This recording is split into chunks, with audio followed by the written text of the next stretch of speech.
Howdy, howdy. Sheree, you are the greatest mods on these internets. Not gonna lie at all. Can't make that shit up. Or that stuff up. I don't think I'm allowed to say, well, no, I think I've gone past the mark where I'm allowed to say language like that.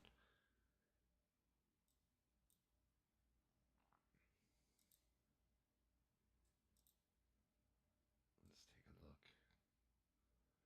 Alright, cool. We are good on our fader. What's up, Forever?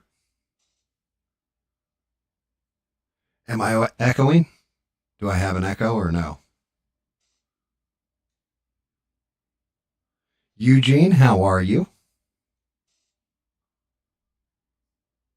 And yeah, no lie, Sheree. It was hysterical because last night, for those that don't know, I've been talking about doing like live streaming video games or whatever with Smurf because we play survival games. So the two of us, I went online. I'm going through, they're like, this is how you use the software to live stream your Xbox Live Party because then it's going to pick up both our chats. You guys can hear us actually interacting and talking. Otherwise, you're just getting one half of a conversation while we're playing games and all this. And it would have been easier if I just brought my console in here and hooked it up to a capture card. I didn't do it that way. Of course, I got to do shit the hard way because it's just my style, I guess. Anyway, so we're sitting there trying to work through, because what people are telling us to do is not working. And we found a workaround to it where we can both be heard and all that kind of stuff. And funny enough, that ties into if I ever want to do like a call-in type show where I'm discussing stuff with people, there is a way I can set it up on my other streaming setup, right? Where we can do that. But Sheree jumped in like immediately. It was just like, I was like, dang, I was like, Sheree's already in here. And then she's just like, you gentlemen need me? No? Okay, well, have a good night then. It was like, it was awesome. I was like, wow. And like Smurf was blown away. He's like, Sheree is on top of stuff. And I'm like, yeah, dude. That's why I call her the greatest mods on these internets. I was like, it was 12:45, no announcement of any kind of stream or anything. And Sheree just, bam, like right there, like appeared. And then everybody else kind of jumped in. It was cool though. What's going on, Stranded? How are you, Steve?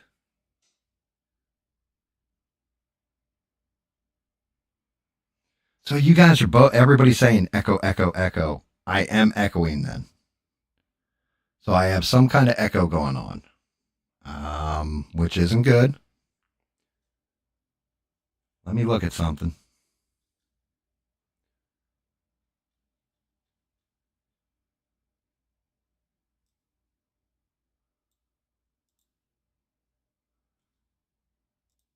Did that kill the echo? Like, is my echo gone now?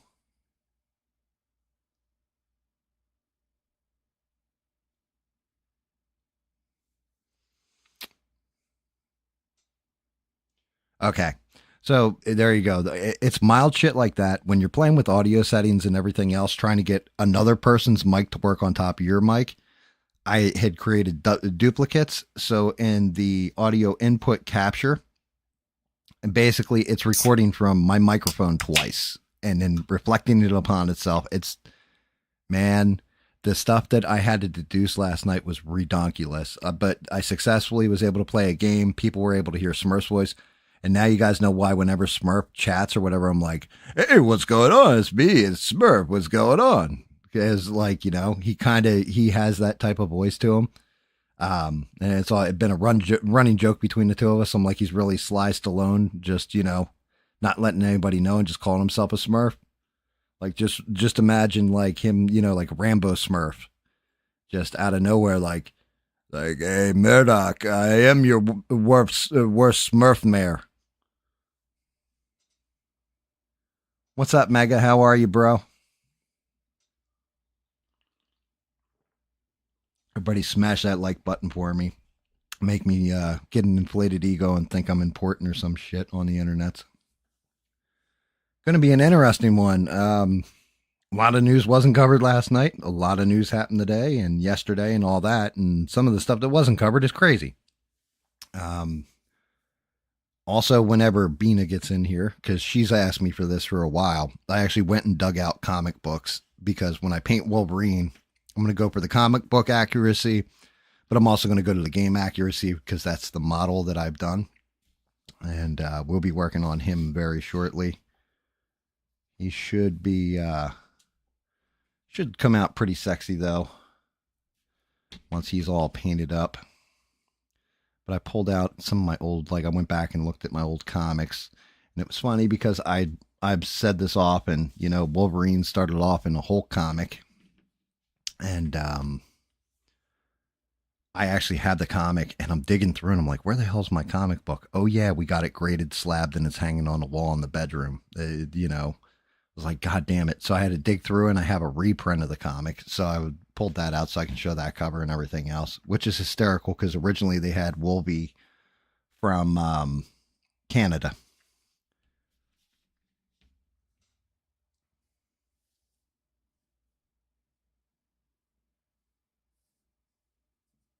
I'm doing good, Mega. I'm doing good. Like I said, I was. Everybody can stream when it comes to like console gaming directly to Twitch. Streaming to YouTube is a whole nother matter. Using streaming software, even more of a pain in the ass than using like a capture card or what have you. So I was messing with that last night, but I also think it'd be funny if I went back and visited a game Mega like Atlas or something and just showed off what the hell I'm always talking about and what a pain in the ass it is. Unfortunately, it's a dead game, so I think that's GG on that. GGWP, good game, well played for those who don't know.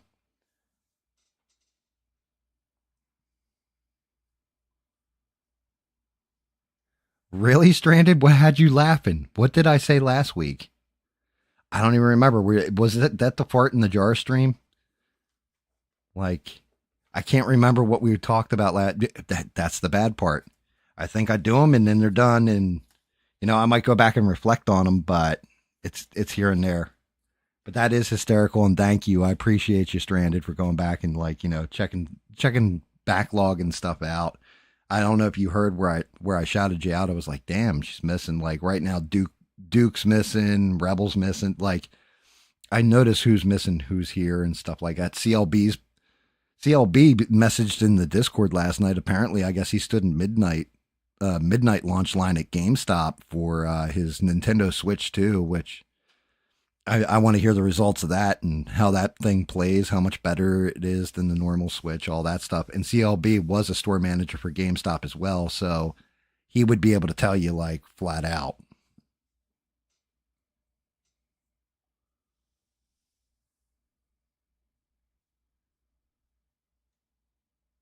That's okay, Stranded. Like the whole thing is, I'm more or less worried. Like if you're here all the time, like you were even here for Friday Night Fuckery, right? And if you're here all the time, I notice you're here. I'm always interacting with you, always talking to you. Like it was a good thing because Steve, for example, said last stream he's like, "Well, this might be a good time to tell you I'm probably not going to be here, or whatever." And then he told me last night, "Yeah, I am going to be there," and what have you. But the whole thing is, I actually do worry about you guys because anything can happen. You know, if something happens to me, I at least have a wife that knows all my passwords, has access to any kind of social media, anything else, and she would put the word out. There are certain people that get notified like immediately if something happens to me and I can't communicate. You know, like say I get in a car accident, I'm in the hospital or something like this, and I have no access to a phone, whatever the case may be. She knows like contact, like for example, David Mon. David's one of the first people she used to contact because David will disseminate it to everyone. You know, put it in the Discord and blast it out and be like, look, this is the message I'm getting. There are certain people online, real life, all that get notified if something happens to me. But when it comes to you guys, you never know. You might be cut off from internet for a little bit because something happened with work, you can't afford a bill, something like this. Don't think I don't notice and I don't worry about you. Like that's part of doing this is I've gotten to know you guys, and if you break a pattern, it could be well, she just needed to work. It could be, hey, pissed them off on the last show and they don't want to come back and watch. It could be a million different things, but I do notice.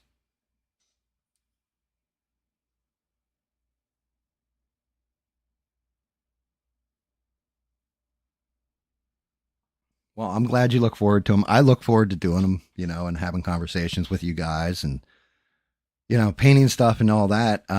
But really, like, Jesus Christ, I swear I feel like a time machine sometimes because we'll start talking about stuff and then we'll go into something completely off topic that I had no idea we were going to get into. Just crazy nonsense. And I'm not going to lie, it's probably a good thing too, because whenever I start out, there's a reason I do the news first because news sucks. What's going on in our world is reality. And right now, things are all kinds of fucked up. Um, for example, the big one that's breaking right now is Elon Musk and Donald Trump, like getting into a social media fight, basically, and how that shit is starting to get really ugly to the point where I'm just like, damn, really? And I kind of feel some way about it, like for both sides of that argument. Like, I can steel man both positions or defend both positions, but I also think you guys should have kept that in house and not be putting it out in the public because it just looks bad on everybody.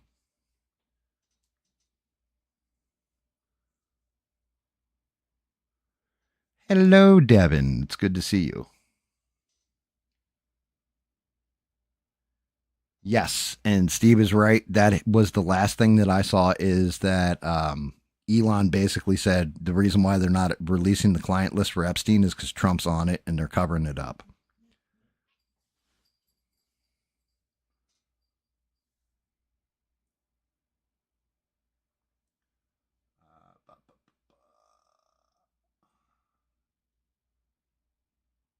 Okay, so there you go, Stranded. Like, could it be a distraction from something much, much bigger? Well, I'll get into that part too.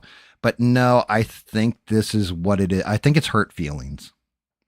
Not so much on Trump's part, more on Elon's part, but now it's starting to get to be on Trump's part too. Because you got to remember, you're dealing with two huge egos. You're dealing with two people that are billionaires, one that's the richest man in the world. And to take it from Elon's side, Elon basically put all his companies on hold, went out, campaigned for Donald Trump, gave him like mega donations, all this, tried to help him get into the presidency, believed that Trump was going to go in there and cut the budgets and kind of reform Washington and all that. We need to change this. We need to shave $2 billion, down. And I think I can do that with Doge and everything else. And then Elon got in there with Trump, and Trump, dude, to Trump's credit, he kept his word. He brought Elon in. But think about this. Man's had his cars set on fire, including his dealerships, people protesting him, people calling him a Nazi, people going off when he was beloved before for being, Mr. Electric Vehicle Savior dude. Sacrifices all this, puts together Doge, goes in there, says, I'm going to cut $2 trillion in bullshit, and then realizes that I can only cut like 150, $170 billion or something like that. Everything else is now locked up by Congress or, judges that are like, yo, you can't just fire people like that's not the rules, the regulations in Washington. You can't come in here like you're a tech CEO, which is what you are, and just say, look, your shop is sloppy. I'm cutting here. You have to go through regulations. You have to go through Congress. You have to go through judges. You have to do it in a certain way. And I can think about it from like my perspective when I was with GameStop, for example. I ran a successful shop. Then they moved me to different stores that were failing. And I would go in and legitimately, I'd say, I'm only going here if I get a raise for one. Not if I'm going to lose money, which Elon Musk did, but I'm going to go here and you're going to pay me a raise, whatever it was, 5-10 grand more a year. I have full control over hire fire for the first month and a half, because then I can investigate everybody, find out where the corruption is in the shop, who's not doing their job. I'll rebuild the culture and guarantee you results. Meaning that back then it was like reserves would be like, you need 10% a week of your customer base getting a reserve and like 4% of the customer base getting subs. Not only am I going to hit those numbers, I'm going to make it 15% and I'm going to make it like 6%, right? and I would hit my numbers every time. I went in and cleaned up a couple different stores this way. But that's what Elon thought, like he had just carte blanche to go in and wipe whatever. And instead he went in and that 2 trillion became a trillion. Then it became half a billion or half a trillion. Then it became 150 billion by the time he left. And hey, look, good on him. He sacrificed company, time, everything else. Well, then the big, beautiful bill. In the big, beautiful bill, they're killing all those tax cuts to companies that do EVs and everything else, everything that Elon Musk produces. So not only did he lose and sacrifice and really get nothing, Trump's bill also, like I told you guys, bounces the budget up on spending.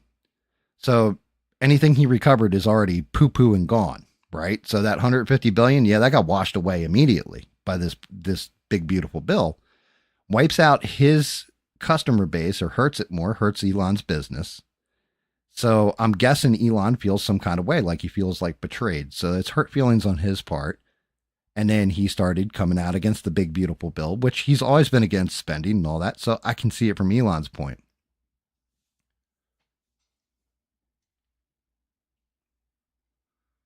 Yeah, good call on that one too. Good to see you, Retro. But yes, 110% correct. Tesla stock went into the toilet today. A 17% dip on anything is like, holy shit, you know, what's going on here?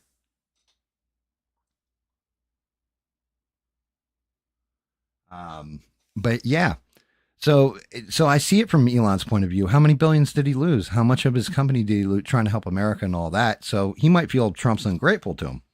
On the other hand, let's look at Trump's point of view. Trump knows he's got to play with the Democrats because if he doesn't secure the votes, the big beautiful bill's dead. His Trump tax cuts from the first time, his first term, are going to expire, which means the economy is going to suffer. He's trying to do all his campaign promises of no tax on tips, no tax on, SOSAC recipients, all that kind of stuff. So you've got all that baked in, cutting stuff off of illegals, redoing SNAP, like all this stuff that he campaigned and ran on and said, hey, look, this is what we got to do. But he's got to increase this, that, and the other thing because Democrats won't vote for that bill without that shit in there. They just simply won't. He needs to at least switch 1 or 2 Democrats over because some of the Republicans are not happy with the bill. He's got to walk this tightrope. So I feel where he's going with it or what have you. And like I said, it's Trump. Trump's got to sell it. He's got the big, beautiful bill. It's all one big, beautiful bill. He could break that down into sections, but if he can get the whole fucking thing through in one shot, then it's not going to be a fight that's going to last 3-4 years. He can just do it in one go. And because he's got good shit wrapped in with the bad shit, you're kind of eating the whole pile, regardless if it tastes good or it tastes bad. You're taking that bitter pill on one go. Now, granted, like I said, my own personal opinion, he does bet on a bit on tariffs, but if we're actually looking at the returns on tariffs, it's made hundreds of billions of dollars already. Already, the U.S. is taking in money, so he might not be wrong, and that could offset. I don't know. I'm not a financial expert. But then, he thanks Elon, gives him a key to the White House, bought a Tesla while Elon was in the damn White House in the government to try to show solidarity and help Elon out with his business to recover some of recoup that stuff. Has always been said nothing but good things about him. And then Elon, with his hurt feelings, took a shot at Trump. Trump takes a shot back at him. And now you've got that volley going back and forth. And at first it was just over policy and politics. Now that shit's getting personal because Elon's like, yeah, guess what? They're not releasing the whatchamacallit list, the Epstein list, client list, because Trump's on it. Well, you're basically calling Donald Trump a pedophile. You know what I mean? He didn't call you a deadbeat dad or some shit, or you know what I mean? Any of this kind of stuff. He didn't call you like, well, when Elon gave that thing, that speech, he did a Nazi salute. You didn't hear Trump say some shit like that back to you. So it's real ugly. It's going to get uglier. I'm not going to lie to you guys. This will go on for a little bit and get a little bit uglier. And is it a distraction? I think in part it does help to distract from some other bullshit that's going on, which I'll get into. But legitimately, I think it's just two rich people with massive egos having hurt feelings with one another.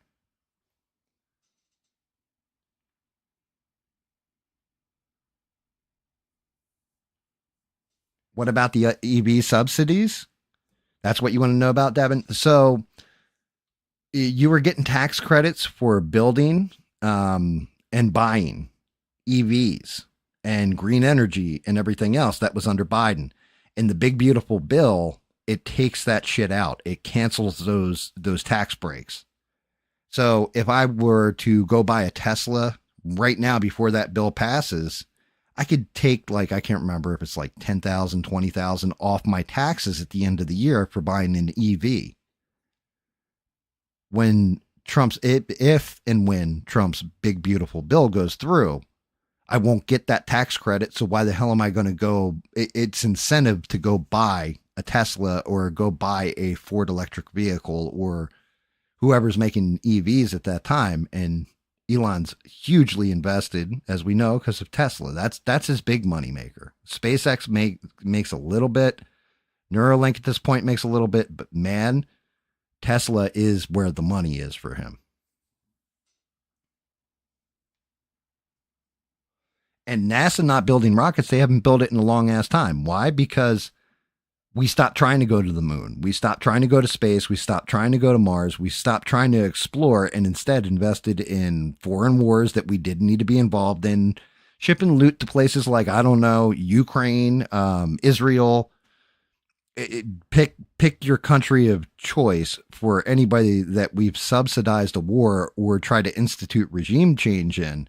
That's where our money's going. We've thrown away. Just you said, right? For an example, USAID. Just look at that. Like, oh, we're going to give, like $20 million to Brazil to erect a transgender statue in one of their parks. Like, what? Like, what the fuck is this? That's the shit that, like, could have gone to a space program to get us out into space. People are always bitching about rare earth minerals. Well, the rare earth minerals, because they probably crashed here from comets, asteroids, what have you. If we worked on our space program, maybe we would have learned by now how to go out, capture an asteroid that's made of nothing but cobalt, mine the shit out of it, and shipped it back to Earth. I don't know. Solves the fucking problem to me. Pays for itself. Oh my God. I'm still on my GAM catches up screen. None of you guys told me. Let's go to the actual model.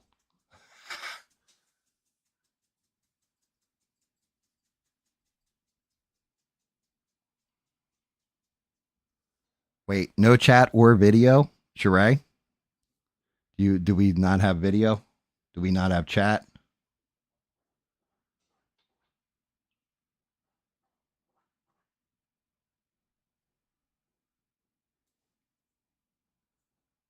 All right, we're good to go then. That's got to, man, that's the greatest mod on these interwebs. You got to look directly at it and say, thank you, Sheree. Thank you for helping. But yeah, I mean, so that's the big news story, right? And you guys are not wrong when you say, what's the fucking distraction from? Well, what is the distraction from? Let's get into some of this news and let's try and understand why it's not bigger news. I have no idea. So number one, right off the rip, we talked about this. I don't know if it was last stream or last Thursday, but Ukraine launched that surprise attack. I find the attack to be brilliant. I think it was actually very poor timing, considering you're going to try and talk peace and you're going to go sneak attack somebody. Not a good look on their part, What, you think you're going to scare Putin with that attack and he's going to just back off? No, it's going to be quite the opposite. And so much so that Donald Trump, and I don't know what press conference he did, but apparently he had a conversation. He was discussing it and he said he had an hour and 15-minute conversation with Vladimir Putin. And the two of them talked or what have you. The White House has been very quiet about that attack, and Moscow has been very quiet about that attack. Like, neither of them are talking about it, and that has me nervous as all hell. I'm not going to lie.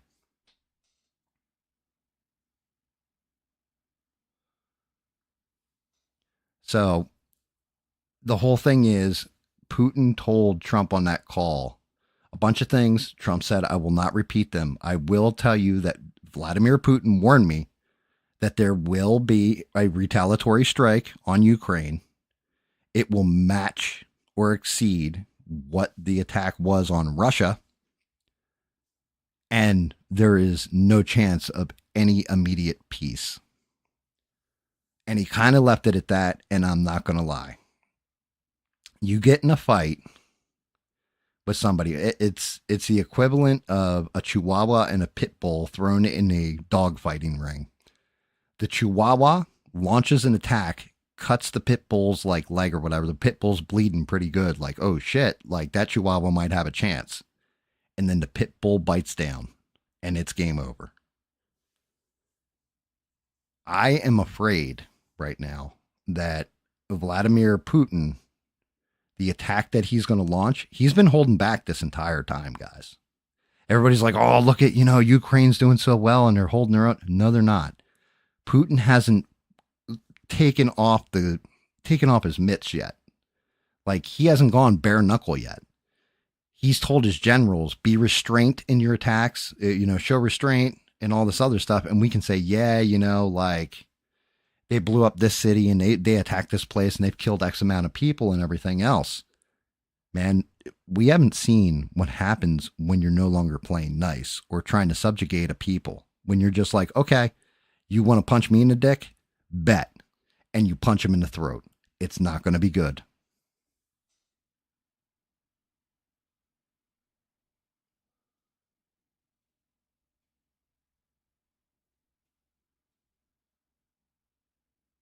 Yep. And there you go, Retro. That's a good call. That's Satan 2. They have missiles, hypersonics, that they can just and decimate Kiev and all that stuff. And, one of the big questions I saw was, well, did Trump know that they were going to do the drone strike or not? Well, I'll tell you what, does Trump know that how Putin's going to hit them back or not? If he does, he's not saying. And if he knew about Ukraine, he's not saying. But I can tell you this much. Anybody with half a brain and a set of eyes can see that right before the attack happened, there were 3 visitors that went to Ukraine. Matter of fact, I think 2 of them at least were there during the strike. Can you guys tell me who those 3 visitors went to Ukraine were?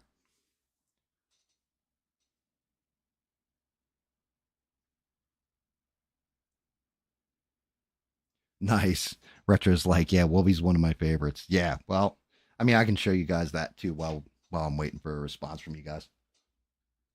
Let's see.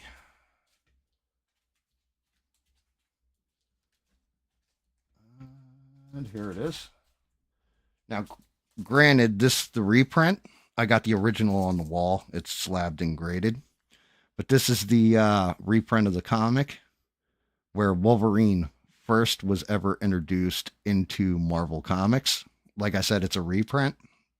Here you go. He's here, the world's first and greatest Canadian superhero. I don't know if that's showing up right. But yeah, Wolverine originally he appeared in The Incredible Hulk, number 181. And they were fighting the Wendigo.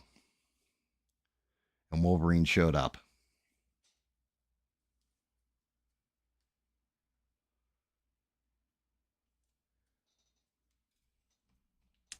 So, and as I'll peel this open because I've got these auto sealing backs to my comics. I've upgraded all my bags so they're acid free, acid free backboards, the whole 9 yards. But yeah, when Wolverine first shows up, he's thrown down on the Hulk at first, and then because he's just trying to break it up, and now the Wolverine. Why don't you try your luck against me, bub?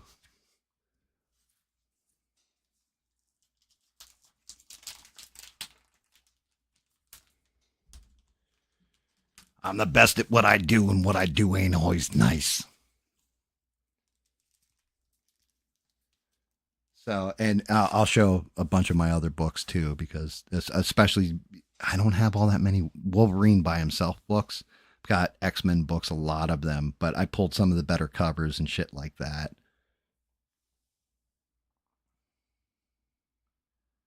Yes, and Logan was originally supposed to be from Canada. He's not from Canada. He's actually American. They do the whole backstory of James Howlett, aka Logan, and they go through how Sabretooth is actually his brother, and he's actually lived in colonial times, but because of his healing factor, he ages very slowly, all that. And we'll get into it. We'll get into the whole MCU discussion too, because that's got me fucking pissed. Really pissed. But the three visitors, back to the Russia thing, that went to Russia: Lindsey Graham, Senator Lindsey Graham, Senator Richard Blumenthal, so Democrat and Republican. Richard Blumenthal is completely like anti-Trumper kind of dude. Lindsey Graham is one of the biggest swamp creatures and neocons in the history of the Senate. I swear to God, that's all that man wants is war. Doesn't matter where it is, whatever. I don't know what kind of kickbacks he gets from all these different war corporations, but Lindsey Graham was there. And last but not least, Mike Pompeo, former head of the CIA, that was also in the first Trump administration as Secretary of State. He's apparently on a board of a company and went to Ukraine like a day or two before that attack. So those three people, and that tells me that I don't think Trump completely knows what's going on. I think they might have launched the attack and then told Trump at like the same time, but I don't think Trump authorized it. And if he did, Trump's whole thought process was, well, you know, Russia, when we just did these peace deals where you guys exchanged soldiers and all that, Russia bombed Ukraine. So he's like, I guess turnabout's fair play. But now Russia's going to punch them the fuck back. And I'm telling you, whenever somebody is not telling you what they're going to do, oh, well, you know, we condemn these strikes. It's going to be, it's not, you know, like they hit us with a sneak attack and all this and play the victim on shit. Instead, they just go quiet. It's kind of like when, and anybody who's married understands this, or has been married, or had any kind of relationship with another person. You're arguing with your significant other, and you're going back and forth, and suddenly your significant other gets quiet. That is the moment you know to shut the fuck up. If you have any kind of sense about you, you are not winning that argument. They're so mad that they know whatever's coming out of their mouth next, or whatever they're going to throw at you, or whatever, is going to be so fucking brutal that if you don't shut the fuck up, you're done.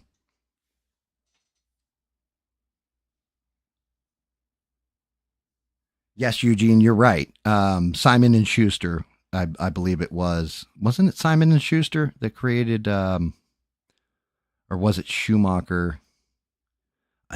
Simon and Schumacher and something. I can't remember the name of the two dudes, but yes, you're right. Two Jewish guys created Superman. He was the Ubermensch.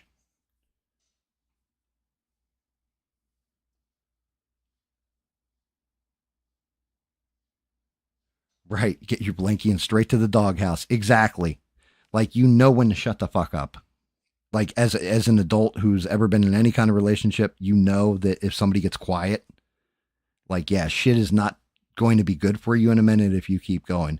And I'm telling you now, Vladimir Putin, say what you want about him or whatever, I wouldn't call Vladimir Putin a bitch. Even at his accelerated age, even being an octogenarian, you know, being in his 80s, I'm sorry. If I met the man in person, I would not be saying half the shit that I would be willing to say on the internet to his face, because I'd be afraid of dying.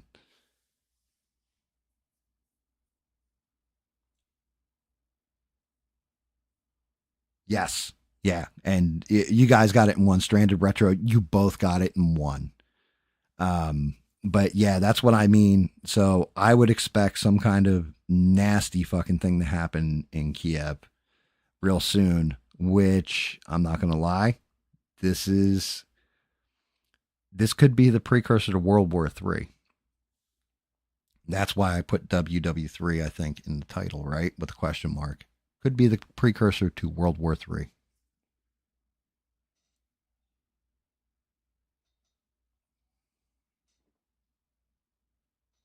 Big egos do ruin everything. The problem is that I don't know if Zelensky has snorted enough coke and thinks he's invincible, like he's Nino Brown from New Jack City. I don't know if it's world governments that are propping him up, like, Germany going, hey, we got your back. We're going to move troops in there, which they said they're going to do.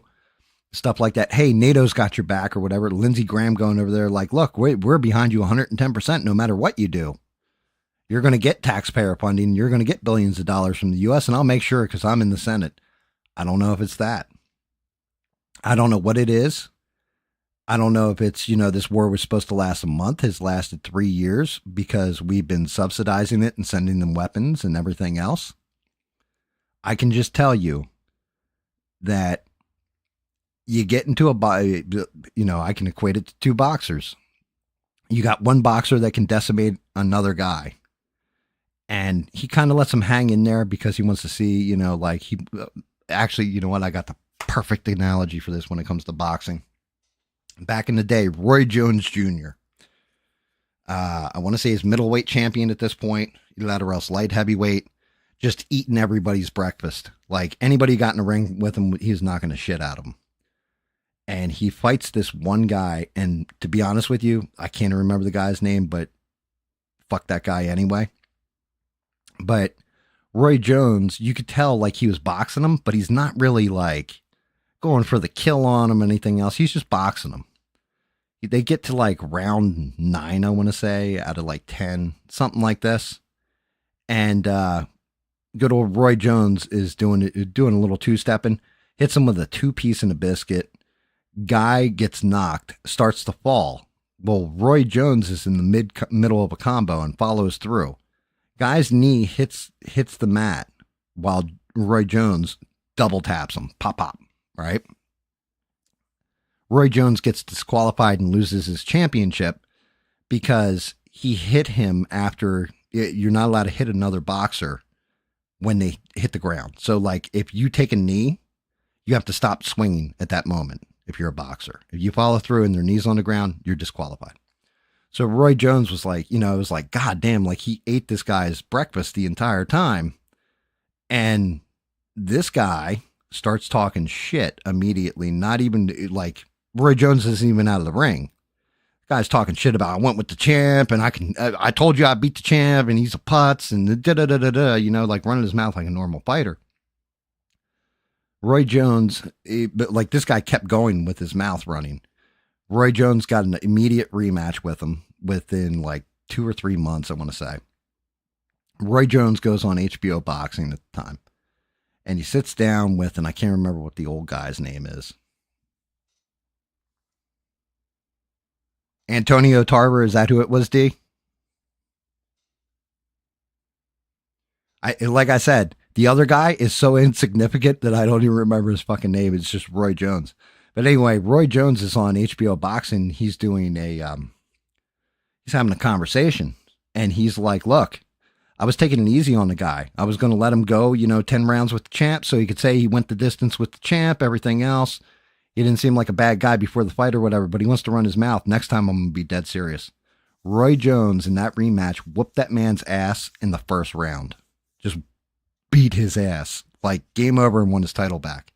That's what's happening with Russia and Ukraine right now, is Putin has been slowly draining them out.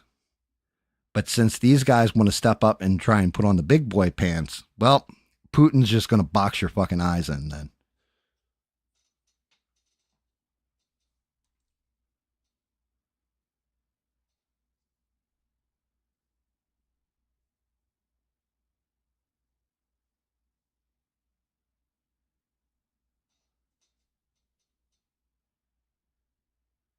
No, I'm not talking about the guy who knocked him out, Bagum. I am talking about when Roy Jones lost his championship to a guy he beat, but he caught him with a 2-piece and a biscuit, and the guy put his knee on the mat, and Roy Jones followed through on the combo and lost his belt that way, and then the guy started talking smack afterwards, and then Roy Jones whooped his ass and took it back.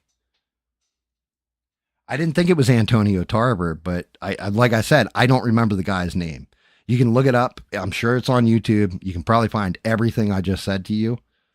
Um, but yeah, if you just look up Roy Jones getting disqualified for hitting after the boxer went down or what have you. Sugar Ray Leonard, amazing boxer. He was a great boxer. Tommy Hitman Hearns, like you've got some man. We can talk boxing all night, and I'm not going to. But back to it, why this could be the beginning of World War III. Getting back onto the entire point and why this worries me. It's because China has been poised to take Taiwan for quite a while. They know Trump doesn't really want to get us involved in more wars. Iran has shrugged off the nuclear deal, right? Which means that, I'm not going to lie, I'm pretty sure we're going to see Israel go and bomb the shit out of those centrifuges.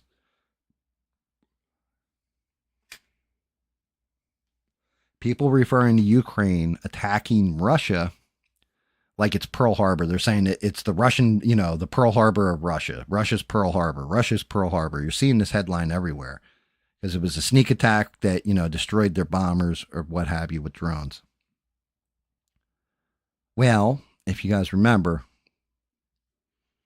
we weren't in a war until they hit us with Pearl Harbor. And then that's when we got into World War II, right? Everybody else was already kind of in it. And that's what brought America in, was Japan hitting us in Pearl Harbor. But Russia has the gasoline and can just lean on China a little bit and say, hey, look. And then China goes in and starts taking Taiwan. Well, now, where does America send the resources? To Taiwan or Ukraine? All right, so Europe steps up, we'll say. Now Europe, NATO, they go in, they protect Ukraine while we're protecting Taiwan. Okay, now cue Iran, who just gets bombed by Israel. We'll say Israel hits them. So now what happens? Hezbollah, Hamas, Iran, a couple other countries, Yemen, all start jumping on Israel. Right? So now you have an axis of Europe. Well, you have the allies, which would be Europe, America, basically Israel and the Middle East. I don't know about India. I don't know if they decide one way or the other. They kind of stay out of that shit. But then Russia would not stop its expanse at Ukraine because they would be like, well, no, now we're going into NATO countries. So that expands. China hitting Taiwan, us defending. So now that's going to bring Japan in. South Korea is already kind of buttering up towards China. Like you're looking at an Axis versus allies again. You're looking at another world war.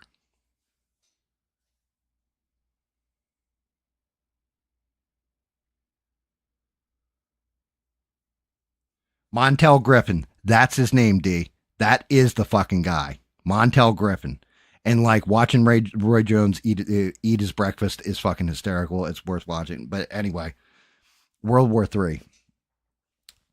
I mean, how does that work? How does that all even out?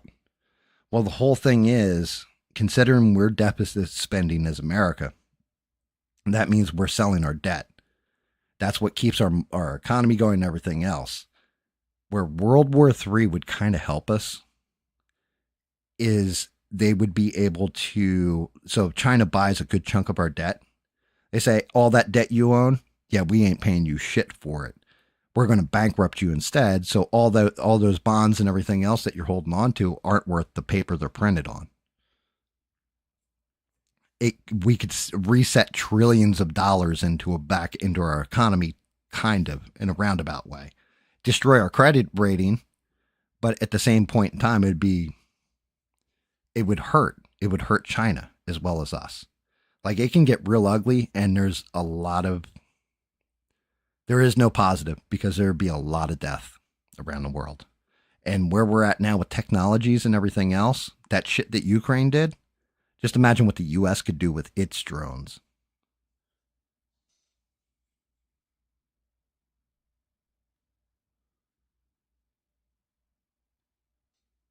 Danny, I'm not going to say all. I'll never say all, but I understand where you're coming from with it.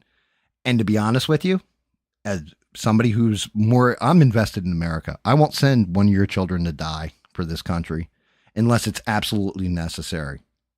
I won't send my own child to die for this country unless it's absolutely necessary. And I get their soldiers, they signed up for a job, but I'm not willing to, I don't want to shed lives. I'm watching too much death go on as it is in different places in this world. Hell, I see it in my own yard with the cats, with their kittens and stuff passing away, and I got to bury them. I've seen enough death. I'm tired of it. I'm sick of it. But I'm going to say most of Americans are sick of this war bullshit. But honestly, if we're not careful and things don't get rectified or fixed and people don't put their fucking egos in check, we're going to see World War III in our lifetimes, and it's not going to be a good one.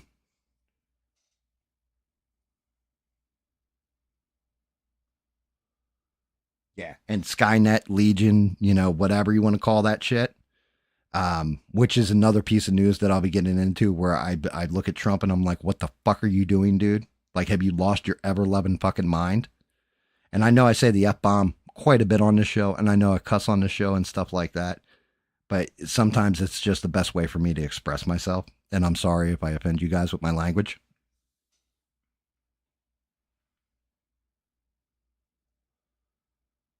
But yeah, like I said, we're at that crosshairs or crossroads, where World War III can be a real thing on the table, and that's not to build anxiety on anybody or say we're going to World War III.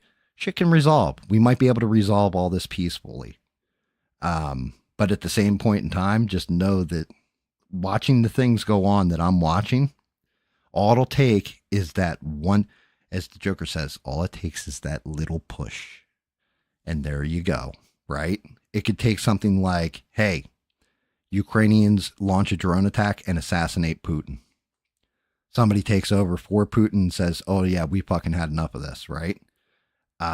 Shit like this, little minor things.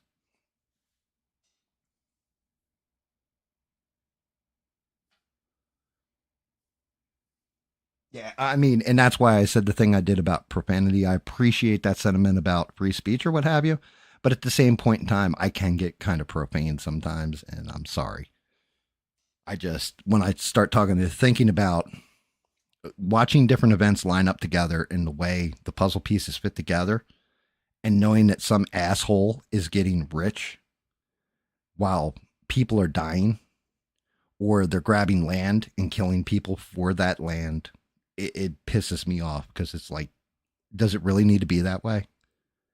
It doesn't.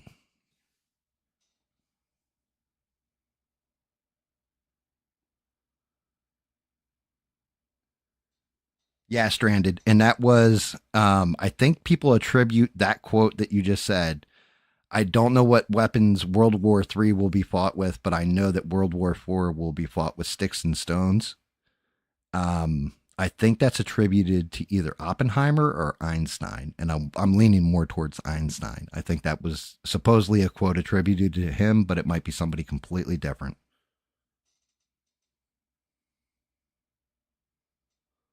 Yeah, I use it all the time. But yeah, and I sorry about my profanity, but that's just it. I don't want to see us as people being wiped out. I don't want to see our culture get wiped out. I don't want to see young people dying for stuff that might have been, it could have been resolved by talking or figuring that out in a different way. It didn't need to go this way.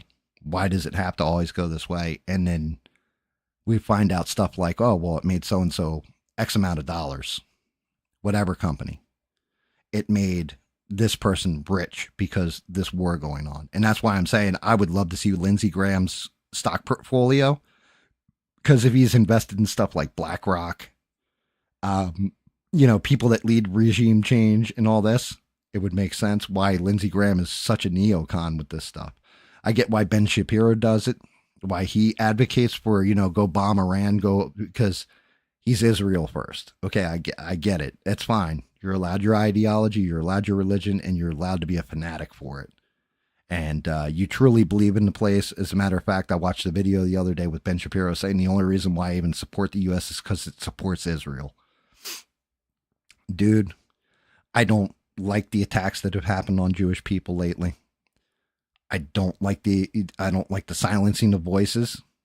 I don't like what Israel, the government and military are doing to people in Gaza. I don't like any of this shit.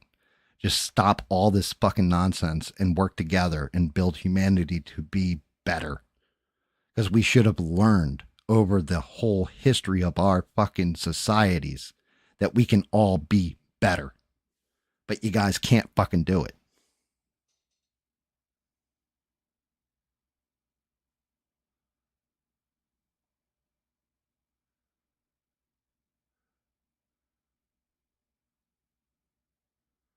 I love it. That's awesome, Stranded. That's awesome. And Steve, you're right. If somebody's using profanity, it depends. I mean, if you're getting profane about a person, like you stupid fucking fuck, like you're saying something like that. Okay, I can understand where you say, well, they're mad or whatever. But yeah, using profanity in debate, like, yeah, they're over there and they're killing the fucking children. Well, that's because you're upset about it and impassioned in your debate. It's not a loss of debate. And yeah, you're not wrong. It does start with pride in a way.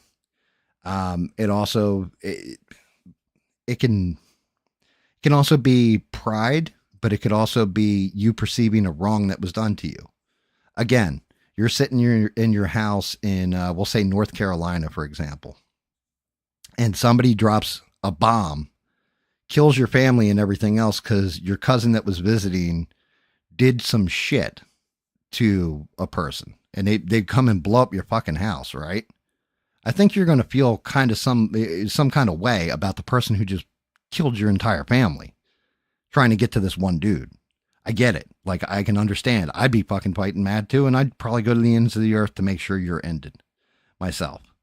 I understand your point of view and why you feel that way.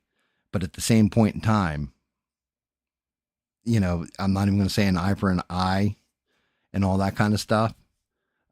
Two wrongs don't make a right. Three lefts do.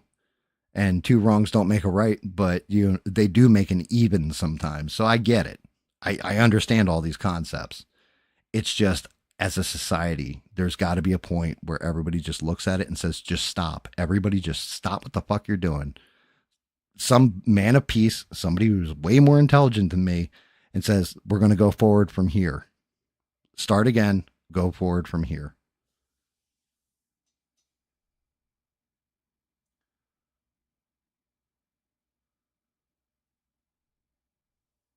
Uh, well, I don't think there's a master plan at play, Danny. I think sometimes things just line up. Have you? And I mean, there's good luck, bad luck. You can look at it that way. You can look at it fate versus destiny. You can look at it as, yes, maybe there's a machination from somebody who is very rich and will get more wealth from it, or seize land from it, or whatever the case may be. There may be a bigger machination at play. Maybe it's an individual that has enough power that is just trying to keep themselves in power. There's always something. And yeah, you can say the devil's in the details. And that's probably why they say the devil's in the details, because you can say that's evil. Well, according to Christian religion, right? Lucifer, Satan, is the cause of all evil. I don't know. I think man is just, we're flawed. All of us are flawed. You can't say I've never done an evil thing in my life. There's probably definitely something you did that was fucking evil at one point in time or another, and if you're a good person, you're remorseful for that. But it's just an inherent flaw in humanity.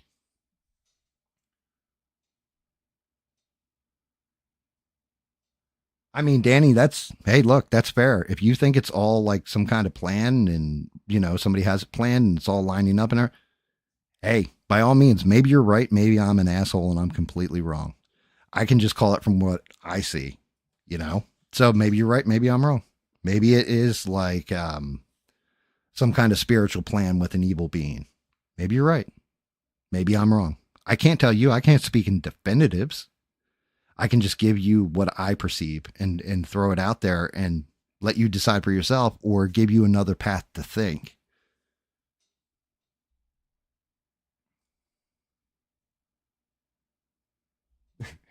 Fair enough, Danny. You're an asshole, but you're right. Yeah. That makes you a righteous asshole, I believe. I'm not calling you an asshole. You called yourself an asshole, bud.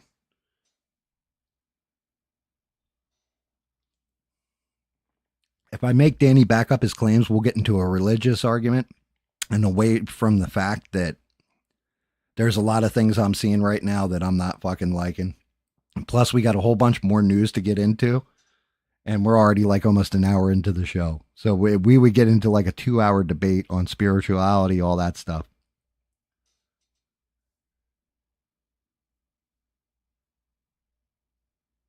And I mean, it's fine. Like I said, the whole thing is, and I say this too, Steve, right? Like, make him back up his opinion, right? Well, he's allowed to have his fucking opinion. Like, I got the mic, you guys got a keyboard or a phone or a tablet or whatever you're typing on. We can have it back and forth. But if I know for a fact I'm right, I would steel man my argument and all that. I don't know. Maybe he's right. Maybe there is like, you know, like, you know, in the background. I don't fucking know. I can just tell you what I'm seeing and how different things and different pieces are falling into place that can definitely cause like a spark. Like at this point, the world is a powder keg, and it just takes that one spark, a stray bolt of lightning, whatever it is, to kick that keg off and just kaboom.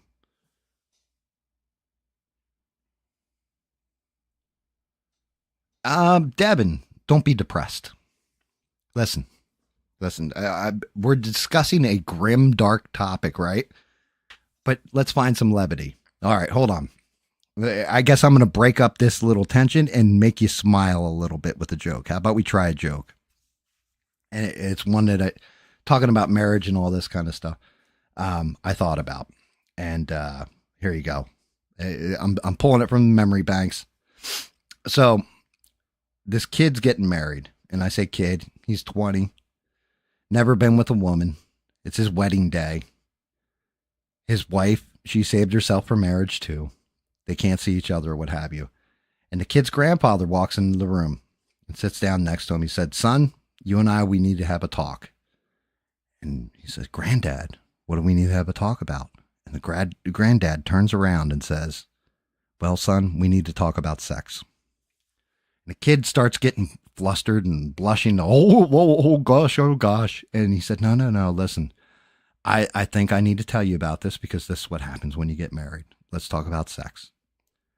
Kid's like, all right, Granddad, I'm all ears. Go ahead. Hit me with this wisdom. And grandfather says, I've been married to your grandmother for 50 years now. When we first got married, we had done the same as you and your soon-to-be bride. She saved herself. I had never been with a woman. And so our wedding night, we had sex for the first time. For the next 3 months, 3 times a day, we would do nothing but have sex. That lasted for a good year, almost a year and a half. And then it slowed down. We had like sex 2-3 times a week. And then 4 or 5 years went down the road. And then we had sex once every 2 weeks. Another couple, 5 years went down the road. And then we only had sex once a month. Next thing you know, it was once every 2 months. Next thing you know, it became once every 3 months, once every 6 months, once a year. Then we went for like 5 years, never touched each other. And then 7 years. And now your grandmother and I, all we do is have oral sex. The grandson goes, oral sex? What's oral sex? The grandfather looks him dead in the eye and says, I lay in one room, I yell, fuck you. She lays in the other room and yells, fuck you too. That's the joke, folks.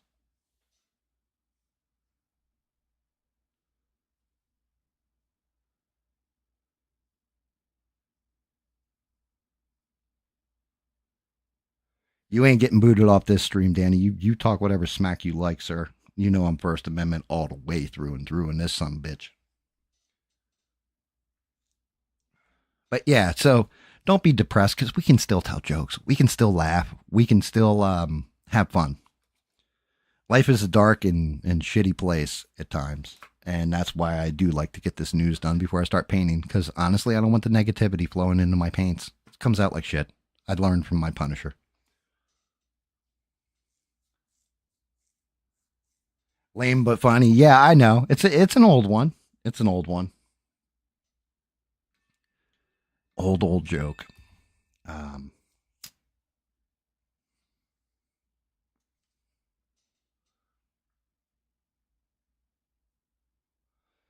but that's just it. It's maybe it's just me, but you gotta laugh at the world too. Like, yes, we're gonna see a lot of darkness. Yeah, things are shit. Yeah, it's gonna be working a rough job and making it through and scraping by. Stop and breathe in the air every now and again. Just remind yourself that, hey, look, I'm alive once. I got one go around. We got time. Maybe the people we thought were adults before who, ran our government and everything, maybe we realized they're all just assholes. They didn't know what the fuck was going on ever. And they don't have our best interest at heart. But, at that point, look to your spouse, your neighbor, your friends, people in the fucking chat and laugh together and enjoy life for a minute. And just regale in the fact that, hey, we're all in this same pile of shit together, guys.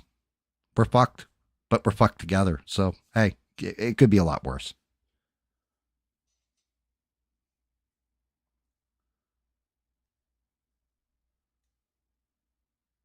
Yeah, I mean, yeah, where is Mister when I'm telling like dad joke kind of stuff? I mean, he is really good at that stuff. He's the only guy who probably never will be a dad that has the most dad jokes. I've never seen anything like it.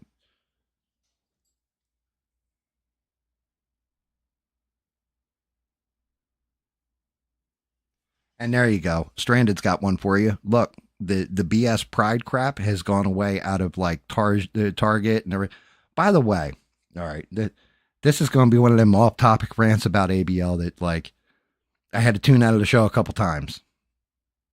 I had to tune out of the show a couple times last night because I was like, the more I listen to you, the more I feel like you don't know what the fuck is actually going on around you. Right? Part one was this. He goes, Target is bougie. The fuck do you say? You think Target is a bougie store? Like, bro, it's a higher priced Walmart is all that shit is. Like, what are you talking about bougie? That's not bougie, right? Banging on about how a gas station, Bucky's in particular, I'm sure they're nice gas stations, but you didn't mention a Super Wawa because you've never been to one, right? I don't know if they're in the same category or not, but it's a fucking gas station. Like you're saying a gas station's upscale.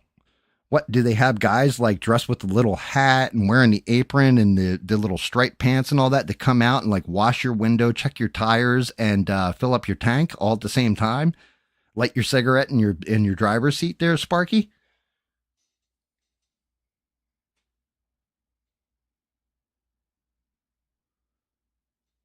It doesn't matter if I missed compared to Walmart. That's not bougie. If you think Target is bougie, okay, go shop at Nordstrom. Go shop at Saks Fifth Avenue. That's bougie. Okay, Target is it's an upscale Walmart. It's not bougie.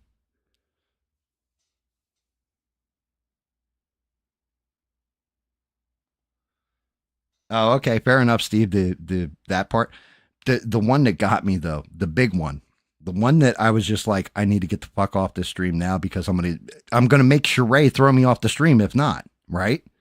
Was when he posted a poll saying which one will the Democrats run, Karine Jean Pierre or Ratchet Crockett, and I'm just like, dude, Karine Jean Pierre was born in France. What the fuck are you even saying here? Why don't you just put up a poll to see if Elon Musk or Donald Trump can run for president next time?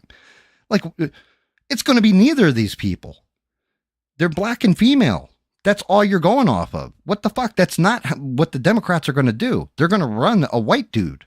Guaranteed. It's either going to be Gavin Newsom or it won't be Tim Walz, but maybe Shapiro from Pennsylvania or something like that. They're not going to run another female for a long ass time because they got shellacked to Donald Trump both times they tried it.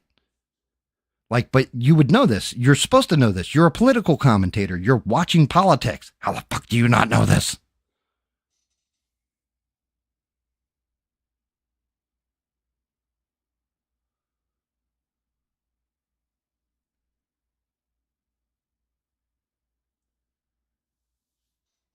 It's not bougie compared to Walmart. I'm not going to lie. So here's the thing, Devin. Have you seen the store of the future for Walmart? I don't know if they've opened one of these near you or you have one of these near you. It makes Target look like dog shit. Okay? I'm still not going to call that shit bougie. It's not bougie. It's not like, wow. It's just overpriced. Like I think Stranded said, it's an overpriced Walmart. Yeah, but it's not bougier. Their electronics section definitely isn't any fancier. If anything, it's a downgrade.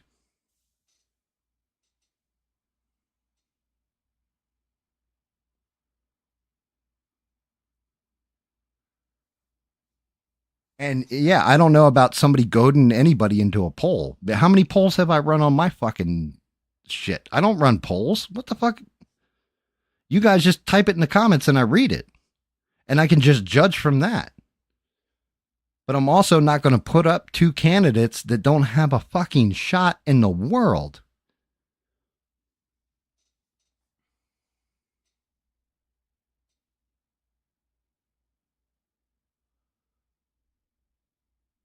I mean, I guess I'm just saying that, like, Sheree's agreeing with you, Devin, but I don't see it as bougie.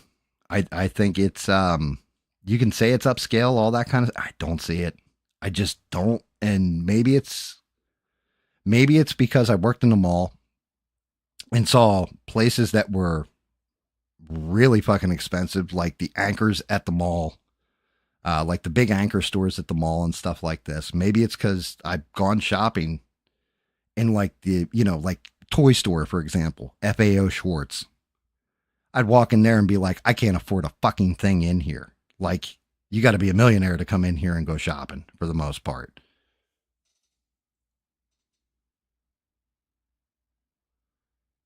That's fucking tragic, Devin.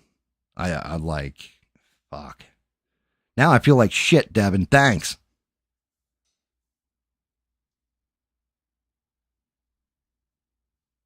Yeah, and well, that's just it, Danny.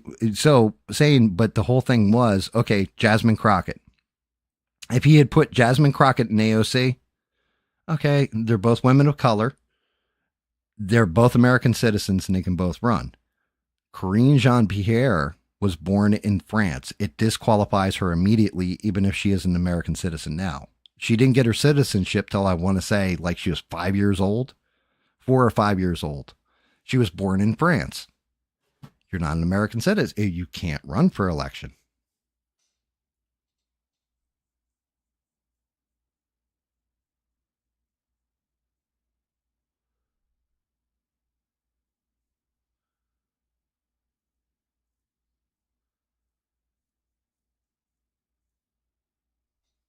Sheree's like, Target bags. I don't know. Um, I go into Target infrequently. Walmart has a supermarket in it with well, actually no, because I go to Publix or what have you. Like I go to a normal ass supermarket for most of my produce and stuff. Walmart at this point is competing with Amazon for the most part for online space and online shopping and all that kind of shit. But I don't know.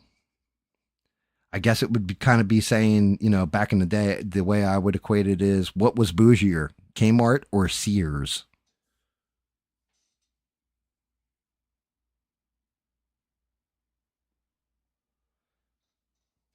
Wait, hold on. You guys pay for things? I just go in and steal them and run out of the store. As long as it's under $500, they don't arrest me. I thought that's how shit was done shopping wise nowadays in America. Well, yeah, and I mean, I'll cover that real quick, Danny, since you're saying that now. Corinne Jean Pierre is the worst press secretary I've ever seen. Her book's called Independent because apparently she's leaving the Democrat Party or whatever and going independent. I think that book should be retitled and be called Incompetent. My Time as a Press Secretary. I think that's what that book should be entitled. Karine Jean-Pierre, you know, I her book's called Incompetent. My Time as the Press Secretary for Joe Biden. That's a perfect title for me and sums up her entire run. Because when Jen Psaki, you can hate Jen Psaki as much as you want. She was good at the spin. She went out there and she honestly talked to people like she was talking down to them and putting them in their place. When Karine Jean-Pierre came in, she was just a mess, like a fucking mess. She would say stuff like cheap fakes and no, Joe Biden's running circles around me. I can barely keep up with him. Well, ma'am, you must be like in a wheelchair then because this motherfucker ain't moving fast for anything.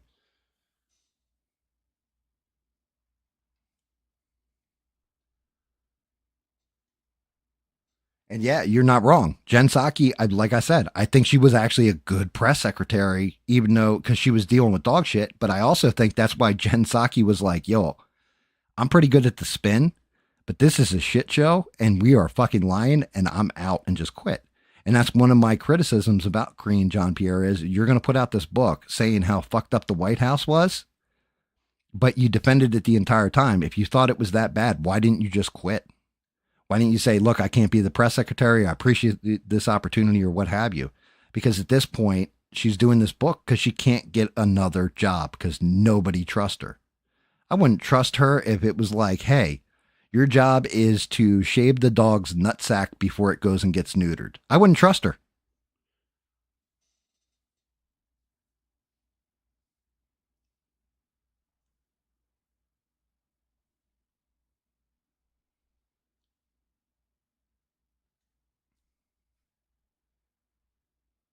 Now, she's not getting a news show. She's not getting anything like that. Nobody wants her because she was shitty. Jen Psaki got her job with MSNBC because, like you guys have mentioned, she had the gift of gab. She was a smooth talker. She was a decent press secretary. Regardless if the administration was total dog shit, she went out there and tried to sell you on stuff and was good at doing it. She was good at telling you, don't believe your own fucking lying eyes. Karine Jean-Pierre completely failed at the job. Like, she was terrible. Like, she had a binder full of notes. She thought she was Kayleigh McEnany going out there with the binder. But instead of being able to flip to a section and blast somebody down with their own comments on a subject, she had to flip there to find out what the facts were and what the talking point was.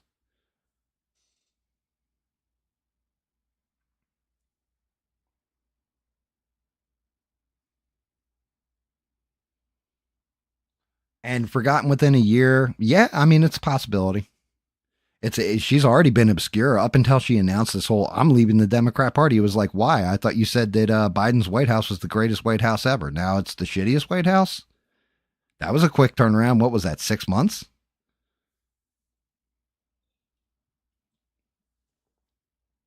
So let me ask you this, ma'am. Did you did you lie to me then or are you lying to me now? And why are you making it so fucking obvious?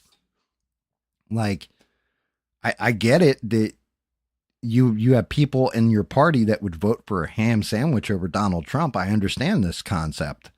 What I can't understand is why you think all of America are fucking full of fools. It's the same way Jake Tapper's book has pretty much bombed out. I've been looking at the book sales on it. That book is not selling. And he's done a whole media tour and got the shit beat out of him by everybody about, well, you knew about this and everything. Well, actually, Megyn Kelly was the real one that like kind of went and punched him right in the balls.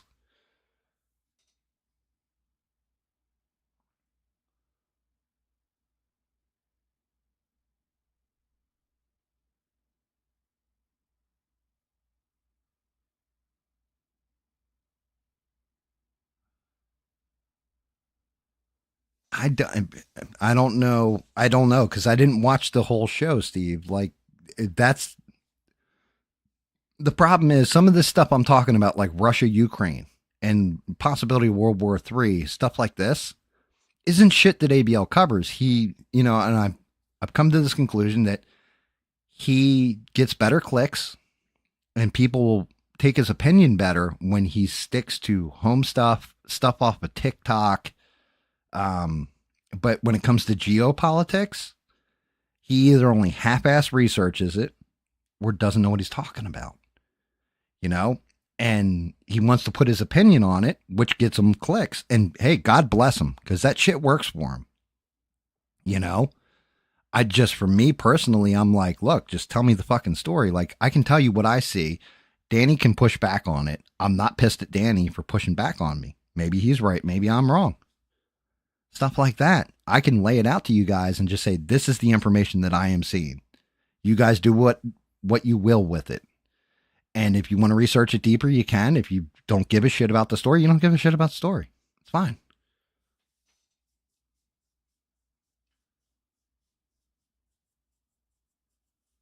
But yeah, I mean, that's kind of where I've stopped watching his show as much as I have. Like, I'll go in there mainly for the chats with you guys.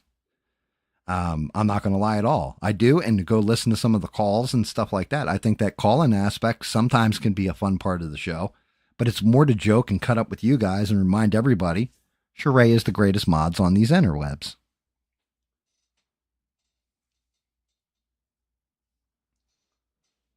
You know, and it's awesome because, like, if you look right, if you're reading the chat at all, Sheree and Stranded are still talking about that bougie thing.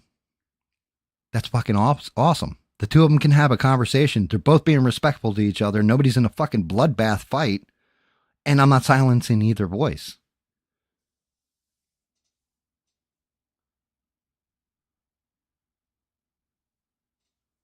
The lady, the female Ivan. Oh, you talking about the lesbian woman that called in? That's the second or third time she's called in. She is actually a lesbian.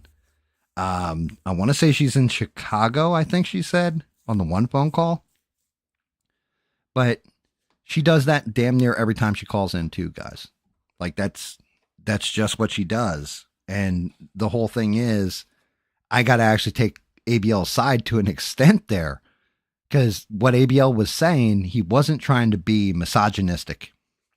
Flat out, he wasn't. He was just saying, like, how many women really want to work as a roofer? I'm a dude. I don't want to work as a fucking roofer. I think most of us don't want to work as roofers. There's nothing wrong with it. There's actually a really good living in it. I'm not built for that shit.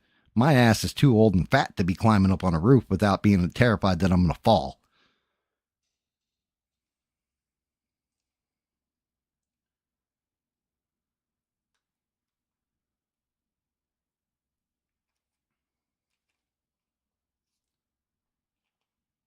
Yes. And everybody, like, that's just it. 110% Sheree. Celebrate the hell out of you and your husband, Rick James. The reason why, and I said it, I told Sheree to remind me of this shit, but I might as well just throw it out right now before I get into the next little news tidbit, because I'm going to go the fuck off on China. Yeah, I call Sheree's husband Rick James because I don't know his actual name or anything else.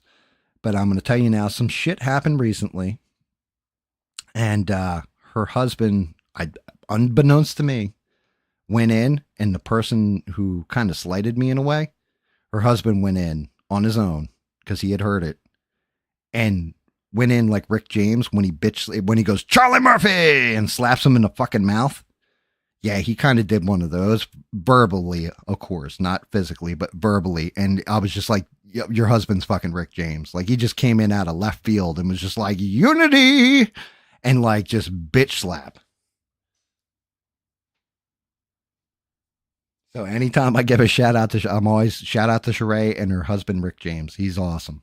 Awesome, awesome guy. Like, he didn't have to do it, nothing else. He just did it on his own, and it was hysterical. He had me laughing. He had me laughing like when I watched that Chappelle skit.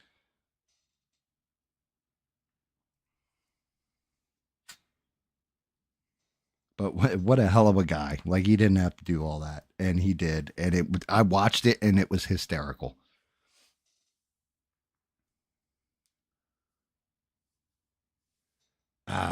Okay. So let's get into the next. Let's see. Yeah, KJP no longer a Democrat. I got the scratch list, guys. I'm scratching them. And then Putin's promised response. We went through that. Everything else. And I'll get to the MCU thing because that has me pissed off. Trump. I guess we can cover this real quick. Trump doing Muslim ban 2.0. He has banned people coming in from Yemen. I think Egypt was on the list. He took it off. Afghanistan, like a whole bunch of different countries, and then partial bans on other countries like Venezuela. Honestly, he did this in the first administration. I don't really see what the big news story is. It's really in response to the guy who decided that, I'm going to be Firefly from the Batman comics and just go light people on fire that I don't agree with their religion or them politically. I think that's what it's in response to, really. And I think he's had enough.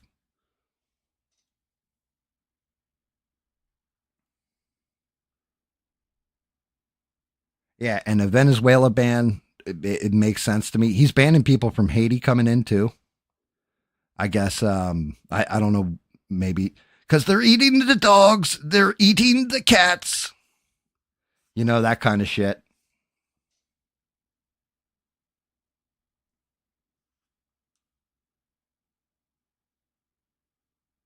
But I'm dead serious. I really do. I think I think it's just Muslim ban 2.0. He's afraid of Muslim terrorism, stuff like this, and I could see where he's kind of going with it, especially because you have a lot of I almost said anti-Semitism, but it's not anti-Semitism as far as like hatred towards Jewish people, but you have anti-Israel sentiment.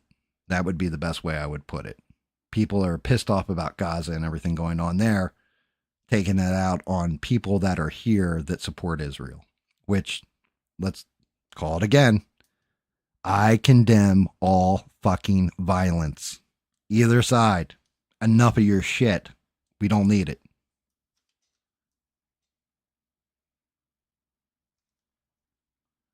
I don't know if the left's upset about it, Steve. Everybody's more focused on Elon Musk taking shots at Trump and Trump taking shots at him at this point because it's like, although I do think it's funny, you were just calling Elon Musk a Nazi on the right on the left side of the aisle, and now he's your fucking hero because he's standing up to Donald Trump. It just so disingenuous and such bullshit. It's all partisan bullshit.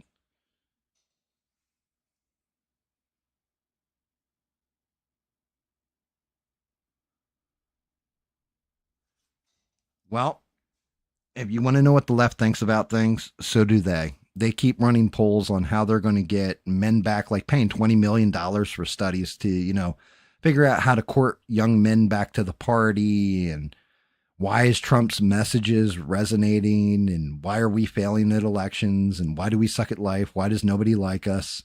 They can't figure it out, dude.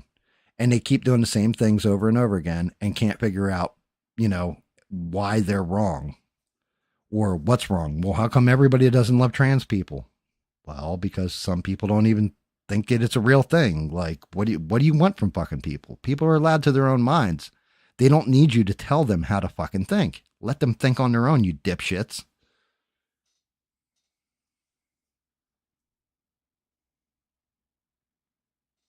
I'll tell you one thing about the Elon Musk Donald Trump thing. Do you guys remember about 6 months ago? It was Elon Musk is the real president, and he's Trump's just bending to Elon's will and shit like this. They used to say, yeah, I guess that narrative's right the fuck out the window now, isn't it?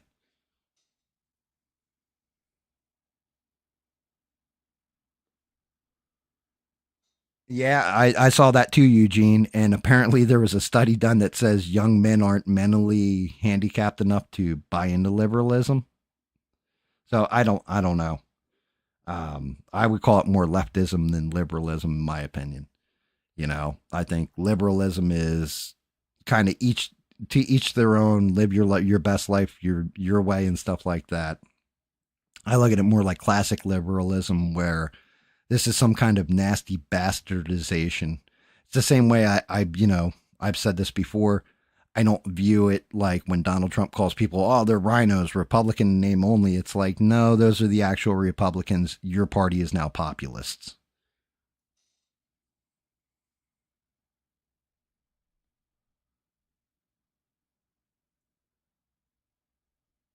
Well, of course, but the whole thing is they have to make those really outrageous claims and stuff. If they don't make those outrageous claims, they don't get the clicks. And the whole thing is, people aren't even watching their shit to begin with, let alone they'll come out with something outrageous. But everybody has seen enough bullshit with Russia collusion. The laptop's not real. COVID vaccines are safe, effective, and, everybody needs to get them. Wear 3 masks so this way you're not catching the infection. We've seen too much fucking bullshit from people that are supposed to be experts that everybody's questioning everything now. They've lost their credibility. Where's Bina? I'm thinking Bina's probably still at work. She's probably working like her 6th or 7th job at this point, because that's all that girl does, I swear to Christ, is work. Now, hopefully she's got us on in the background, and maybe she'll even pop in like, hey, I'm here, I'm just working, I'm driving home from work or whatever. God bless her for breaking her ass the way she does.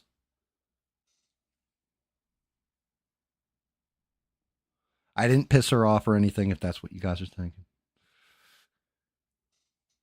I'm sure she's just working. All right. So anyway, now with Trump's Muslim ban, we can scratch that one off. This one goes with that one, which goes with the other one.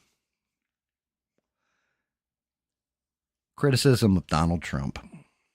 And maybe one of you guys can enlighten me to what the fuck this man is thinking. Do you guys know what the communication device in Lord of the Rings is called? So if you didn't read the books and you only watch the movies, there's a part where they find this ball, and like Gandalf tells, the hobbits, don't touch that thing because Sauron can see you. That's how Saruman was communicating with Sauron, right? And then I can't remember who was it. Was it Merry or Pippin? One of them grabs a hold of it and like starts shaking, and then all of a sudden Sauron's eye appears in the ball, and it's like, oh shit, like he now knows that there's hobbits on the way and all this. They know a hobbit has the ring, all this stuff.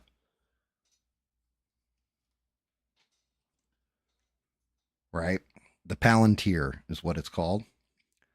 So Trump is having a company called Palantir AI develop a profile on every American citizen. So I want you guys to think about this. Why does our government need a profile on Sheree, on me, on Steve, on Devin, on Stranded, on Forever Demonetized, on Bagum D? Why do you need this? Why do you need an AI profile on every person?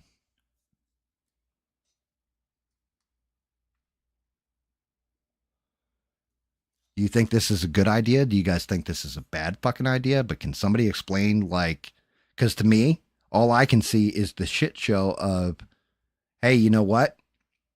GAM contemplated in the past. He was this dude in the past. We have an AI profile on him. We can predictably see that in the future, he is going to walk up to the White House lawn, drop his pants, and take a shit, and then flip double birds at Donald Trump while wiping his ass with the flag, and then they come to my house and arrest me for something I didn't do.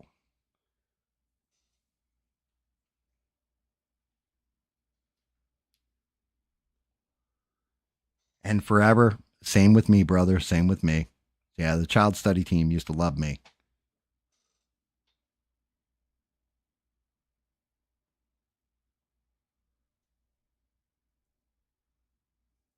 Yeah, and how, I don't understand why you would want this AI profile. I can get if you are taking known terrorists and building a profile and an AI, so this way you can predictably distinguish who's going to be a terrorist in the future, or, same way they profile serial killers, right? Like, oh, well, he tortured small animals as a child. Okay, that's one of those distinguishing markers for a serial killer in most cases, like, because they start off small and then grow bigger.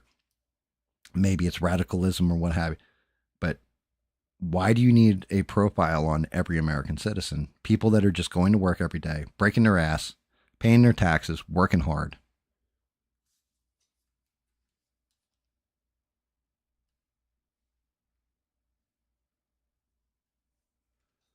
You know, why? Why do we need this? Why is this a good idea? This is not a good idea, guys. I don't want the government putting a microscope in my ass.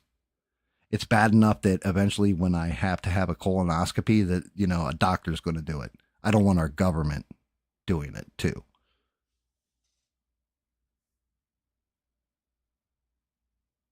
There's Duke. Good to see you, Duke.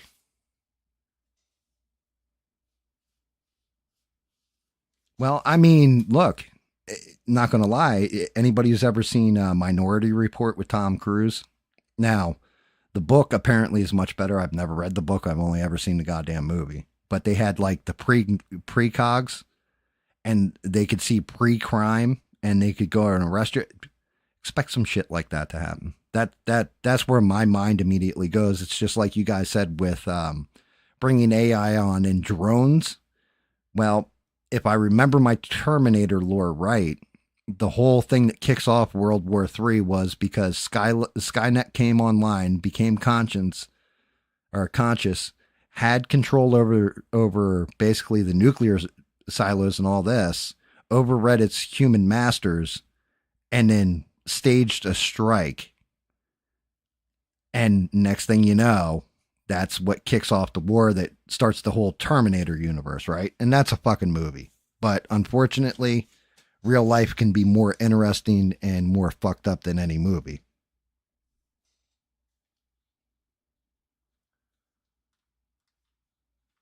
Wait, did you just call me a cock camel? Is it because I got two bumps? Like, what the fuck?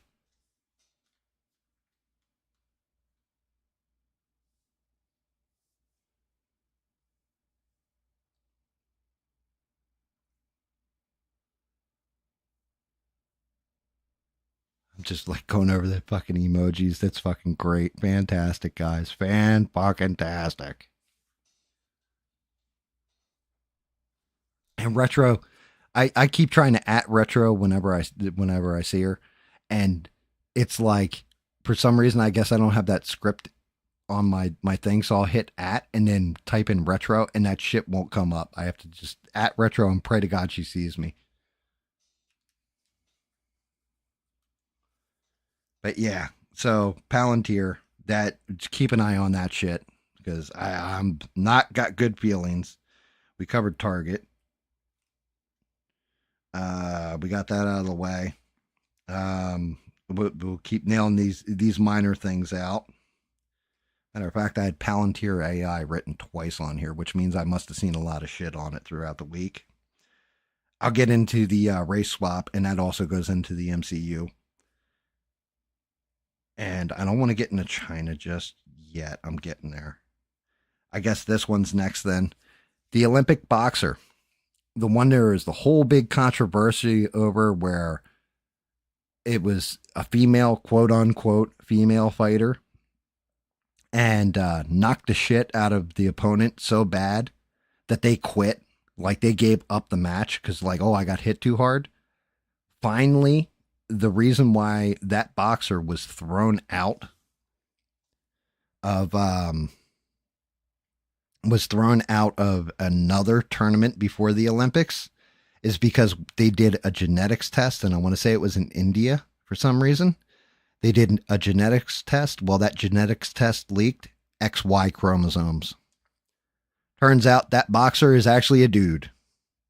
Biologically a dude. And that's why they were annihilating fucking women. That is that fucking bullshit.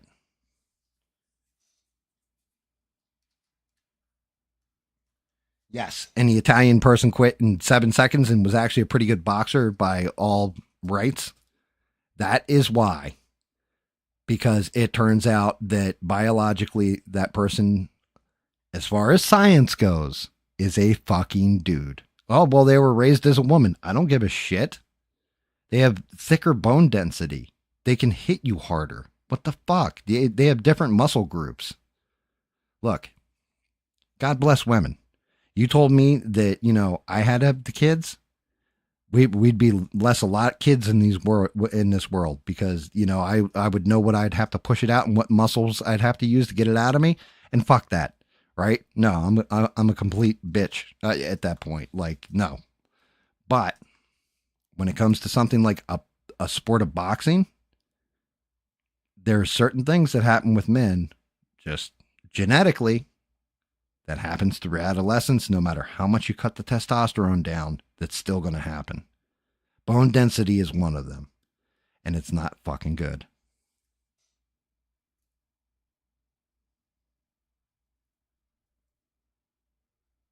Yes, stranded. I think they were saying it was a hermaphrodite. That's not true. Actual male chromosome. The right wing isn't right about everything though, because they don't ever get it misconstrued. They're just right about a lot more right now, but that's because they're kind of telling the truth, but they're not telling us everything. So they're lying by omission at the same time. But when it comes to shit like this, yes, they were right about it. Musk v. Trump can get scratched. Egypt removed from ban list. Yep, we covered that one. Oh, I'm almost done. China. China. Everybody's favorite China.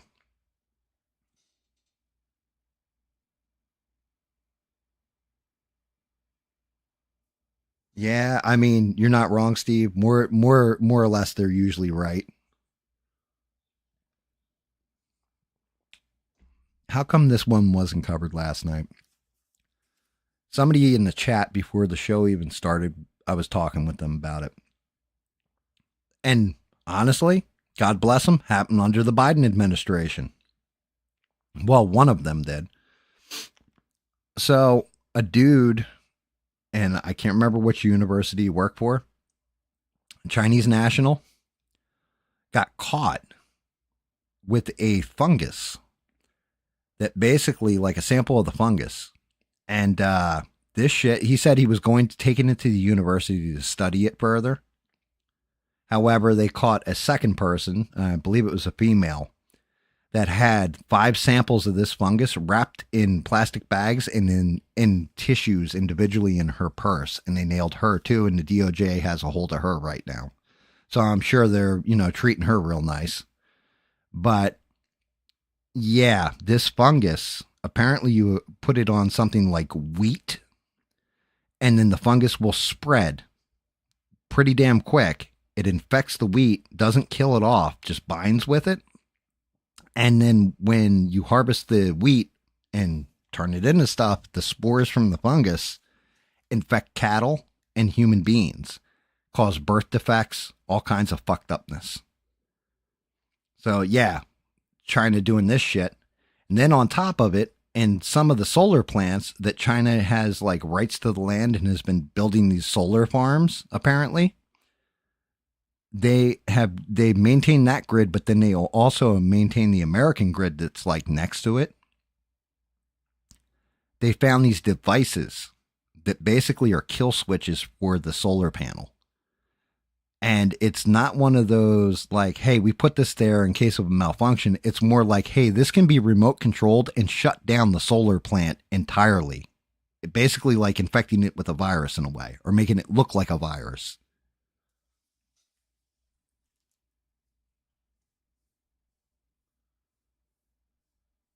Yes, we all say China immediately in Trump's voice. But yeah, so China, not only has hit us with fentanyl, but has been trying to smuggle in a killer fungus into our crops, and then also doing shit that can be used as an attack on our electrical grid. Still think they're our friends at all, anybody out there in this world? Because they're fucking not. If they're not going to enact it now, let's say they go and attack Taiwan. Let's say they go and attack Taiwan. We start to attack them.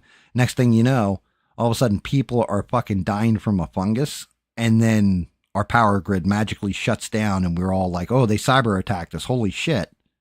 And it turns out it's these devices because we've let enough Chinese nationals into the country, legally or illegally, let them buy land in sensitive spots and basically infect our country.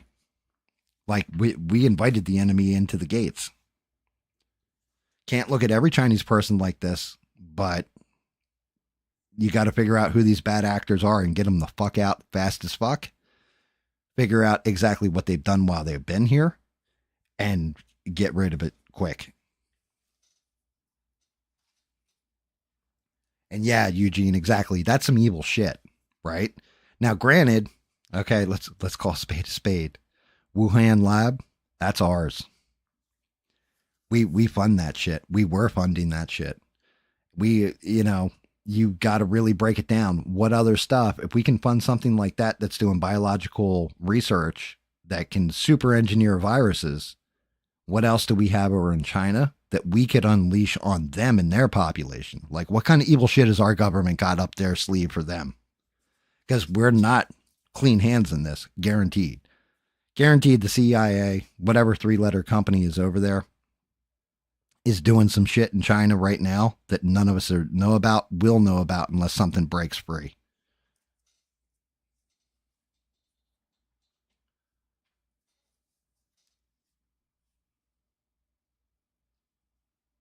Like, I mean, I love my country. I'm a patriot. This is the greatest country on earth, in my opinion. Flat out, if we're going to look at the world and really say that we wouldn't have some kind of strategic plan or some kind of counterpunch for their punch, I think that's kind of ignorant. We are assholes ourselves. We are warlike ourselves. We as the American people may not think like that, but our government, that's a whole different animal.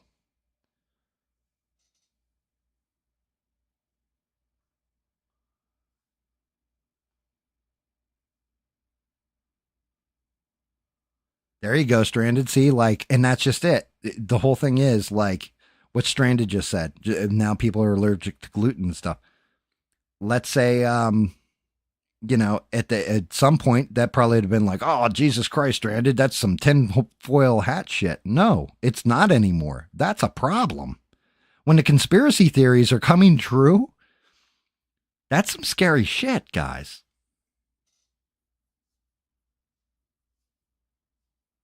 Yeah, I can't do TikTok. I'm going to give 110% shout out to ABL on this one because he said something like this too. I don't like TikTok. I don't care for the app at all. I can't look at it and say, yeah, this is where I want to get my news, any kind of. I don't find any entertainment on it. Like, what the fuck? I don't get it. Like, it's just not my cup of tea. So I can't knock anybody who uses it, anything like that. But for me, nah, you'll never catch me on TikTok. The only TikTok I'm concerned about is the crocodile that swallowed the clock and ate Hook's arm from Peter Pan. That's the only TikTok I like.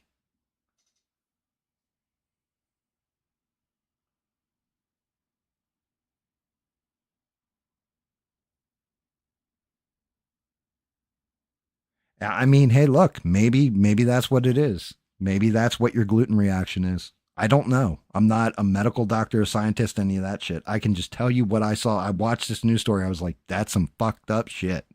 How come this isn't being covered? How come all the political talkers there? I see a couple talking about it because how the hell would I know about it, right?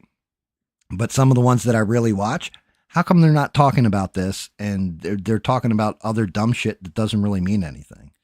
To me, having our food supply, our electrical grid compromised, that's a big story. That's something that could directly impact all of us. I mean, and let's say it didn't even make humans sick. Let's say it just affected our cattle and gave it birth defects and stuff. Now you cut down the amount of meat being produced. Well, what are we all going to go to soybeans at that point? Like, what the fuck? That's our protein source. That's important.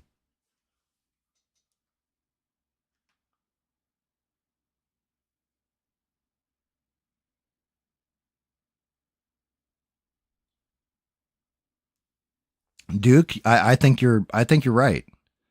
They definitely, man, there's a lot with 9/11 that we can get into and put on full tinfoil hats. I'll save that one. Maybe we'll do an entire episode that's just 9/11 conspiracy and everything else. I think there's a lot of stuff that in my mind doesn't line up right, but there's other stuff too that is undeniable that we, have to come to terms with.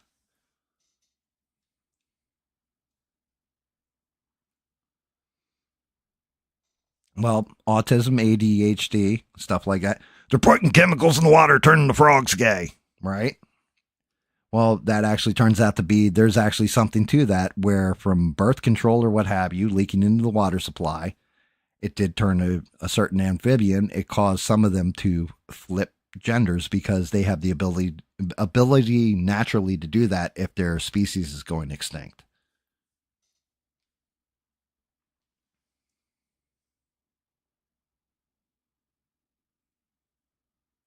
Eugene, AI doesn't write better music than you.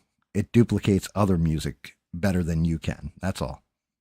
You write original shit. AI writes what everybody else has already written.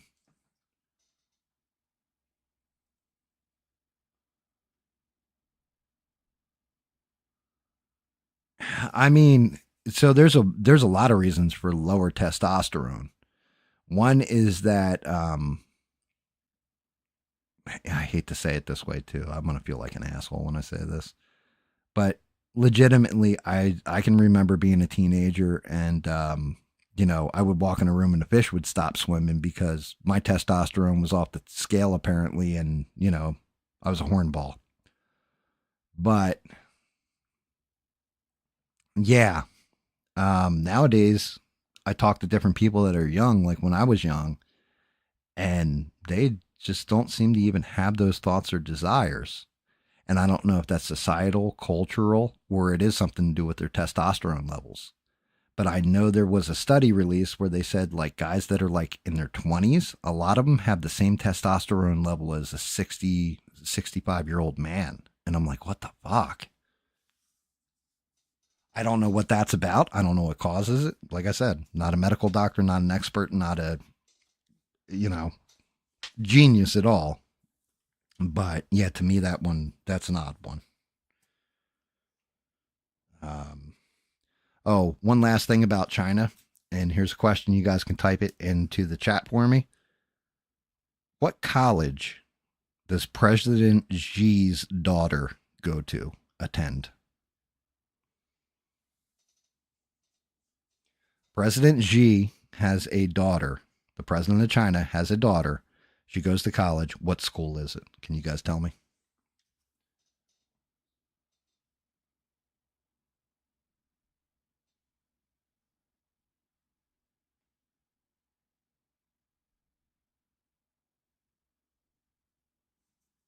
Thank you for the link too, Sheree.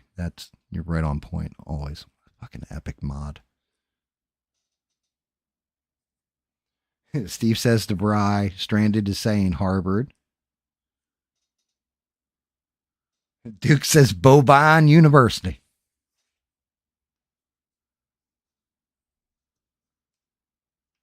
Eugene says Starfleet Academy. Oh my. I don't know how to feel about the new season of King of the Hill either forever. That's a good shout out. That could be one everybody getting the discussion on too. Stranded wins is a winner. Winner gets a chicken dinner. 110%. It's Harvard. President Xi of China sends his daughter to Harvard in the United States. How's nobody tried to assassinate this girl? I'm not calling for, violence or any of that stuff. I'm asking a question. You would think that somebody would go after that kid. Now, maybe they're running off of a different name or something like that, but that was one that caught me completely off guard. I'm like, huh, does she have security around her 24/7, stuff like this, like a president's kid might have? But it's kind of shocking to me, too.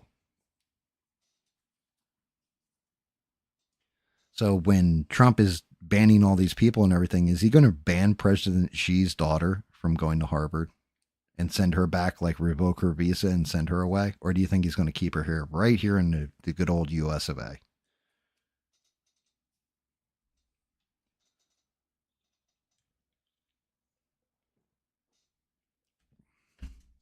I mean, keep your friends close, your enemies closer, maybe that kind of thing. I don't know. I just found it very odd that the president of China would send his daughter to America.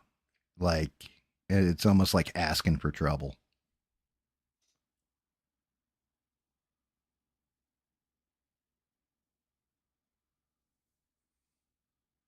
Eugene, is that the only reason to go to college? I used to think the only reason to go to college was so that you could, drink a lot of beer and get a lot of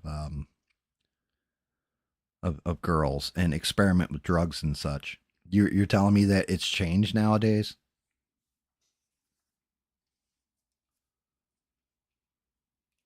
Man, I'm telling you, we had it so much better in the 80s, 90s, guys.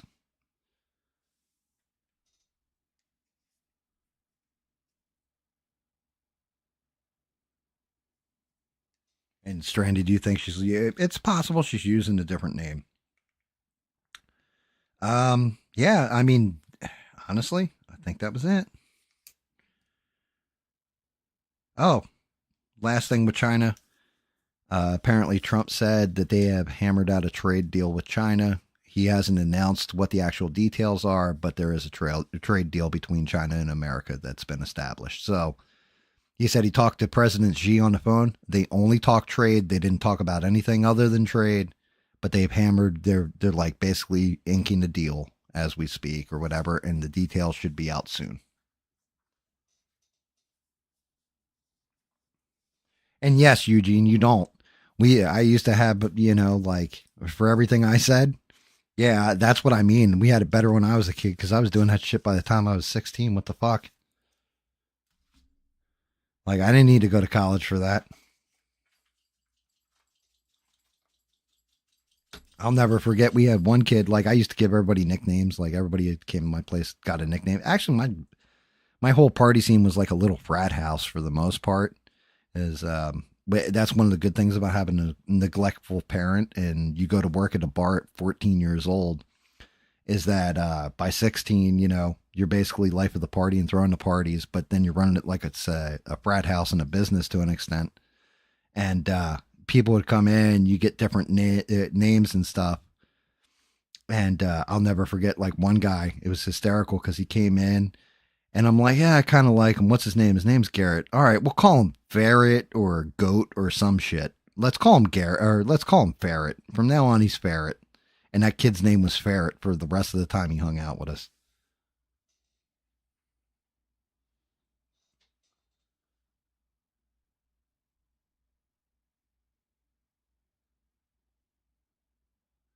Yeah, well, and that's just it. That's kind of like the frat house and Animal House. That was kind of like my house, just crazy and off the rails.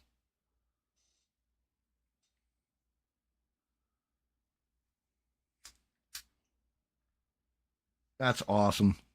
Retro, that's awesome. Yeah, Eugene's actually writing that music. When I first heard it, I was like, "Is this AI?" And I was like, "No, no, that's actually a human."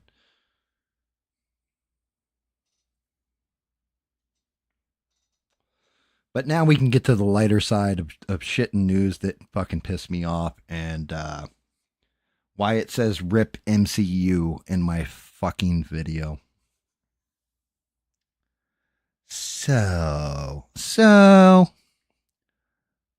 I told you guys about Fantastic Four. Apparently, the end of the movie is Sue Storm and the female Silver Surfer team up and they take down Galactus, and it's all about women power, right? Yay! Which is what the MCU has been doing. That has really killed off a fan base, to be honest with you, because women don't like.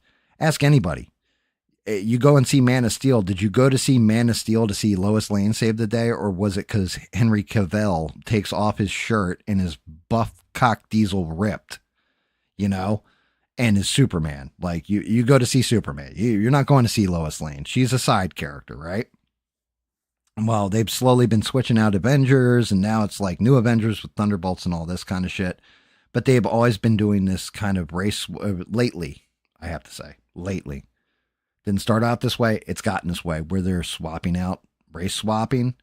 They're doing gender swaps. So it seems like, for Hawkeye, for example, they're going with Kate Bishop as the new Hawkeye. Um, what's his name? Sam Wilson is the new Captain America, stuff like this, right? So race and gender swapping. There's Beans. Beans, I'll show him off because I pulled a bunch of books for it. Welcome to the show, Beans. Good to see you.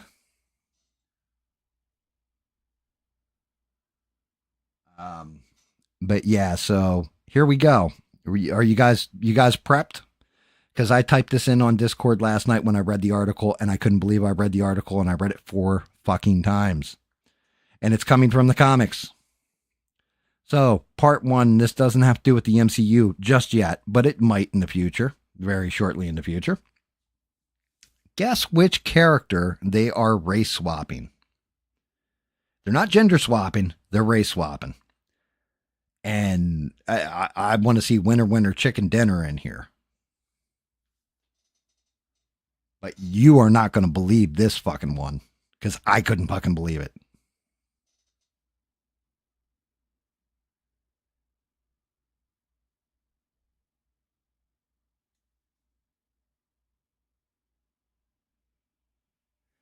Eugene has it in 1.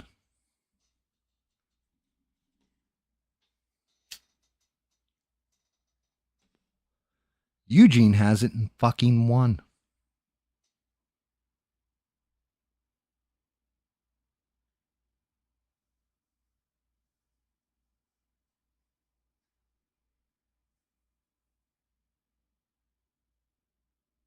Danny Boss, you got it in fucking 1. So, like I said, Captain America, Sam Wilson, who was the Falcon, who was an amazing character on his own, you made him Captain America, right? And they did this in the comic books, and then it came to the big screen. So, and I'm going to see if I can't get this guy's name right, because I wrote that shit down, and my hand was shaky as fuck when I was writing it, because I was like, what the fuck am I even witnessing here?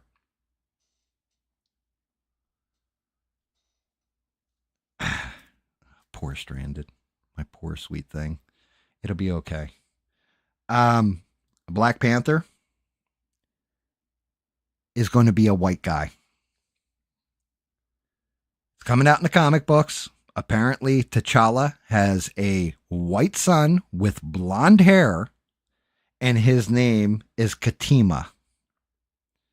And he is to inherit the mantle of Black Panther and become the king of Wakanda.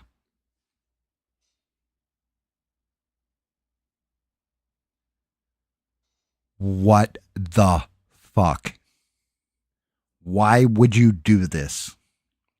When you switch characters from white to black, I give the same fucking speech. Why are you going to turn a black character to a white fucking character? What fucking good does this shit do? I mean, hey guys, good news. I guess according to Marvel then, I can now identify myself with Black Panther. I can see myself in him, right? What the fuck are you doing, you dumb fucking sons of bitches? Are you trying to kill all comic book lore dead? I'm sorry, Chadwick Boseman going, Wakanda forever, was epic. I don't want to hear, yo, brah, Wakanda forever.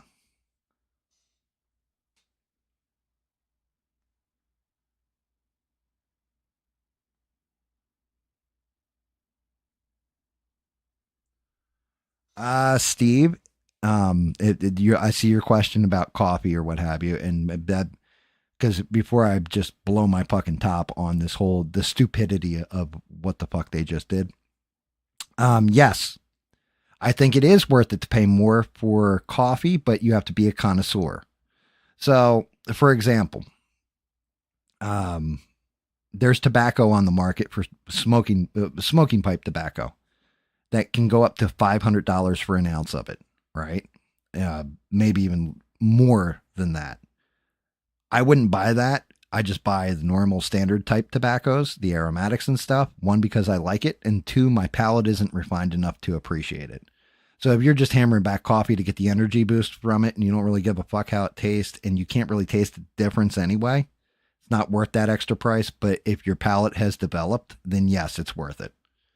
Or if you need a higher caffeine content. Honestly, when it comes to coffee, talk to Beans. Beans is the master of the coffees.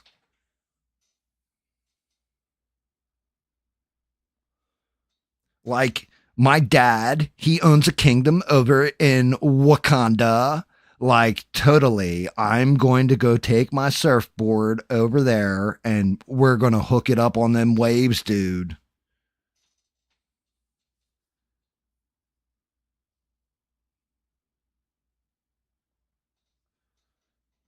Wakanda, by far the best. Let me tell you, brah. Let me just tell you, okay? Like, wait, are you saying that because I'm white with blonde hair, I can't be the next king of Wakanda? Like, what the fuck are you doing, you fucking dumb fucks? Like, Shuri. Shuri became the next Black Panther. I wasn't real happy about it. I was like, But then they switched it back to T'Challa. And still, I was like, yeah, but Shuri is his sister and it makes sense and all this kind of stuff, right? She's embedded in that culture. She's grown up in it. It's her land too. She's a princess, technically. If T'Challa's a prince and a king, then obviously Shuri's a princess. She could hold the fucking title of Black Panther. But you're going to switch it to a white dude? Like, what the fuck?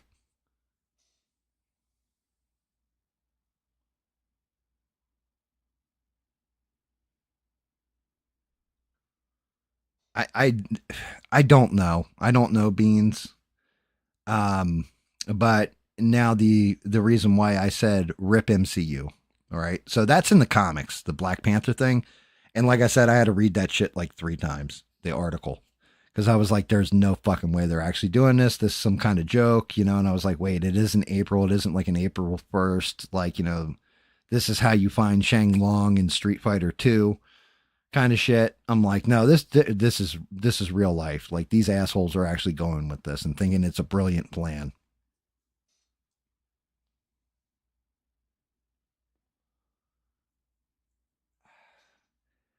This is why I said the MCU's dead. So we've all seen the cast list, right? For Avengers Doomsday, which is going to follow, I guess, Fantastic Four, Fantastic Female Four, or whatever, First Steps. Oh, by the way, the baby apparently in Fantastic Four plays a big role in it too, which is why they called it First Steps.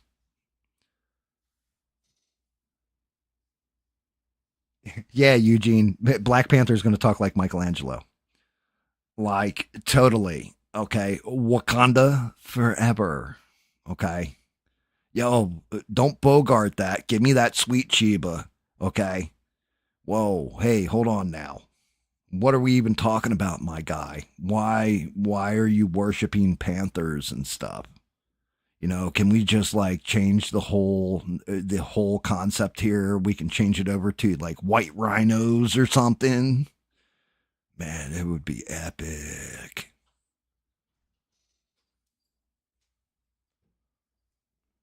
I mean, it would totally blow my mind to say Wakanda forever. Check this out. Like, not gonna lie, if they bring him into the MCU, they need to resurrect Michael B. Jordan's character and have him just beat the ever loving Christ out of him and kill him and take over Wakanda. Like, that's where I'm at with that.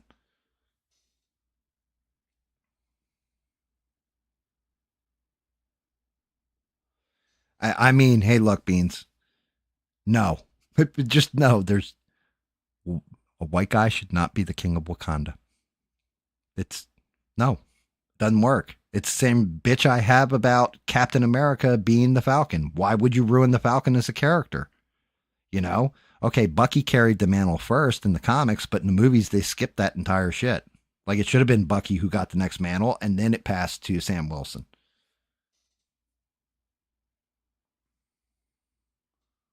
Yeah. Waka Waka Wakanda, baby. Forever.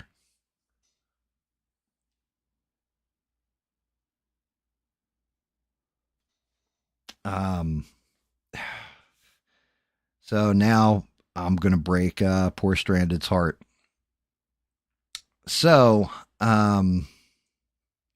they've gone through the entire cast list, and apparently, this is the rumor, and I completely fucking believe it.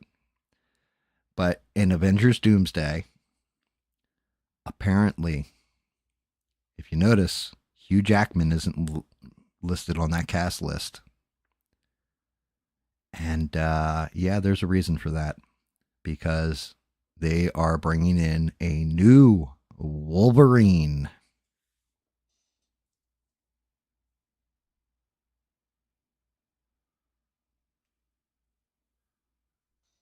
And the new Wolverine is the chick who plays X-23 in Logan. The one that they brought back for Deadpool. Apparently, she is going to be the X-23 is going to be the new Wolverine. They did that shit in the comics. So there's already precedent for it. Yeah, no Hugh Jackman. It's going to be that girl, and she's going to be the new Wolverine.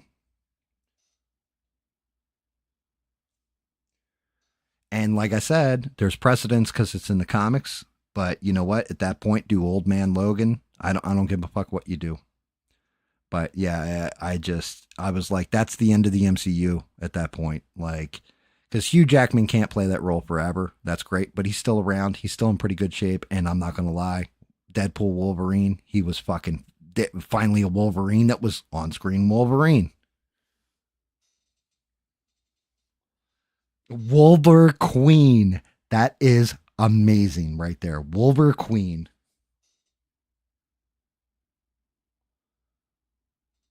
Good night, Retro. Thank you for hanging out. We appreciate seeing you. Hopefully you're back for the next one. I'm doing Sundays too now at 8. So swing in whenever you want. I'm not okay with that because the way they got to X-23 becoming Wolverine in the comics was the original Wolverine got encased in adamantium, liquid adamantium. It dried out, hardened. He couldn't move anymore. And he was like trapped forever. And that's why X-23 switched the mantle from X-23 to Wolverine. But once again, X-23 is X-23. Wolverine is Wolverine. Maybe I'm just a fat nerd like that, like a big sweaty, but I'm sorry. Stop doing this shit. Nobody wants to see a female Wolverine. Same way nobody wants to see, like, if I want to watch a Supergirl movie and all that kind of stuff, okay, great. If I go to see Superman, I want to see Henry Cavill, fucking cock diesel, shirt off, like beating the hell out of fucking whatever. I want to see a badass. I don't want to see if I want to see a Batgirl movie, I'll go see, a Barbara Gordon Batgirl movie. I'm not going to go see Barbara Gordon Batman movie. Like, just not going to happen.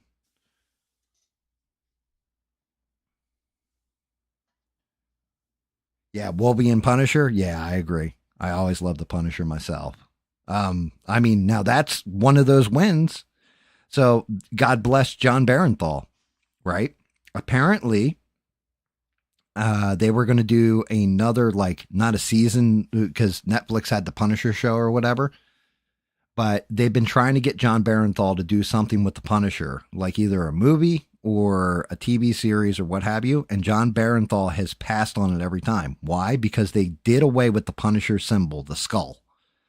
Instead, they did this goofy ass skull with horns that is from a storyline where the Punisher became part of the Hand, like he was working with the ninja organization, the Hand. So he got a new symbol. The main reason is because cops were wearing the Punisher symbol. Military was embracing the Punisher symbol, so Marvel decided they were going to do away with the Punisher symbol. John Barenthal said, I will not touch anything unless I have the authentic Punisher symbol. So Marvel is bringing back Frank Castle as the Punisher with the fucking Punisher symbol for John Barenthal. And God bless that man, because if he didn't love the comics the way he does, it's the same way God bless Henry Cavill. Because when The Witcher started to veer off where it was all about the girls and The Witcher was a side character in his own stories, Henry Cavill was like, dude, I'll put up with it for this season. You do it next season, I'm the fuck out. They did it the next season. He was like, I'm the fuck out, and was gone. And they had to replace him, put on a different character or a different person to come in and play The Witcher. And guess what? Show's canceled. You want to fuck around? You're going to find out when it comes to nerd stuff.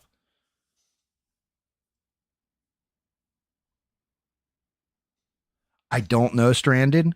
I don't know how they're going to handle it. I don't know if she's going to pick up the mantle. I don't know if it's going to be the Laura from Deadpool Wolverine, like the end of it, and she puts on the mantle because that Wolverine's done and retired. I don't know how it's going to go down. I'm just telling you, that is the word. That is the nerd rumor. That's what's floating around out there, is that is the way they're going, is she's going to be the new Wolverine. Not X-23, but actual Wolverine.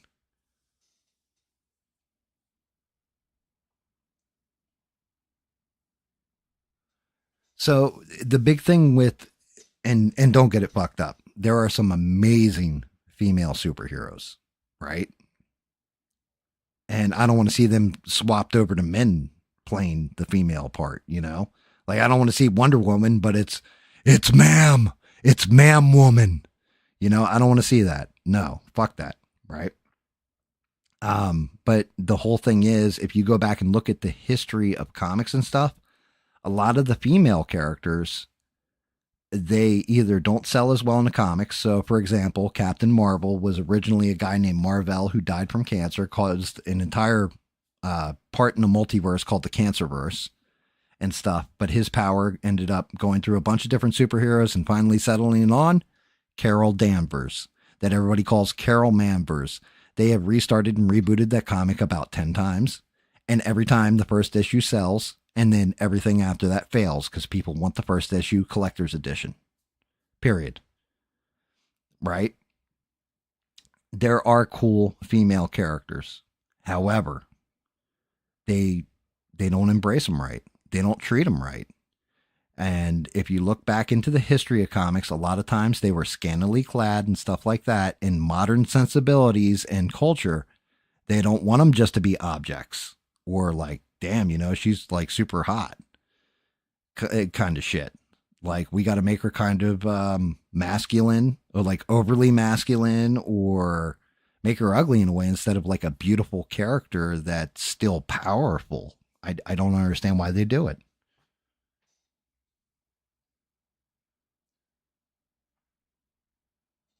Okay, that's fair. And Stranded, that's fair. But I'm just letting you know that that might be coming. And they might just do the full gender swap. I don't know. But yeah, Beans, I showed this off before. And now that you're on stream, I will show these off. This is a reprint. My original is actually slabbed and hanging on a wall. But this is the first issue of Wolverine ever. Introduction of Wolverine was in Incredible Hulk. They were fighting the Wendigo. It was back in Hulk 181. And oh,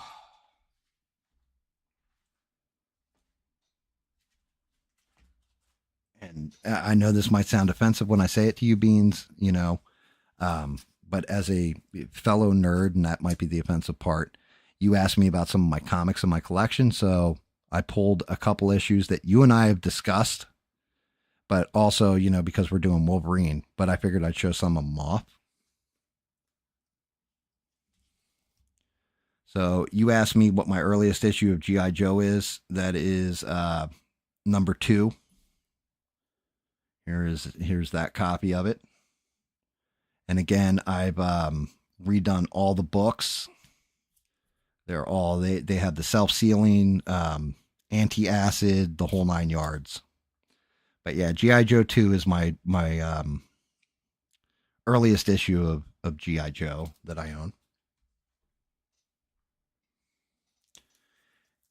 These are some Wolverine books. Well, actually, just Wolverine inspired covers. I figured I'd use them on the paint job tonight, so I'll show some of them off. This one's not for the paint job, but I thought you'd get a kick out of this because they actually show this cover. And when Deadpool's trying to find Wolverine and Deadpool and Wolverine, and he's time leaping and he's up on the cross, this is the cover that scene comes from. right? That was X-Men 251, it looks like. And now on sale twice a month at a whole $1 a copy.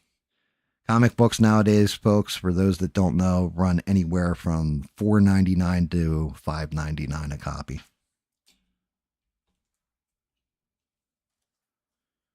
Okay. This one I just thought was a badass cover. This one I'm actually going to use for the paint job. It's him versus Ghost Rider. Death neath New Orleans. But the big thing is it actually has his shoulder armor here. In the picture, everything else. We'll be just going ham on Ghost Rider. I love that cover. Then, of course, I couldn't get away without actual Wolverine himself. I'm the best there is, bub. But yeah, I figure this one is a good one to use for painting. This was issue 11 of Wolverine. I just love that cover. It's a badass cover. And yeah, I mean, you can tell it was I don't even know if you guys can see that or not, but it says $3.99 in US and Canada. It's Wolverine Origins is the name of the book.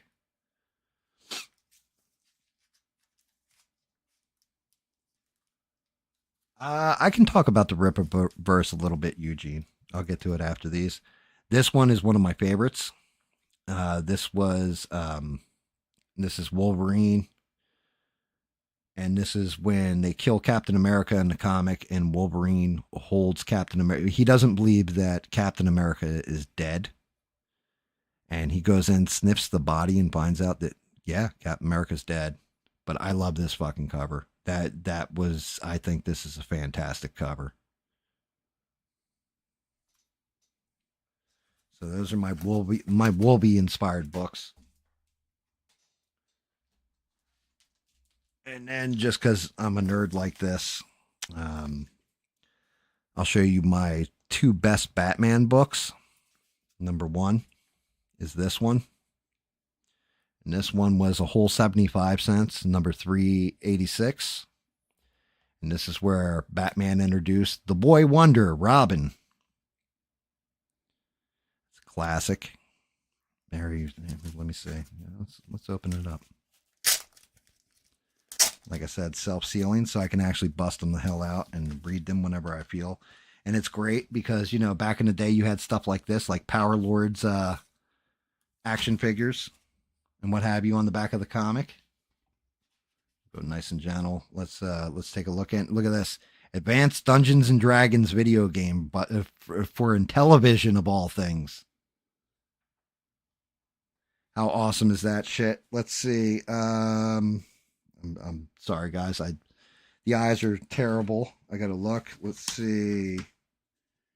Batman 386, published monthly by DC, printed in USA. So this one is a first printing. I'm just looking for a year on this. Should be copyright 1983. So I got this back in 83. I mean, my spine's crisp. But some of the shit they advertise in here. Yeah, who remembers Qbert? Right? Maybe I'll do 3D prints of him too. But Qbert for the good old Atari 2600. Like, kind of fucked up. I'm reading a DC comic and you got an advertising featuring Spider-Man or an advertisement with Spidey in there. Yeah, but all my pages are nice, crisp, clean. Power Lords. And that's actually the video game for Power Lords.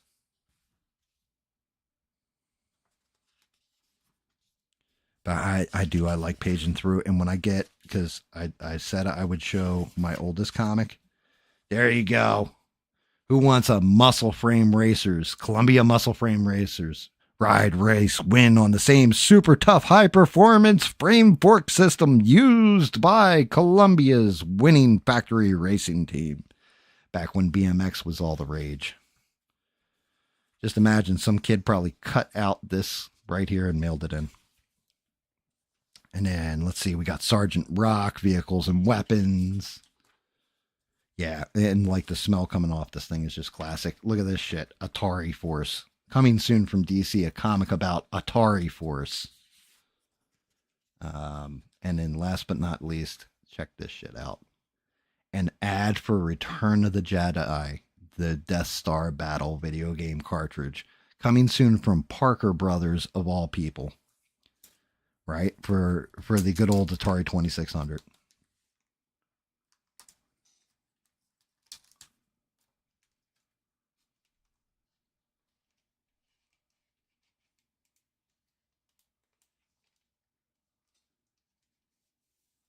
It looks foggy because as I'm pulling the comic in or what have you, it's trying to autofocus, but the thing is going out of focus for the most part. But yeah, so we got that one, and then my other Batman that is one of my favorite covers. Period. End of sentence. And that is Batman number 497, Nightfall number 11. And that was when Bane broke Bruce Wayne's back in the Batcave and put him out for a while, and they brought in Azrael as Batman.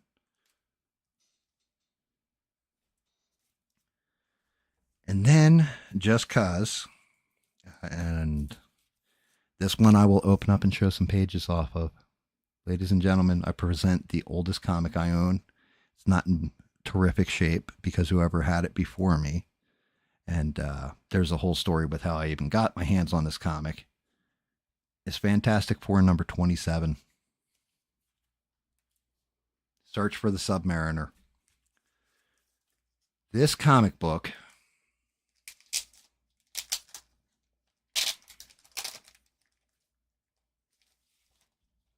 make sure I put that loop back on the sticky stuff because I don't want to hit the back of the comic. This comic book came out in copyright 1964.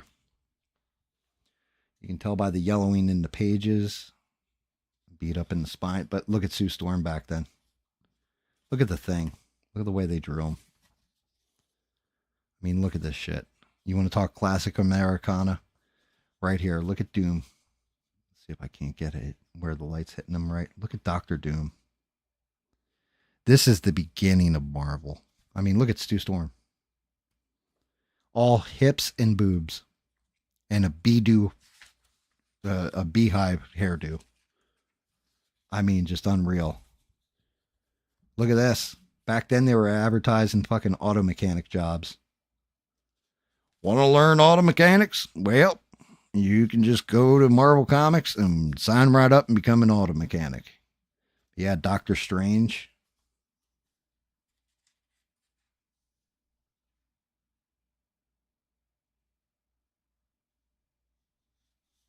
I honestly, Steve, I don't have many, and I apologize to Beans about this. I have all my Superman outside of Death of Superman, which everybody has a copy of. All my Supermans are all World's Finest. Check this out. You want to know why the Dems can't recruit men? Because that's what men look like. Right there. You see that? Look at that. Look at that chiseled son bitch. My secret new Dynaflex method. You could be a hard ass just like me. All you got to do is fill out this little form, cut it right out of this book, and make it worthless and mail it in.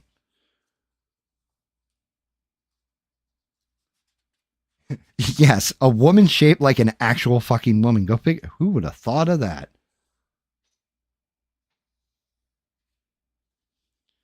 Look at this. Boys wanted to sell grit. 5 cents profit. Yours on every copy sold. 30,000 boys selling each week. No, it's fun. It's easy. You can make $1 to $5 every week in a few hours. Holy shit. Just imagine like that $1 to $5. If they advertise that now, to be like make $1,000 or $5,000 in a week, right? That's HypnoCoin, new pocket-sized invention, helps hypnotize in minutes.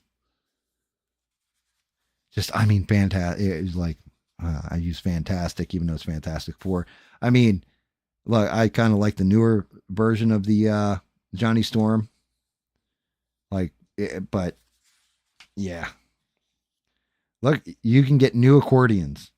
This one is, I think, for Devin right here. This new accordion, save up to half off. Um, Here you go. They even have advertisements for fucking Danny in here. Look, with God, all things are possible. Free golden cross when you fucking hit them up. Dresses, 47 cents. Shoes, 33 cents. Men's suits, $5.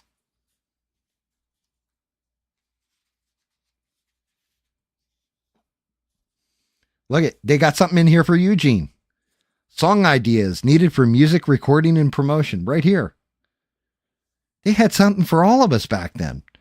Poems. That's for Mister, I think. I think he likes to rap, and isn't he MC Honky or something like that? Isn't that his rap name? But you know, stuff like that. Look, stuff for nerds like me, like play guitar in 7 days or get your money back. Profitable rubber stamp businesses. Personal radios. 50 bike decals for $1. Like, look at this. Diff China. Big value. Wait, what the hell does that say? Diff China, 10 cents. Big value, only 10 cents to approval buyers extra. We give our regular customers a 56,000 space album after certain purchases. And that was in Santa Ana, California. Well, I don't even know what that's an advertisement for. I guess it's for stamps. But yeah, I mean, Namor, look at Namor. I'm sorry, he doesn't look Hispanic to me in this. I don't know why.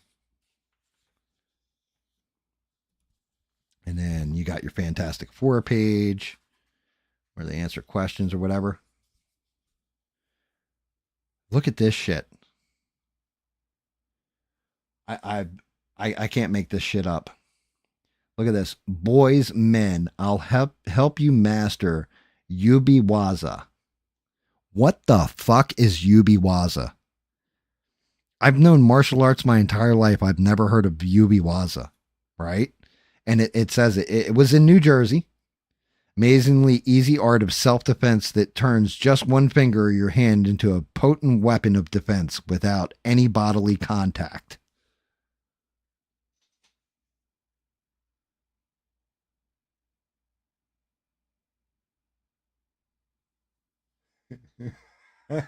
Beans is time stamping. Look, if you learn electrical appliances repairing at home in your spare time, you can earn big money. $5 to $6 per hour. So I mean, we're talking 50 to 60 in the here and now, right? If like all our other prices are lining up.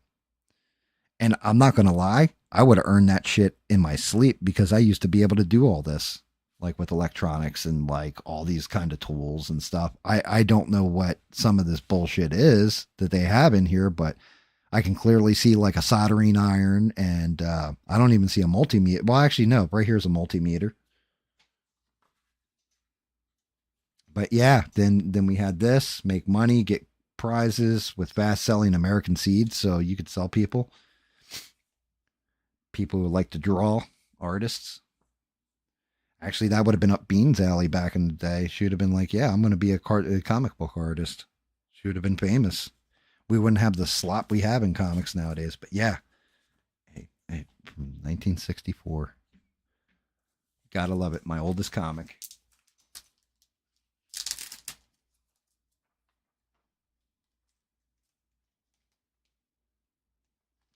What's up, DJ Honky? How are you?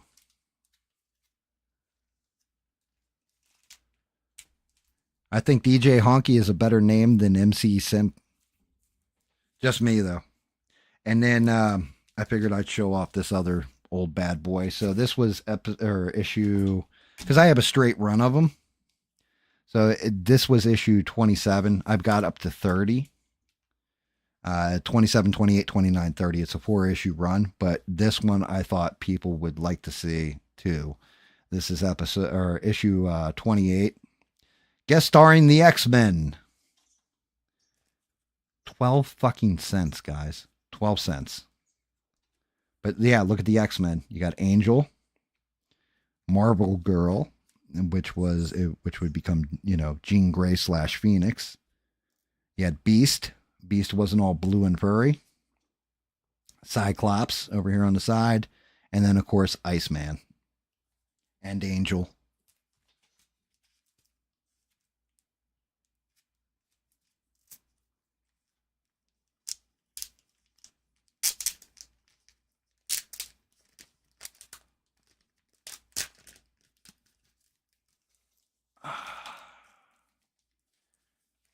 And yeah, this one's, it looks like it's got the art thing on the back. I don't know if it's the same ads in here. It's just flipping through. We have to fight the X-Men. They would have gotten fucked up back in the day if they had Wolverine, right? But yeah, they clay model and all that kind of shit. There you go. Don't let them call you skinny. For women, men, boys, girls, and does it say courtesans? At drugstores everywhere. Yeah, women looking like women. Like, man, it looks like the same ads. Yeah, you got that dude. But yeah, the X-Men and the Fantastic Four mixing her up.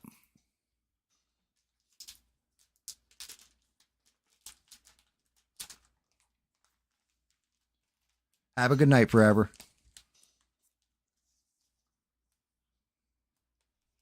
Thank you for dropping in, boss.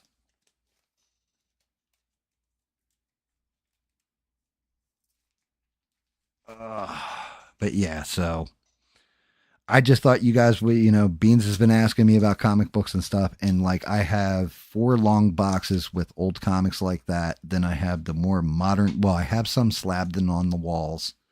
Depends on the characters in the room and stuff like that. Like we have different themed rooms in the house because my wife is amazing and the ultimate nerd, and she's like, I mean, what woman says, hey, you know what? This dining room, we don't have company and we don't really give a fuck about what people other like. So why don't we turn it into something we like? All right, what do you want to do with it? I want to paint the walls black and turn it into Justice League Dark. All right, fuck it, go for it. And then you hang stuff like, Constantine's cigarettes, his silks. I can't remember what the hell they're called. Something silk. But they're actually from England. We had somebody fly them over to us. I Vampire got his teeth in a jar, what have you. Have Zantana's top hat and like magic wand on a wall and all framed out with the comic book issue with her on it. Stuff like that. Like just craziness, a Wonder Woman hallway, Aquaman bathroom, a Green Lantern bathroom, a Superman washroom, like hers sinks are in there and everything else. That's all Superman. We had the kids bathroom was the Wonder Twins. My Boneyard, the one I painted, is Joker. Have a good night, Danny. It's great to see you too. Honestly, like most of my shit is usually DC. When I was a kid, I was hardcore Marvel. As an adult, I'm more into DC. And then both of them have unfortunately just taken a total shit. So now I have stuff like my game room or whatever, where I have my arcade machine. I have my pool table. I got all my comic stash back there, all that kind of stuff, all my game consoles, everything. That room, the one wall, it's all Japan. Well, I keep calling it Japanimation because when I grew up, it was Japanimation, but now it's anime. Like I got a One Piece whole section of it. I've got a Fallout section of it because I really love the Fallout games, the old fucking timey 60s, 50s feel to all the weaponry and the cars and all that kind of stuff.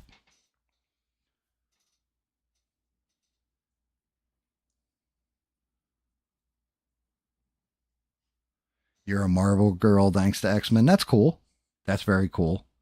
X-Men, yeah, that was I've got like some pretty decent runs on X-Men. Honestly, when I was a kid, it was always Spider-Man.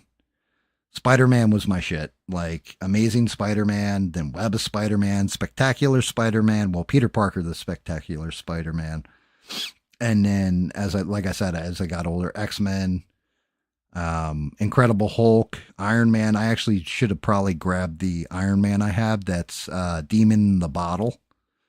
That's a great cover where he's got his Iron Man suit on. He's got alcohol all around him, and he's staring into a mirror, unshaven and like all fucked up. Demon in the Bottle story arc.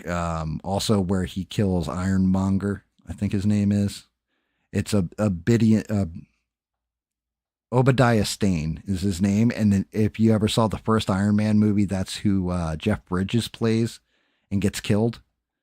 Right, that happens in the comic book too. He dies in the comics. I actually have the books where he dies.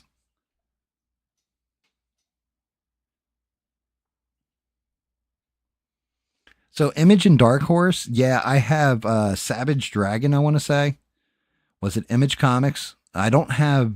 I think I might have one or two spawns, but I don't have any really good ones. Like, unfortunately, I missed the boat on Spawn when he came out. I think I might have an issue or two of Youngblood, but Savage Dragon, I think I have number one on that. The Max is another one I know I've got number one for, number one and two.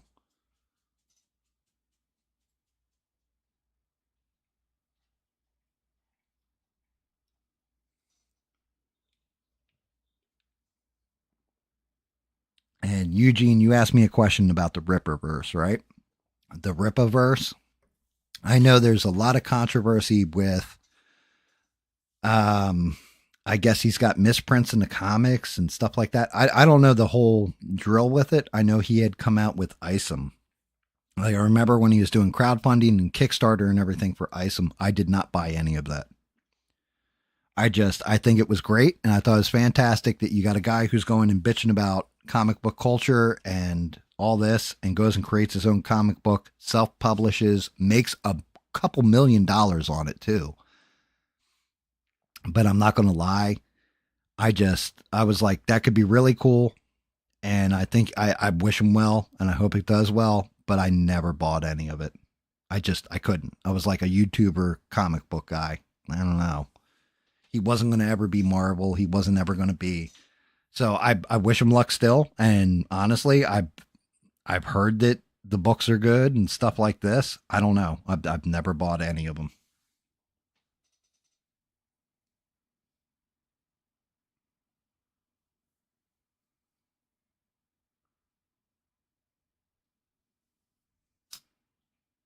Like, I don't know. You ever saw it? Like, or read them, or you got any of the ISOM issues? If they were as good or as bad as thought. All right, let me get a color guide from Mr. Wolvie here. Not really like I need them all that much.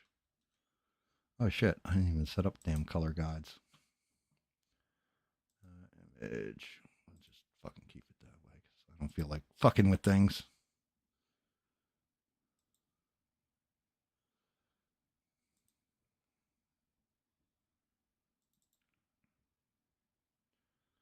Okay, you piece of shit. Where did you save my pictures off to?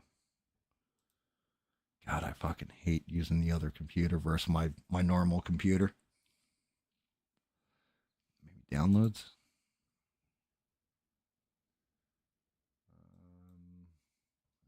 Let's see what this one is. Oh no, no, that's a terrible one. That's actually a picture of me. I don't want that one up there.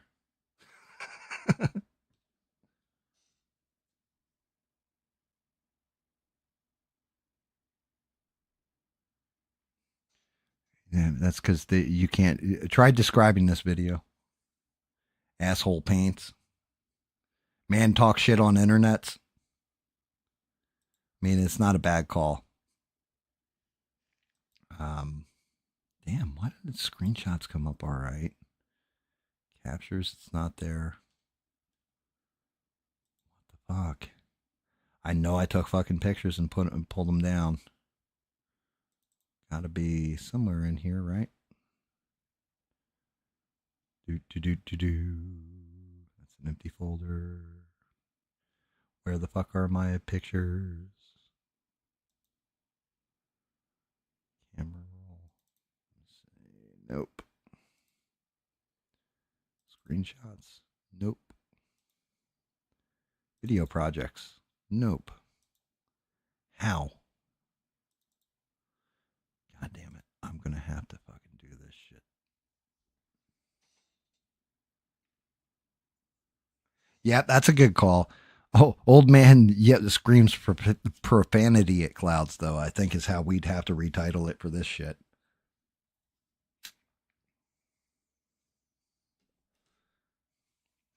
Dense bastard yells at fake people on internets, right?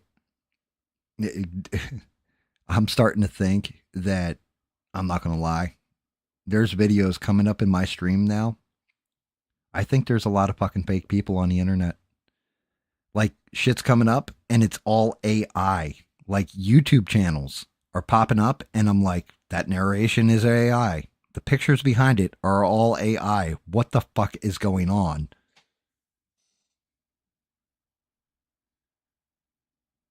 Yeah, I always mumbled to myself though. I legit do. I think everybody does at different points.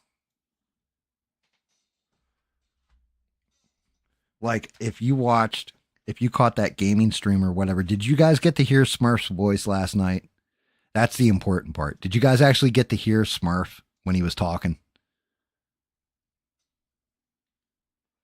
Because that shit was not about me gaming. It was just like that stream said. It was a stress test stream, so I could see if everything was working. We couldn't get his voice working, and we got it working. Had to use Discord to get it working, but we got it working.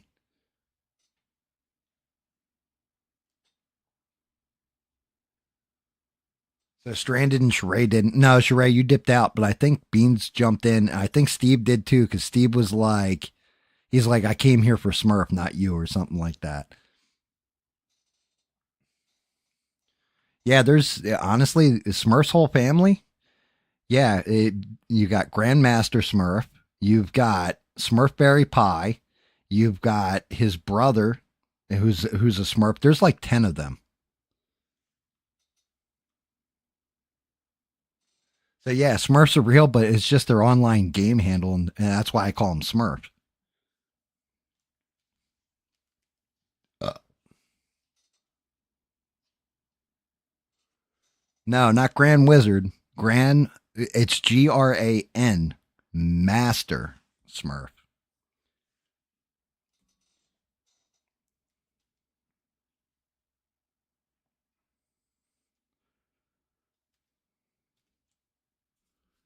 All right, I am going to do this. I just want to see where this shit ends.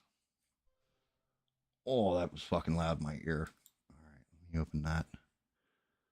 Oh, you fucking piece of shit. Tell me you don't save unless I. Oh, where does this save to? Save as. You piece of shit. So I took all the screenshots I needed for the stream. Now I got to go fucking redo them.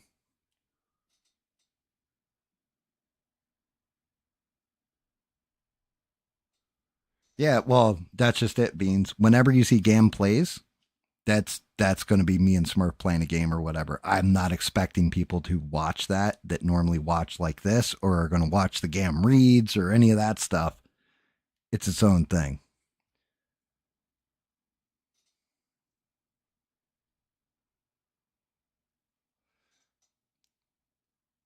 Did Grand Wizard Smurf? I don't know because I don't know a Grand Wizard Smurf.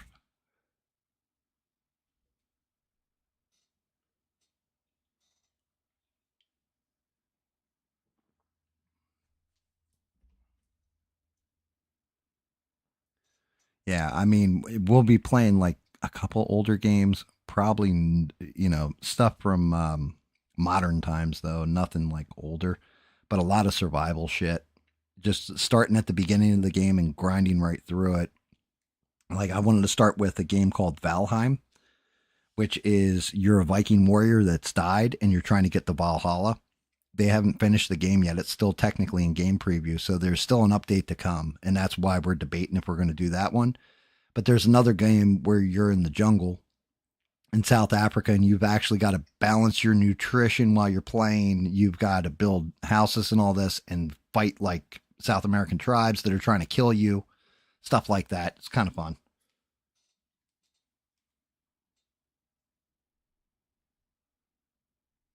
Well, GAM plays will be on this channel. The only one that's going to be a separate channel on its own will be when I do the reading one. That's going to be its own thing. You can expect commentary that is pretty much the same kind of shit talking I do now on this stream will be on the gaming streams.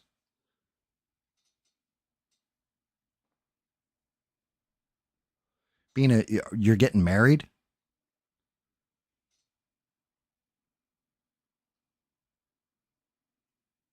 Eugene, you know what? That is true. You're talking about the Palantir thing. Maybe it is for a social credit score later on. I don't fucking know. If so, well, guys, you guys aren't going to want to associate with me anymore because my score will be in the fucking toilet.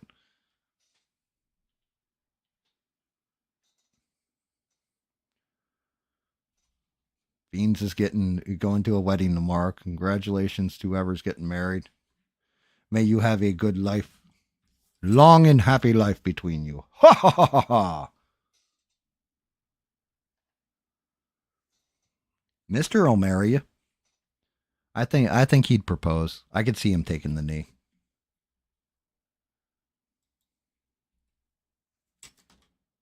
I've heard Mister takes knees a lot of times. That's just a rumor. Don't put anything into it.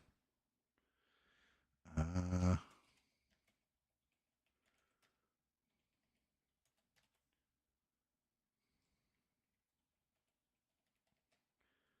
might lose chat here while I do this.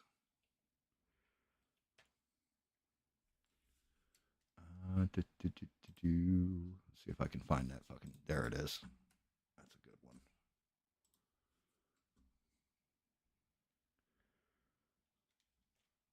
But I need the painting guide for what Wolvie actually looks like, and it so I can do my own shitty version of it.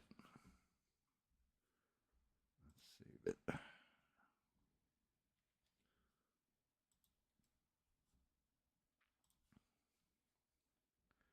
And second one. Hopefully you guys. Yeah, it was fucked up when we were doing that stuff last night.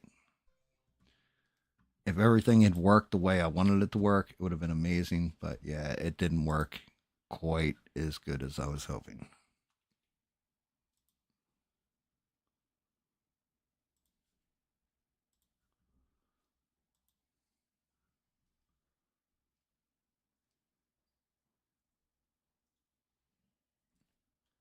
Actually, Sheree, now that you mention that, I have not seen too many pregnant women when I'm going shopping and stuff like that.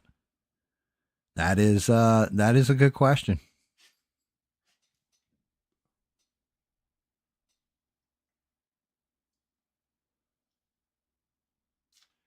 Okay, stranded. That was a lot of questions. That wasn't just one question, but yes, I will read the whole book. I will break it into chapters. Um, I would like to do it where, say, like I'm doing Hitchhiker's Guide to the Galaxy. I'm reading, and like reading Hitchhiker's Guide, and chapter one stopping, chapter two stopping, or what have you, but not putting it out till I'm done reading the entire book.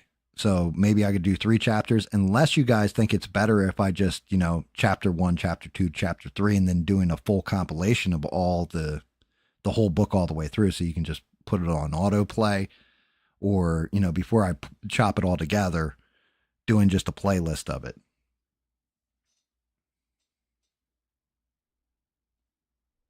And as far as taking suggestions for what books, absolutely. I'm open to suggestions too. If there's a story you want to hear, like somebody asked me if I'm going to, well, actually, my wife was like, you should try reading Where the Wild Things Are on there, and then showing off the art and stuff in the book. And I was like, that's cool. As a matter of fact, like I said, I'm going to read The Star by H.G. Wells as one of the first ones I'm doing. I actually got where it's just that story of the star, because in the other book that I had gotten, it's abridged. So I got an unabridged version. I'm going to try and stick to as many unabridged as I can.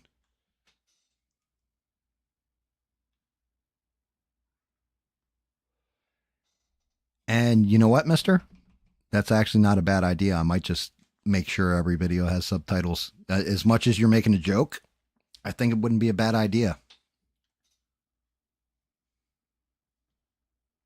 And yeah, mister, you never forget to bring a towel. Ever, ever, ever, never forget your towel.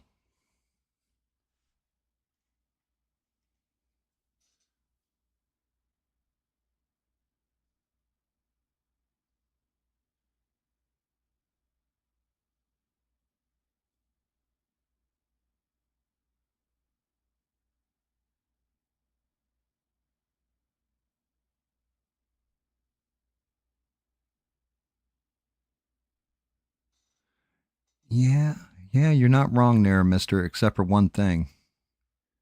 It's not going by in a video. If so, they call that a video. I mean, I got a library in my house, mister. I don't know what you got in yours, but yeah, I kind of got a library. I mean, maybe sweat socks and like a solo flex or something in the corner, and a thing of creatine, and just a box that's labeled broken dreams. I don't know what you have in your house, buddy. Only if they're flat, Bina. Those books count, but only if they're flat.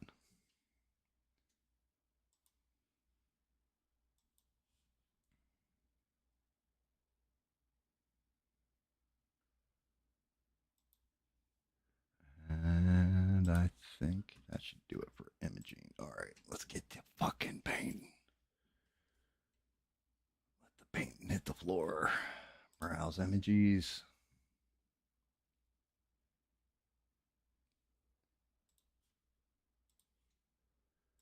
Got to make sure that Wolverine looks correct.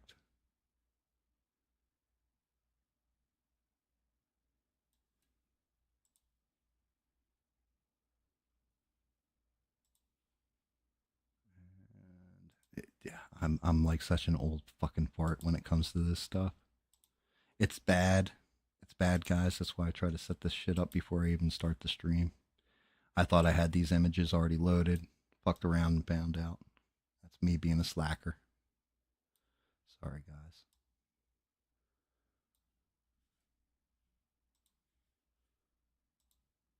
Let me shrink this one down. Doo-doo-doo-doo-doo.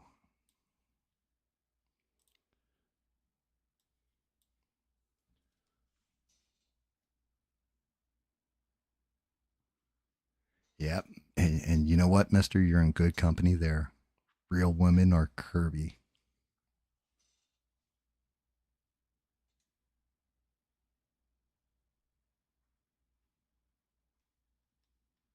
Oh, shit, Beans.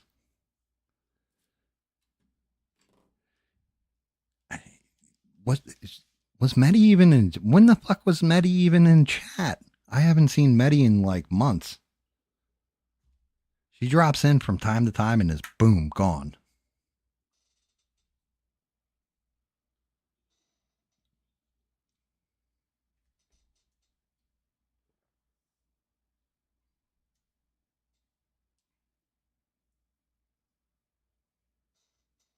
Wait, she was in chat last night? I mean, I got nothing against her, but yeah. Yeah, she's infrequent and always comes in with some kind of story. Like I think her husband or something was like a multi-billionaire that was the head of SEAL Team 6 and took down bin Laden or some shit.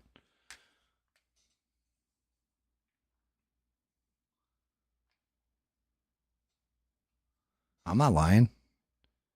I did not see Medi last night. Was I interacting with her or anything? The only people that I remember being in chat last night, I don't even really remember Mister being in chat last night. I know I saw Retro because I tried to type Retro's name in. That shit didn't come up. Definitely know I saw Sheree like 4 or 5 times because she saw every time I popped in and out. Right? Because every time I drop in, it's always, hey, Sheree, greatest mods on these interwebs, all that kind of fun stuff.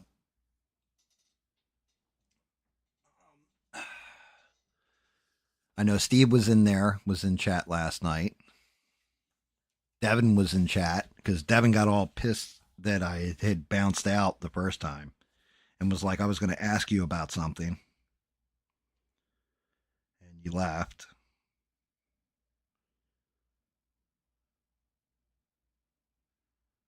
What the fuck am I looking for? YouTube, Facebook.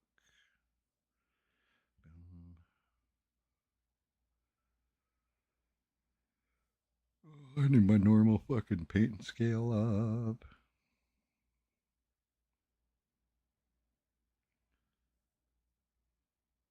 The one thing that sucks.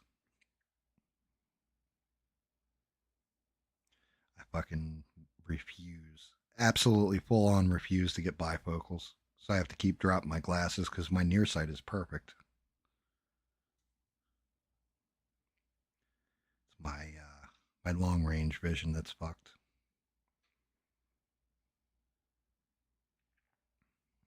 Perfect. Okay, so we are yellow, including knee pad, all the way down to there, all the way into here. Side stripe here somewhere. There should be blue lining here and there. Right here, and this whole patch. Everything else is yellow.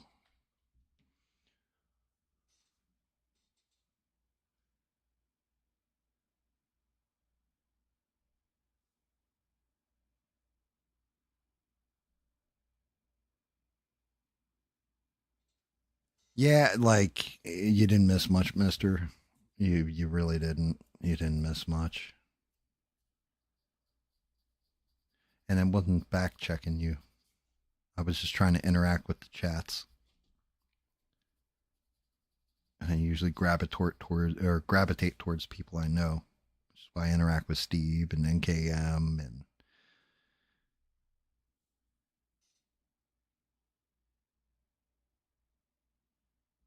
European sarcasm.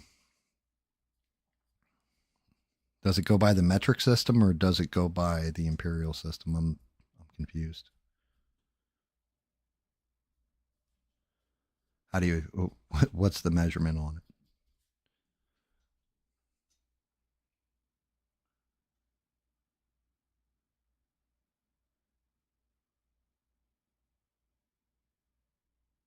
Your Dr. Pepper came out of your nose. It's fucked up. I'm like I had to flip back chat.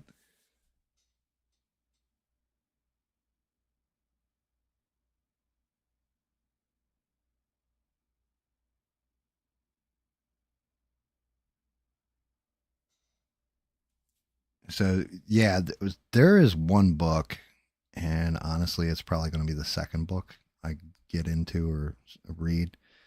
It's actually more for kids than it is adults.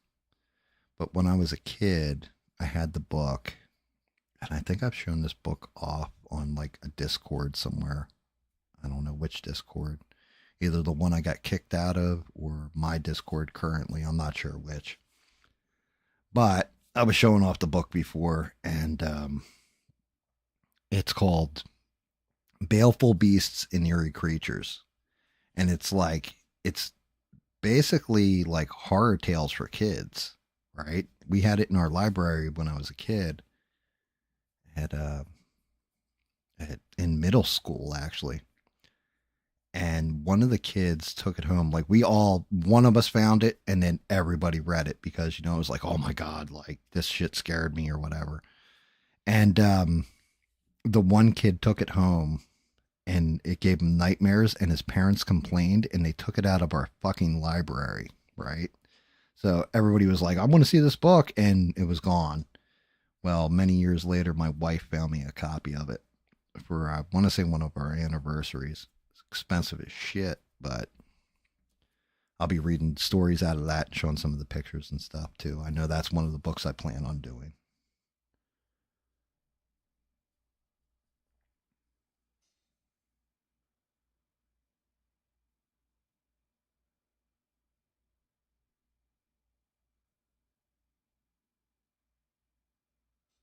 There's Rebel. What's up, Reb?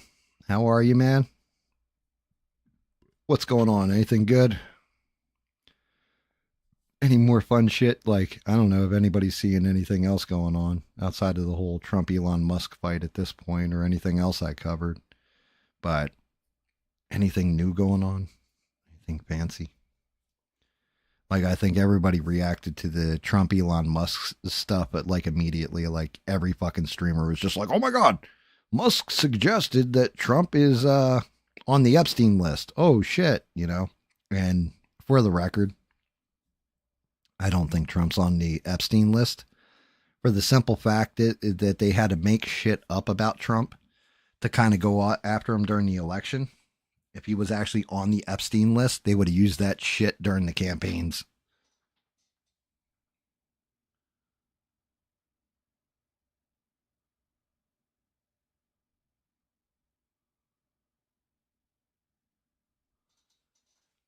Yeah.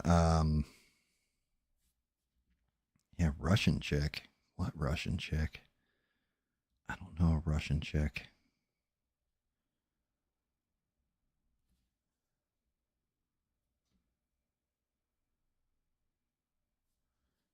That's definitely after blowing through all the news for the day.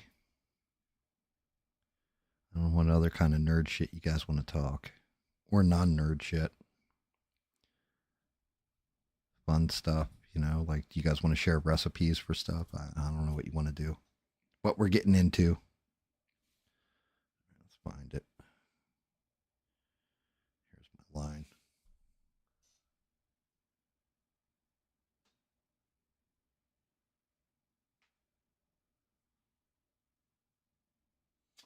Yeah, I mean, like I said, maybe it is a distraction tactic. Stock market, last I saw, was down today. So I don't know how big the drop was, but I don't think that would be it.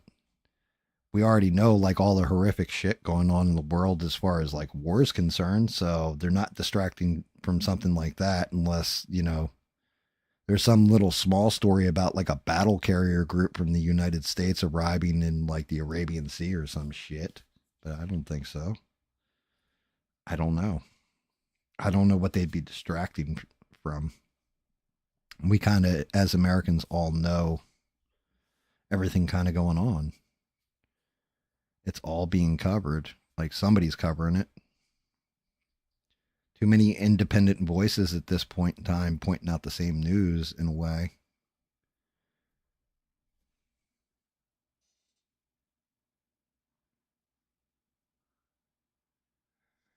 Dude, Stranded, that's awesome. You're not wrong. What's up, Six? How are you, bud?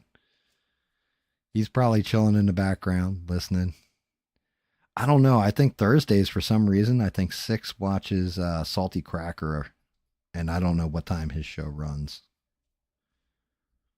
That's one other thing, too. I will not be starting channels on Rumble, guys. Um, Not unless I get thrown off YouTube, then I'll switch over to Rumble. But I'm seriously not a fan of it. And hearing stuff from different creators on there, yeah, you got freedom of speech and all that, but you're never going to get a following. You have to build your following on YouTube, apparently, and then take it over to Rumble.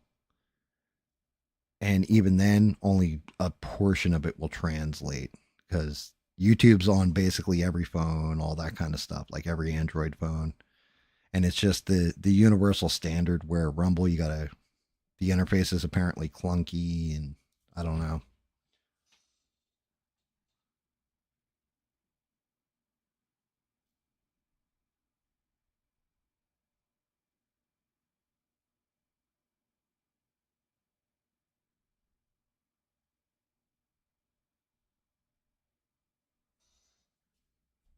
Yeah, depends too. That all depends. You know, clothes make the man or whatever. The richest man I've ever met was covered in mud, wearing overalls, hair all disheveled, older man, and just got done working a field. And the way he made all his money was he owned a couple hundred acres here in South Carolina and sold it off. And that is now Hilton Head Island, or part of Hilton Head Island.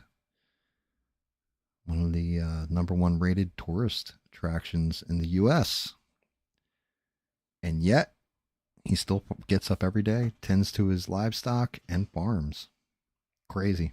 But you would never know it. Nicest guy, too. And one of the richest people I've ever met.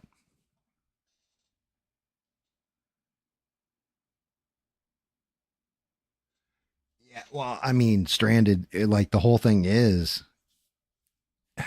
it's brutal because YouTube, for all their censorship and all that stuff, and like Salty Cracker does push the envelope, but they, Steven Crowder, same thing.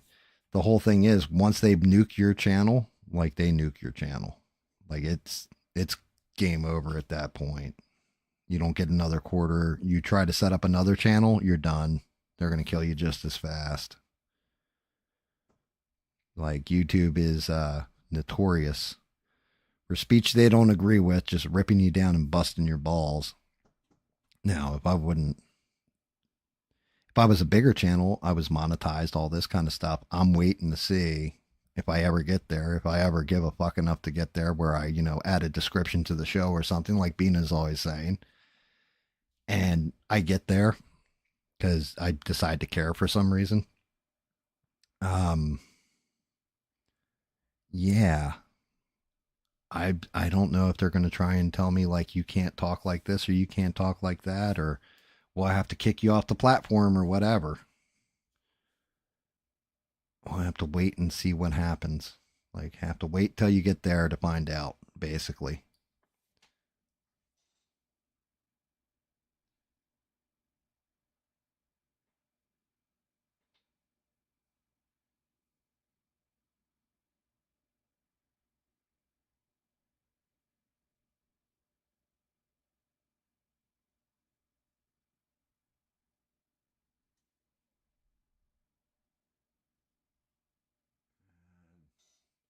Wait, the Pacers came back on the Thunder?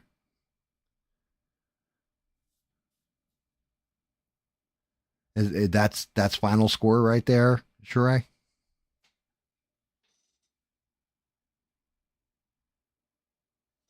No shit.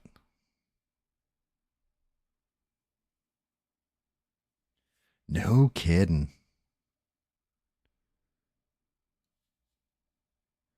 A lot of pissed off people in Oklahoma right now.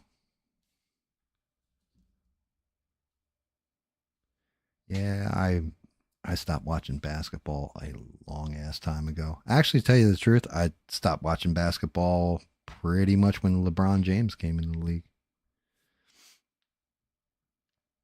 It just, I don't know. I always get pissed off when people are like, "Oh, he's Michael Jordan for this generation." I'm like, yeah, fuck him.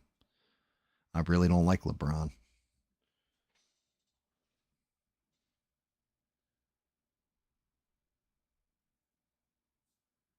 Yeah, yeah, Mister, you're not big on sports, are you?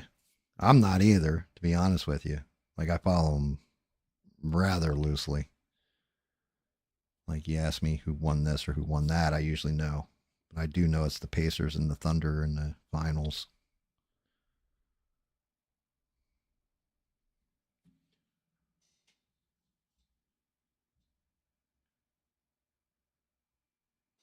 Well, yes, Bina, that's what's known as being stubborn. It's also like I add that hashtag in there. I'm going to add a hashtag. I think I'll do this on my next stream. I will add a hashtag in there.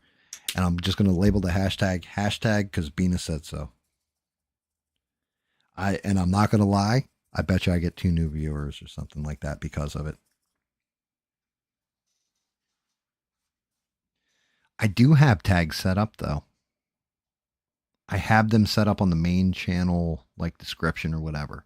I just don't do them for each show because I found that, if you're doing like a surprise stream and you say surprise and you forget to take that shit out of your next stream and it just says surprise constantly, well, you're not really surprised when I go live every Thursday unless you're expecting me to be dead for some reason, right? Little things like that.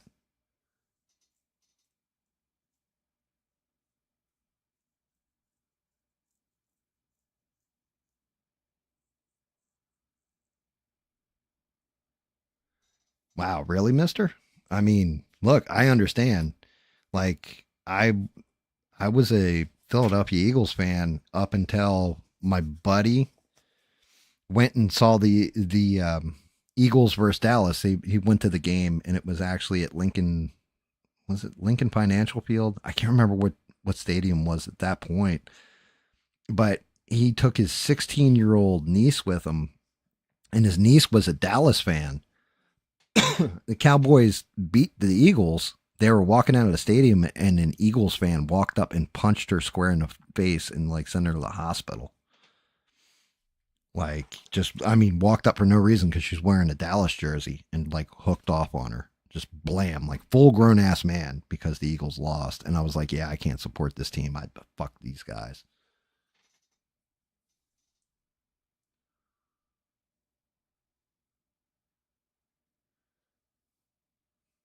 Steve, did you shit, did you hear my story I was talking about last week with him? DJ, I can't remember his last name, but it turns out he's got 3 new tumors and it's not good.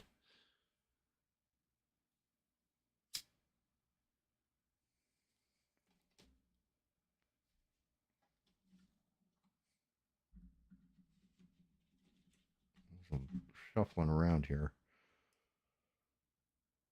What the hell am I looking for? I don't want any of those. God damn it.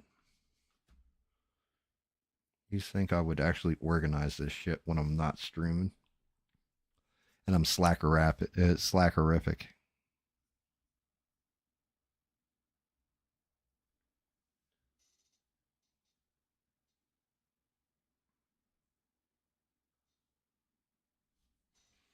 Yeah, I mean,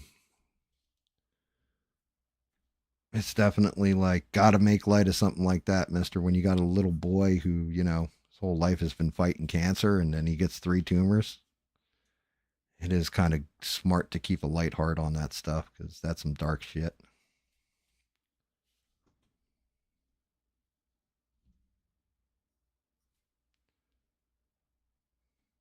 Tragically awful shit.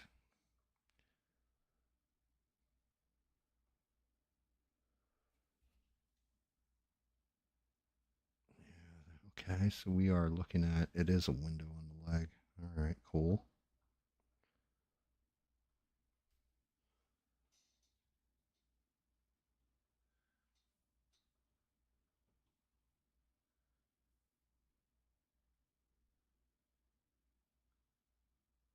I'm like a doctor from the 1940s where I just turn around and I'm like, smoking cigarettes is good for your health. Like that kind of doctor. I'm one of the 9 out of 10 doctors that would prescribe smoking to you because it's good for your health. Fucking truth. Kind of not wrong.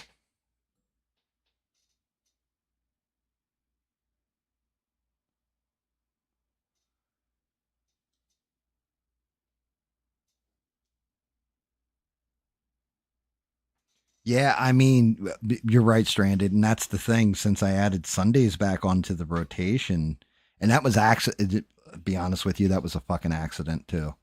I don't know why I went live on Sunday again. I can't remember. There was a reason for it though, and I went live that Sunday, and I was like, you know what? Maybe I'll do next Sunday. And like Sheree, it even screwed her up. She's like, I'll see you next Thursday. Wait, no, you're going Sunday again, aren't you? And I'm like, yeah, I guess I am. And then we just kind of stuck to Sundays, Thursdays. But that's easy enough, Stranded, because now you know ABL's Wednesday, I'm the day after, basically. Except for now he's doing like Instagram or some shit on Tuesdays. I don't know what that's all about. Hope it works out for him. I hope he's getting good revenue stream from it, but I don't know what that is.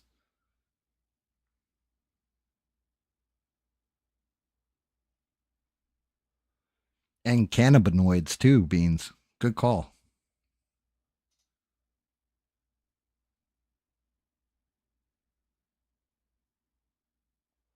For a Sunday. Oh, that's right. Thank you, Stranded. Damn, Stranded. That was very nice. You kept that shit like in the mental Rolodex. You're right. I was pissed off. That's what started the Sunday stream again. I was pissed and just fucking went live and was like, I'm just going to run my gums on the internet and just get this stuff off my chest. That's what it was. That's why Sundays started up again. Aha. Good call.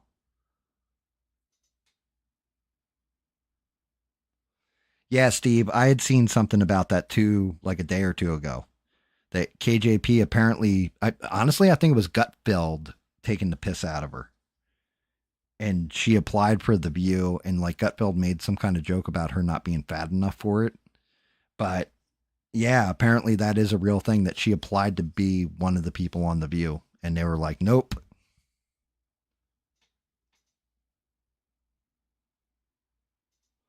That's fine, Beans. You know, I don't expect you to be on every fucking live. Like I said, if Smurf and I start playing a game or something like that and I'm streaming it, I don't ever expect you to see you on one of those lives ever. Ever, because video games aren't your thing. You know what I mean? Like, I don't think you'd find them like exciting, informative, or anything else. Realistically, I wouldn't even stream gaming like that. Most people use Twitch for it. The only thing is, one, I don't really like Twitch. And I've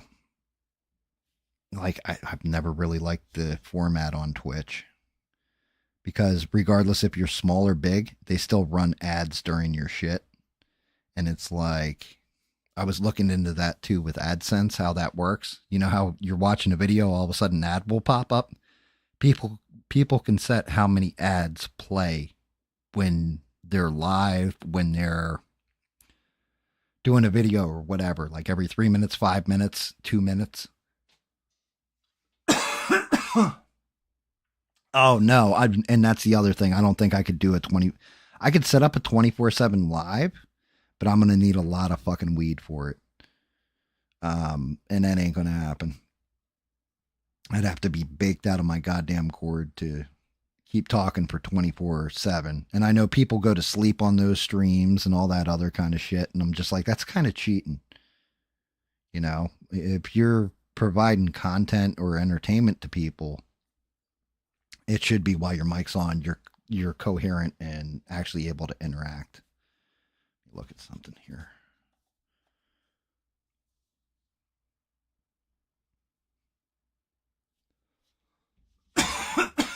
God damn it.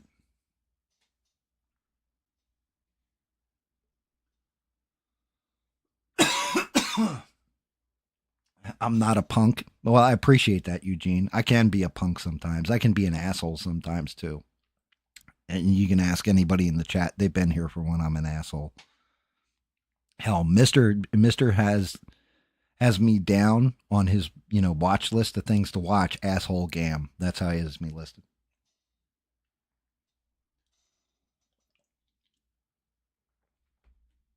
The problem is I put out the cigarette. I think I just took another swig of a drink, but yeah, I put out the cigarette. Maybe if I kept smoking, I wouldn't be choking.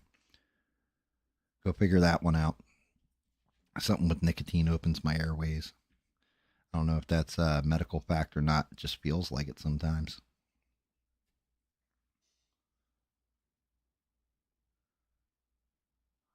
I mean, Eugene, the big thing with me is that my chat is cool as shit. Everybody's got different points of view on different things. Like I said, I've said this before. Different religious backgrounds, different life experiences, everything else. And it's cool because everybody can kind of interact, share their experiences, tell their jokes, all that kind of stuff. And everybody seems to get along. Even when there's a disagreement or, technically an argument, debate, people seem to work that shit out for themselves.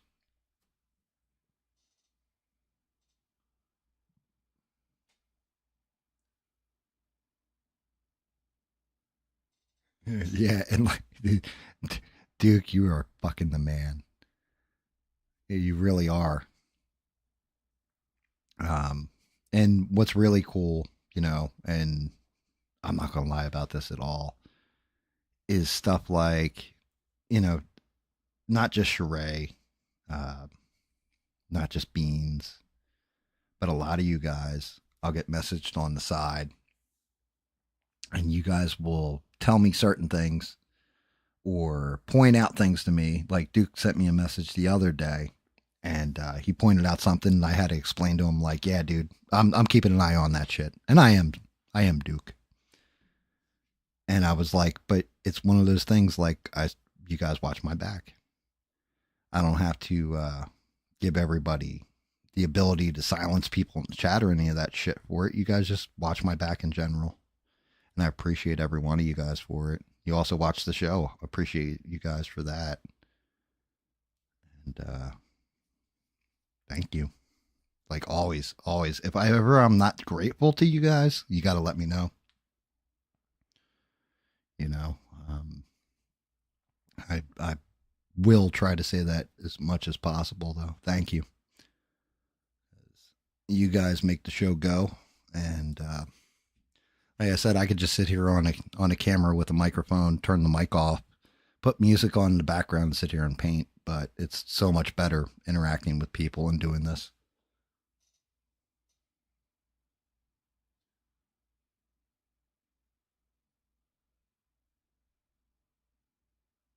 Yes, Stranded. Absolutely, you can share a personal goal. By all means, fire the fuck away.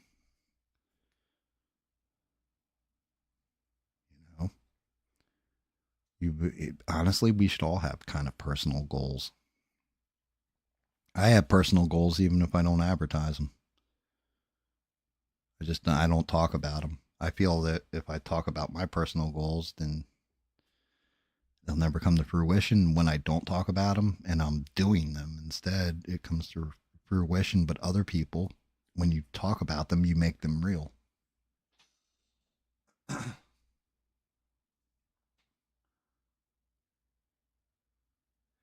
that that puppy is afraid of rice. That's crazy. Like one piece of rice too.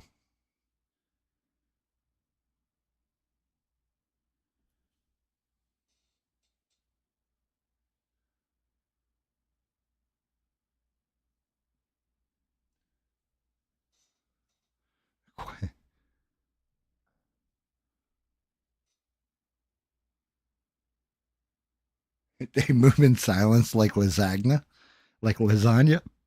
Jesus Christ. That's fucking funny, Steve. I'm just waiting for Stranded. I'm going to see what Stranded's goal is. I want to know what her personal goal is. Like Eugene's goal, I think. What's your goal, bud? Your goal is to like get to how many subscribers, stuff like that. If you have one for YouTube, or is it to get more people listening to your music? Sheree's goal is to be the greatest mods on these internets, and she's already hit her mark.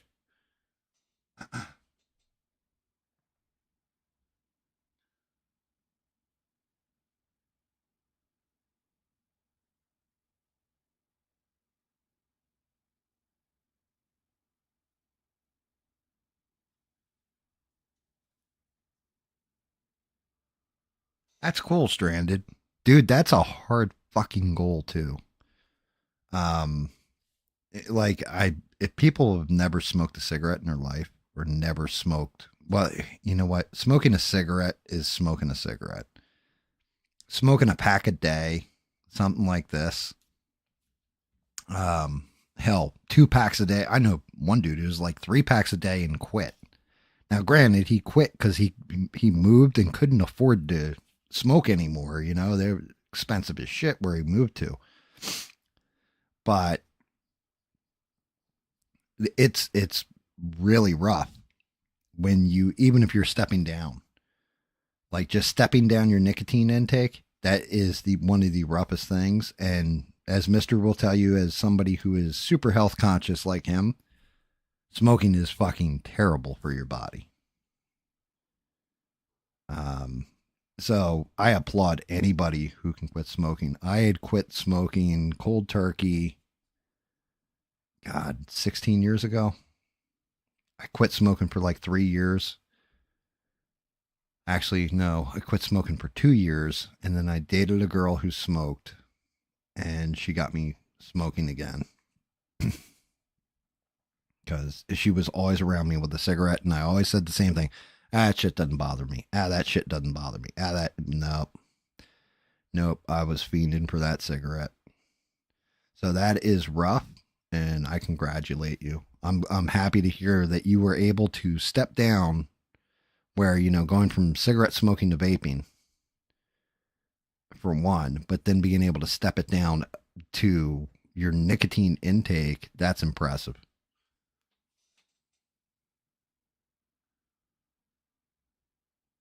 And you were a 2-pack a dayer? Good Lord. Did you work retail or were you a waitress or, and I ask because usually those are the jobs that make you smoke cigarettes dealing with the public. I know that's what always made me really like, I need a cigarette because I'm going to twist somebody's head off their fucking shoulders if I got to hear one more bullshit complaint about something. What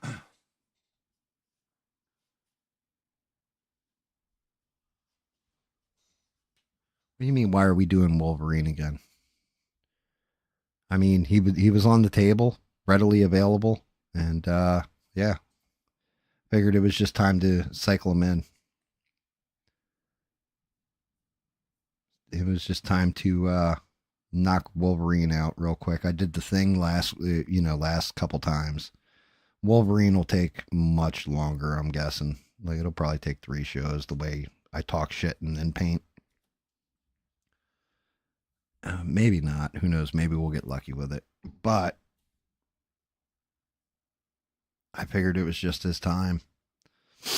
I didn't know who to paint this week. I mean, I can do the Hulk. The Hulk's been sitting here forever. Um,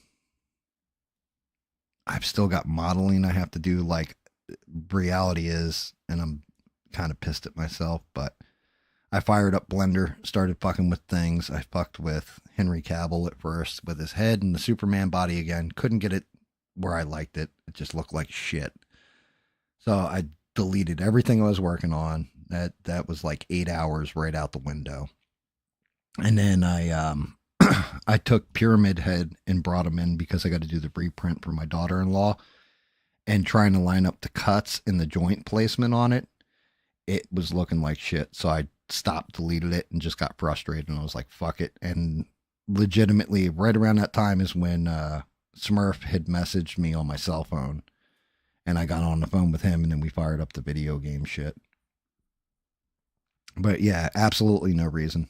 Honestly, I just paint at random at this point.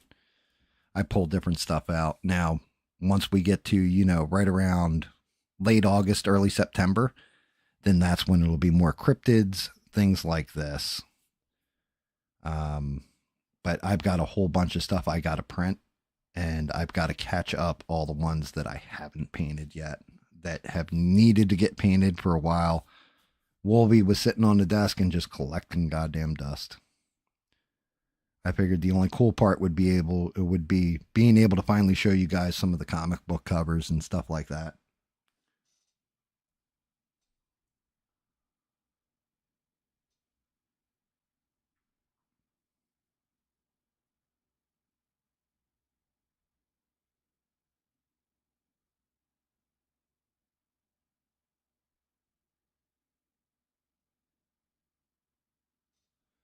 You didn't know what a hillbilly was?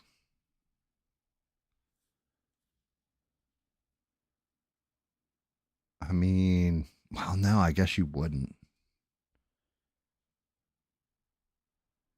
Yeah.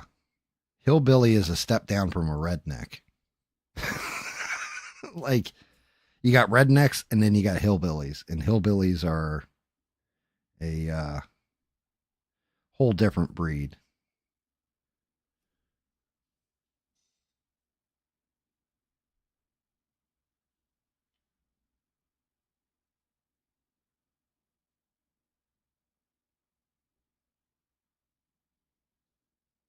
You thought you did, but nope. No, I mean, you can have a high tech redneck, right? But you can't have a high tech hillbilly. Um, Two different things entirely.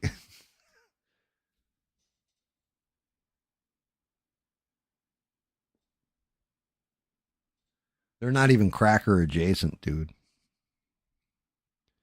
Like, I'm not gonna lie. There's one guy that David Mon, if he was in the chat right now, he would tell you the dude self identifies himself as a redneck, right? He's always out with his mud truck and always working on cars and all this kind of stuff.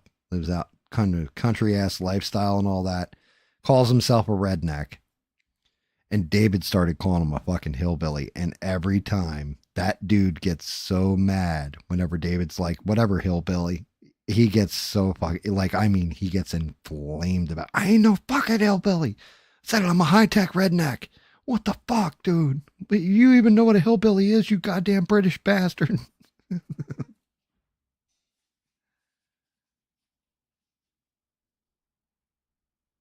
Yes. Yeah, they live up in the mountains of the Appalachia.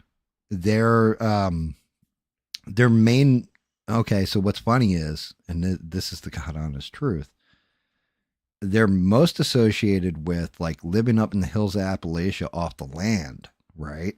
No outdoor plumbing, stuff like this when everybody else had outdoor plumbing, that kind of thing. They live in harmony with the land for the most part. But at the same point in time, they make moonshine. Like their big thing is they create, craft, and sell moonshine. And to be honest with you, that's kind of where NASCAR came from. Is it was moonshiners seeing who could make the run the fastest to deliver their moonshine.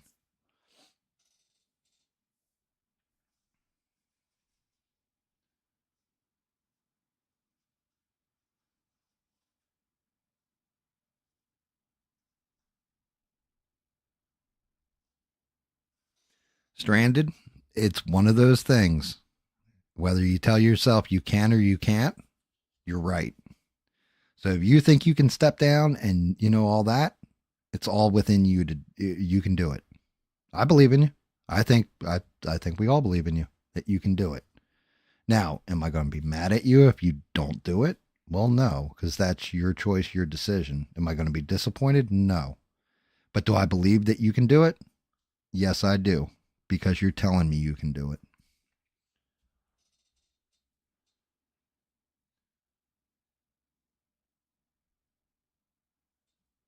Yeah, yeah, Beans. Just reading that, like what Mister was typing. If you mow your front lawn and you find a car, you just might be a redneck. He's Jeff Foxworthy has built his entire career on that. You might be a redneck if.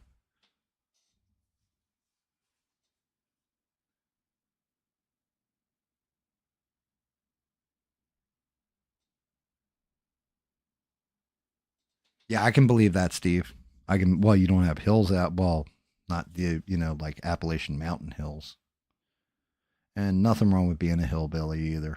That's fine. There's guys who take pride in that shit.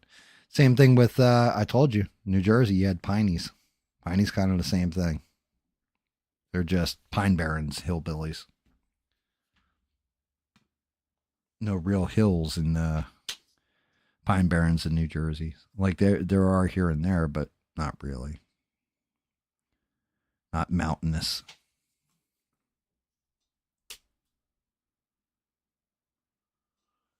You're welcome, Stranded. I'm not gonna, like I said, I won't hold your feet to the fire or be like, hey, you're fucking up or whatever. You'll know if you're screwing up, but I can guarantee you in maybe 2, 3 months. Hey, Sheree, make sure we ask Stranded in 2 or 3 months. Remind me to ask Stranded where she is with her nicotine intake. We can help you like that. I mean, my memory is worth about dog shit thanks to copious amounts of weed when I was younger. But fortunately for me, I have one of the greatest mods on the internets, and she will remind me.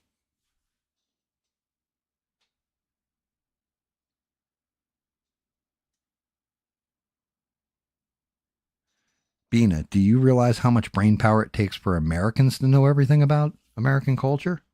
And we, we're born here and shit. There's people that don't even know the Pledge of Allegiance, for fuck's sake.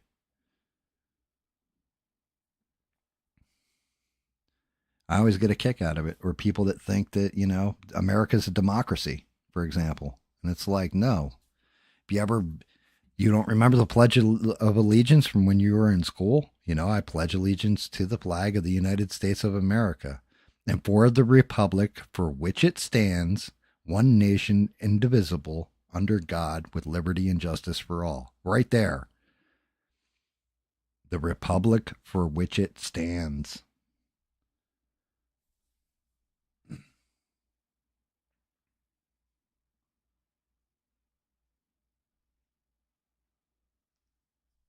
I mean, it depends, it depends, mister. It really depends. Like, if you're talking about ancient shit or whatever, I mean, America's kind of new when we really break it down. But we have such random pop lingo that pops up, like bogus, heinous, Wakanda forever. Just weird shit that pops up that screws everything up.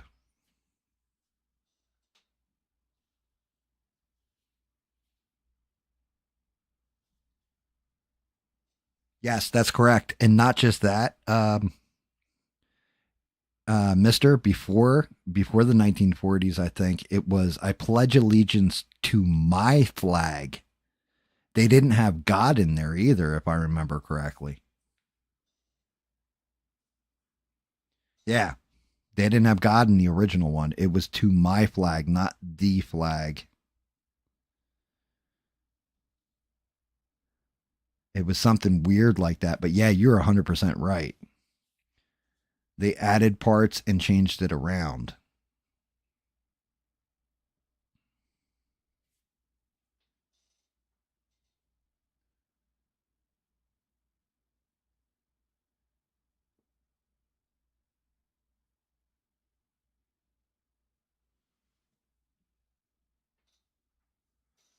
I mean, I pledged allegiance to my flag every day of my life when I was like a little kid till the time I got to high school. I think we stopped doing the Pledge of Allegiance in high school. I don't even know if they still do the Pledge of Allegiance in school anymore because of the whole under God thing. One nation under God, indivisible, with liberty and justice for all.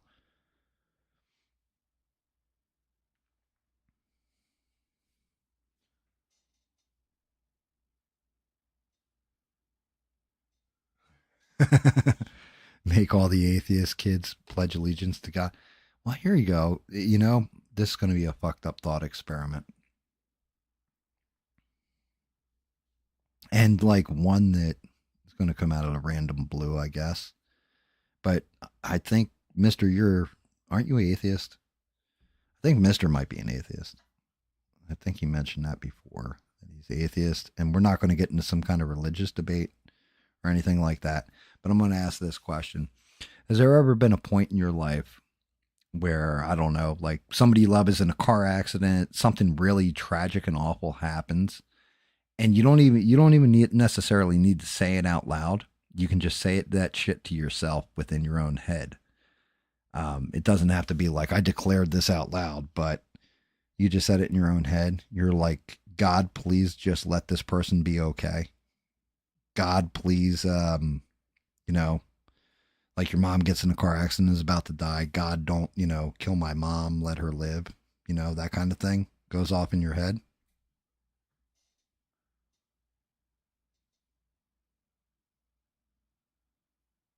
Okay, so Sheree's saying, yeah, right, of course, right? I think we've all had that moment. Something tragically awful, please God, don't, Why is it in that moment when you are at your most desperate, God is a real thing? Like without a doubt, because you wouldn't say that shit to yourself. Like I said, not out loud, but you're saying it to yourself. But if you don't believe in God, why would you do that? if you don't think God's real and doesn't exist, why would you do that? Why would you beg for help from an unseen force that you think is completely fictional?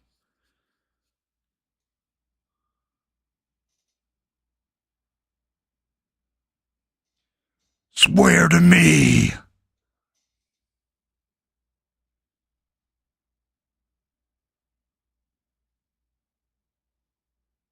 I could believe that, Stranded.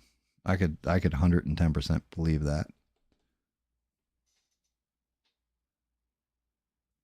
But that's just it. I wonder if atheists, what do they do?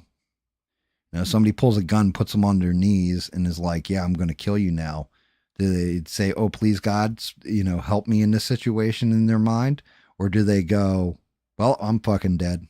Like, how does that work? You know, I'm just curious, and why in that moment do you know there's a God, but you could, not believe in God every other fucking time unless it's some kind of major emergency or something that's tragic that's about to happen to you.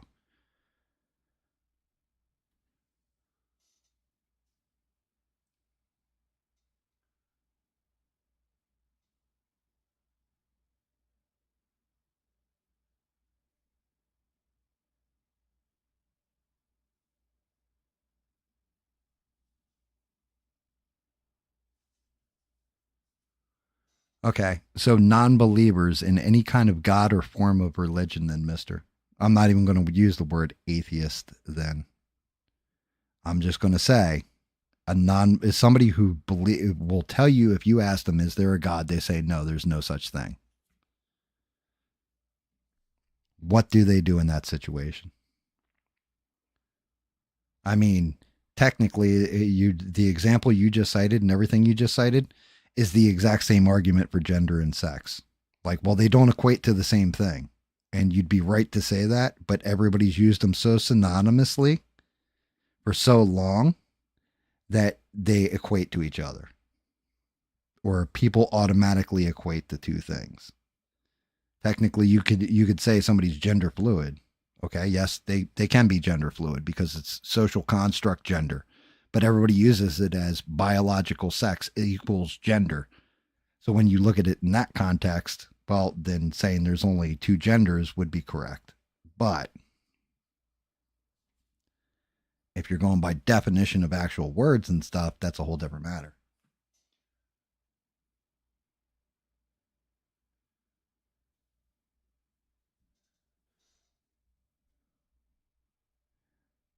Still, you have perfectly accepted things. Like if somebody says you're an atheist, they automatically will assume that you don't believe in God. So deep dive in that shit doesn't make you smarter, just kind of makes you a dick.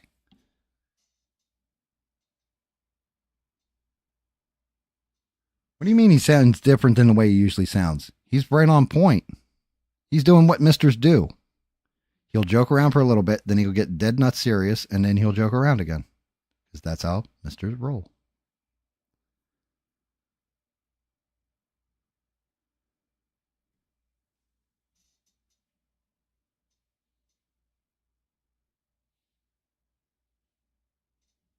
Apple TV.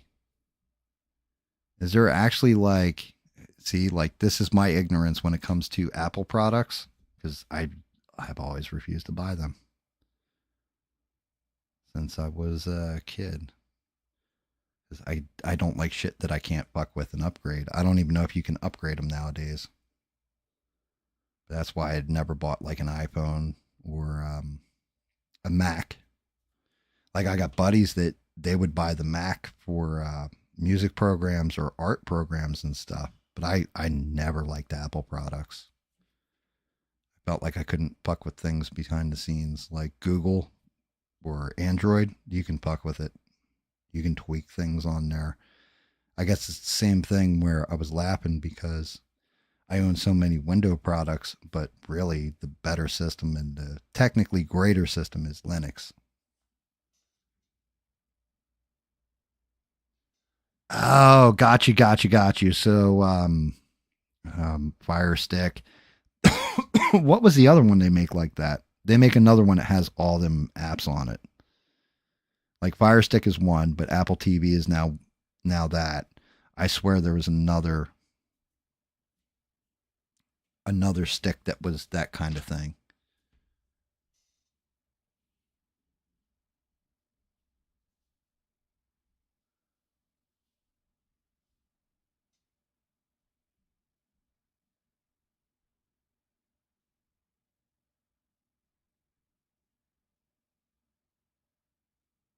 Dead Nut Serious. Dude, that would be an epic name for a podcast. I would watch your shit, mister, if that's what you do. If you do a Dead Nut Serious podcast, you let me know. I will be one of your first fucking subscribers. That sounds like an epic one.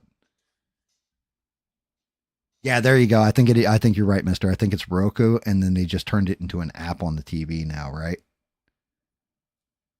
Is that the stick I'm thinking of? I know there's one that, I like to sail the high seas. And there was one that you could convert, and it wasn't there was the Fire Stick that you can convert and get everything for free. But then maybe it was the Roku. There was another one you could take, put it and jailbreak it, and you could unlock everything on there. So if there was like movies and stuff you wouldn't have to pay for them. What can I say? When the going gets rough and the stomach acids flow and the cold nip of nausea comes peeking at your nose. Sail, come with me, we'll sail the seas of cheese.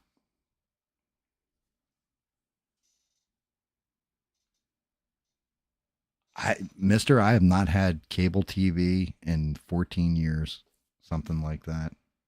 And even then, it was bundled in with my internet package, and I used the internet to watch everything.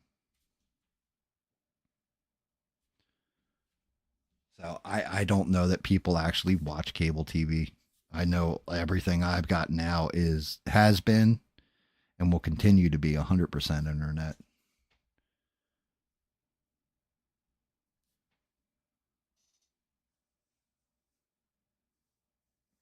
And I knew it, dude. There's six right there. As soon as fucking I said that line, I knew if six was lurking in the background, it would kind of be like Roger Rabbit, shave and a haircut, shave and a haircut, shave and a haircut. And Roger Rabbit's like holding on to his head and doesn't know what to do. And all of a sudden, shave and a haircut, and he just explodes from wherever he's hiding at like 2 bits. But of course, six, it's got to be an obscure reference to music, very good music, and comes in with "Here they come, the bastards, they're coming now."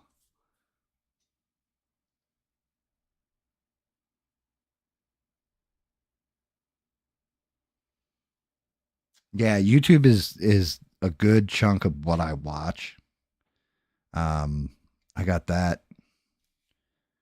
I kind of maybe might have somebody's Crunchyroll, and then I have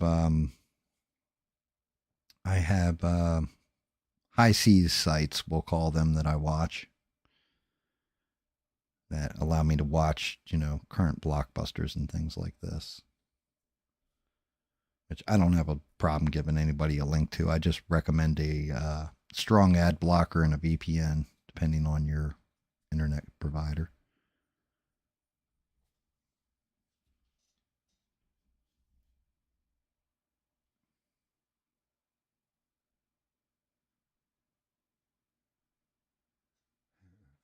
Where's the hood at? Nice. Yeah, I mean, YouTube.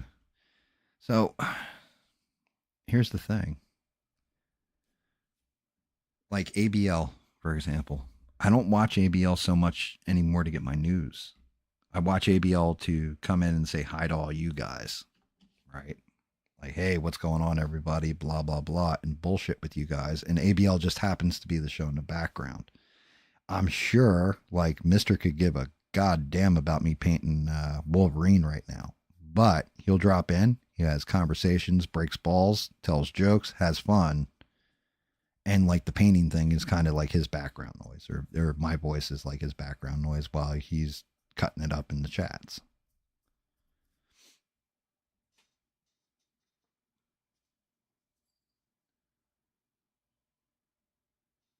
Oh, and yeah, yeah, Beans. Jessica Rabbit was voiced by, oh God, why can't I can picture her face. Romancing the Stone. Um, she's in Romancing the. I keep wanting to say Kate, but I don't think that's it. What the hell's her fucking name? Catherine, not Hepburn, but she was like Roger Rabbit's wife in the movie, and she was like she had red hair, wore a red dress, had a ample chest, and she was like a lounge singer kind of cartoon.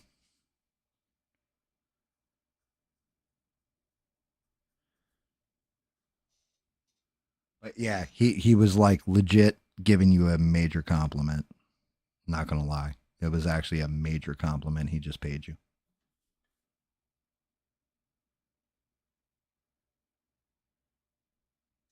Yeah, Romancing the Stone. It actually wasn't a terrible movie. And then what was the follow up? Jewel of the Nile. But what was the actress's name? I thought it was Catherine something, and I can't remember. Not Catherine Zeta Jones. She was like real big time back then too.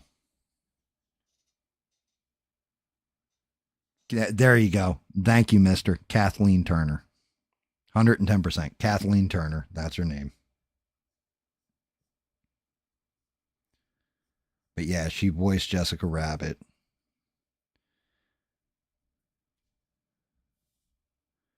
Yeah, they unfortunately there was a movie that was supposed to be like Roger Rabbit where they blended puppets instead of cartoons in with humans.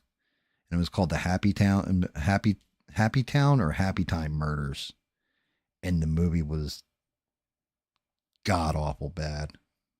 Like it was like crude to be crude, just not funny at all. Like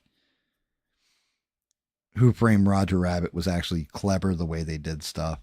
Where like one guy had like pictures, and it was like, well, what were the pictures of?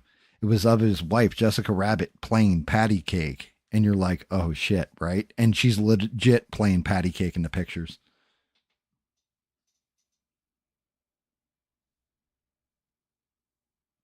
Yep, you're right, mister. That's correct. I've never watched Friends, but I know that. And I can't remember why. I think I might have seen like a top 10 list. But yeah, you're right.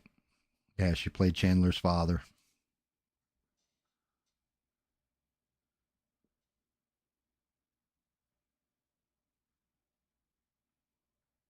Hey, what can you say? Six is dropping bangers. You know, you decided to listen. I mean, I will tell you one of the cool features that YouTube has, and I don't know if you guys utilize this, but if you do a search, like you listen to music on your phone constantly, if you look, you'll see where it says mix before whatever song you searched up. If you click on that one, it'll go through all like, I don't know if it's just your browse history, but the type of music you like and put together your own personal mix for you.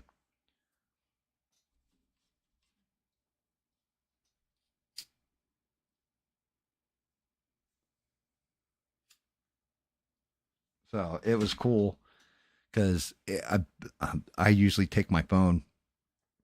I've got a Whirlpool tub, so it's basically like because we haven't gotten the outdoor pool jacuzzi shit yet. That's something we're actually that's one of my life goals is to get that in the next couple of years. But anytime I go take a bath or whatever and turn on the jets, kind of like loosen my back and my shoulders up and everything. I've been taking my phone with me and I'll hit the voice chat and I'll go Sultans of Swings mix, for example, or whatever. And the other day, I don't know why the hell I did it, but I was like, Sunshine Superman by Donovan mix. And like that shit came up, and some of the songs that came up with it, like Kenny Rogers, The Gambler, came up on that. Sundown by Gordon Lightfoot came up on it. I was like, damn, that's actually a good fucking mix.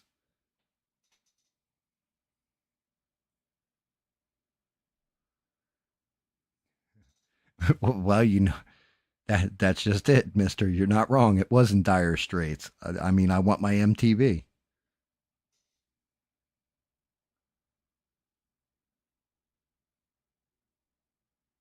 No, mister, there were no blue monkeys running around. What the hell are you talking about, Pandora?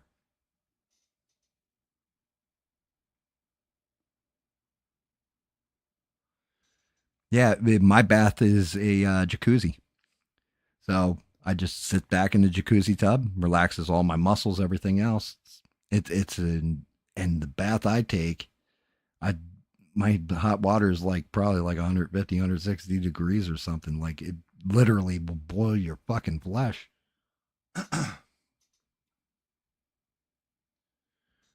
There's an app called Pandora. What the fuck are you on about now? I don't know nothing about that. Did it come out after or before Napster?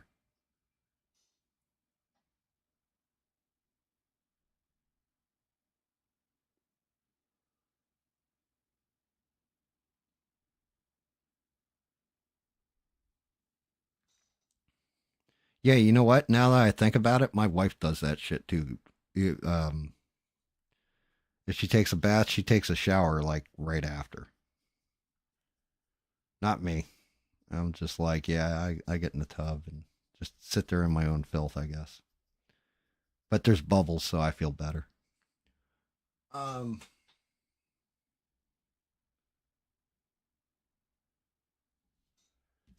yeah. Which song did you like, Steve? Sunshine Superman by Donovan, The Gambler by Kenny Rogers, or Sundown by Gordon Lightfoot? Because I love all three of them, but I didn't know if you were being specific about one of them.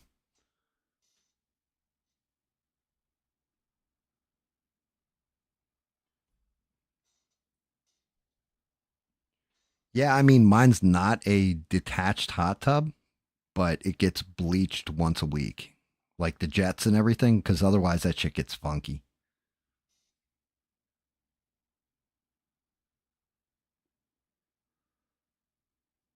Every time I hear the Turtles, as far as the band goes, all I can think of is Mrs. Brown. You've got a lovely daughter.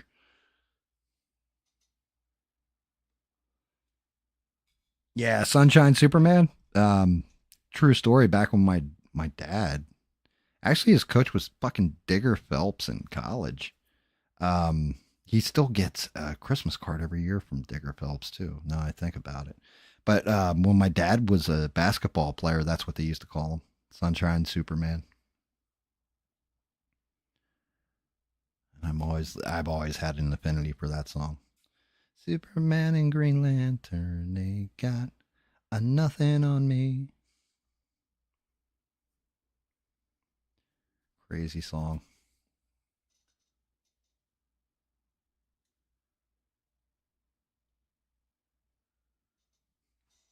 Yeah, fucking no, Sundown though. That song always is crazy. Crazy to me.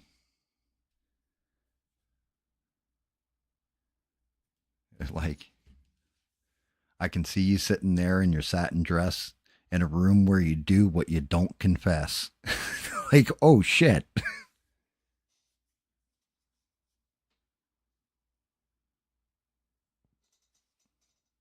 Sunshine came softly through my.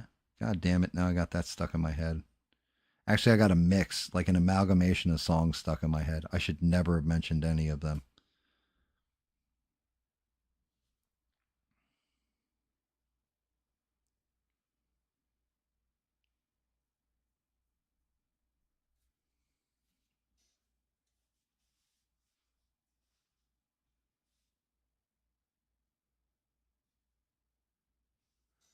Yeah, I need like a 3-man jacuzzi in the backyard. That's what I need.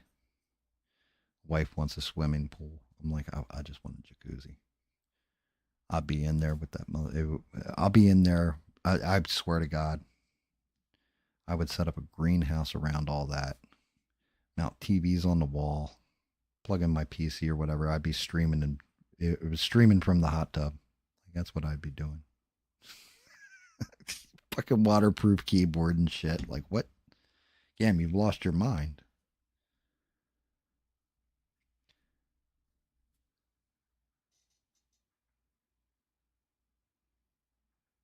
Yeah, well, I mean, okay. Again, um, you know, surfing the high seas since, like I said, Napster, when Napster first launched. I had, and DJing for a chunk of my adult life. I have so many songs that I have a 2 terabyte drive that is full, an external 2 terabyte drive. So legitimately, and it's all good music. I've got everything from the 30s up to, I'm going to say, early 2000s. And I mean, not just a little bit of shit. I mean, full albums, the whole nine. I could hook that drive up to whatever. And because of the Wi-Fi and everything in the house and how I have everything interconnected into an intranet, not an internet, but intranet, I could just hit play on that drive and set it to random in like a Windows Media Player or Caster system and cast it out to any device anywhere around the house and just random play for probably, I don't know how many days, probably over a year, 3 years or something, and never hear the same song twice if I really wanted to.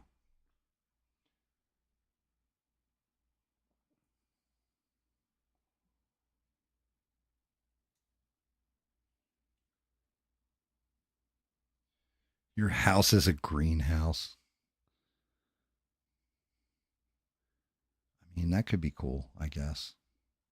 Actually, it'd be nice and warm in the summer. Actually, it'd be nice and warm in the winter, too.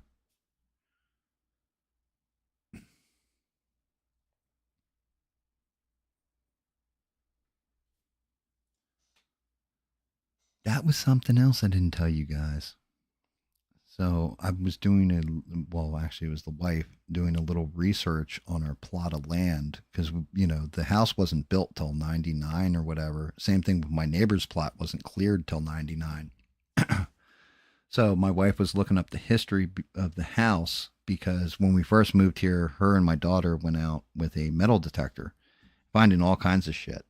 So she was doing like a reverse search or whatever and came across that.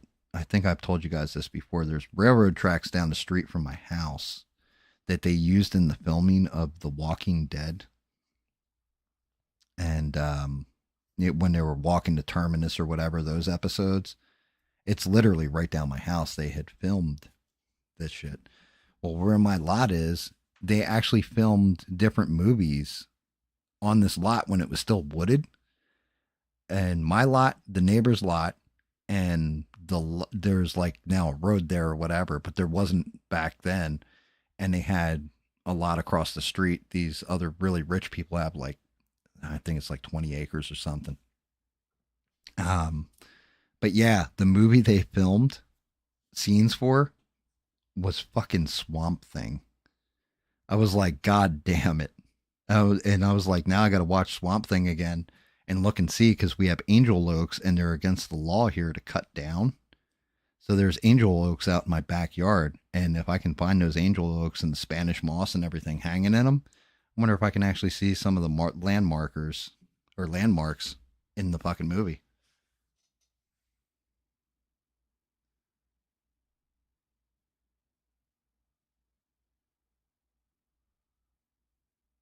Well, that's just it. What's got you feeling that way, Eugene?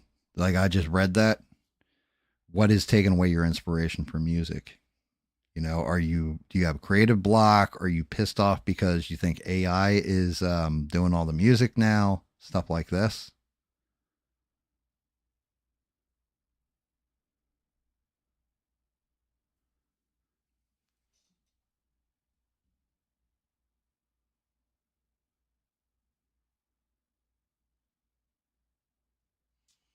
It may not, well, and that's what I'm trying to figure out. Beans too. That's a good call. It could be your surroundings keeping you down. Could be the job you're working, bullshit going on in your life. Whatever can kill your inspirations. I don't know if it's location based or something affecting you. Your mental state. What's throwing off your music game? Because I mean, if you want inspiration,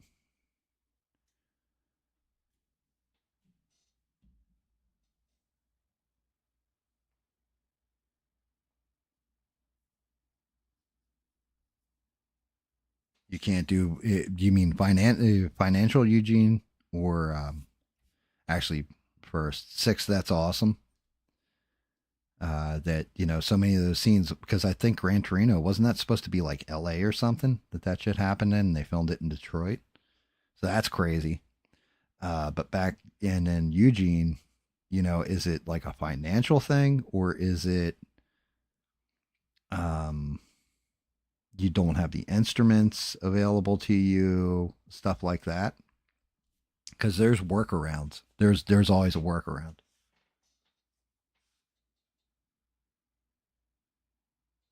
Mister's not wrong on his advice either.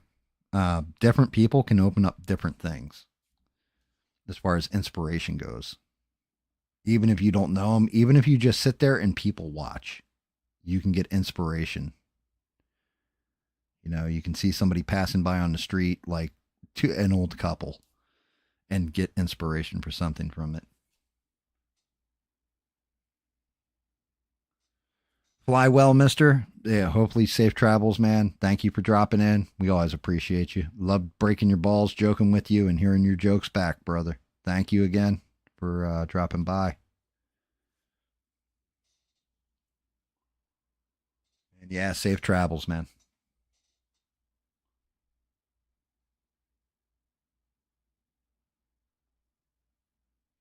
And Beans is right too. Sometimes removing yourself from your current environment and going to either, I don't want to say a hostile environment, but an environment that makes you uncomfortable can inspire things as well.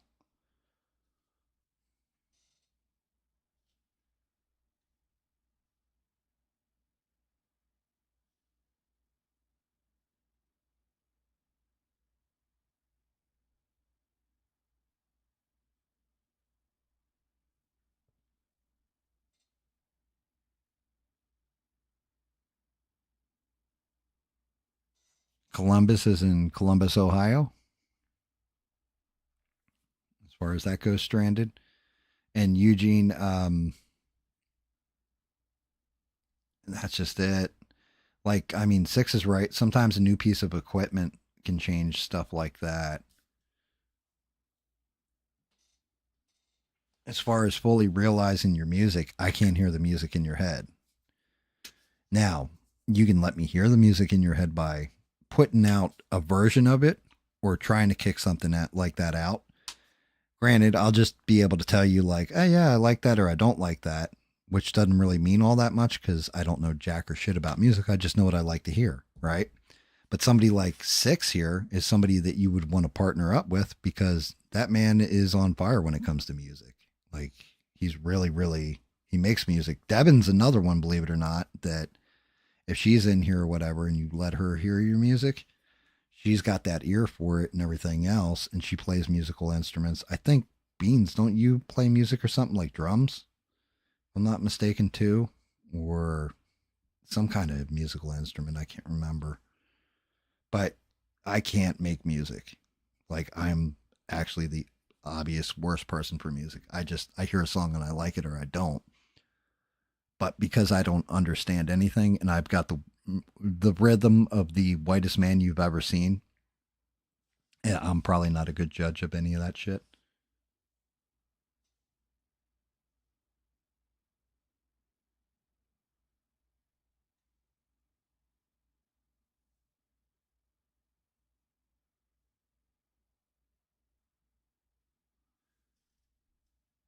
Yeah, and I mean, I know that my best friend being a bassist, all that, always playing live gigs, shit like that.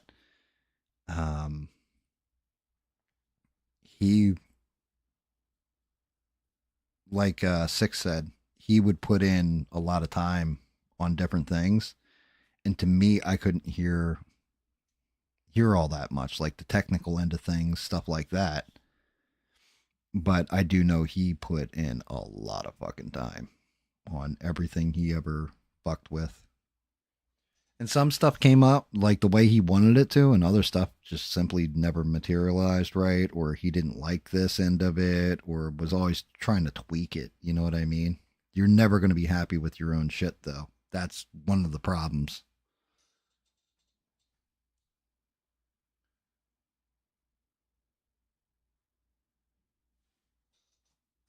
Um, well, I mean, I don't want to get too deep into personal things, but do you like live in an apartment? Do you live in a house? Do you live alone? You know, stuff like that. Because there are solutions where you can get that silence.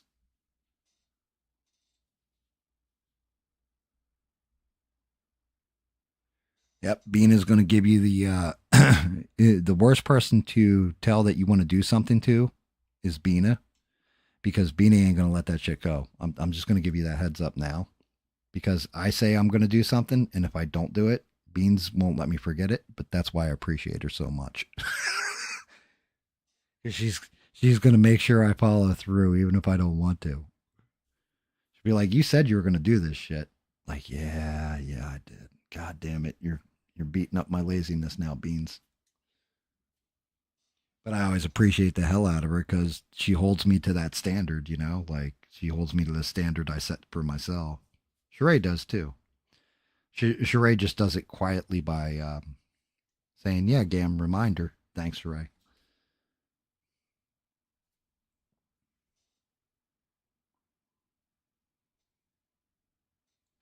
Have a good night, Stranded. Always great to have you. And we appreciate you. Thank you for being here. And glad that we don't have to ask, like, Stranded okay?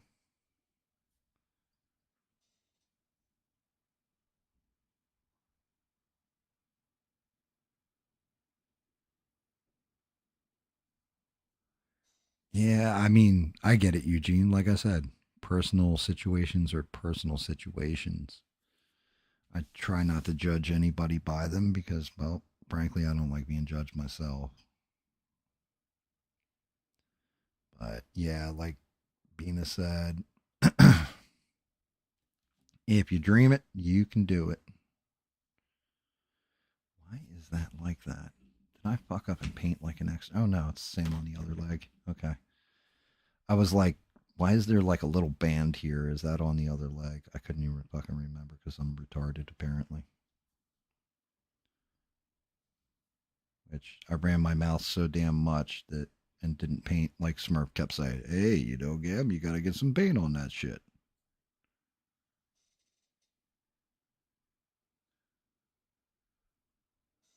I mean, I'm not gonna lie. So here's that's why I love my wife so much. My wife, everything is organized, listed out, put together. There's goals written down. She's organized in every aspect of it. Systematic, you know, like the library, for example. Who set up that Dewey Decimal System? Well, my wife did, right? Shit like this. She did that shit herself. Like, everything's perfect, two stat, no flaws. Then there's me. I just throw all this shit like I organize it on a very basic level, throw shit together that I need in different places, and then know exactly where everything is that I need. Like, oh shit, I need this paintbrush. Yeah, I thought it was there. Nope, there's other brushes here. Okay, nope, here it is. And we'll grab the brush. And she always looks at me like I got six heads, like I don't understand how your fucking system works. And I'm like, it's chaos. I can just my brain is chaotic and my environment reflects it. My wife is the one that's very precise in all that kind of stuff.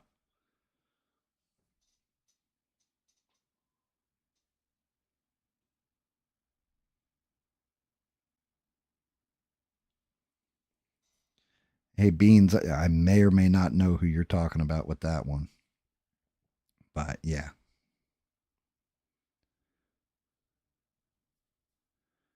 Yeah, being a and that's all well and good. Crush is a good thing, man. It's a good thing. But I mean, so I get that your environment is what's fucking you up, Eugene. Like it won't let you focus on stuff. So it's actual environmental. Well, here's the thing. What's your ideal? This is a good way to do it. And I'm not thinking like Gam right now. I'm thinking like Gam's wife would think. What's your ideal? What is the greatest, like in your brain, what would be the perfect environment? Home studio and a brilliant townhouse and a house on a desert island. Like, what is your ideal for the environment in which you work? And like I said, this is a Gam wife thing, not a Gam thing. But I'm thinking like her now, or trying to channel her intelligence into me, which my brain might short out. So if you guys smell smoke on your end of the screen, it's my brain. Um, but yeah, what's your ideal?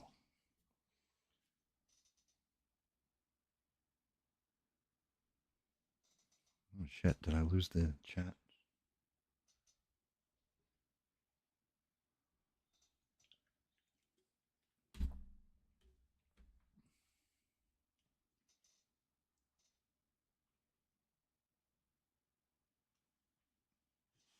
Yours would be a tiny home in the mountains, so something out in the wilderness that's quiet and just you. Basically, is what it sounds like. I can see that. I can understand that.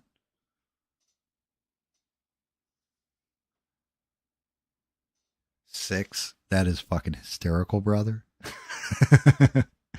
um. Okay. So a small house out in the middle of the mountains. Okay. Why can't you have that?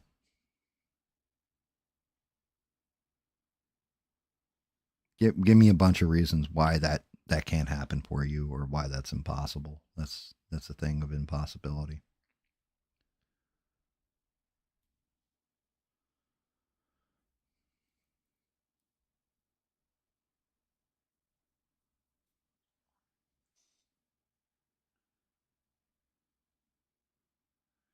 Yeah, yo, Sheree, I would be all for that myself too. I'd be cheering. I think that would be epic. I'm not gonna lie. Just just a Gam thing. I'm not gonna lie. I would be happy for that as well. I mean, I've got plenty of chat couples though, Sheree. I've got you and Rick James. I've got Devin and her husband.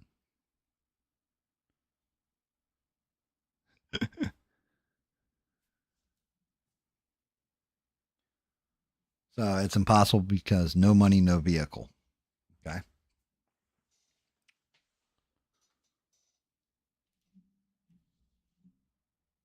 Okay. So those are definitely two things that are rough. Give me one reason why it could happen. Give me one reason, just one, why it can happen. Why you could have that house in the mountains and everything else. Like one thing that you could do that would get you that, whether it's working a new job, this, that, or the other. Give me one reason.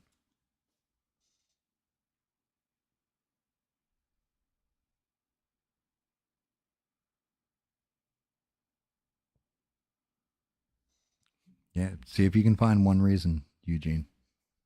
It's not for me to answer, and there's no wrong answer here. I just need one reason from you that you can visualize in your head as to how can I. Then I will ask my follow up question.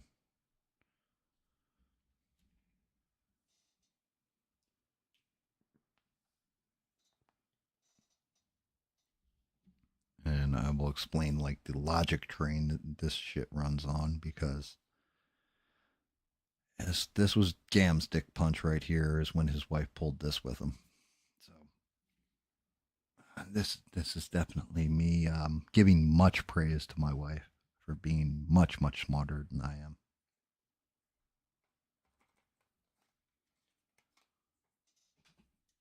God damn it.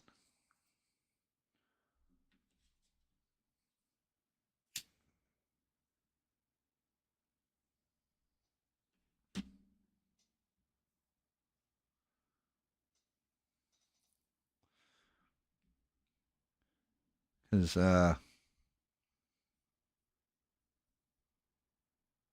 I'm letting Eugene think on that one.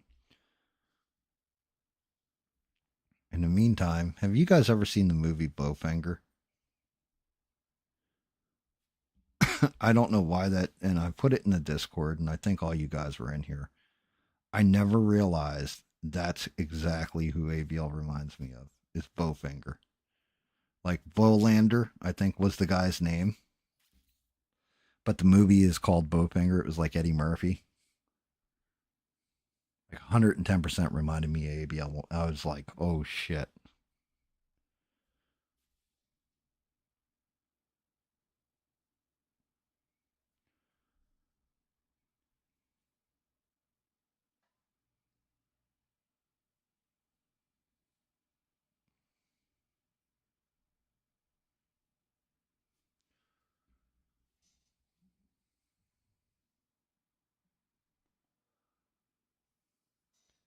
Oh, I hear you. You're hitting that kind of speed bump then, Eugene.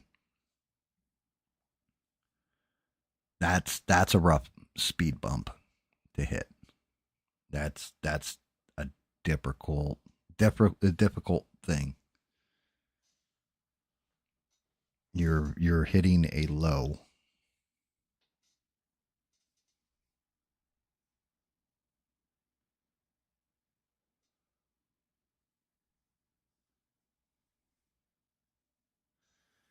You want me to tell you the story of Gam falling on his ass and me getting back up? Because it happened, and honestly, I should be dead. Well, I have no problem recanting the story. I've recanted this story, God, 20, 30 times. But I can tell you how, when I fell down, how I ended up getting back up. And it's a fucking dark ass story.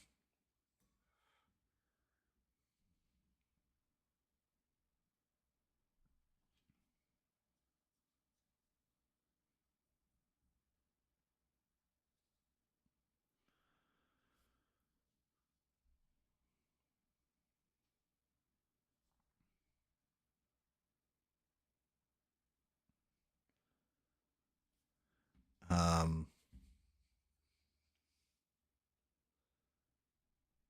you want to hear it?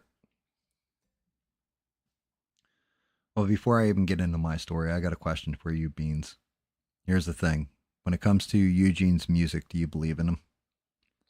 Sheree, same question. Six, same question. Because you guys seem to be the ones that are the most chatty right now in the chat. And Steve's probably out there.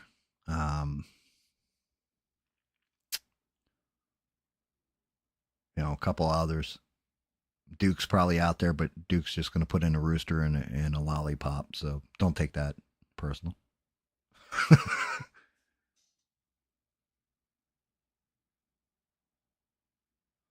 Sheree said, I absolutely do. So you got Sheree who believes in you. All right. I believe in you too. I've heard your music, Eugene. I think you can do it. Um,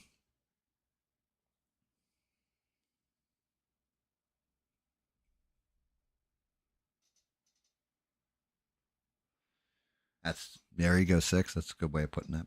So before I met my wife, it's a true story. Dark fucking history. Dark chapter of Gam's life. I was working 60, 80 hours a week, breaking my ass. And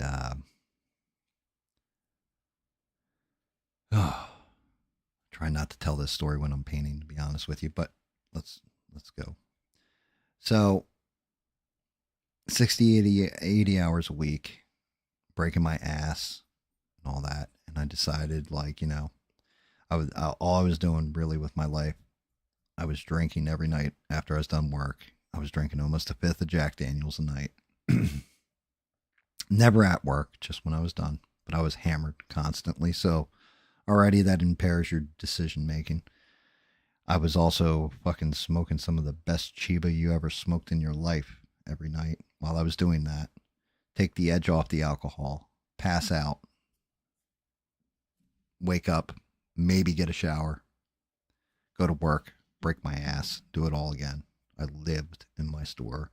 And if I wasn't in my store, I would be online and playing with my friends, playing video games and stuff, drinking while I was playing, smoking while I was playing, and pitching constantly, and just really put my ass into it. And then I met this girl who was, she's a decade younger than me.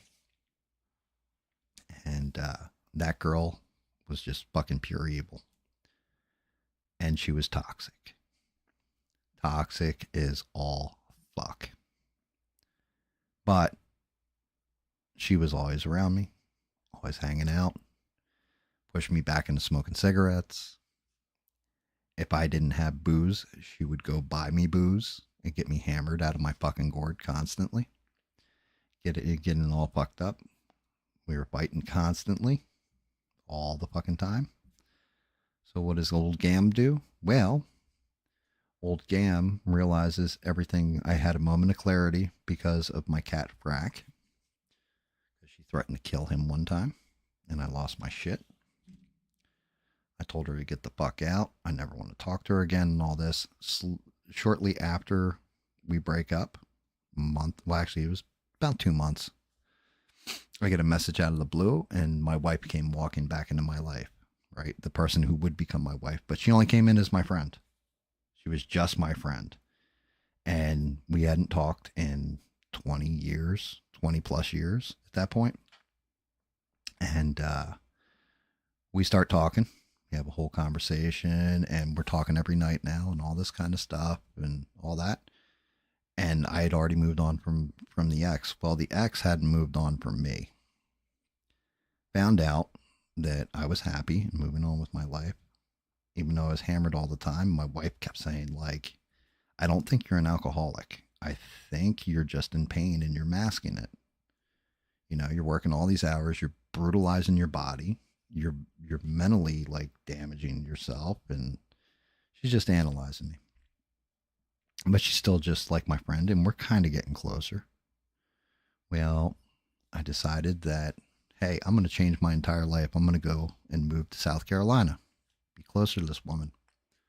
My ex caught wind of it. So what does my ex do? She goes and files a restraining order against me for abusing her. Never laid a hand on this girl. Not ever. Even in my drunkest depths or whatever. So they come to my house. They don't ask any questions. They just basically take me directly to fucking jail and say, well, you can work that shit out in court. My wife stuck by my side the entire time because she believed in me. She's known me since childhood. She knows, if anything, I'm the guy who gets the shit beat out of him protecting the girl, never the guy to hit a girl. Since childhood. She knows it's bullshit. My dad knows it's bullshit. Everybody that's close to me knows it's fucking bullshit. The court system doesn't give a fuck. Because domestic violence in New Jersey has been overlooked. So therefore, they just basically lock you the fuck up. So she basically took away my freedom. I go to jail overnight. One of the worst fucking jails in New Jersey, too. And get out of jail the next day. My dad actually came and bailed me out. And he didn't have to do that, but bails me out. I go to work. And as I go into work, I had reported this one girl who was stealing things. Well, she had turned around at work and told them that the only thing she could think, because the whole thing is loss prevention when you're working a job like that, will say is like, okay, well, we caught you. What do you have on anybody else? The only thing she could think was that I hadn't taken a bank deposit over or what have you during, like, oh, he left the bank deposit in the safe for an extra day. He didn't go to the bank.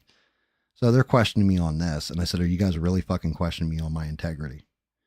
And they said, yeah. And I had already put in for a transfer to South Carolina. So I knew they don't give a fuck what happens to me because I'm no longer my boss's. So she's going to lose all my numbers and stuff. They don't give a fuck what kind of time I put into the company, all this stuff. If I'm not yours to use to get your numbers, then I'm worthless to you. So I basically told them to go fuck themselves, go off, end up getting clipped from the job, go home, and I'm like, well, now I've lost my, freedom for the most part for temporarily. I've lost my job. All I got is this fucking bottle and this weed. And, here comes my wife. I believe in you. That's all she had to say to me was, I believe in you. And I said, well, we're not even really technically together, And my wife was like, I don't care. I believe in you. We've been friends for as long as I've known you. I believe in you. I know everything that's happened and all this. So my wife said to me, not my wife at this time, just my friend. You have a choice. You can lay down and die, or you can do what you've always been known to do. Get up. You're beaten right now. You're hurt. Get off the deck and fight, or lay there like a bitch and die. So, well, that's going to be rough because, like you just said, I got no job. With no job, I'm going to lose my car insurance. It means I lose my car. I'm kind of fucked. And she said, well, you're smart and you're clever. You'll figure it out. But only if you want to fight. Well, yeah, I'm going to fight. So guess what? I planted my feet. I pulled any kind of resource I could. Took little shit side jobs, stuff like that. Build up my cash. Hired a good ass fucking attorney. Expensive one, but good one. And then, of course, what ended up happening, me and my wife ended up together. I ended up moving to South Carolina with her. But before that, I had to get out of everything going on with court and all that. So my lawyer and all, I was able to release my text messages, everything else, and prove that the girl was completely lying. She brought witnesses into court that lied under oath. All kinds of stuff. And you know what her evidence was that I had abused her? She had a picture on her phone where she walked into a box at work and cut her shin. She said that I grabbed her and kicked her in the shins until they bled. That's what I got locked up for. And came down to South Carolina with no job. Not 2 nickels to my fucking name. Now I'm married, 2 kids. Well, actually 3 kids if I count the other one. 4 kids if I count my daughter-in-law. House, everything else we built from scratch because I kept fighting. But what it took was one person who believed in me to keep that fight going. And Sheree believes in you. I believe in you. I'm pretty sure Beans probably chimed in and said, I believe in you. I'm pretty sure Six chimed in. That's a lot more people believing in you than I had. You can do it, Eugene. But the question is, you going to get up and fight? It's all right to get knocked down, brother. But are you going to get up and fight? Or are you going to lay down and just let it take you?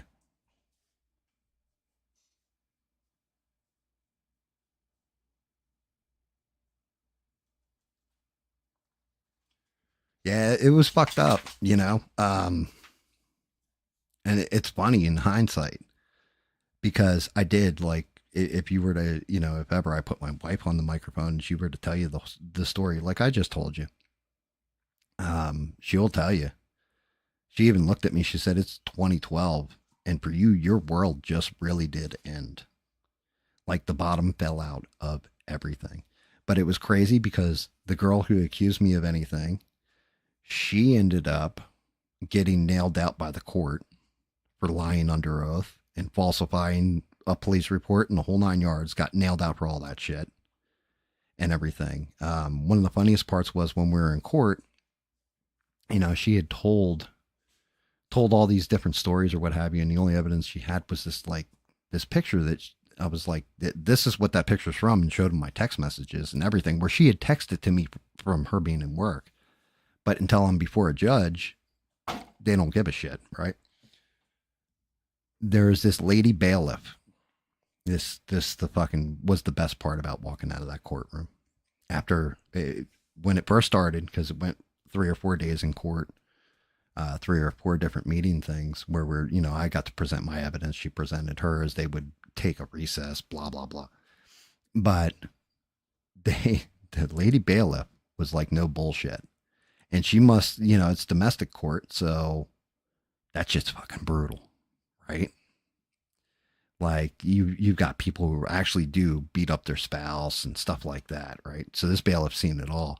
Well, the bailiff's standing there when I first came in and all that kind of stuff. And I come in with my lawyer, girl comes in with her representation, and start laying out the story. Man, that bailiff wanted to fucking kill me. By the end of the case, when the judge said, yes, this is, and threw it all out and all that, looked over all the evidence and was like, hey, basically you lied to the court. The bailiff was fucking like, you could tell she was looking at the girl like she was looking at me in the beginning. Like, I can't believe you fucking did this. So when I'm walking out of the court, the whole thing is when you're under a restraining order, you can't converse with the other person. Even if you're the person who filed the restraining order, they can take you to jail, right? This girl, as I'm walking out, and I had my wife on the last day, she was there with me. And, well, the person who would become my wife.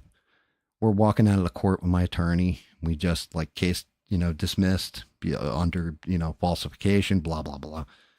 We're walking out. And, my wife and I are talking, and the girl's running after me going, hey, I just want to tell you or whatever. My lawyer stops, goes to the girl and says, you're not to say a fucking word to him. He wants nothing to do with you. You lost in there. Bye. And she's like, I just want to congratulate him on winning or whatever. She's like, congratulations. You cost him money. You try to take his freedom from him. You really think he doesn't want anything to do with you? That was the whole point here. You try to force him, right? So my lawyer does this to her. And then my lawyer turns around and walks away, and she's still pursuing me going, hey. That fucking lady bailiff grabbed her by the shoulder, and my lawyer saw this happen because I was already on the elevator and gone. The lawyer told me outside. She's like, yeah, that bailiff grabbed her by the shoulder, spun her around. She goes, you go near that man while you're in my presence, I will throw the cuffs on you myself. Yes, ma'am. That was game over. Good game. Game over. Never seen that girl again. Never talked to her. Nothing. Want nothing. Never look back. But that's just it, Eugene. Sometimes you got to lose it all. Sometimes you got to hit rock bottom. I quit drinking. Flat out. I moved or whatever, and everything worked out, or because I had one person who believed in me. I believed in myself at that point, and kept fighting. And I quit drinking completely. I fucked my teeth up. That's why I always tell you guys, yep, I got no teeth or whatever, because I fucked my entire top set of teeth up from sleeping with alcohol on it, constantly passing out drunk. I fucked myself up. Hell, I didn't care at one point if my life ended. It wasn't until one person believed in me. You've got 5 or 6 right now that believe in you. So now that's your question. You going to lay there and just say, or are you going to get up and fucking fight, brother?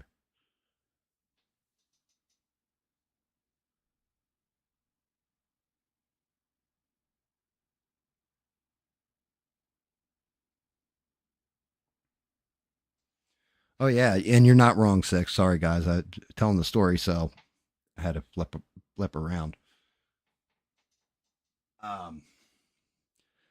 But yeah, you're not wrong, Six. I didn't come down here, like I said, penniless, everything else. I had nothing. Hell, any connection, any friendship, anything else I had in this world was all in New Jersey where I left it. And I left it. I left my entire life, 35, actually it was 36 years at that point of my life. with the odd years here or there. But for the most part, so we'll say 33 years of my life in the same place, dealing with connections and people. Like I could call like CLB, for example. I could call him up, say, where are you working, brother? Can I get like I need a job. CLB would be like, you got an interview tomorrow. You're hired. I could make that phone call in my sleep. Down here in South Kakalaki, I know no one. But I was willing to fucking roll those dice and take that bet because guess what? I had one person who believed in me and I was going to fight. I wasn't going to just go quietly into the night. Don't go quietly in the night, Eugene. Be a fighter. And I know you can't answer that right now because you've got to think about it. And each person's got to decide what's best for them. That's why when Stranded said earlier, I want to get my nicotine level down and this is what I'm doing and everything else. I'm fully 110%. Like no lie, not going to lie at all. A couple of months from now, guaranteed Sheree goes, GAM, ask about the nicotine level or something in the chat. And I'll be like, Stranded, what's up with your nic level? You down, did you drop to 3% or did you go back up? Like just asking her, because if she's telling me she can, she can. If she's telling me she can't, you can give me 999 excuses for why you can't do something in this world. You can give me one reason why that shit is fucking possible. Guess what? It's possible because you have one reason why it is. You just got to believe it and fight for it.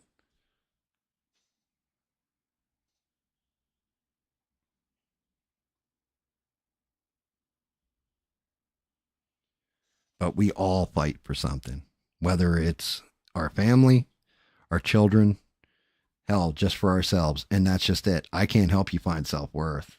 If it's something with you, I can't tell you what your self-worth is. Only you can determine your self-worth. That's up to the individual. What I can tell you is you make damn good music. And if that's really where your passion lies and you want to fight for it, even if it's just a side thing, even if you got to work like 7 jobs like Bina, right? Like I always joke about Bina's 7 jobs. I respect the fuck out of Bina.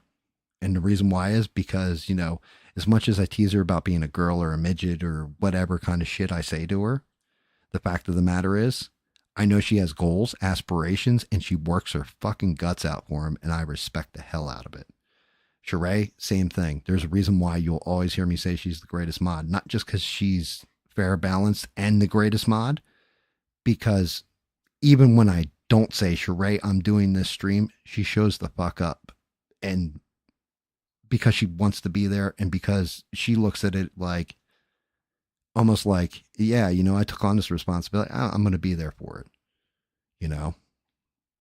I respect the fuck out of him. 6, same thing with his drums. Like every one of you guys, there's something that you have done that I respect the hell out of you. Like Mr. I torque Mr.'s balls constantly. You guys heard me torque him like 3 times a night when I was calling him like, MC simp and stuff like this, joking with him. I respect the hell out of that man. He's a smart dude. He's a good man.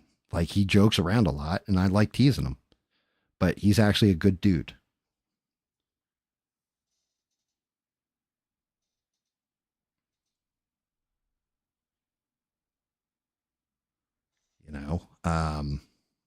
But there's something with all you, like Duke. I'm telling you now, like just the message that Duke sent me on the side, I respect him. Not just, thank you for your service again, Duke, because I know you're probably out there listening. But I respect Duke because honestly, I know Duke's watching my fucking back. Even if he's not going to say that shit in the chat and he's going to call me a cocksucker or a cock looker, and fuck you too, buddy. But I also know this. He gave me a side message and say, hey, watch your back with this. I appreciate the fuck out of him for that, because I know that man's got my back now.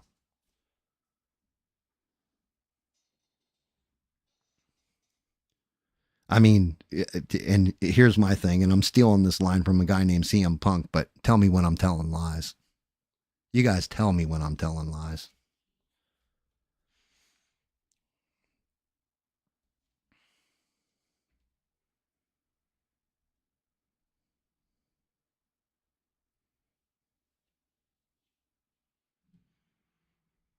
And here's the coolest part about this channel, Eugene. You know, can't lean on each other financially because that's not what we're all about. But when it comes to sharing the burden of a problem, there's people in this chat that listen to you, that want to help each other, that will just sit there and talk to you, talk music with you. You know, I'm not the burning bush. I'm not some kind of fucking genius or anything. I'm just some asshole who paints stuff and talks shit on the internet. That's what I do. But, you know, if you ask me for my opinion or advice or anything like this, I'm going to fucking tell you. And I'm going to be straight with you too. Because lying to you is a disservice.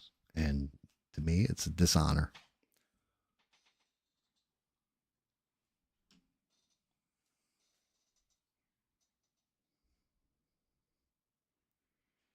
But that's just it. One of those things that I've said to Shirai, real recognizes real. And I'm as real as I come, even if I'm a bum. Oh!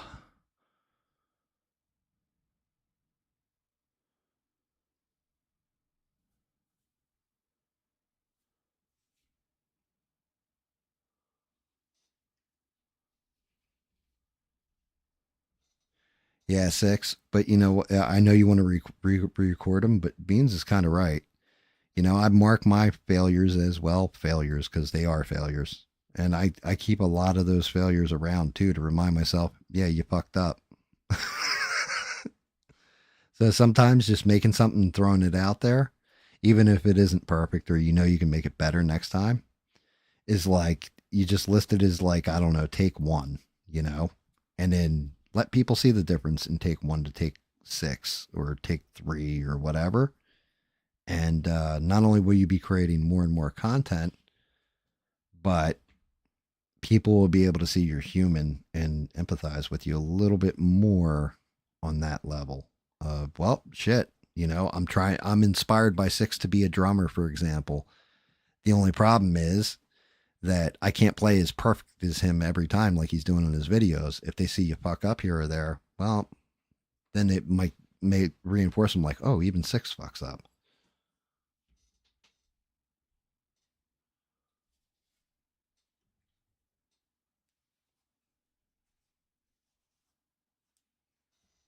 Hey, Eugene, I appreciate you for that. And I know exactly who the fuck you're talking about. And I guarantee you are not the only one to unsub from that person because of some shit they pulled. Just going to let you know that outright. Not going to go any further than that because I am not going to talk about that person anymore. I kind of thought that might be the case, that something like that had gone down, and I'm sorry for that.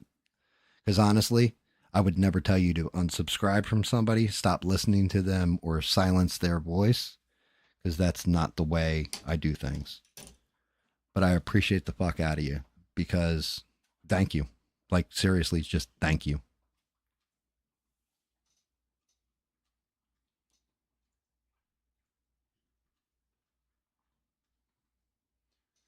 And man, you gotta love Sheree. I overstand.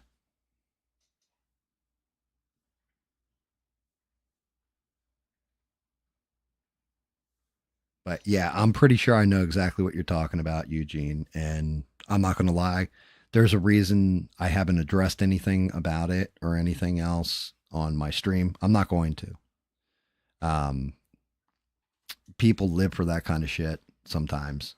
But I made a decision. And to be honest with you, thank you to the person who will go nameless who said to me, you have 2 options in this situation. And I said, I'm going with option 1, which is just move on and be better.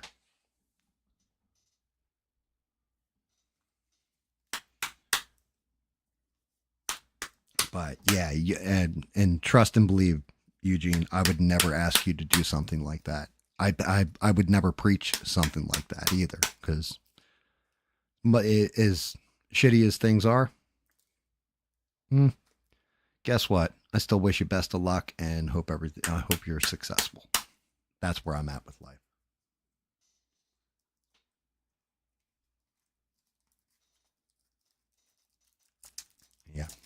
I wish you nothing but success is what I would say to that person.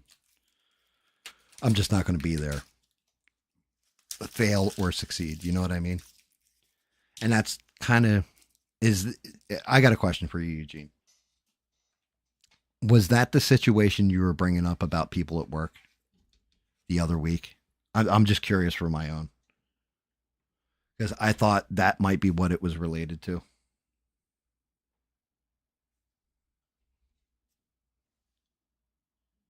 Okay, there we go. Winner, winner, chicken dinner. Gam is not a fucking idiot. I retract that statement. Gam is sometimes not an idiot.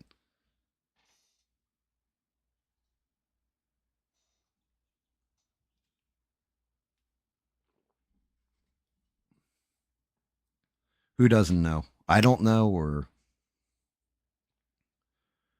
I mean, I don't go public with things.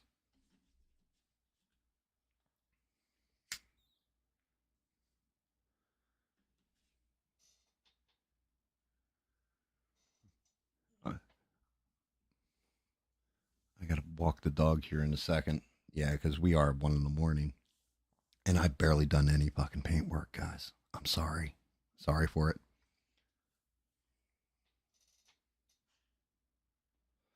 Is this, hey, being a charade, is this one of those things that I'm supposed to know that I don't know, that you know that I don't know, that you think I might know that I might know that I don't know?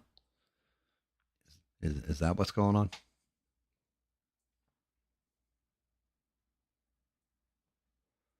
But yeah, Eugene, I didn't think about it till later.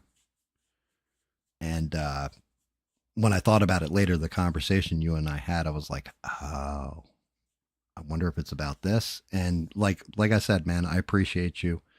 Um, and even if you hadn't taken my back or any of that stuff on that, that's fine too.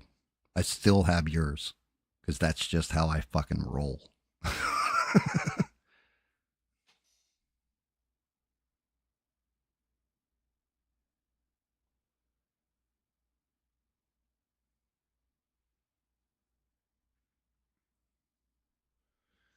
Well, and that's fair, Eugene. The whole thing is, I did handle my business. I just kept moving without blinking. It, some things, it's a tragedy for one person, right? And I appreciate you saying I didn't do anything wrong.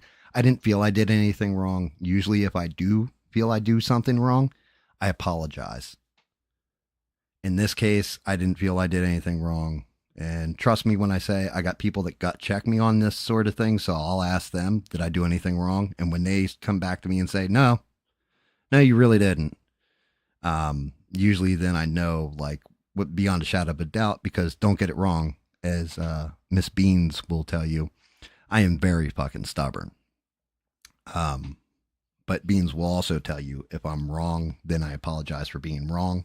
If I'm incorrect, or if I speak out of school and say something fucking nasty about somebody and didn't realize how it came across or whatever. But yeah,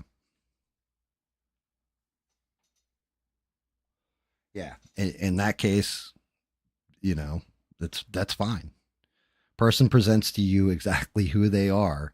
If somebody's willing to show you who they are as a person, believe them and move forward. You know what I mean? That's it's as simple as that. Just move forward with life. It's better that way. You don't need drama and all that kind of shit. You know.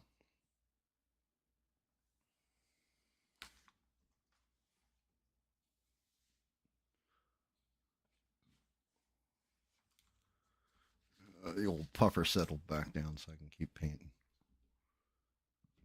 Yeah, I mean, hopefully some of the advice I gave you, you know, about fighting and everything else, Eugene, helps you. And if I can help you for a minute, man, that's worth its weight in gold.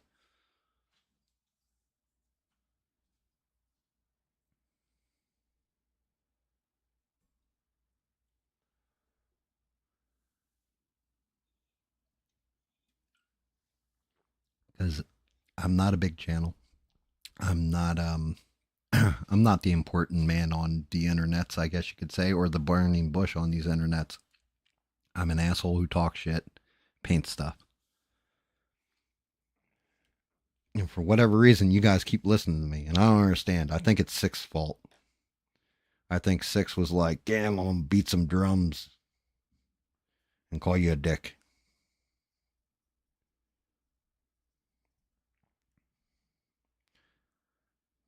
But also, you got to look at it this way. If an old ass man can do this shit, you can too, my friend. If an old ass man can pull himself out of the dirt and rebuild, you can too. Especially one that was broken down like I was. I think my wife bought me off the clearance rack. I'm not going to lie.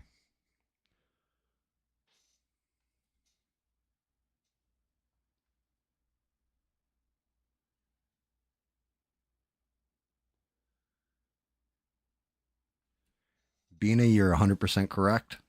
Eugene, you are 100% correct. Believe in yourself. Even if it's for a moment, believe.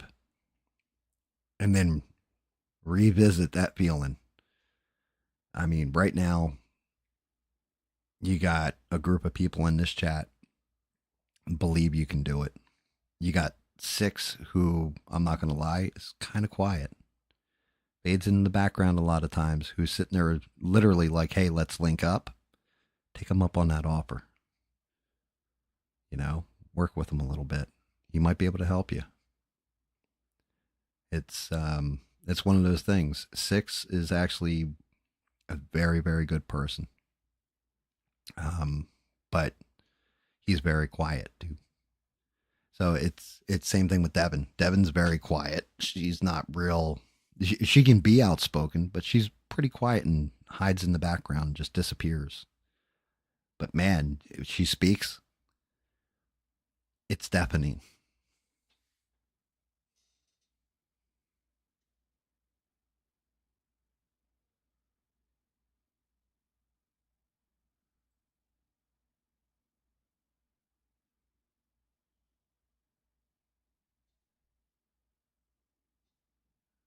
Jesus Christ, Beans. I can read that. But you got to remember, somebody who would say that, right? One, can call me whatever they like. That's great. My family tree isn't a straight trunk. It's a straight trunk, and meaning that I have branches on my family tree. It's not just interbreeding. Stuff like that. Like there's a lot. Doesn't matter what they say. They're not important.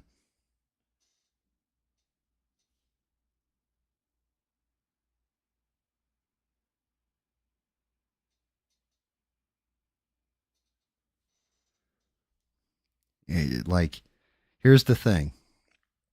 Never let yourself be venerated by trash either. Be venerated by people telling you you're good, not you telling people you're good. Um,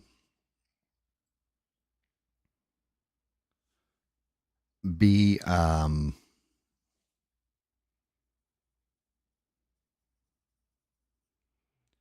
be better.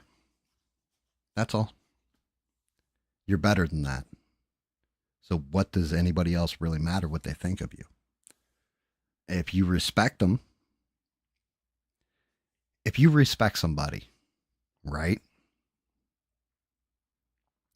Then their words can get to you and upset you.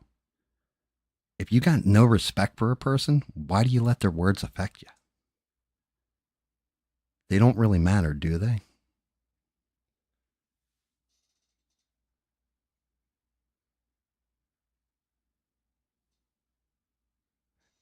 You can do a Jerry Maguire or do a even better. Hey Eugene, you ever see what the hell was the name of that? Oh god. Fucking Half Baked. Fuck you. Fuck you. You're cool. Fuck you. I'm out. You can always pull one of those too. All right, I'm going. Who's coming with me? That's what you're talking about, right, Beans? The Jerry Maguire, like,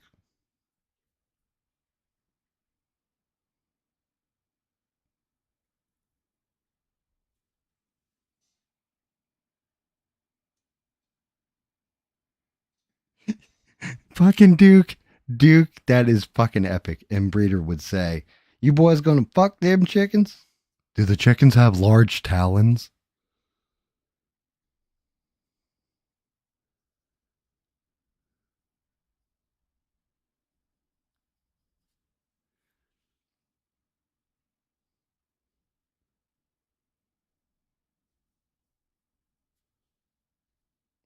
Do the chickens have large talons?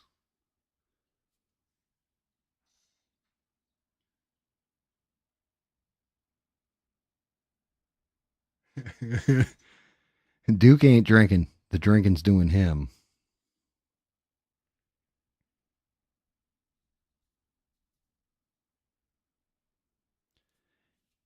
Yeah, Eugene. What I can give you or what I can offer you is advice from life experience and falling down hard and then getting back up. And the getting back up part is the hard part of it. That's the hardest fucking thing. It's easy to fall down. It's easy to get the shit knocked out of you and want to lay on the deck too. Because let's not lie, it's easy to kind of lay there and just hurt. It's getting off the deck and swinging back that's the hard part.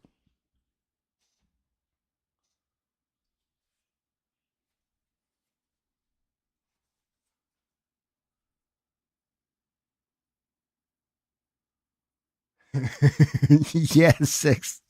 Son, I don't understand. I don't understand a word you just said. Do the chickens have large what?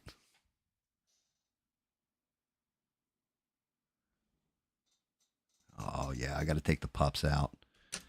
Oh, I forgot to set up the ads. I all I did was paint a pair of legs and only the yellow on them. I've just been talking shit the whole time. And once I got into my own damn personal story, I think I set my brush down again like an asshole. Give me 1 minute, guys. I do got to walk the doggy. I'll be right back.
All right, that was fast.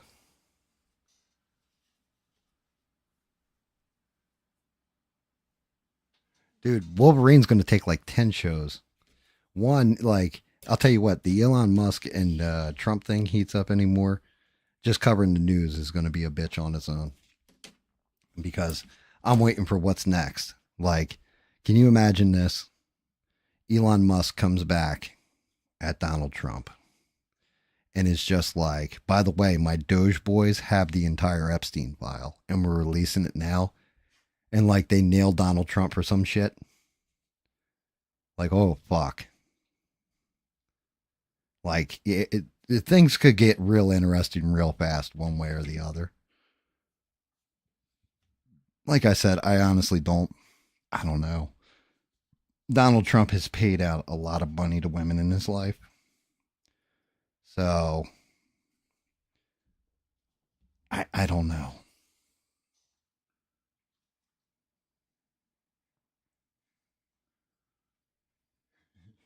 Peter's laugh.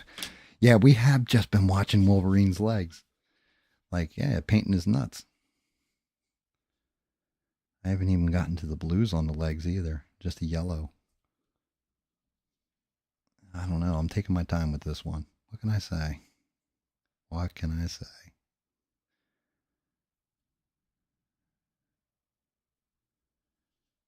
What can I say?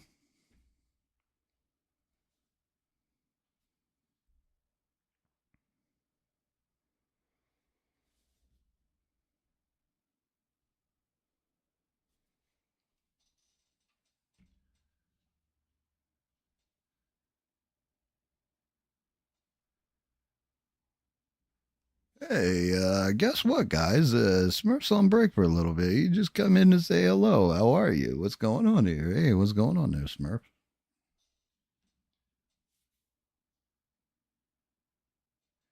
Sure, Ray. Dear Lord, I'll tell you what. One of these times, I will just shut off the damn mic and just paint because you guys just fucking the ball breaking's great, but brutal at the same time because I'm like, yeah, you're not wrong.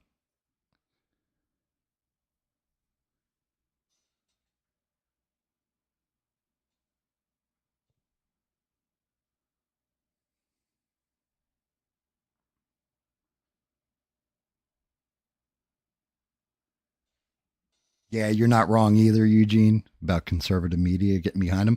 And then Duke, if we're going to do a death match, then you know what that means. Sunday, Sunday, Sunday. All seats are $5. Wait, I'm trying to remember how the fucking pitch goes. $5 will pay for the whole seat, but you only need the edge.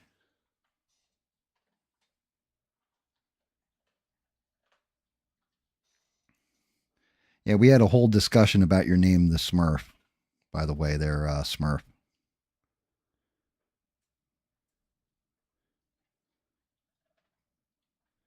Mr. Smurf, and I had to explain that there's like 12 different Smurfs.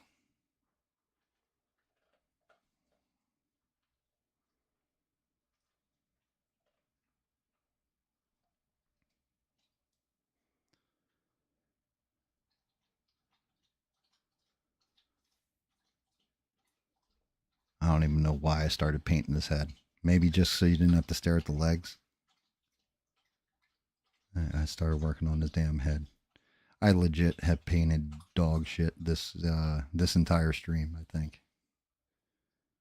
Between going into personal stories and everything else. Like, it's a shame guys like Bagum D in here, because he'd be able to tell you a little bit more about my stories.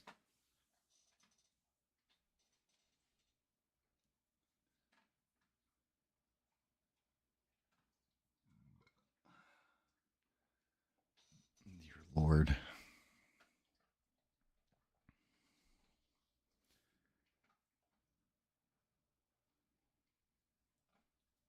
me see something. Yeah, okay, it is yellow all the way back there. God damn you. Fucking the Wolverine. I gotta figure out exactly where the skin break is in the mask.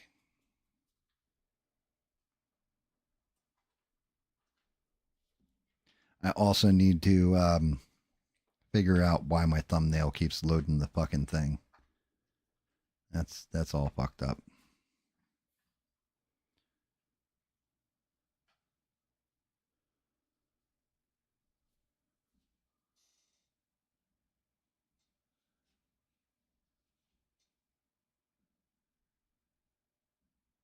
Dear Lord Beans. You you definitely you're having fun though, and that's all that really matters.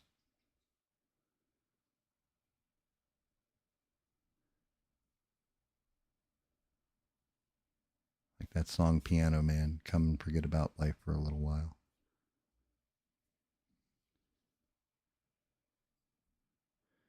Dear Lord. Now I feel like I have gypped you all.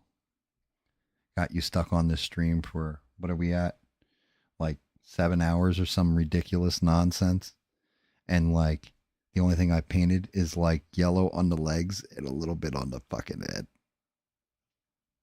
20 years of Wolverine.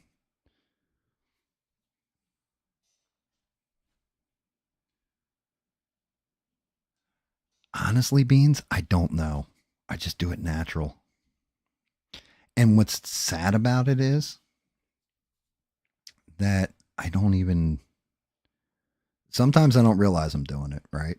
But then there's other times where I could not cuss for a long ass time, too. Like, just not cuss at all.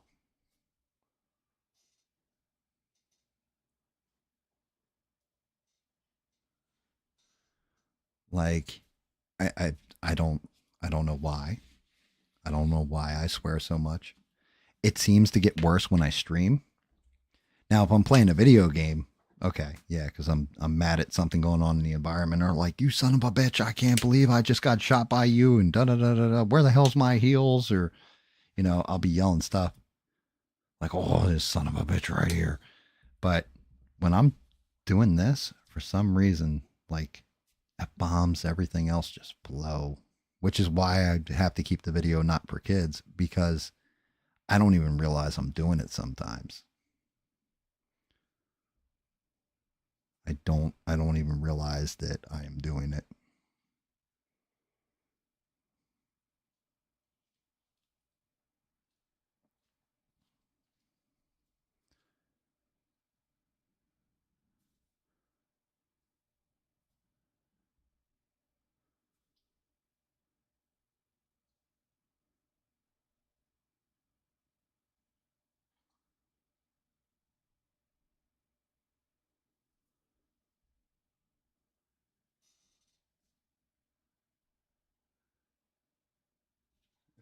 Do you have to cuss? No. No, I want to cuss. Yeah. It's like I don't know. I know some of you guys watch Trailer Park Boys. I don't know if all you guys do or not, but there's a character on Trailer Park Boys for those who don't watch or haven't ever seen it. There's one character, his name's Ricky, right? And he cusses all the time. Well, he's in the court and he's like, if I can't cuss and smoke, because he starts to say something, he's being his own defense lawyer. And he's like, look, if I can't cuss and smoke while I'm pleading my case, then I can't even think right, and I'm not really even defending myself. So the judge lets him cuss and smoke a cigarette in the courtroom, and he starts going off, and he's like, and then you got these two fucks who did this, blah blah blah blah blah, and it's all their fucking fault, and I'm getting blamed for this fucking shit, and like he's just going off, and she dismisses the case against him because the argument he put up was sound. It was hysterical. It's like it was just amazing. But he's like, yeah, I can't fully express myself if I can't cuss and smoke. So therefore, you're holding me up against my right to defend myself.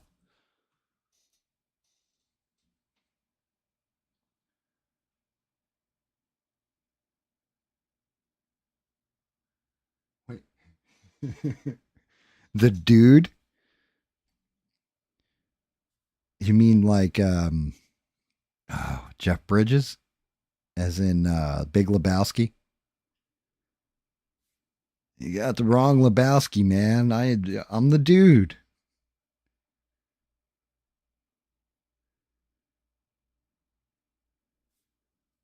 What can I say? I don't know if the language enhances the show or detracts from it. I don't, but I don't know if it's a glitch or a feature, guys. I'm not sure. I couldn't tell you 100% one way or the other. I think it's a feature, but I'm not entirely sure. I just know you're not, even if I'm monetized, right? Like if I ever decide to really get serious and do tags and all this kind of silliness, right? Because if my entire life is revolving around, can I get monetized on YouTube? And that's all I've ever had in my life. That's a pretty fucking sad life, guys. Let's just be honest. But if I'm going to do it, like Beans likes to say, hey, you're doing this shit anyway, might as well get paid for it. It's a good way of looking at it. She's not wrong. You know, I can't even argue it. But I don't I don't know. I can't do stuff like, oh, this man deleted himself. Like, no, this motherfucker committed suicide and killed himself. What are you talking about? Like, he unalived himself. What are we playing, Minecraft? What do you mean unalived?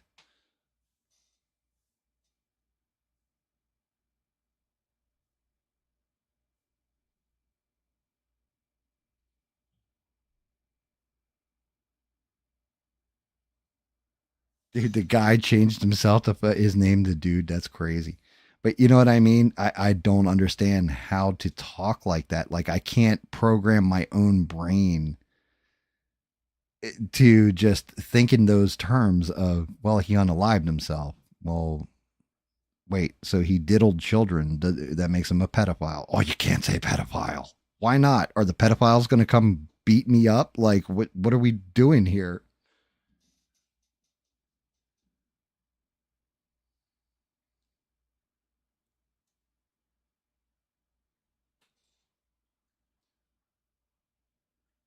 Oh, really, Eugene? I mean, hey, there you go. That's a good example.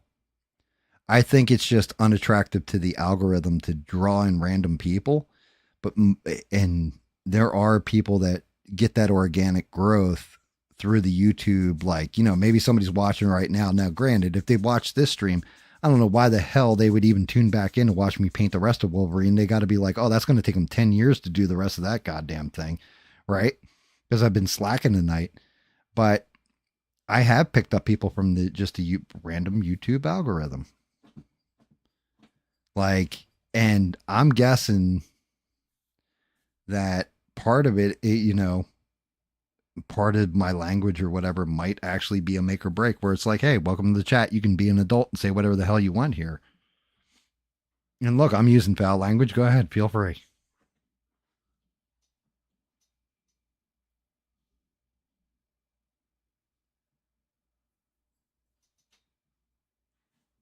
PDF file and sewer slide. What the hell's a sewer slide? I don't know what a sewer slide is. Anybody help me out with that vernacular? I'm not sure on that one.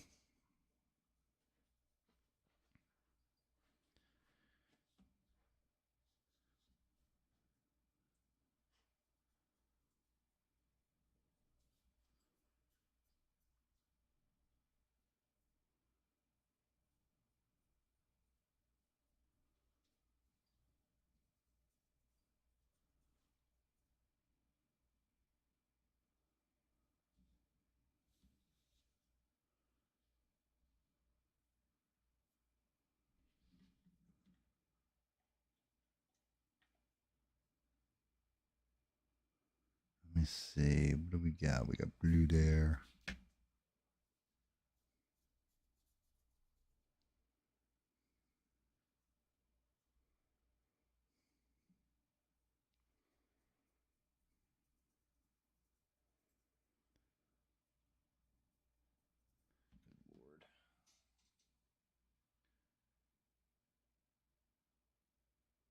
Oh no, Duke's talking about the other F word, the one that's followed by an A and then followed by a G. I think that's the one that Duke's talking about.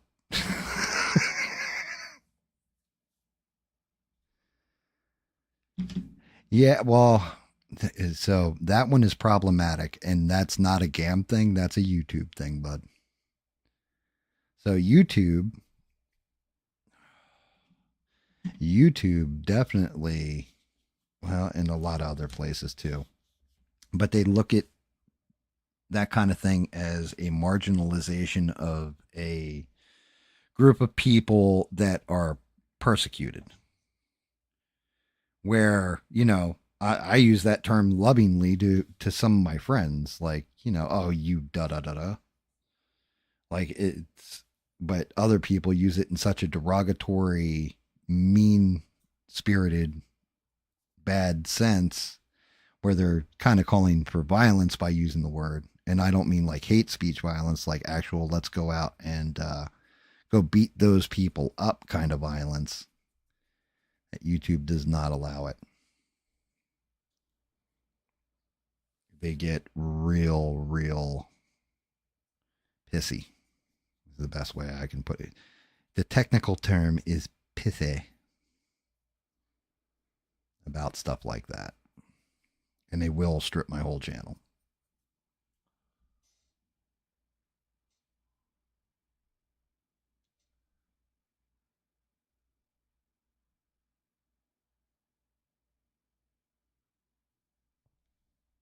Yeah, well, and that's the other one, like X is the same way. They do the same thing. For his free speech and all that crap, is you want to call somebody that? Like hell, it could be your best friend, and you're calling them that, joking around. They get kind of upset.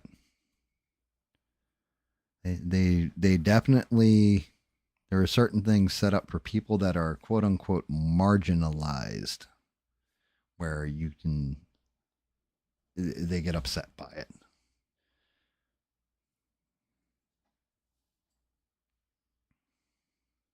So we got to be careful with that one. That's all. There's certain words. Like I said, I think I said suicide. They get a little upset with that one too. I don't know why. When you can use a euphemism and get around it, it's like, well, that's just as bad because you know what the person meant when they said it. Damn. This is going to be rough. Okay, so the blue cuts in, comes back out to here. Yeah.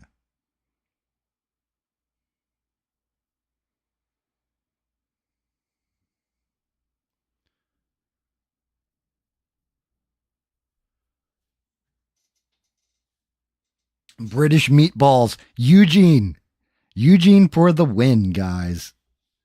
British meatballs.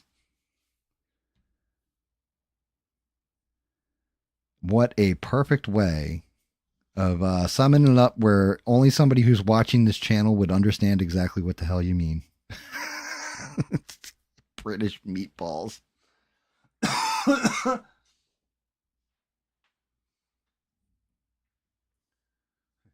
Haggis. You mean sheep's stomachs stuffed with meat and barley? Anytime I think of that, it's all that comes to mind is Christopher Lambert saying that shit in Highlander to Sean Connery, to Ramirez. Haggis. You old haggis. What's haggis? Haggis is sheep's stomachs stuffed with meat and barley. My God, what do you do with that? You eat it. That's disgusting.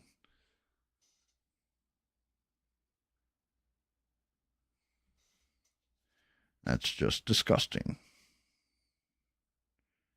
Yes. Money penny. We'll never have anybody like a Sean Connery ever again, unfortunately.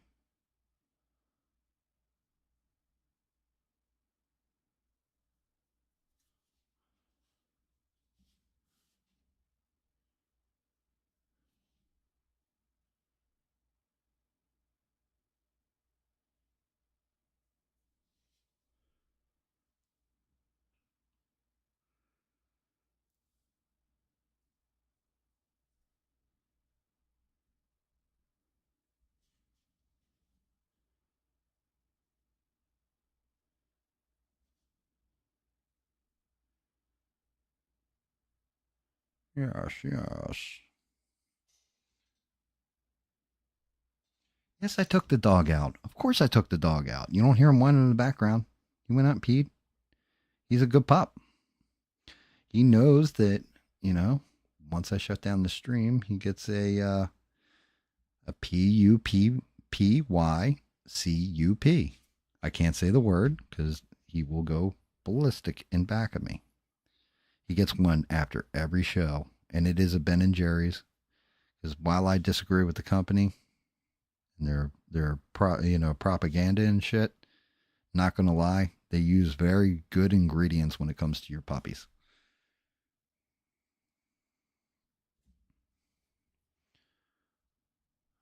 So this cuts into bicep, like mid bicep here, and then goes to a blue underneath. So we're good there.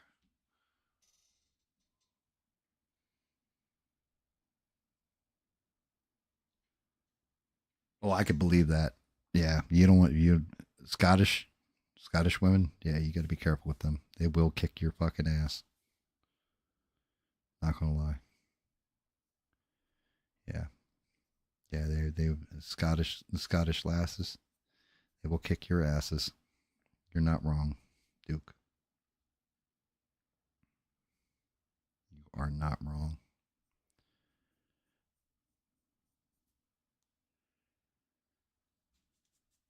Damn, that is all blue, and I fucking yellowed it. God damn you. This is gonna suck. This is kind of why I wanted to do it this way, though, to figure out where I've got to land. I'm not even doing like thick work on this. I need to go in with blue and highlight out because all in here becomes blue, including down into his chest. What a pain in the ass. Duke probably was for real. And there's crazy people in this world.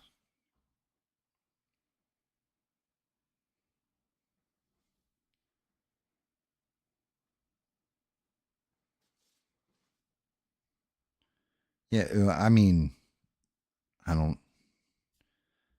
I've dated a couple girls that were just out and out insane, like scary. Like, please don't kill my pet while I'm at work. Thank you. Yeah, I don't think this is gonna work out. Why? I'm just not good enough for you. I gotta go.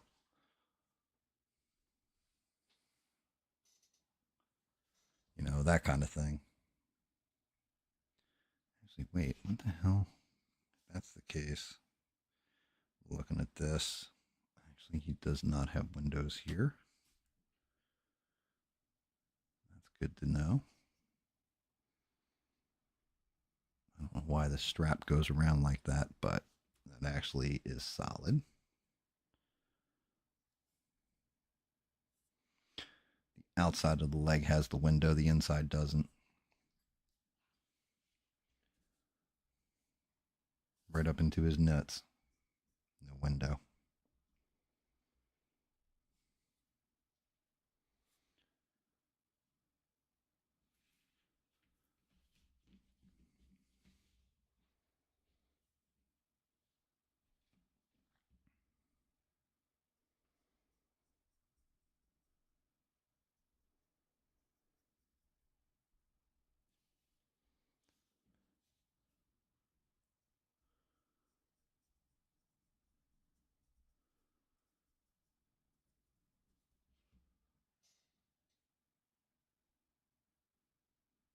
Hiding from crazy. You're supposed to find people that are crazy like you.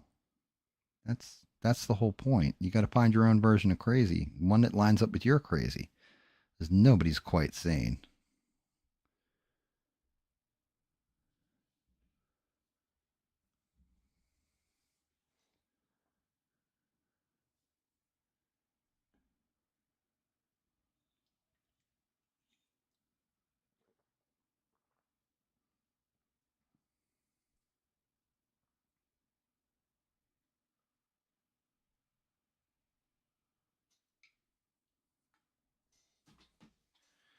6. I'm guessing you're doing investigative work. Is that what's happening? You're like going in and running the old creative energies and going like, "Hey, man, you can do this."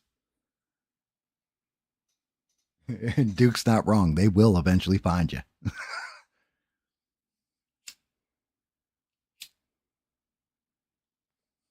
Yeah, you just got to find the right kind of crazy for you. That is how that works. The belt. Yeah.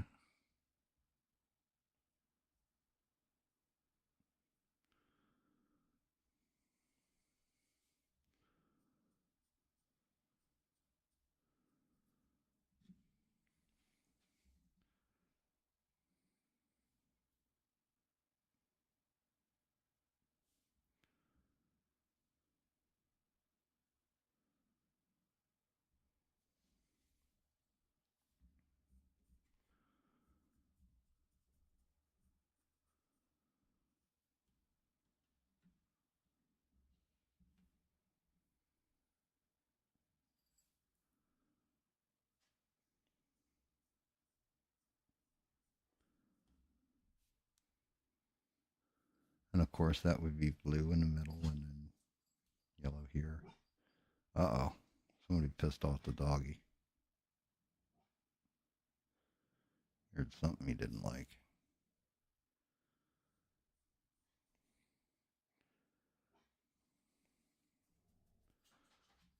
Let's see what the hell he's going off at. Give me 1 second, guys.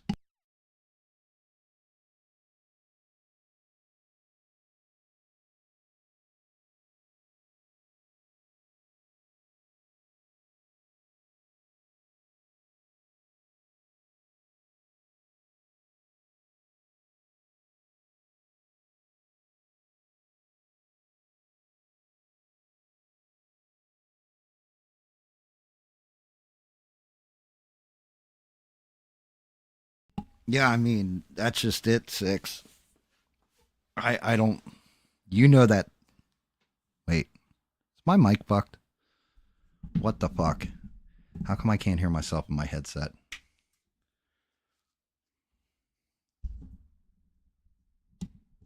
All right, let me try. Oh, there we go. Fucking headset must have unplugged a little bit. Couldn't hear shit.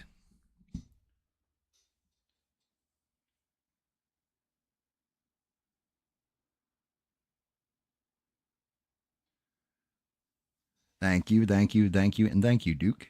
But yeah, that's just it. You know, you're in a holding pattern or what have you. You got to be careful with building stuff up. That's it's part of why it's GAM catches up because anybody who's been watching this for enough time knows I let so many fucking 3D prints build up. Like I got like a box up that I'm just like, oh, I got to paint this. Oh, I got to paint that. And then I forget shit and just it falls the wayside. Or I move on to the next thing. So you got to be careful with letting it build up. And that's awesome, Six. Six is all over it, man. What a good dude.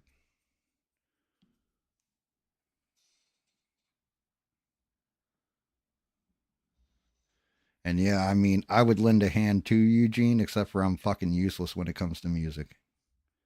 Like I said, I always admired like my best friend music. Fucking could play bass, play guitar, do this, do that. I couldn't figure that shit out. I can play Rock Band. I can play Guitar Hero. I can't fucking play an actual instrument. I mean, I can play just the tip. Like I was always good at that game.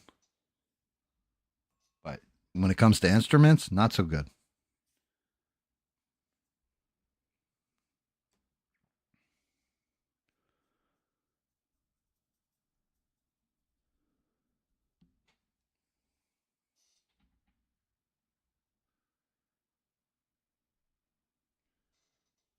Yeah. But I mean, and that's just it, Eugene. Like, definitely when it comes to creative people and you need help, you're kind of in the right place for it.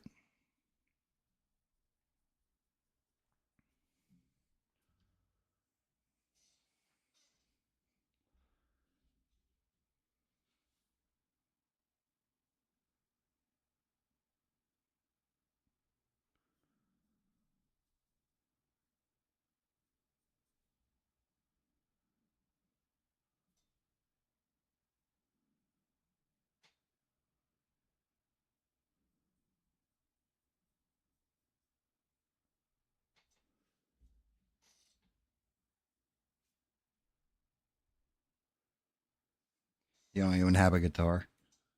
Yeah, well, I mean, I think most of your music was like what keyboard, right? I think that's what you were doing. Oh, I forgot. What time is it? Let's see. If we start at 8, so 4, so 2. I'm going to warn you now. You got about 20 minutes, Sheree, before you're going to get kicked because of YouTube doing its thing. You know what I mean? For some reason, I swear to God, I don't know why every 6 hours it kicks people. I was I was explaining this to Smurf about view count. there was a point in time where YouTube used to monetize off of how much your viewership was, right? Like, but by the actual views, not time watched, just the views. And what people would do is create like 5 to 10 accounts and then boost the views on their videos by like watching for like a minute or two, cutting out, logging them all back in, and watching their video again. They changed that over to time watched. So if each person watches an hour of the stream or whatever, that's what they're actually rating you on now.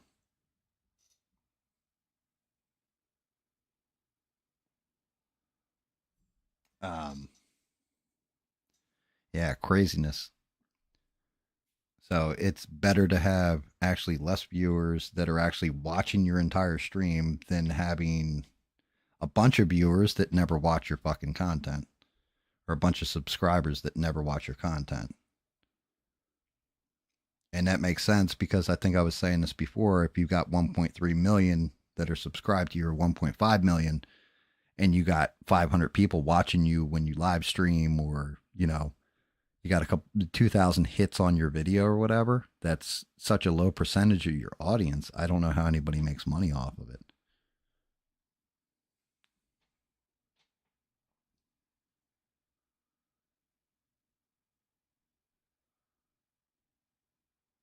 Do you really have 5 guitars, Duke?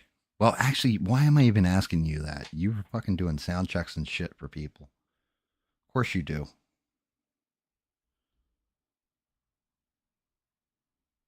I'm guessing one of those guitars is probably a Stratocaster too, right?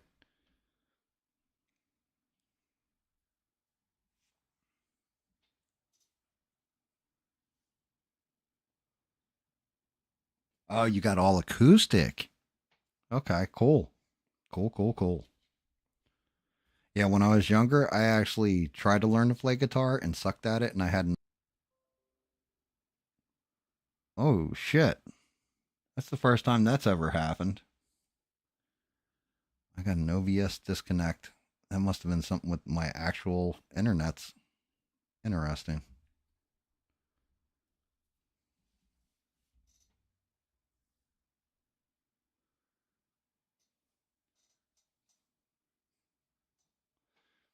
Just want to make sure. Yep, I can still see my hand. Thought I might have lost mic, lost video, and everything else. The entire shit just disconnected for a second there. I mean, to be fair, it's been thunderstorming here every day for the past like 4 days. I think tomorrow's the first day it's sunny, and I got to go out and cut the lawn. Like, I swear to God, I saw Charlie like peeking out of the grass at me. I was like, oh, what the hell's going on here? Like, my wife said it best. She's like, holy shit, there's Pokemon. I just saw a Pikachu pop out of that bed of grass right over there. Oh, fuck.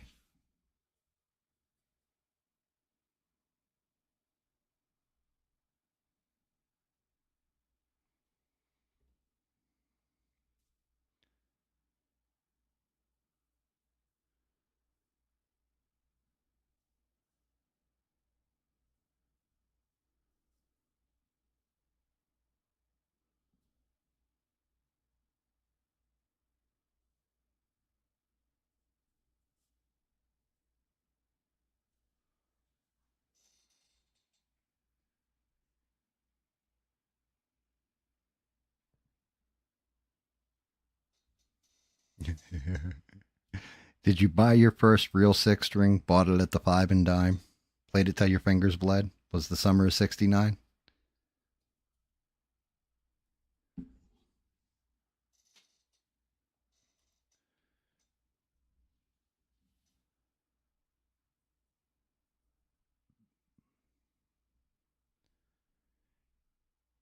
Yeah, like I said, the only one I owned an Ibanez and a little tiny amp.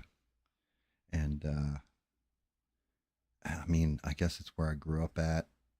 They actually had a music class that taught us guitar or whatever, and I could play Eleanor Rigby. Um, I can't remember what the other shit was, but when I reflect back on that music class, it was actually pretty advanced. Like we actually had a pretty good music program.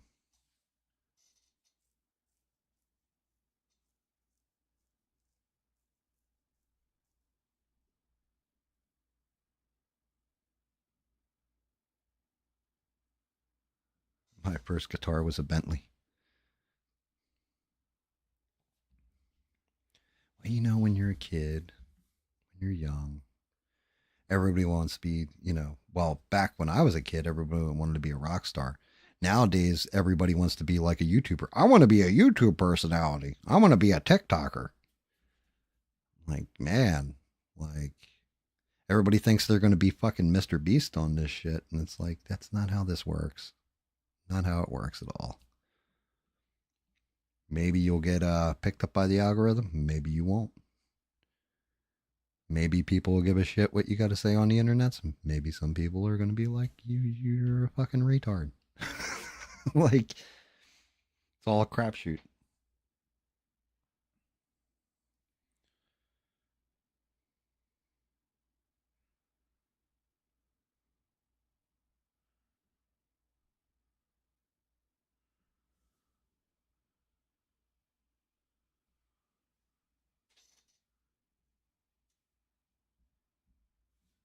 Dear Lord. I can't believe there's still 10 people watching. That's crazy. Crazy, crazy, crazy. Anybody got any funny jokes? Anybody got any unfunny jokes?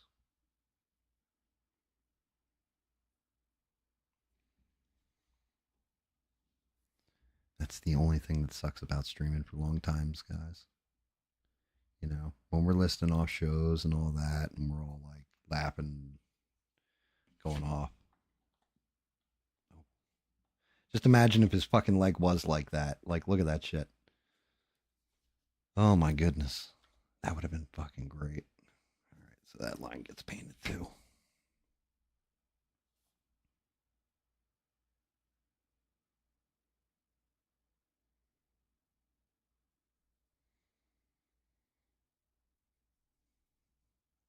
Pain in the ass when you got seams in the pant line. Figuring out exactly where they are.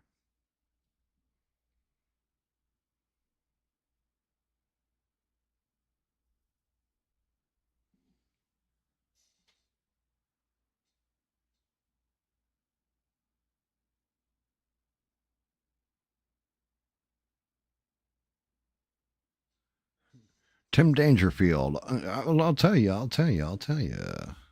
Civil War, anybody? Civil War. I'll tell you. Yeah, I got to be careful with that too because I was talking about the possibility of World War III earlier, Duke. With everything going on and all that kind of fucking shit. I got to be careful because it's real easy to get into that territory of all GAM talks about is how there's a possibility of World War III or whatever. No, but I am starting to see signs that it just takes a little push. Just one little trigger. One little kaboom. The wrong person gets fucked up. And it's a house of cards.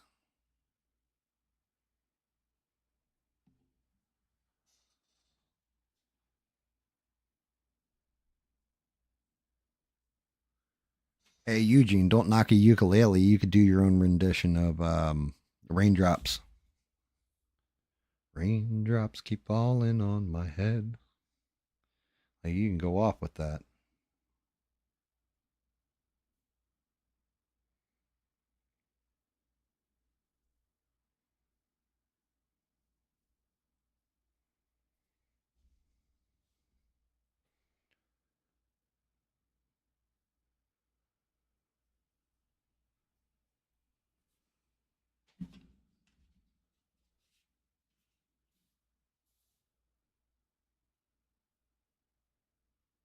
Not too worried about this belt because I know this is all going to be red in the damn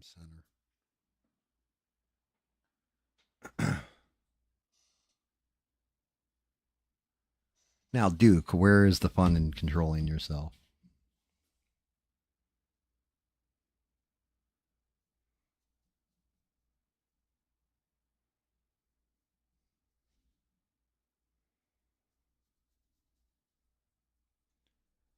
I mean, enjoy yourself.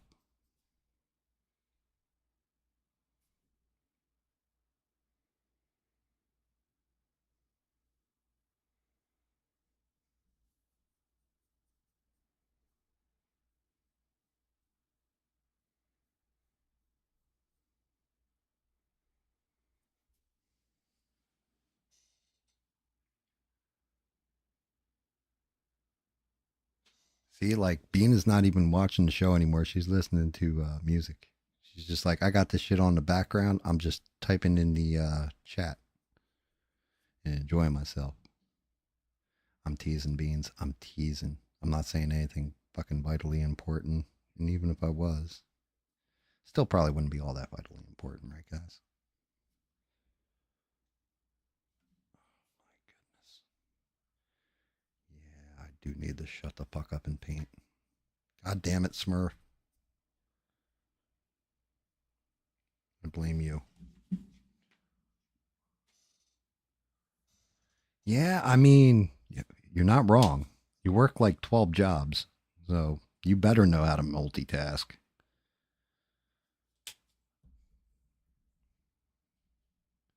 I just, do you ever, I got to ask this question too. This is in all sincerity. Do you ever get confused working so many jobs? And I say this as somebody who, at one point in my life was working three jobs and some right on top of the other ones. So, for example, when I was cooking at the pub and then I would go DJ at this other bar. So I was working at Village Pub and then I was working at DJing at this other bar, Brenton's. I'd get done in the kitchen, get changed, go over to Brenton's, DJ all night or whatever. I'd go into Brenton's and I would sit there on the mic and be like, and thank you for, your patronage at the Village Pub. And I'm like, oh shit, that's the other bar.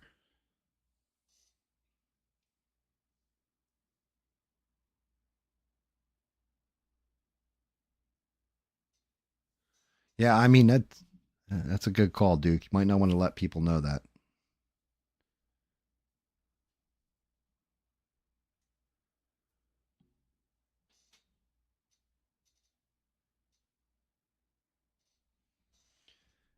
Here's one for you. Have you ever listened to Polyphia 6? Just a question. They're one of those bands that like their songs don't have lyrics or whatever, but I definitely dig that music. Like he plays the main guitarist for him plays like a I think it's called, what is it? Something God. But he plays a acoustic guitar and he's using poly strings, and the way he gets that sound out of that guitar is just on fucking real. Like it's on point.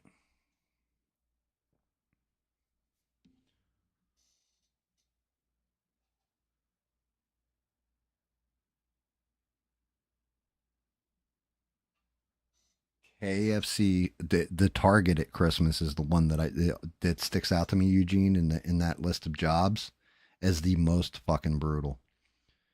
Yeah, I mean, I hadn't gotten my store manager position yet with GameStop. I was still in a holding pattern with it. And then I was going to the one bar and doing short order, fry foods, appetizers, that kind of thing. And then going to the other bar and DJing all night. So I definitely feel you there.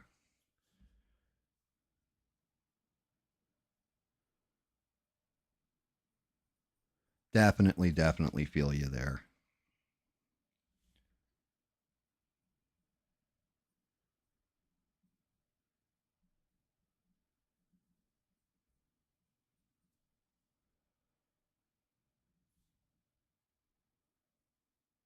I can definitely feel you. I mean, sometimes it's just what you got to do.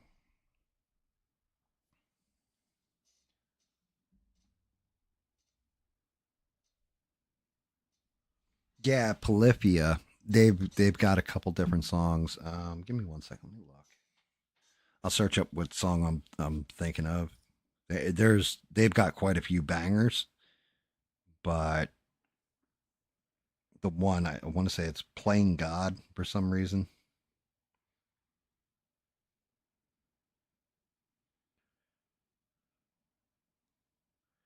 Let me see. Yeah, it's called Playing God. Tim Henson is the name of the guitarist, and I think he's like half Japanese, maybe Korean or something. But man, like the drums in it are okay. Um, the guitar is really where that shit shines, though. Like the guitarist is he's unbelievable. Like he is a great guitarist, and he plays with poly strings and gets this sound out of the fucking guitar that's unreal on that song.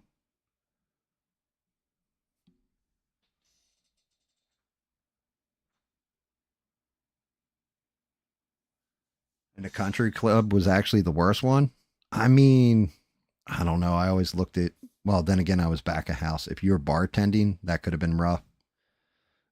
Back of house, though, was always brutal for me. It's crazy when you've got like, work experience and you're just like, you reflect on some of the jobs you've had in the past and then stuff that you may be doing in the future and just be like, wait, you're going to pay me to do what now? That's all I got to do? Like, get the fuck out of here, you know? So wait, I got to answer the phone and say, did you try turning it off and on again, for example?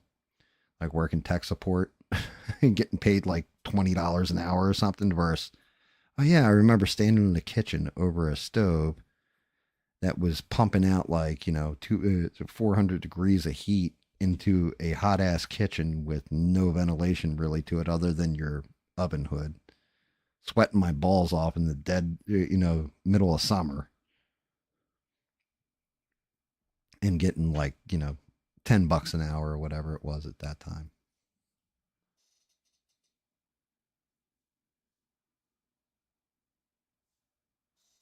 You know what? Um, and I don't, you just mentioned Drumeo beans. Is Drumeo the one where they get like different famous drummers to come in and then they play songs like famous songs that they've never heard before and like try and figure out what the drum line is to the song? Because the drummer from Red Hot Chili Peppers was on one of them and he actually did really like an interesting rendition, if I remember.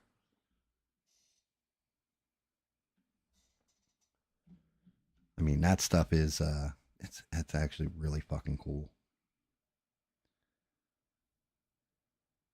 Like I said, really wish I had some kind of skill when it came to music, but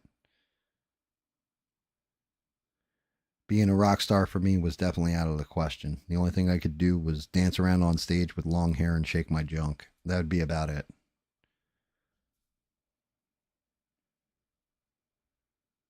I can carry a tune if you give me a bag with handles. Um, I got fast fingers to push buttons but not hold frets.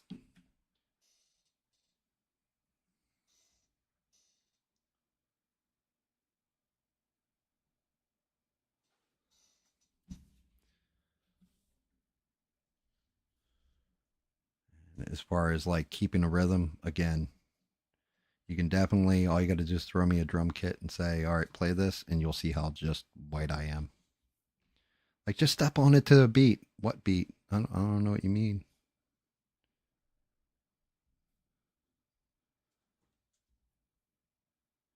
Like, I'm so white, I fuck up the beat to We Will Rock You.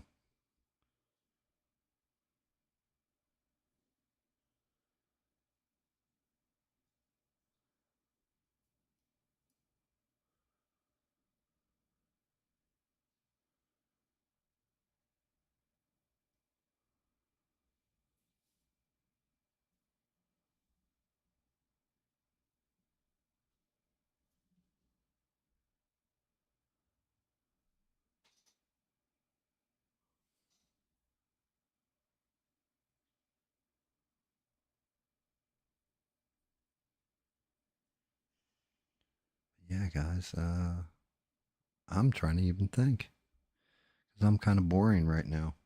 I'm just sitting here trying to get solid layers because yellow on black is interesting to get sticking and looking solid. It's much easier with orange. The shit part is I know I'm gonna have to go over all this fucking yellow again when I hit the blue into the inseams and all that stuff, and it touches on the yellow just a little bit. It's gonna be a pain in the ass.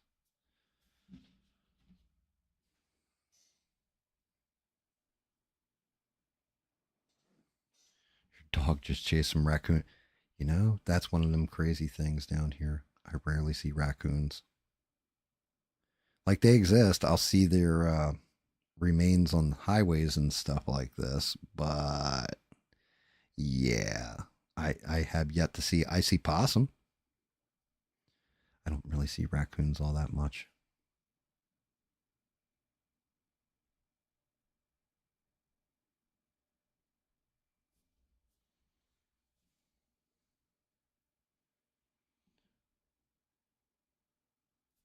See something. Oh, bring that shit up. God damn it. Now I got Polypia pulled up. Now I need to look at. That's what I thought. All the way around, going into the arm.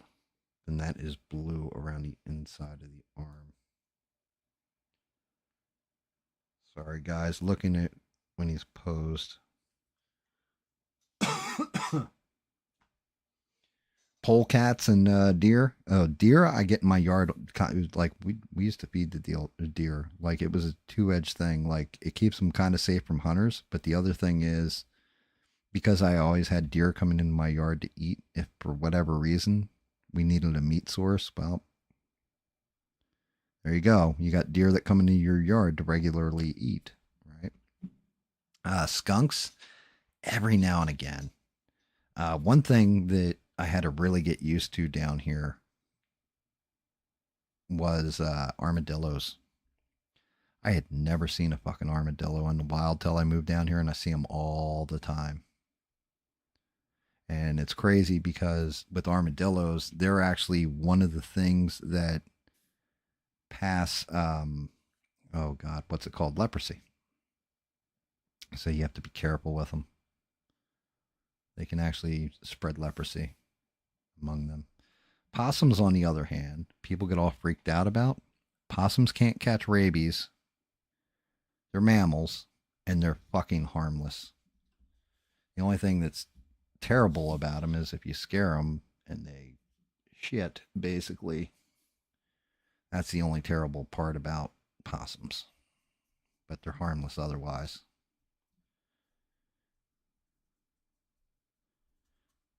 Anytime I see a possum, I always think of Beetlejuice, like when they stretch out their faces. Always what it reminds me of.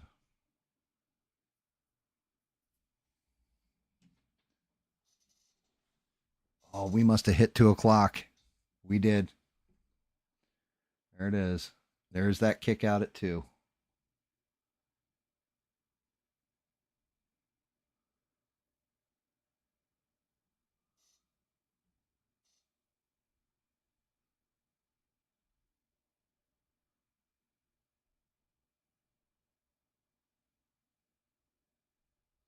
Does everyone in this say, yeah, yeah, I do. And then I've got the feral colony too. I wouldn't call them my pets because, I think of pets more like they stay in the house. They're members of the family. That's how we treat them. But the outdoor cats, like I treat them well. They pass away and stuff. I bury them, all that kind of stuff. And I feed them every day. But at the same point in time, they're not my actual like pet. I mean, reality is, yeah, I don't know. I don't even know, guys.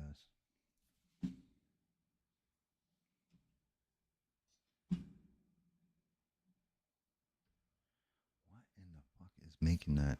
Every time I move my head one way, it's gonging in my ear.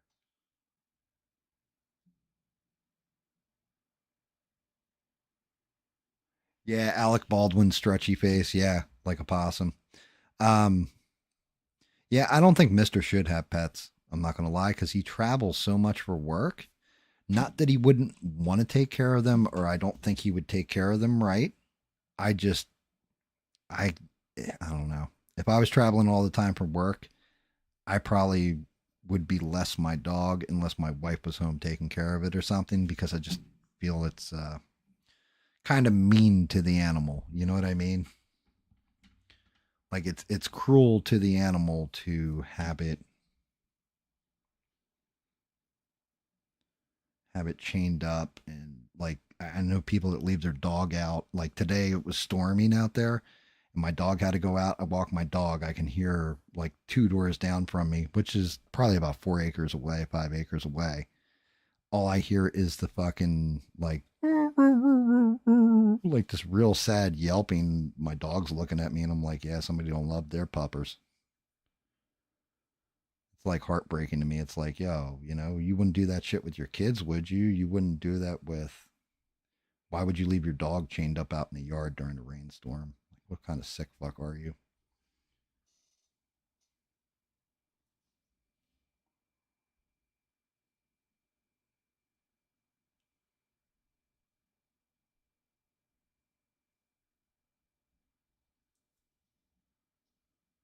Yeah, Mister's a good dude. Like I said, I think he's a very smart guy. Definitely interesting character.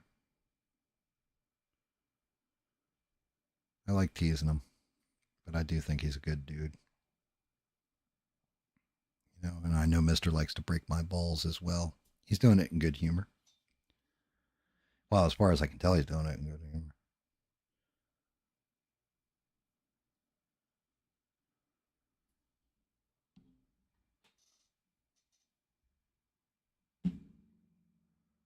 He's the guy you'd love to introduce your friend to.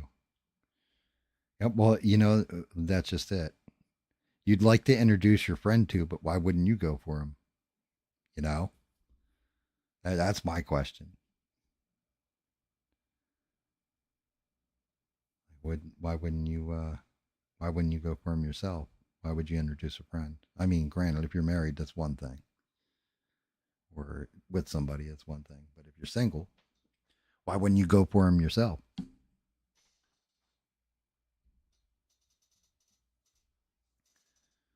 Kind of weird.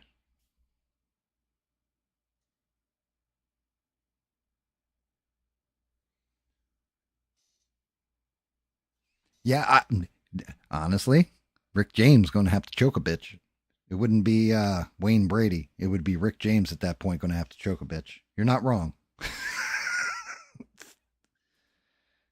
And I might have to help him. I'm just saying. Like, hey, you need help over there.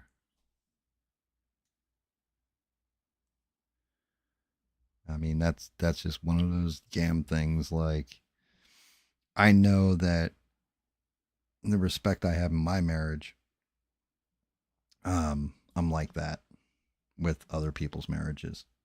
Like my buddy Twisted, he always had his wife in the party with us and all this other stuff.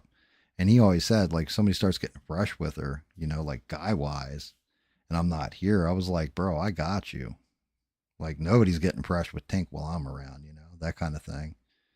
And but then again, she always watched my back. She's one of the only females allowed in chat with me.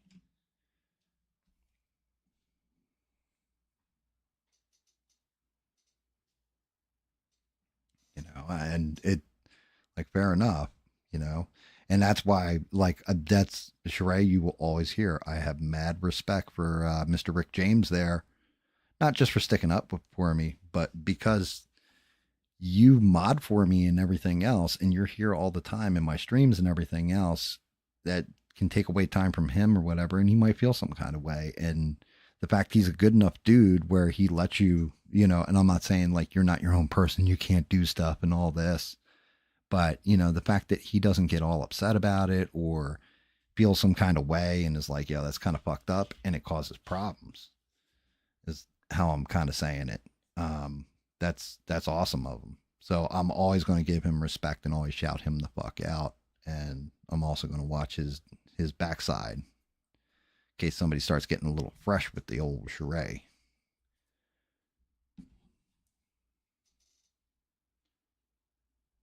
Yeah, see, like I knew Bina would get hung up on me saying "let you," right? But yeah, I think Sheree knows exactly what I'm talking about because it's the same thing with my wife. She lets me be in those chats.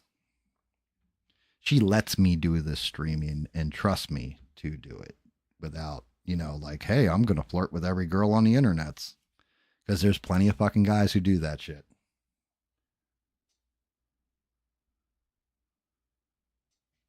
Yeah, Sheree, he is amazing. He is definitely a badass. Like I said, definitely much respect to him. If for nothing else, allowing you to be on the internets and doing your thing, modding for as long as he does. But for nothing else other than just watching him throw a bitch slap on somebody. Because I'm not going to lie, I was in tears when I was watching it happen. I was like, oh my God.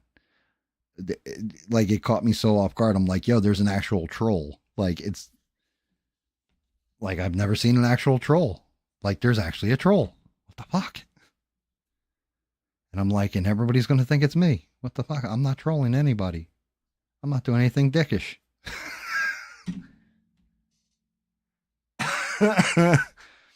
Yeah. Yeah, but he's got those comedic chops too, because he just the way he came at it was an angle that I wasn't even looking at, and I was like, damn, smart man, very good, very good. Yes, yes, I give you a round of applause and a mild golf clap, sir. Congratulations, that was amazing.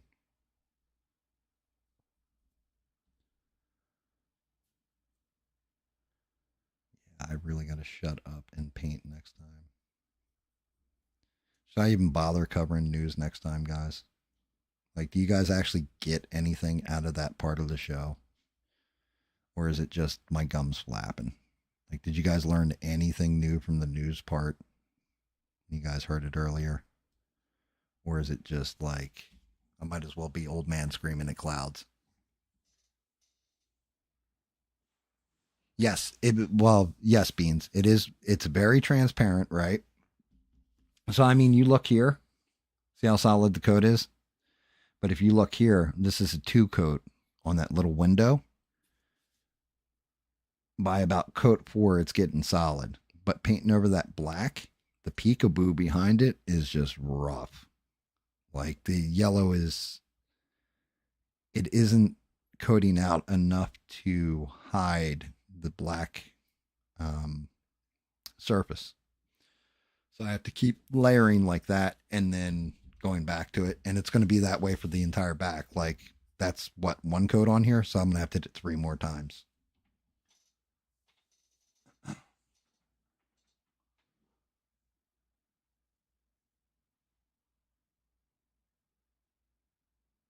Yeah. So that's not you, Beans. And you're right. It's very transparent, but it's starting to glide on there and look good. Like, once it solidifies, once I get that like 3rd, 4th layer on there, and it's getting in deep enough where I can't go too heavy with it either because it's going to go goop and fuck the whole thing up.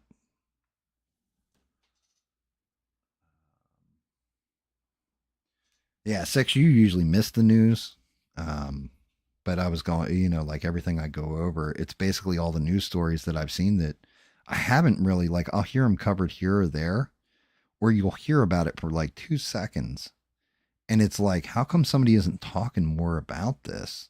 Like, people want to talk about this other news that really isn't that big a deal, but this is a big deal. Like, so one of the big ones was Russia with Ukraine this time. Russia telling Trump, like, yeah, we're going to, basically, we are going to retaliate for them hitting us, and it's going to be a bad strike. And Trump going, like,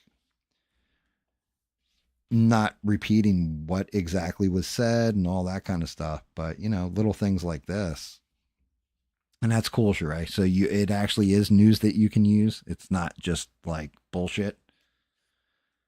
Like like, oh yeah, I heard that on every fucking news station. Everybody's talking about this shit.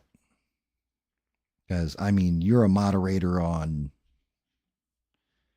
a million plus sub show that honestly I probably never could hope to get to that level, or I'm not even aiming to try and get to that level. Um, but they, covers all kinds of news, all kinds of crazy shit.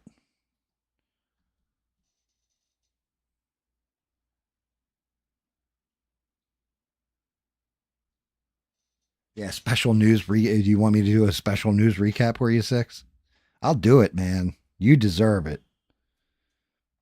And yeah, and flat out beans. Like, look, I'm going to tell you this, and I know you don't need the smoke in your ass or the pep talk or the ego talk or anything like that, but you'll find yours.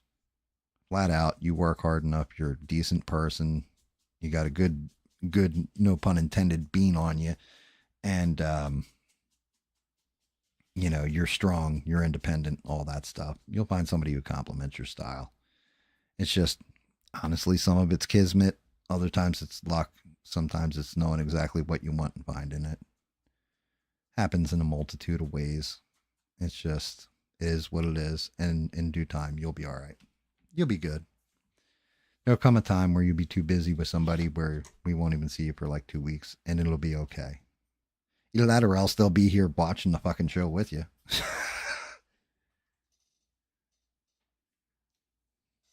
Yeah, I mean, I don't think you need me to hype you up or any of that stuff.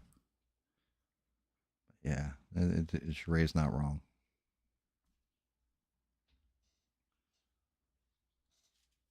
Special news recap. All right, well, I mean, do you guys want a special news recap? Has anything else crazy happened since I've been streaming? Usually Steve's in the background and he's watching like 3 streams at a time. So he'll be like, for example, on Sunday with the whole thing with the guy with the Molotovs and all that stuff in Colorado. Steve was like, yeah, dude, turns out he's an illegal alien and a Muslim and all this kind of stuff that was attacking those people, burned those people up and all this. And I'm like, really? And yeah, Steve was spot on with his update. It's like he's the remote news anchor, like Street Beats.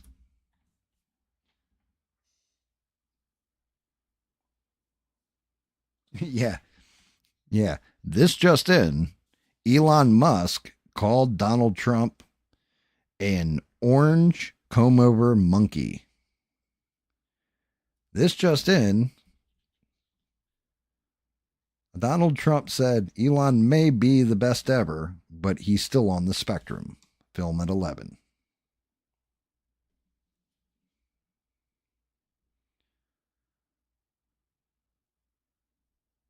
I'm Walter Cronkite, and this is the news.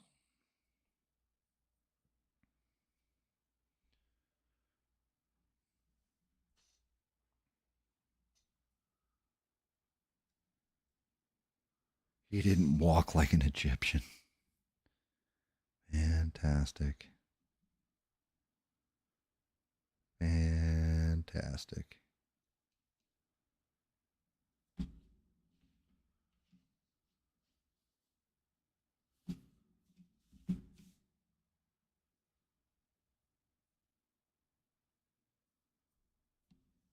Let's see. Is that at the cut? Yeah, it is. Which means this is yellow in the middle here too, which is a pain in my ass. I gotta at least get this yellow in the middle layered out though, because when I hit the blue, it's gonna clean up. But that yellow is gonna be a bitch to like strengthen and repaint. So I don't mind blowing out on it. I just definitely got to get a decent layer in there.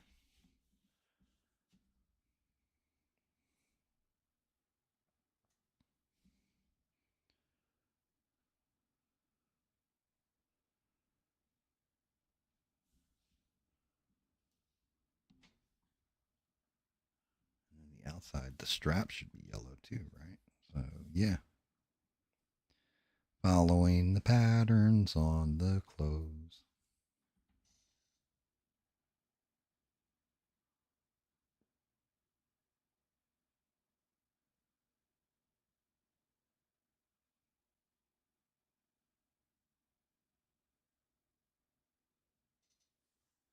Yeah, I mean, my goal was to drink myself to death and leave a good looking corpse with no actual children on the board. That was always my goal. Never get married. Um, that was always my goal. Yeah, it didn't work out like that. I got curveballed, and then shockingly enough, being married was the best thing that ever happened to me. Saved my ass. Saved my ass, Mr. Postman. And trust me, the only person I've ever met in my life that's more stubborn than me is my fucking wife. That's the one I lose my battles to, guys. That's the one that knocks the shit out of me every time.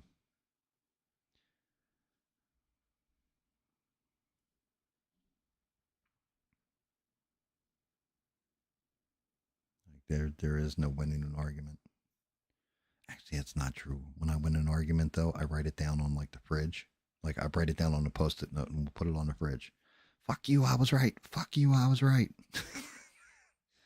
But man, they're so because they're so far and few and in between. I might have one note in 13 years up there. I think.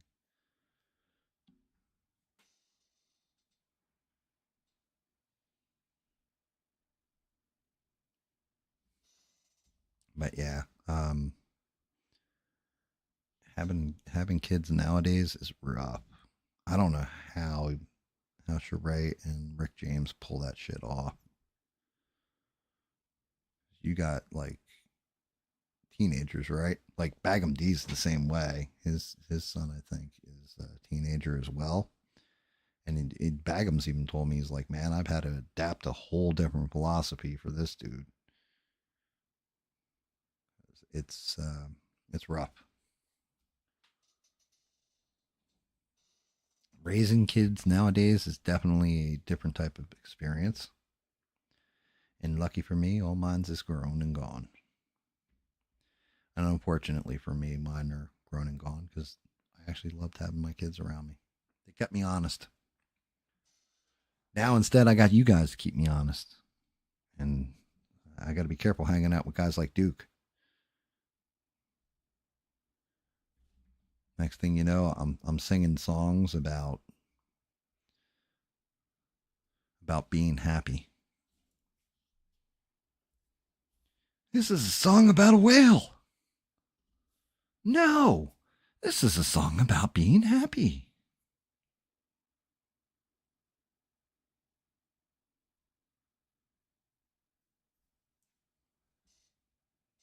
That's what I thought. His neck gaiter is all yellow too. So this is going to be blue all there into there. What a pain. He's got the little notch on the back I'm going to have to fix and make blue. God damn you, Wolverine. You pain in my dick. Right in the old penis.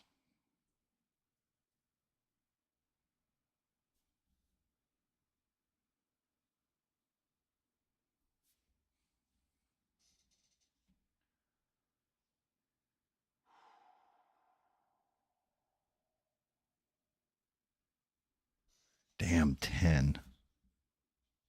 Good Lord. Yeah, that's. Oof. That's a rough one. That is definitely a rough one.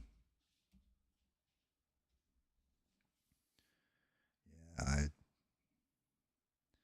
I don't know. I do think my kids helped me grow up though. Not very much, because considering I'm talking shit and painting a Wolverine 3D print on the internet. So I didn't really grow all that much, guys. Sorry.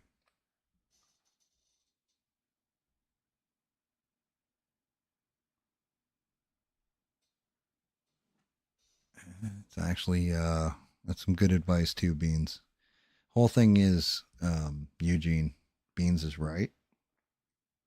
You can't expect everything at once either.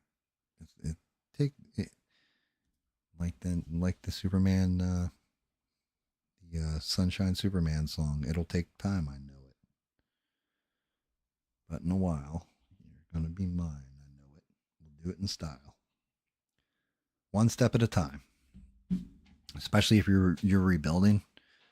That's one of the big mistakes I think I could have made was everything hit me at once, but and I'm disorganized. We've already established this.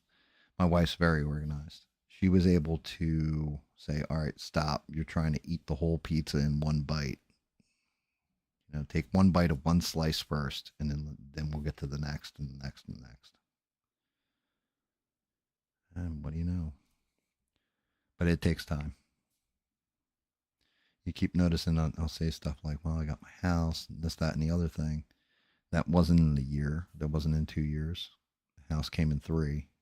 Two people breaking their asses and all that stuff and working their guts out, saving and scrimping by and everything. Um, if it was me by myself, double that time, 6 years. Uh, then you got the other end of things where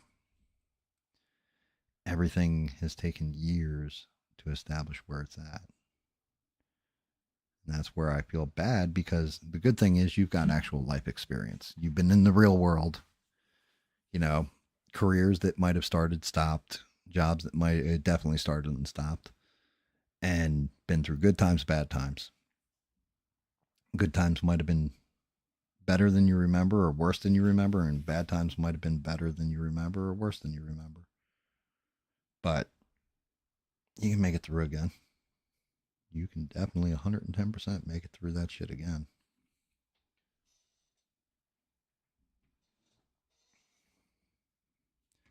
Take it from a beat up, broken down, old ass man that was probably bought off the clearance rack by his wife. Same thing with me painting fucking Wolverine here.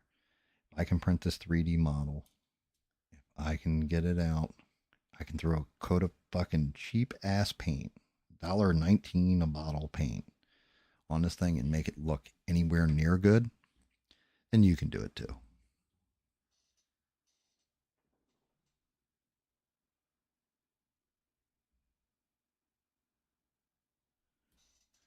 Yeah, I kind of suck at life.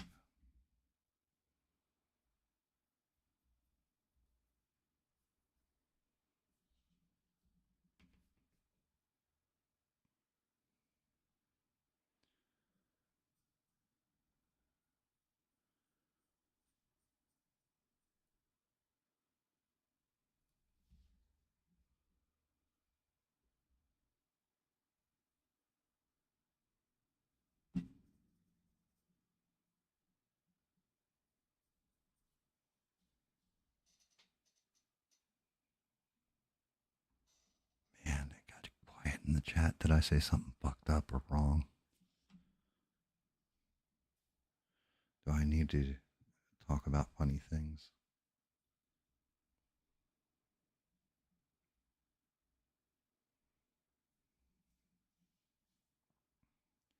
Do I need to talk about stuff like, Joe Biden coming out and saying, I knew everything I signed with an auto pen. And, you guys are assholes for even bringing it up. Stuff like this. To talk about that kind of stuff. I'm not going to lie, it was kind of funny.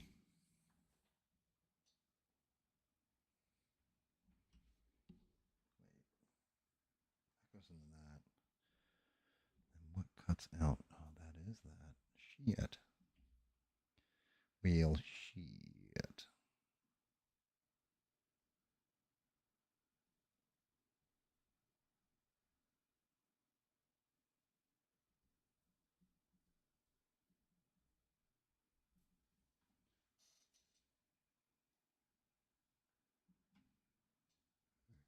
Wait, no, I didn't. What part, Beans?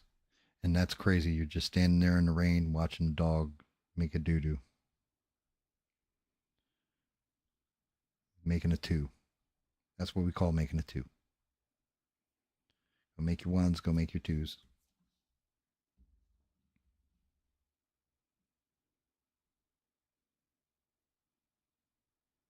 Yeah, I mean, chat's quiet. It's like watching,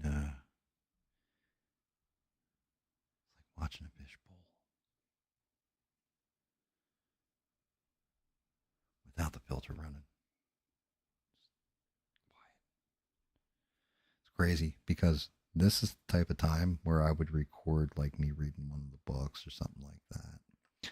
The only thing is, when it gets to this point in time, I usually pack my pipe up with tobacco, Colt, Blood Red Moon, and lay down with my dog and throw something on the TV.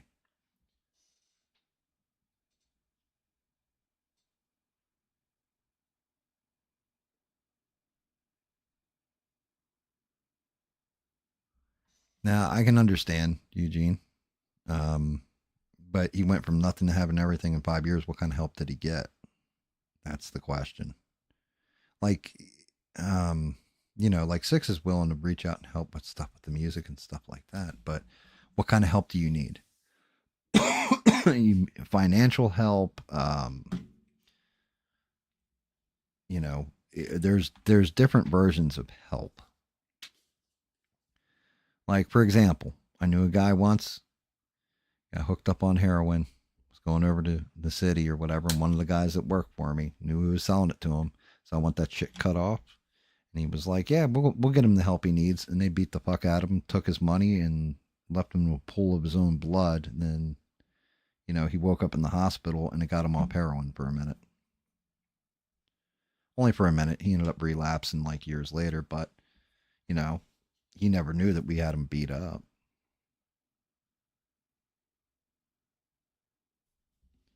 But that was the help he needed. He needed an ass whooping. What kind of help do you need?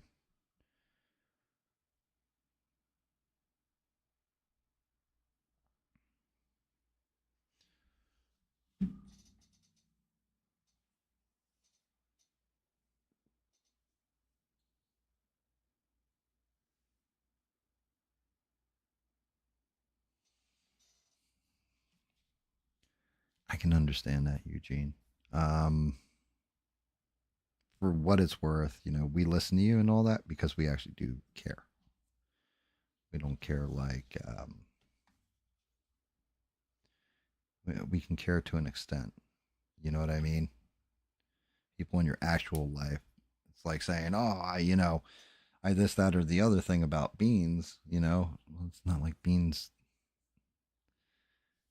lives next to me or I know her like in real life or whatever, but she's still important to me. Same thing for Sheree.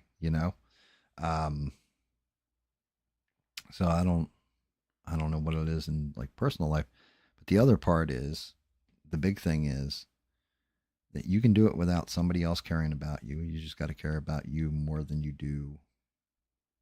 You got to be determined and care about yourself. I keep saying this, and it kind of sounds asshole-ish or like I'm saying it and it's simple, right? But it's not. And that's if you say you can do it, you can do it. If you say you can't, you can't. You're right either way. But it's got to be something within you without somebody else there for you sometimes. Like I got lucky, but all I heard was the words. Like I wasn't even together with my wife yet. When she said, "Are you going to lay there? Or are you going to fight?" She just gave me that advice. Are you going to lay there? Or are you going to fight? That's all she had to say.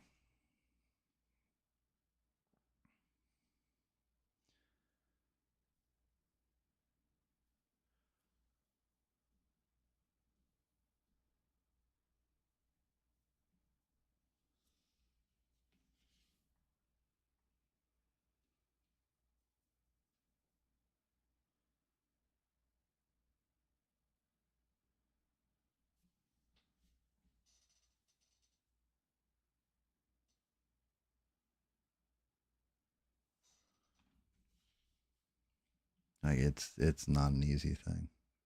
It's just not. But the other thing is, there's karma too.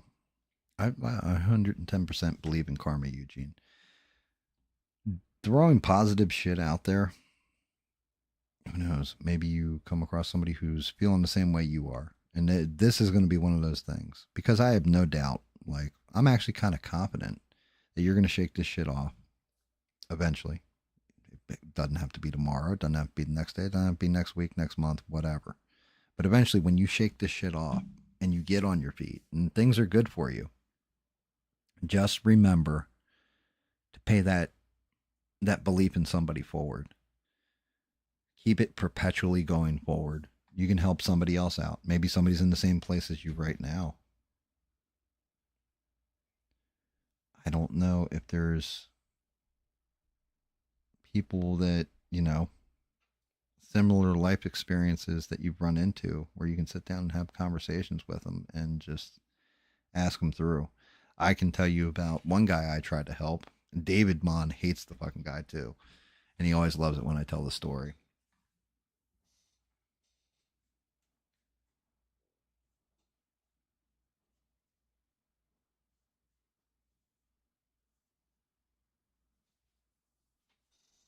So there was this one dude, and dude is on Sosec. Now, granted, my buddy Twisted fucking hated his guts. Twisted's wife really hated his guts, right? Because he's like, yeah, this dude's playing the system, basically, to get money. Regardless of all that, guy's got a kid. And I'm playing a game, guy's in the party, and it's just me and him in the party. And he starts laying down, like he started crying, like it was legit. He started tearing up and crying. So what the hell's the matter, man? Like, you know what? You lose a ship or something? Because we're playing the pirate game, Atlas. And he started bawling. And I'm just like, what's the matter, brother? Like, okay, give it to me. Man, I only get X amount from SOSAC. I'm on disability. I can't go out, get a job, and my daughter and all this other stuff. And I have this debt, that, the other debt, and what have you. I said, well, how are you doing this? How are you doing that? And he kind of breaks down his financials to me. And he's been using a credit card to get stuff that he wanted, quote unquote wanted. So like, game controllers and stuff like this. But he's struggling with his bills now because he's like, yeah, they didn't raise my SOSAC, but they're raising the rent where I'm at. The, electric bill's gone up. And I felt real fucking bad for him. Like, and I was like, okay, look, I would hope somebody would do this to me, or hear me out and everything else and give me some advice if I were in your position. So give me your bills. Give me your, your credit card statement, this, that, and the other thing, minimum payment a month, the whole 9 yards. I break down all his bills. I sat there for 3.5 hours with this man. And I'm sitting there and I'm going through everything. And I'm going through how much he's paying out for this, paying out for that, all this kind of crap. This is how much he's making. This is how much is coming in. Okay, you can short this. You can cut here. You can save here. Stop buying this. Stop investing. Like he was throwing money at different dumb shit. And I get his budget down, and I'm like, dude, at the end of this budget, with everything paid, all your bills and all that, you're actually coming out. You're going to have $350 ahead. I was like, now you bank that cash for like 4 months. And he's like, oh yeah, man, that's perfect. I said, oh, okay, good. You understand what I'm saying. Then you're going to bank that 350 and everything else, put it away for a rainy day. And, everything will be better. Oh yeah, man. After 4 months, I can finally buy that laptop I always wanted so I can play this game, like whatever game it was. And I was like, you have learned nothing for what I wanted to teach you. You have taken everything I've taught you and used it in a way where you're not financially stabilizing your kid, your life, nothing else. You're doing it so that you can just piss it away on dumb shit that we've already cut out of your budget. I'm fucking done. And jumped out of the party with him, and I have not talked to him since.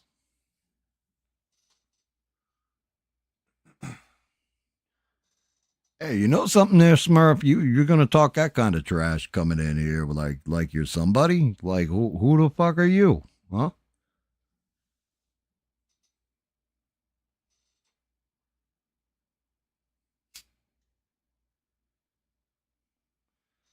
Yeah, take my pal Smurf over there. He's a special kind of snowflake.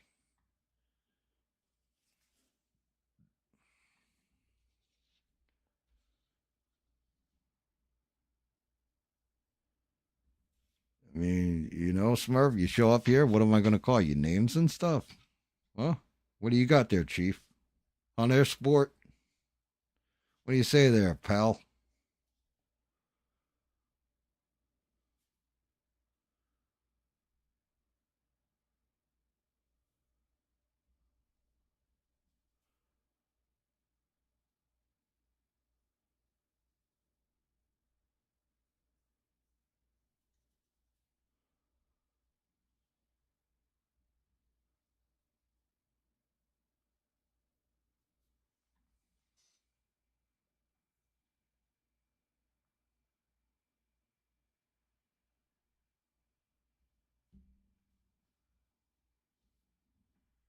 Yeah, let me tell you something about Smurf, okay?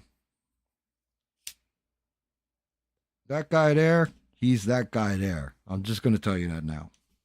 That's Smurf.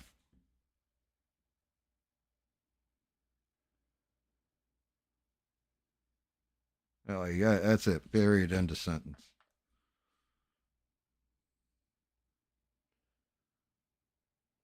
Okay.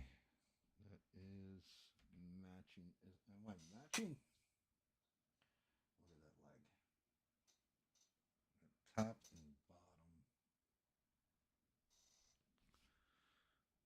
Let me look here. See what you think. Let's see. Actually, I think this is actually blue all the way through.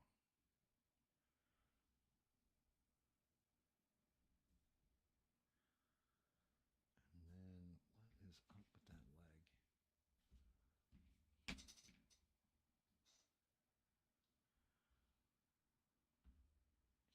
One that runs up to his belt here. And it should cut across there. It doesn't look quite right.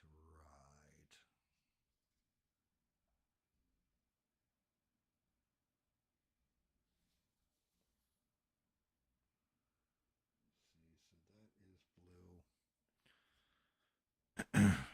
This looks like it goes over here, and there's a circle here, and it's not there. So I'm gonna have to do that in a different style.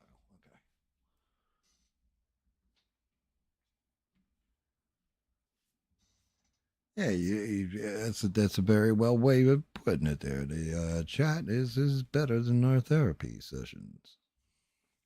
Yeah, because the whole thing is I'm not getting paid for it. For one, because well, I'd be a terrible psychologist. I would just, you know, I would be awful. Like I would probably make people want to, put the final nail in, so to speak. Um, but all I can ever do really is just tell you my own life experience. See if any of it applies to you. If it does, then, take it and run with it. Be honest with you, do it better than I did.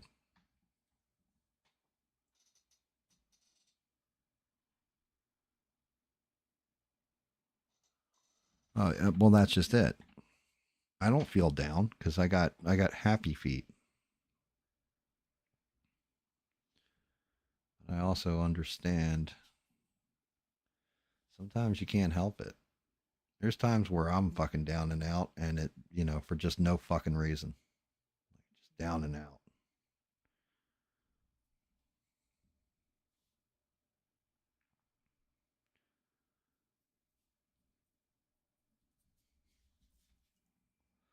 Happens to all of us. It's just a matter of, you know, like I said, just got to remember what you're driving for, and even if there's nobody else there to grab your hand and help you pull yourself up, you gotta just, you gotta, if you're male, you just roll over, undo the robe, and helicopter yourself back to your feet. That's all.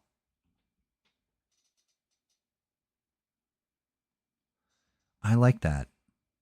It's almost like Beans. You know that I got a phoenix tattooed on my arm. It's a fucking truth. That was one that I got when I was in a bad state. And I got a phoenix, and it's basically a phoenix, and he's got the Omega symbol behind him, like in stone, around him. I am the Alpha Omega. I am the beginning and the end. But it's there to remind me that no matter what ending comes for me, there's always going to be a new beginning to keep going.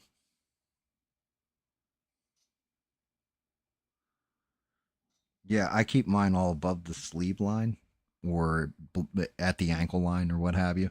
And the reason why is because, you got job killer tattoos where you get them below a certain part. Now, nowadays, those are acceptable. But back in the day when I got mine, man, they would look at that and be like, yeah, we can't have you working in our office building if you're rocking your tat out like that. You're going to have to bandage your arm or do something.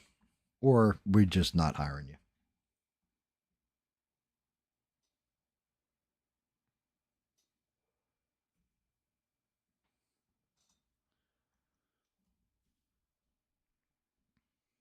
But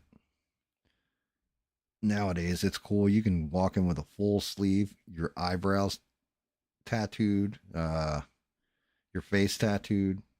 People don't even blink. They're just like, oh, okay, you want the job? But back when I was younger and got my tattoos, it was like, oh, what gang are you with? Or, you know, like, oh, you must be into some really freaky shit if you had them out. Unless it was a military tattoo, like you had a bulldog or something. But even then, and you'd have to ask Duke. Duke would be able to tell you guys. I think there's uniform regulations when it comes to military tattoos. Like they can't be below a sleeve line, correct?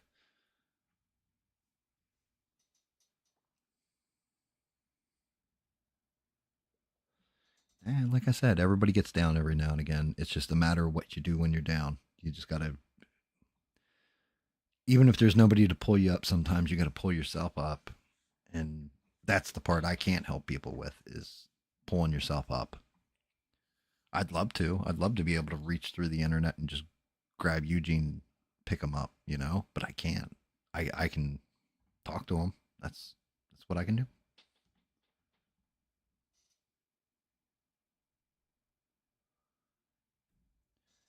You got the Eye of Ra on your back, like from Indiana Jones, or do you mean like the Egyptian symbol Eye of Ra?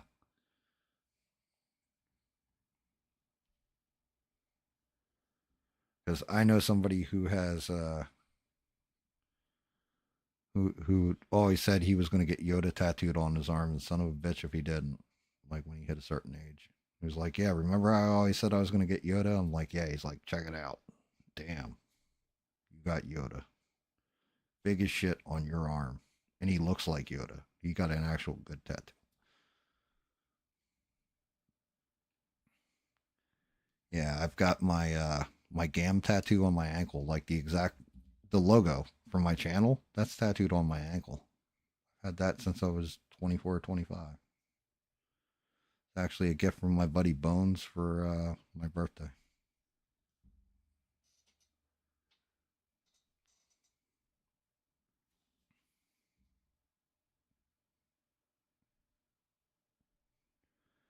I thought about getting my wife, my kids, and everything like their names all tattooed, and I'm kind of I wouldn't because I'm afraid of that fucking curse. Anytime you get a person's name tattooed, you end up like splitting up or shit happens to them.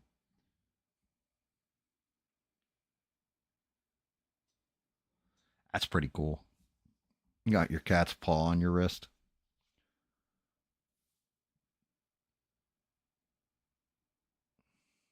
I knew a guy. It's fucking hysterical because he'd have to take off his pants to show it to you.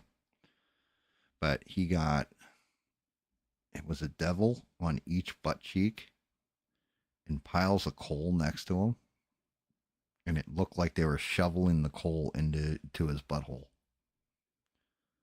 It was hysterical. And he got like smoke going up, like just to the top of his ass.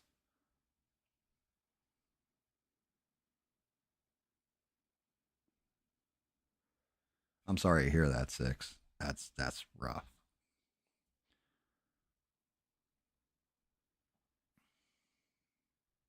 Yeah, I just tattoos are there's a point where I've seen people who get tattoos for no fucking reason, like, oh, I'm just gonna get a tattoo. But then I've seen people with real solid deep meaning in their tattoo. And crazy stuff. I know with the military, you getting your squad tattooed on you, stuff like that. Like you don't want to fuck with them people. There's definitely certain military tattoos because it means they earned that fucking tat. Like they had to go through hell usually to get that tat.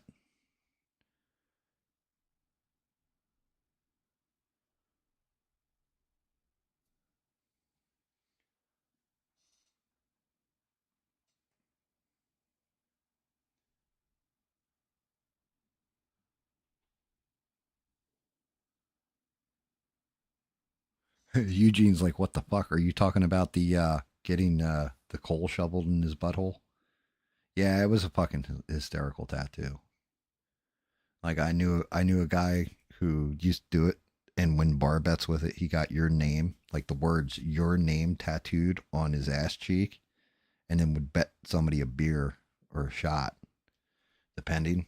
He would say, "I got your name tattooed on my ass. You want to bet?" And like guy would be like, "Oh yeah, sure. You got your name, or you got my name tattooed on it. Yeah, I got your name tattooed on my ass. You got my name tattooed on yours. I got your name tattooed on my ass. All right, I'll bet you a beer. Ha. You don't have Raphael tattooed on your ass." And then he'd drop his drawers, and sure enough, it would say your name, and he'd be like, "Nope, that's a shot." And everybody always got a laugh out of it. And well, he continued to drink for free on many a night. I've seen fun ones like that. But yeah, the Devils with the Coal was always an inventive one. I was like, wow, I never would have thought of some shit like that.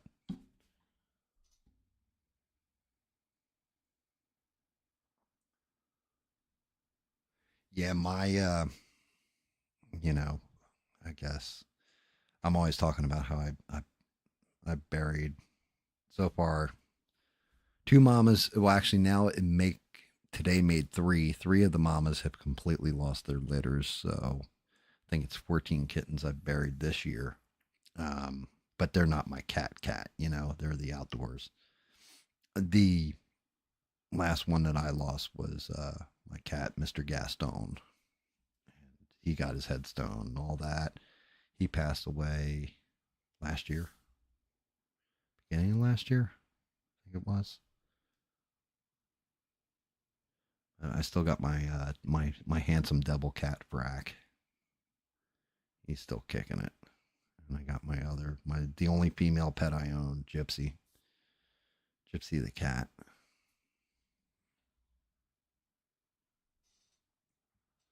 Nah, that's all right, Six. Like the whole thing was, um, and it's interesting. That cat, he he was he stayed away from everybody except for my son. And when my son left, it broke my heart because we got him and we didn't know how old he was. He had his ear clipped and he was neutered. And they do that down here. They'll catch like a feral cat.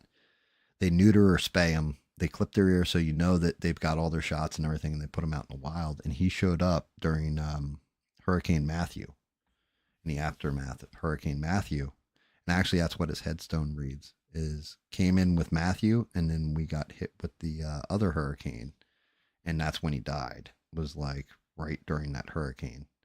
So it was like came in with Hurricane Matthew, went out with what you call it, but love life to its fullest or live life to its fullest.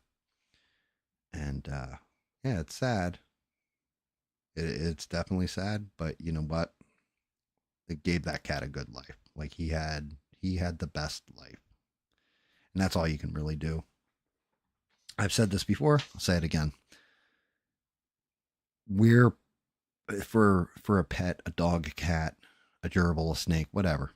We're part of it. They're part of our lives. They're an important part of our lives, and all different cases, but they're part of our lives, right? We're their entire life. Like, you get a dog when it's a puppy, you go, 10, 20 years with that dog, and its whole life has been spent with you. Well, as long as you made it a good life for him, what more could you have done? I'd still like to get my hands on the sons of bitches that had my puppers now, because he was being groomed to be a bait dog for dog fighting. And I'd love to get a hold of the people that did that to him, because he still has nightmares about that shit.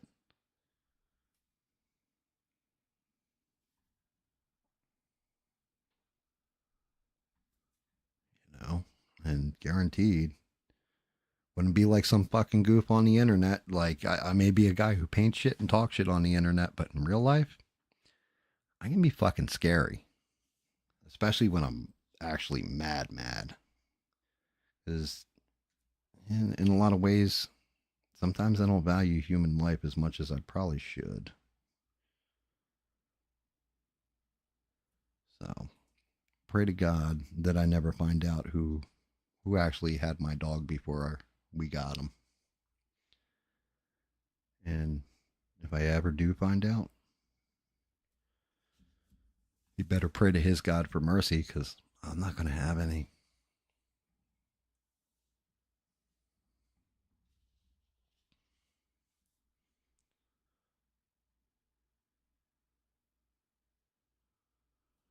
That's to me, that is the ultimate form of cowardice, is somebody who's mean to small animals. As an animal, humans know better, animals don't.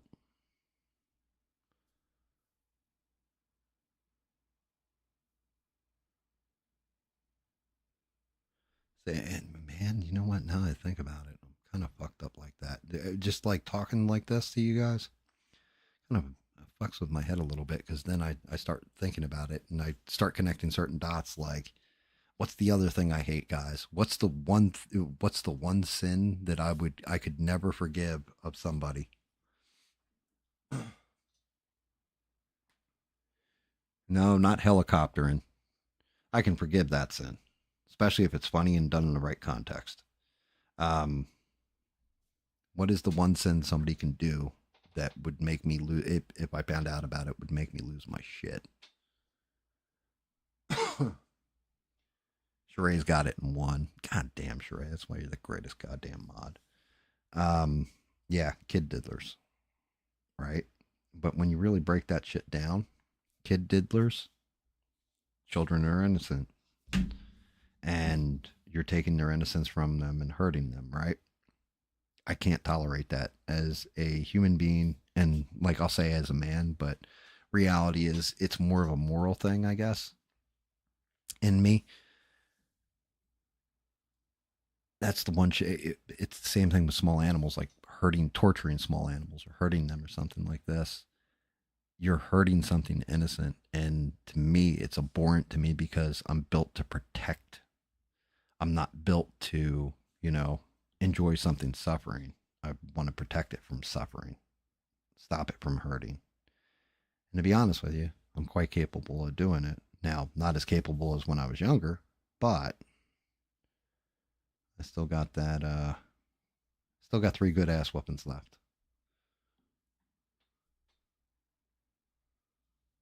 Yeah, disabled too. Which, when we were talking about it earlier, Eugene, you got to look at the source of some things, and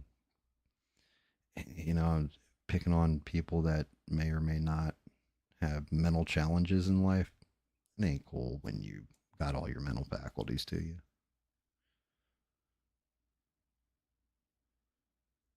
It's just not nice.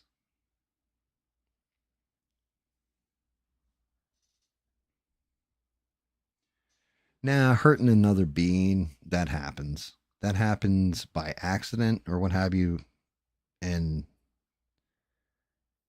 it's forgivable. And not gonna lie, some people just need to get slapped the fuck around sometimes. Like, let me put it to you this way: if I could get my hands on Dr. Fauci for what he did, hurting another human being would be more than acceptable. It would be required.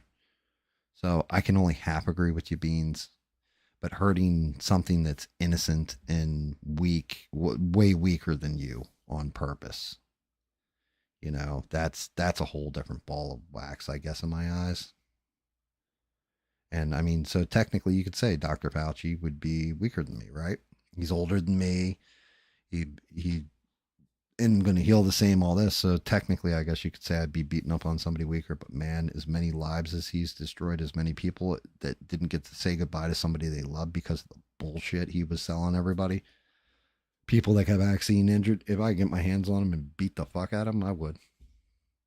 I'm not going to go seek him out and do anything to him, but just saying, I would.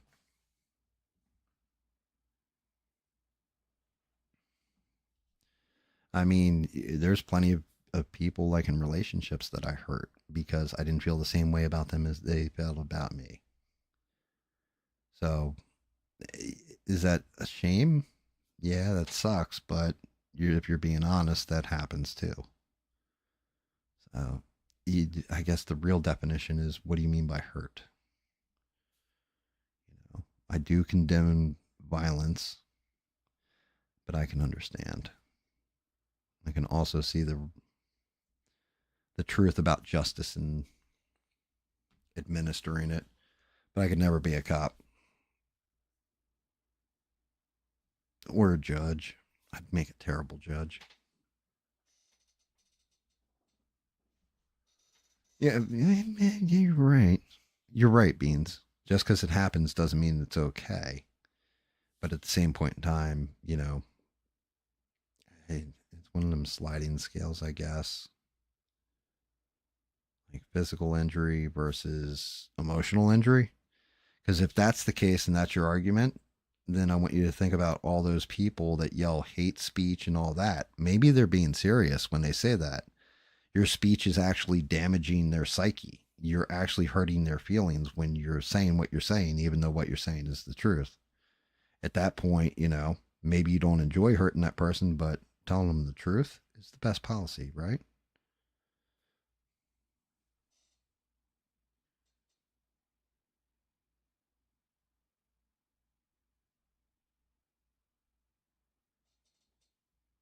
Yes, I would want wood chipper feet first, stopping every 4 inches because of humanitarian purposes to check and make sure he's okay. Eugene, yes, 110%. 110%. Same thing if he did something to Hunter. Yeah. No parent should ever fuck with their child like that. Like that's on a whole nother level. That goes beyond even a kid diddler. That's your parent. As a parent, you protect your children. You don't take advantage of them. And then,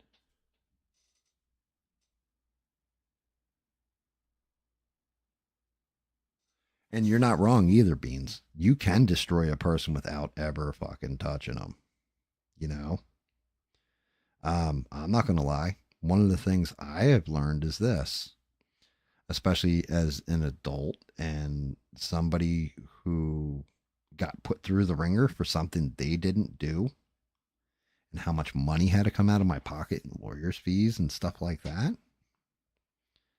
Right?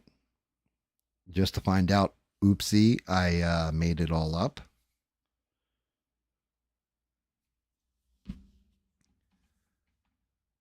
As somebody who's been through all that kind of process, I can tell you now, if you really want to fuck somebody up, let them run their mouth on you enough, and then you sue them for malicious intent in what they're saying about you. You got to let them go to a certain point with defamation, but once they hit that point with defamation, oh well, no problem. I got $500 to pay a lawyer to draw up something and send it to you. And then once you receive that thing, if you keep going with your fucking mouth, well, now I'm going to sue you for defamation and I can take your house from you. I can take your freedom from you. I can take, I'm going to garnish your fucking paycheck if I want. You got to be careful with that kind of thing.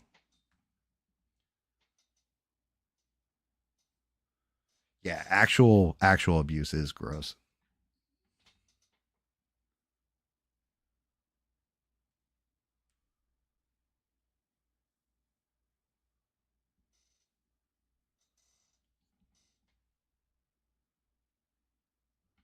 Well, yeah, but see, that's the whole thing.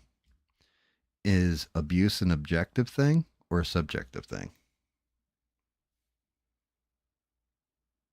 Because not going to lie, I know people that, and I'm not saying like this is people that I commonly hang out with, but I know people that are have psychological scars from things that have happened in their life, like PTSD, and people that set them off by saying certain things or doing certain things.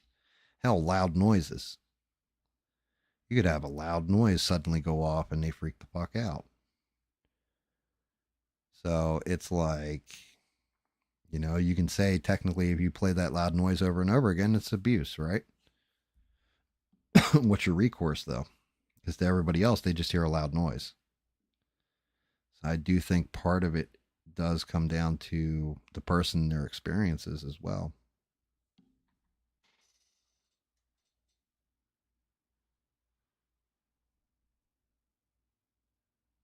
Yeah, I remember you saying something about that, Eugene.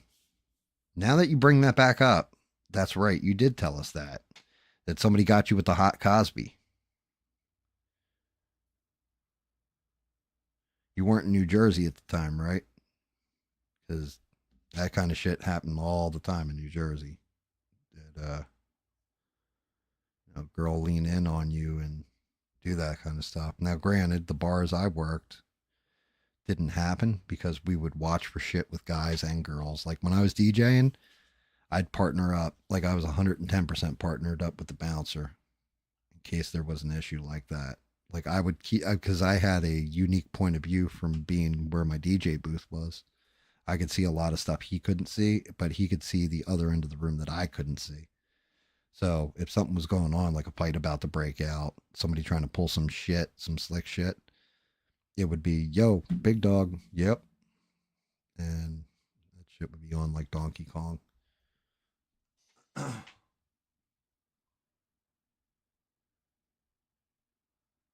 Yeah, you're right. Psychological abuse can be subjective. That's kind of how I look at it. Like,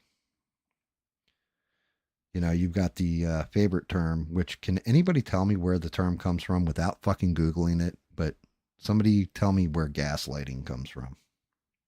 Because I actually will tell you where it came from, like why it's called gaslighting and everything else.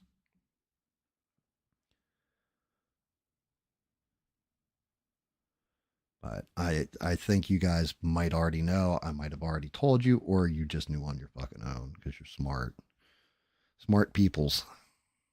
But I don't know if you guys know where gaslighting came from, how it's been stuck in the lexicon, the whole 9 yards.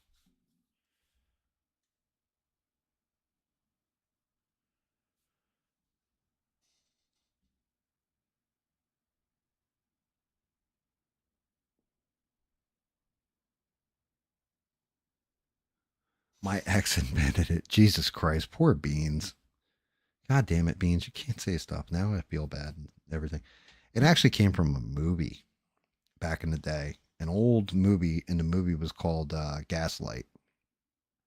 And what it was, this husband was trying to make his wife go crazy. And, back in the old days, they had the gas lights.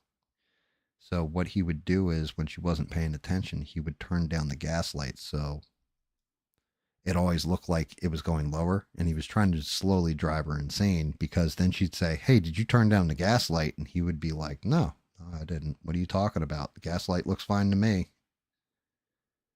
He basically was just fucking with her head the entire time to try and make her go nuts. And he kept fucking with the gas light to fuck with her. Can't make that shit up. It actually came from a movie called Gaslight. And hence the term gaslighting, like telling people not to believe what they see with their own fucking eyes. Even though she clearly could. It's the, and here you go. We'll give you the Beans reference. Actually, we'll give you the Rodney Dangerfield Tim Pool reference too. There's that episode where I want to say it's the Kardashians, or Cardassians rather, not Kardashians. It wasn't Kim and her sisters, but it was the Cardassians caught Picard and they were torturing him. and trying to get him to confess to things that he didn't actually do. And there were three lights in the room above his head. And the guy kept saying, look up, there are four lights. And he's like, there's only three lights. And he's like, no, there's four lights. You're wrong.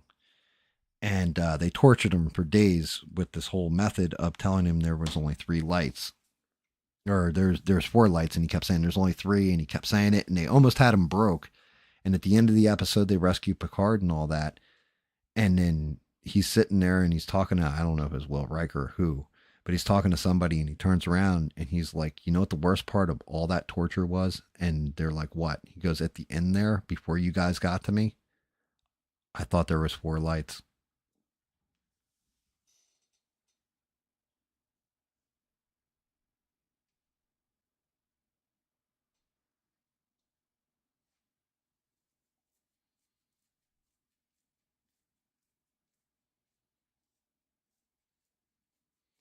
Yeah, that's horrific shit, Eugene. I mean, I've had that happen with Smurf before. The two of us went out to a bar and I woke up and my butt was hurting a little bit, but Smurf swears nothing happened. I just, I went into the bathroom and that was pretty much the end of the night. And then he came and helped me to bed.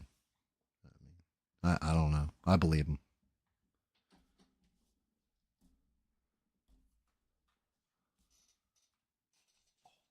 Oh my fucking God. God just punished me for that joke. Oh, my fucking leg. Oh, oh.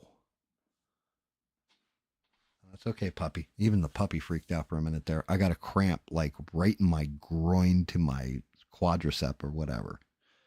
Like had to stretch my fucking leg out. Oh, oh.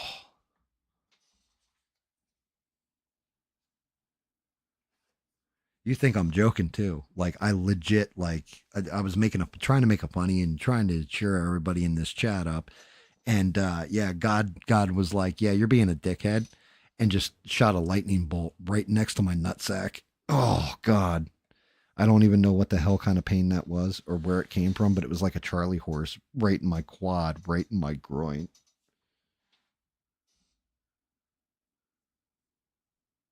Well, is that why I keep feeling vibrations every now and again? Man, you better stop that. I'm gonna tell on you.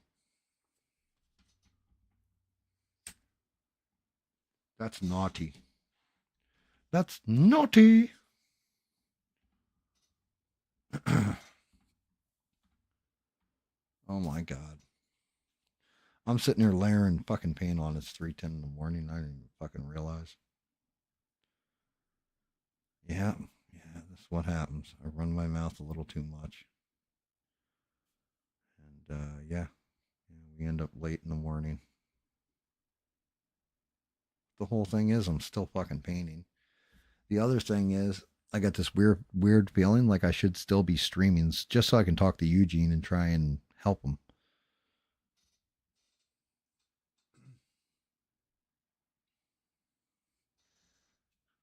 Beans, that's the backside of Wolverine. The front side's this part.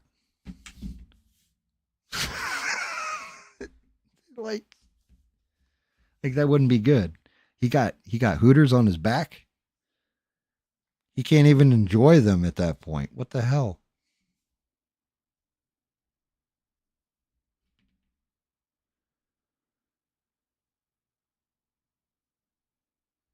Like I said, layering in the damn yellow on this black is punishment from God, I think. I did this to myself. No, I want to do Wolverine. I think Wolverine would be cool to do. Yeah, that's out of all these different models I could do. I'm going to do Wolverine. His boyfriend could enjoy them. That's fucking fantastic.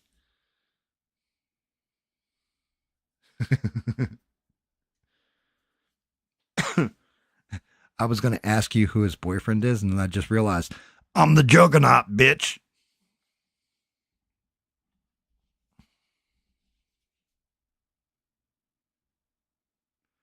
Actually, this piece right here gets painted too.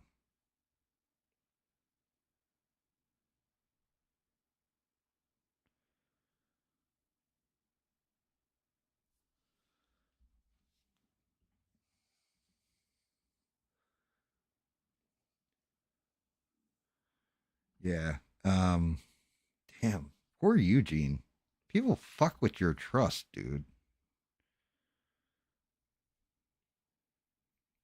Now, if I were a religious man, which I'm not, but I'd say like maybe that's one of those tests being laid out to you. Can you overcome this? You know, that sort of thing. Again, I'm not a religious man, so that doesn't make a whole lot of sense to me that you're being tested like that. But maybe it is something to do with trust issues, man. Like like you don't know who to trust. So at that point, you got to kind of DTA, which is going to make you feel even lonelier and isolated, which is terrible, awful fucking shit. Nobody should feel like that.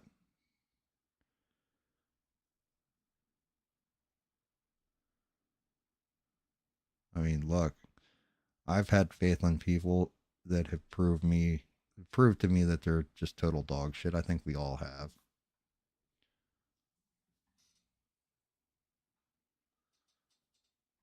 You stop going out. Well, I mean, maybe that was. I'm not saying what happened to you was a good thing, but maybe that's the blessing in that thing is that you stop going out because maybe you were spending more money that you needed somewhere else by not going out. Like maybe it was causing, maybe, I don't know. Trying to find a silver lining here, and it's not exactly an easy one.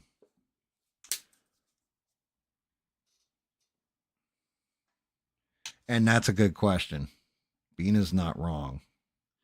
So I can armchair quarterback all day on this microphone, on these interwebs or whatever. Also, Mr. Ray, if you do need to check out because it's getting late, I understand. And thank you for being here. Either way. Um, Matter of fact, any of you guys like are checking out, I understand.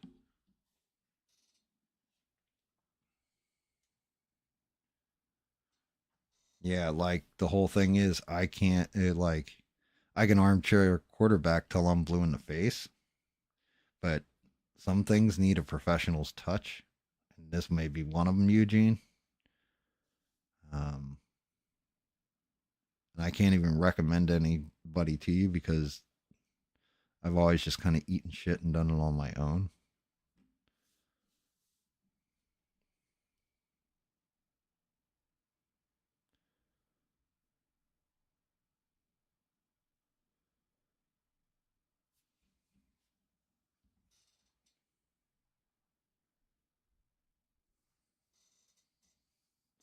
Why did you feel betrayed by an actual therapist, though?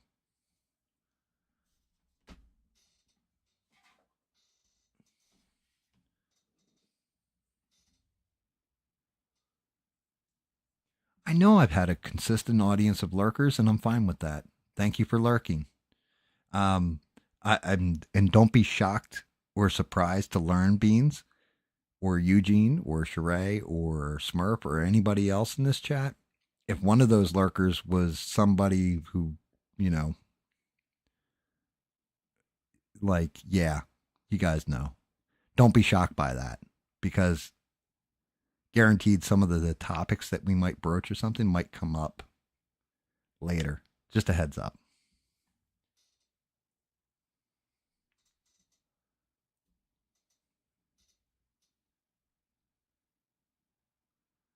See, like that's that bullshit, Eugene. I don't blame you for that one. Got to find the people that are actually like willing, that actually give a shit about their jobs, not the ones that are there just for a check. The ones that actually really want to help people, and they're harder to find. Just because you pay more doesn't mean you're getting better treatment, stuff like that, or somebody better. And you can tell the ones that care and the ones that don't. As a matter of fact, you can play a little game with them. Like start off by telling them three things about yourself, and then at some point in your initial conversation, turn around and say, "Hey, I told you three things about myself without looking at your notepad. What did I tell you?"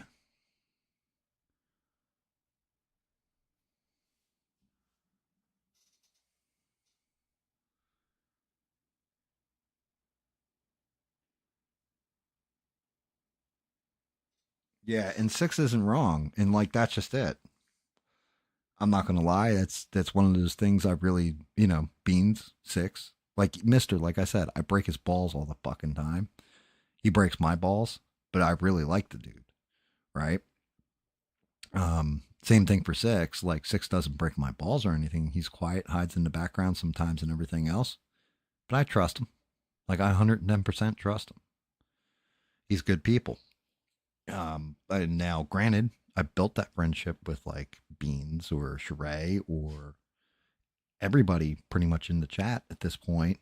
Like you're kind of newer, Eugene, but I'm building that trust with you. There are certain actions that you have taken and done where I trust you simply because you're a good person, right? It doesn't. I can see you have morals and actually a conscience. Um, but that's just it. Like that kind of thing takes time too. I didn't start off just trusting Sheree or Beans or 6 or Smurf even. Like Smurf and I were playing a game where the entire object of the game is wiping each other out and taking all the other person's shit. You know how hard it is to build trust in that kind of environment where everybody's out for themselves and cutting each other's throat. It's it's one of those things, but Smurf to this day, I could trust I needed somebody to watch my kids, for example. I could send them the Smurf. I know nothing's going to happen to them. That's the most valuable thing I can put on the line. My dog, I got to go out of town. Smurf, can you watch my dog? Yeah. He's never even been to my fucking house. I've only ever met him on the internet. I trust him that much.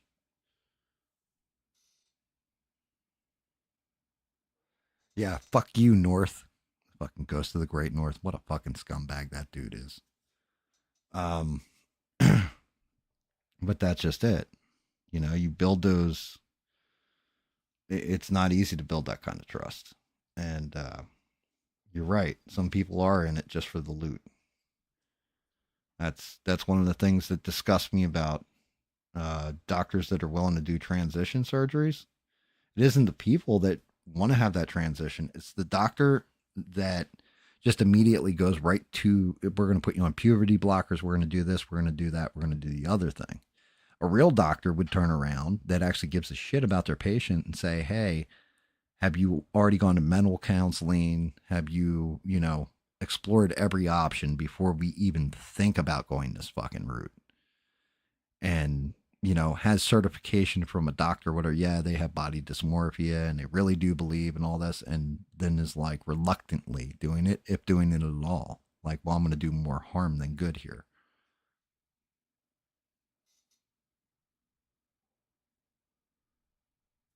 Oh no, no, no, no! Not even talking shit like 6. You don't understand, right? So there's a game. You know who Conan the Barbarian is. Well, the whole thing is in that game, you can have up to clans of 10 or what have you.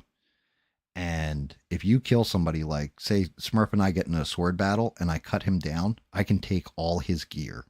Just take it and run off with it. It's mine now. So in that kind of environment, when you're in different clans, different groups, different however you want to phrase it, you can basically like pretend to be somebody's friend and then wait until it's a vital moment and then stab them in the back, like just clip them out real fast, take all their shit and run.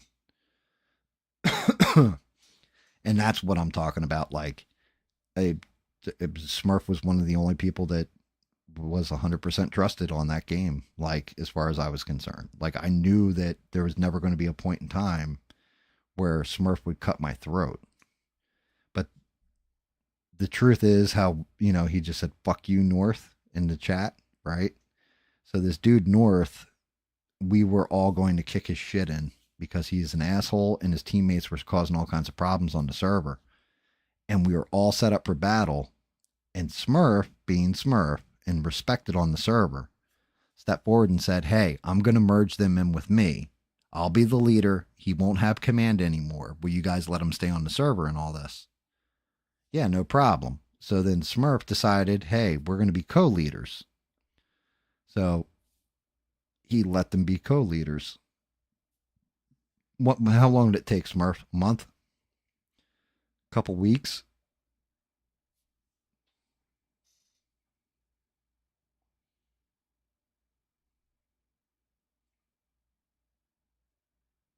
I can't blame you. I play a lot of offline solo stuff. But it took like either a month, a couple weeks, or whatever. Smurf logs in, can't get into his own base. Here, this dude North was like, yeah, we heard that you were going to basically betray all of us and all this kind of stuff. So we took all your stuff and hid it. And yeah, you got to prove to us that you're not going to cut our throats. Smurf said, you know what? Fuck you all. I'm out.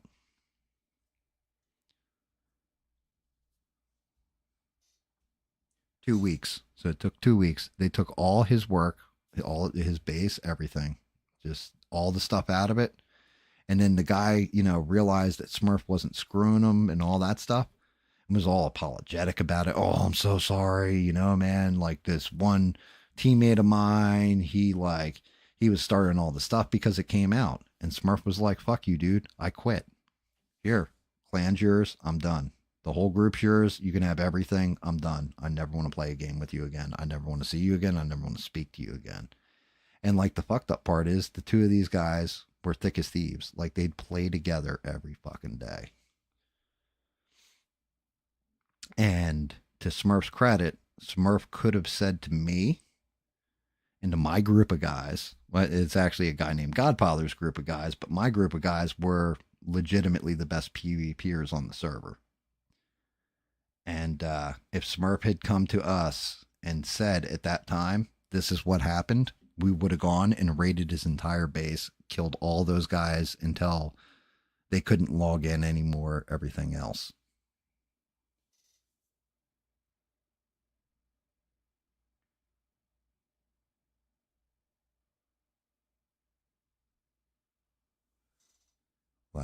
And that's the thing. Smurf never said a word to us. If he ever had, then I legit would have just gone scorched earth on the motherfucker. But he didn't tell us. It tell us till years later, like what, 2-3 years later when we were playing a different game, and we had him in our group, and he was just like, "Yeah, dude, this is what happened with Conan."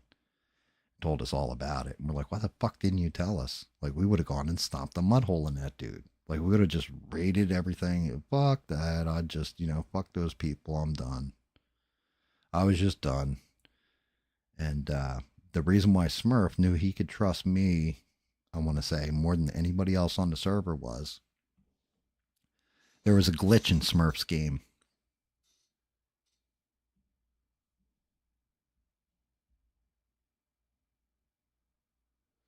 And nobody else knew about this. The only other person that knew about this was his actual real life brother who played with him. The hell's the other Smurf's name anyway? I always forget. I know what his real name is. I won't say it online, but yeah. Smurf had a glitch in his game that nobody knew about. He couldn't see your name. So on Conan, you could see, like, if I come running up, it's GAM. GAM's coming running towards me, right? Oh, look, it's Smurf over there. I'm going to run over towards Smurf. I'm going to talk to him, blah, blah, blah.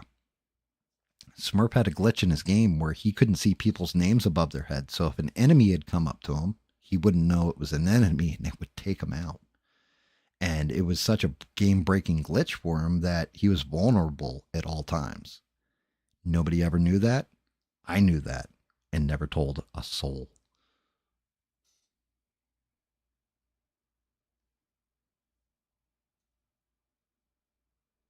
Yeah, you're not wrong, Eugene. Anybody that, they're violating their Hippocratic oath at that point. You're not wrong. But yeah, it's crazy. And Smurf, the way I found out was because I came running up on Smurf, and I was actually in a party with him and his brother.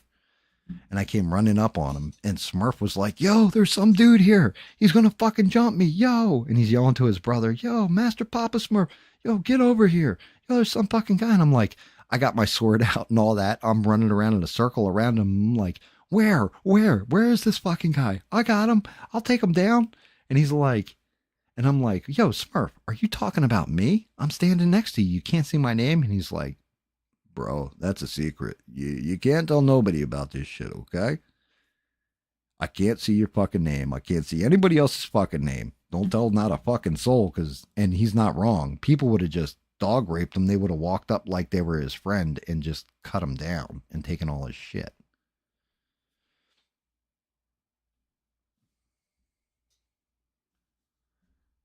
And he was, but it was hysterical because like he scared the shit out of me. I was like, "What do you? Somebody else is here attacking you? What the fuck? I'm here with you, bro. Well, let's go." And he and like no, I was the enemy. He just couldn't tell that it was his friend. And I was like, "Oh shit!" So we always kept that under wraps because anybody, I mean anybody, had found out about that, they would have taken such advantage of that shit. But that's one of those things. That's where we trust each other. And games like that let you build trust with one another, but they're also even more devastating when you get betrayed. And there are plenty of guys who will pretend to be your friend on that type of game. And in real life, you know, it's like I said, you can learn some real life skills in games like that. Um, because there's people like that in real life. You trust them, you trust them with everything. You tell them stuff, or you know, lean into them a little bit, and next thing you know, they just cut your throat, like in a matter of seconds too. And you're like, yo, dude, I really thought you were like a good person, but you're a fucking douche. You fucking douche canoe. Let's see. I'm trying to figure out how this body lays in there.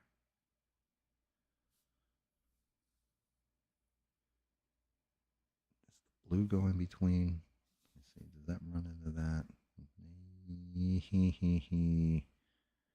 I gotta look at the. Let me look at the comic.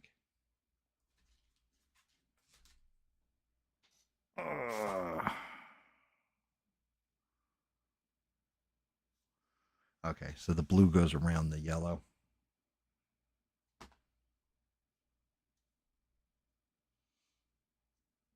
But and that's just it. Like, I'm not gonna lie at all.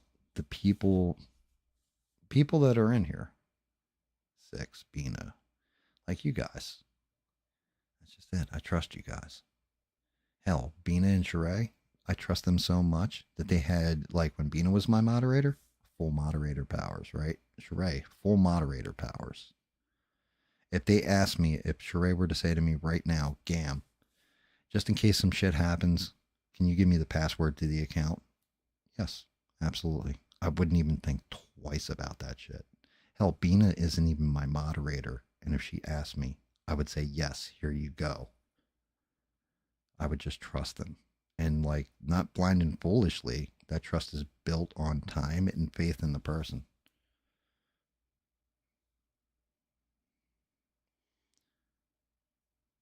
You know, I wouldn't log in tomorrow and see like a picture of a guy wearing a pink naughty hat as my profile pic or something. Well, maybe I would, but I'd laugh.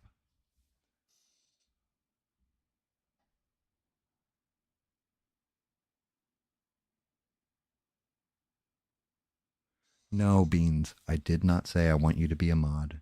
You, you, you don't want that anyway. I was saying, even though you're not a mod, I'd still take care of you. Like, I would still trust you with my passwords and shit as far as YouTube goes. I have that much faith in you. Um, as far as that shit goes, Eugene, yeah, I used to have that shit all the time on AOL back in the day. Guys pretending to be girls. Like, you had a lot of catfishing going on in AOL. Like, I knew dudes that were chatting with, you know, quote unquote girls for hours and hours and hours, only to find out, you know, but I got a special surprise for you, sir. Shit like that. Not good. Getting catfished and all that fun stuff.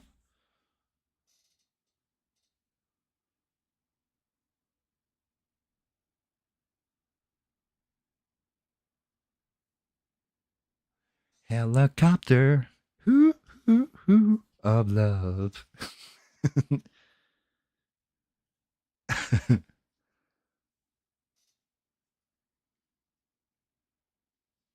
Sheree, get the code. You can add the hashtags. I'll tell you what, Beans. I'll make you this deal. You want me to do hashtags on the channel or on the videos? I'm asking.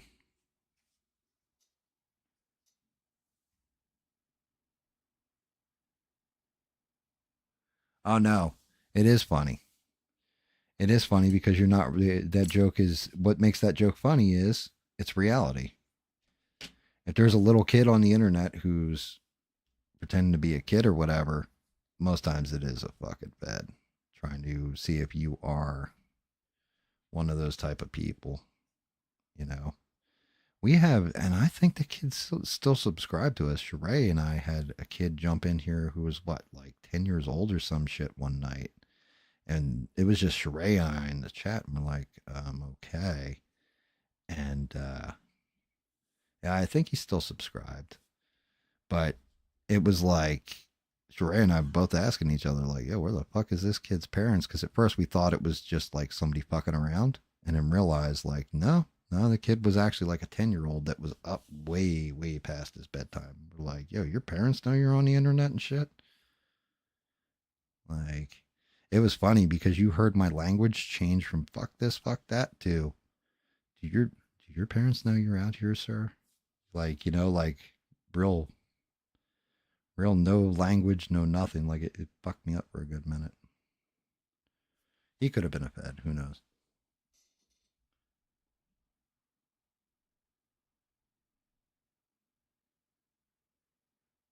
Oh, yeah. Goddamn Smurf. Dear Lord. It's fucking hysterical at the same time. Or, oh God. Terrifying yet hysterical.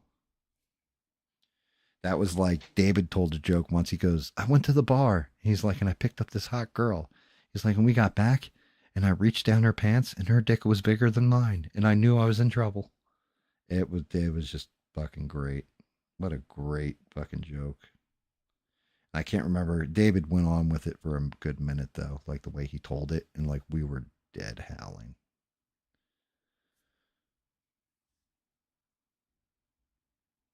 Yeah, Sheree, that's right. We both went into like actual parent mode, like, oh shit.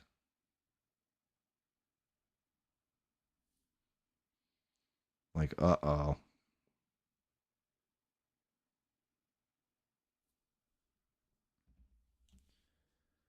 Like, oh shit.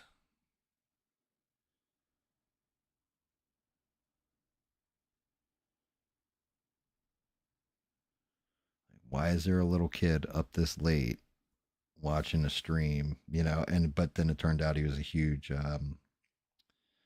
My Hero Academia fan, and he was just watching for the painting of Toga, and was like, "Oh, okay, turn off the volume, kid." That's what I said to him. I was like, "Turn off the volume because we're going to use adult terms, and it's fine if you're watching for the painting part, but you might not. Parents will not appreciate the language coming off this. I know I wouldn't as a parent. My kid would not be watching my fucking stream, which is why I mark my stream for, not for kids on purpose. I don't want some kid watching like, Mommy, what's a motherfucker? Hey, Mommy, check out what I can do. Woo woo! And starts helicoptering. Like, oh shit.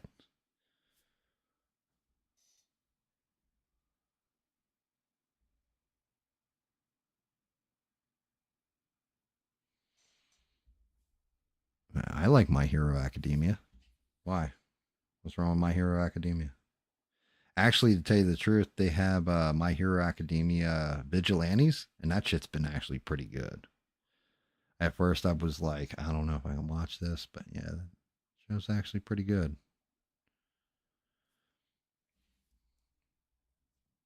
Definitely a different vibe from the regular show, too. Technically, they're not supposed to be doing what they're doing.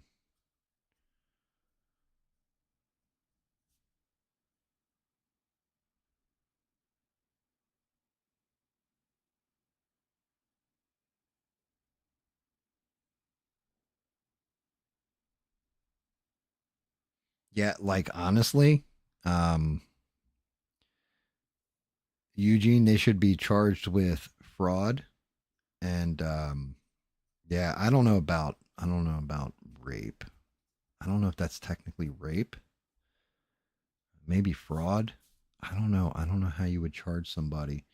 But I could tell you now, if that dude finds out and like something tragically awful happens to that trans person, they kind of earned it.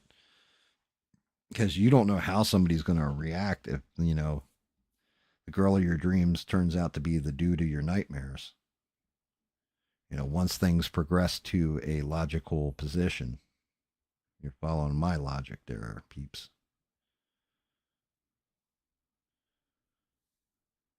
Like things play out to their logical conclusion. Old boy is in love with, you know, her, him. That could get real ugly real fucking fast and real end really, really badly. Like brutally badly.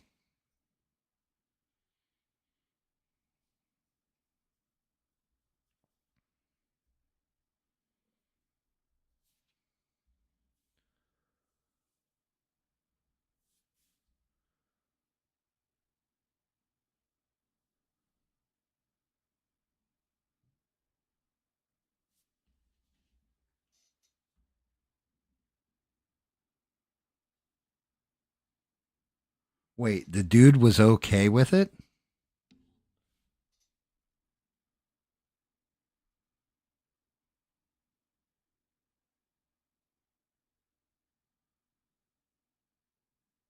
Holy shit, dude. Yeah, I don't care what sport you're playing outside a pool. That's too many balls on the field. Just saying. Just gonna say that. Throw that out there real quick.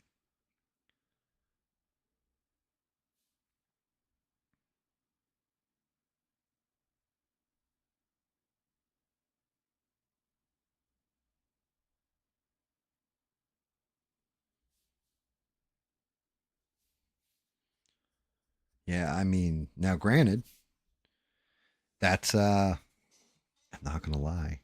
That's the whole premise behind the song Lola. I'm sure you guys know the song Lola Lola Lola.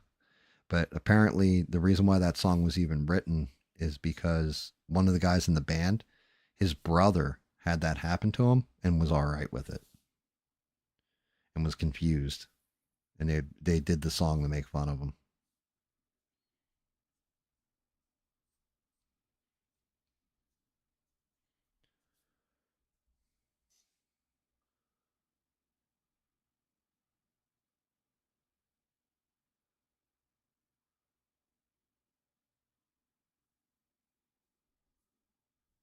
Yeah, and you're not wrong, Sheree. Like that's just it. You play that game with somebody and you pick the wrong one and then they're embarrassed. That was the whole what was it? Was it Ricky Lake? Or no, we discussed this before. Jesse Raphael or one of those shows. What the hell show was it? Jenny Jones, where she brought on the dude's crush and it turned out it was a guy he worked with. And he got so embarrassed that he showed up at dude's house. The episode didn't even air, and he showed up at the guy's house and you know put one in him, took his life for it because he was so embarrassed.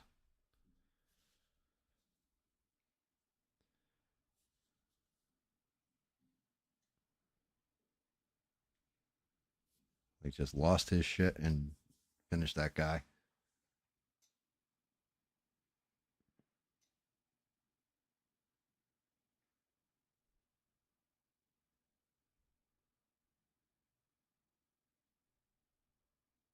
Yeah, look, everybody knew the Jenny Jones. Yeah, we had discussed that one before. Yeah, I mean, oh, good lord, I'm gonna have to be careful with him till he's actually seamed and sewn together. Let me see where we're at with this yellow. Make sure I'm lining up everything correct. Yes, yellow is lining up right, and just about right, as David would say. Let's look at that head. Get the head on there right. I did. Oh, dropped his leg right, and it just I can't make this up, ladies and gentlemen.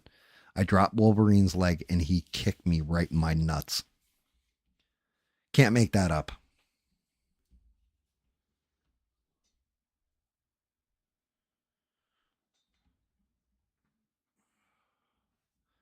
Dear Lord, yeah, I'm tasting copper now. It tastes like pennies in my mouth. God damn it. Oh, I can't believe that just fucking happened.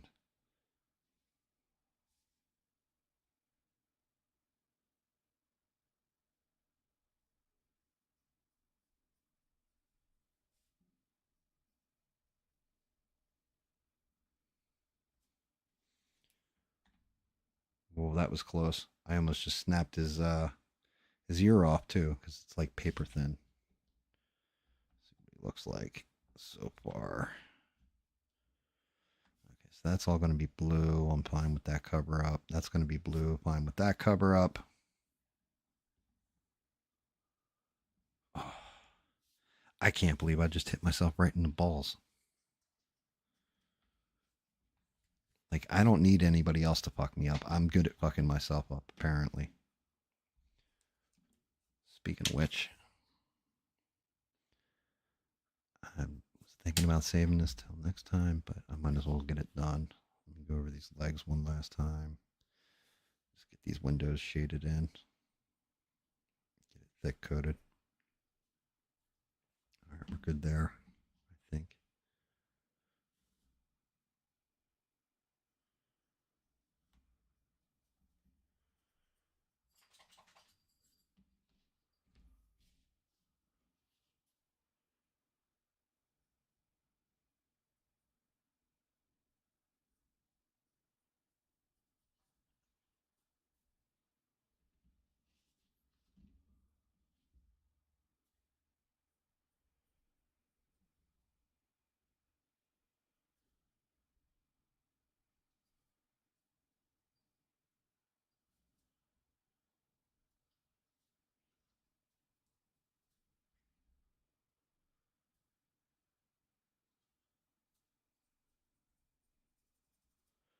Just getting a nice little thick coat on here to make sure we are opaque on the parts that need to be.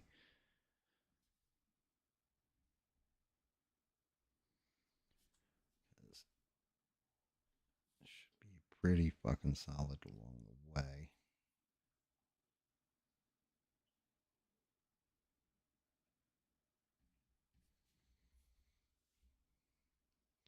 What a pain in the ass Wolverine is. Oh God.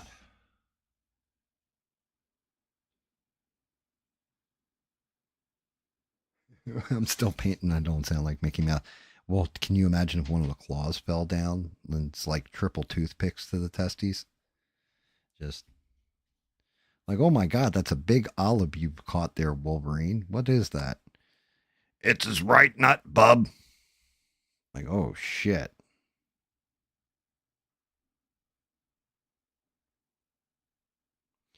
Schnickety schnick this, bub. Just, oh God, no. No, no, no, no, no.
If it's a cup, can you drink out of it? Is that kind of cup? Or are we talking about, you know, the kind of cup that I don't know if I ever told you guys that story.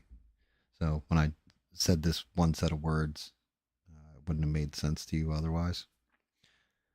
So a buddy of mine, they're in the locker room or whatever, and one of the jocks went over to this freshman and pulled his cup out and put it over the kid's nose, like cupped it right over his face and his nose.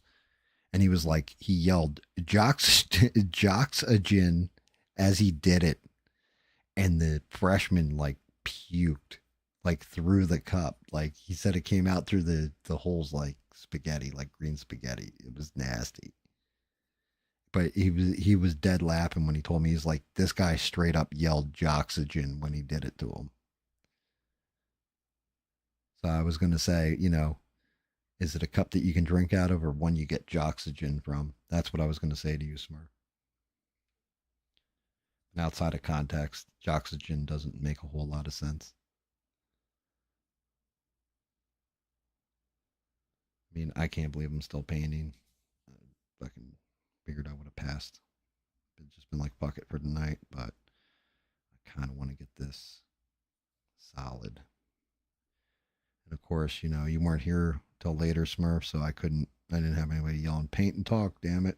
Paint and talk, Gam. What the fuck is with this just sitting there talking to me thing? I don't give a fuck. You got to get that painting done. Otherwise, we're going to be here all night. God damn it. It's like the time I sent you out to go get iron on Velheim, and next thing I know, you're over in enemy territory trying to fight Yoggoth on your own. What the fuck's wrong with you? You can tell it's getting late. My voice is starting to go. I think I'm just quiet, Beans. I think I'm just quiet and fucking mumbling. I just literally said I'm tired. I'm tired. Space log 23. Rin Hoek speaking. Captain Hoek of the SS Ice Cream Bar. Yeah, I'm tired. So tired. And the space madness has consumed Cadet Stimpy.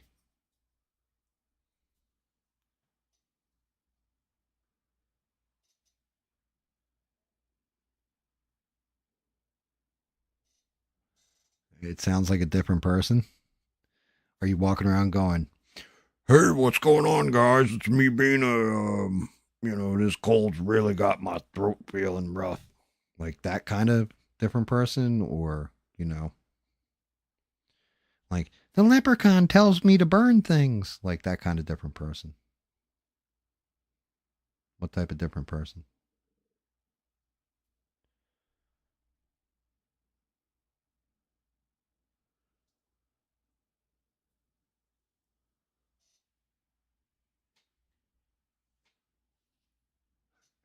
A Demi Moore horse voice, huh?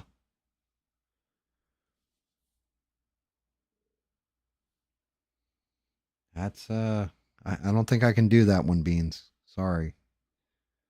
I don't think that one's in my repertoire, but that's crazy.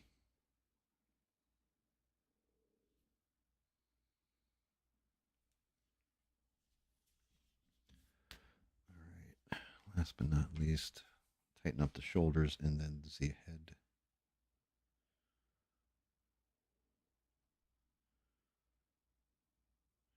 and the neck. And that's all got to get filled in with blue and blacks and everything else. I'm not too worried how sloppy it goes on as long as it's opaque. And the head.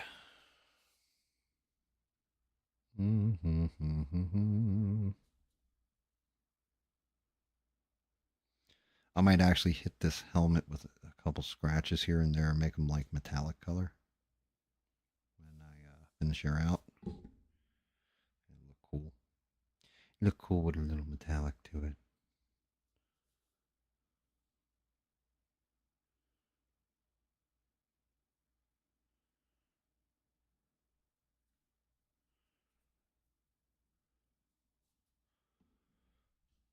Have you ever met someone where you say,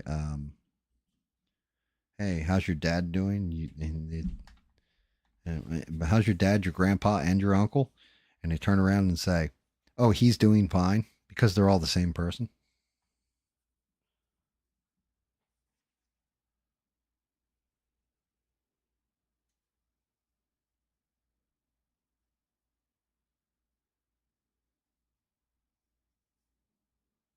Wait a minute. What do you mean black screen? Did my shit cut out?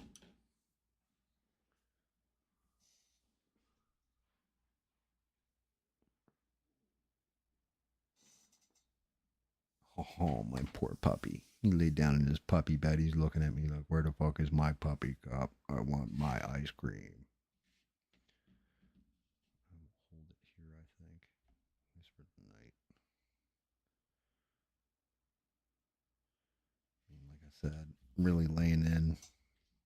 Really want to lay in the yellow. Because the yellow is going to drive the blue, so to speak. You can kind of lay out his legs. Your legs stay in there, Wolvie? I will. How about that? What his hands look like. Actually, this one goes. I got this fuckers backwards. I don't. So we still got plenty of work to go. Blue. I don't think that one's going to stay till it's glued.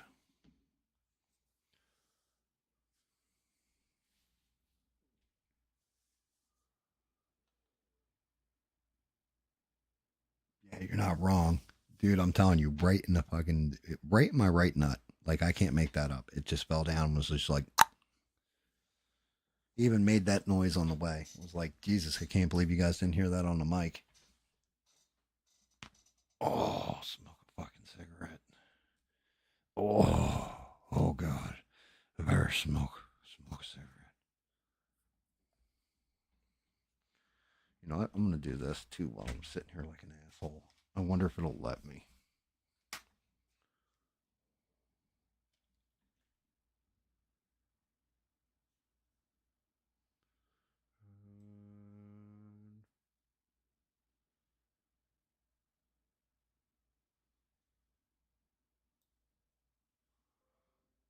Oh, that shit's loud as fuck.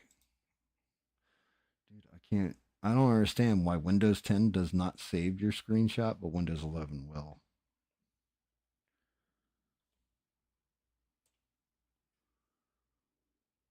Let's see. That.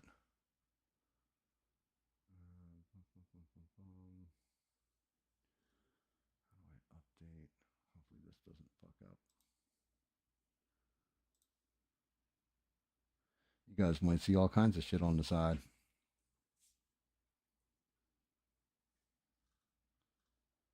YouTube Studio. What? You got kicked off? Oh, you've been here for 6 hours. That's why, Eugene.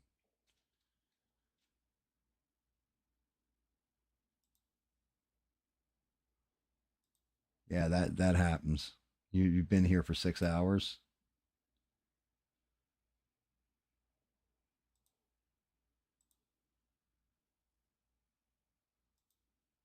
Let's see. Yeah, I think I can actually. Yep, I can do that. Save that. Saved. Looks like it's saved. Cool. So now that should at least be fixed. So now the screenshot you're actually seeing now should be the screenshot I just uploaded. I'm going to have to make this part one as well.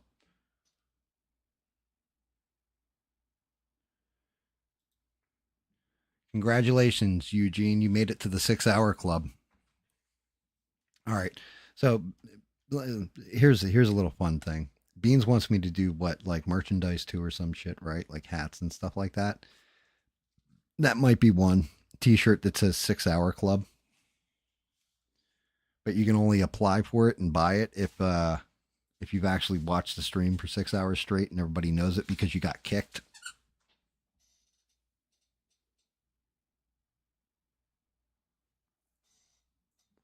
Dirty or out of focus. Okay, hold on. Let's mess with that right now, Beans, because you're usually not wrong. Video capture device. Let's go to properties. Configure video. Ready? I'm gonna go to the defaults. Does it look better now?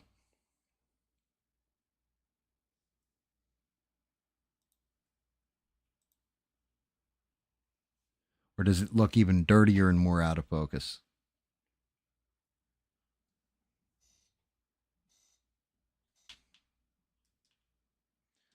Or maybe it could be that I didn't have a light on.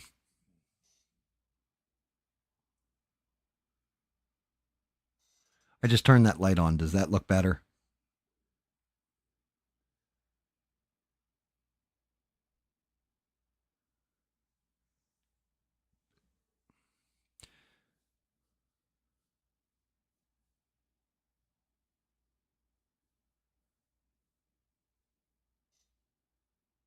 It's not sharp. Okay. So we are still, let me look at it. Yeah, that was one issue right there. Was that I didn't have one of the lights on that I normally have on. Okay. So let's see. Camera control, focus. Yeah, it's just on autofocus. So it should be autofocusing unless it's catching something else it shouldn't be focused on. Nah, because that shit just gets blurrier. So it's not the focus. I mean, it could just be the camera too. Maybe it's the exposure time.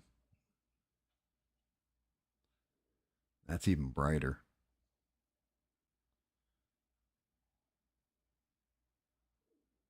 Like right there is fucking bright as fuck.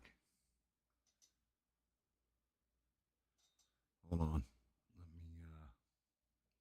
Let me turn that exposure down a notch. Actually, let me set it to auto, see what it comes up with. Auto brings it down to a dark.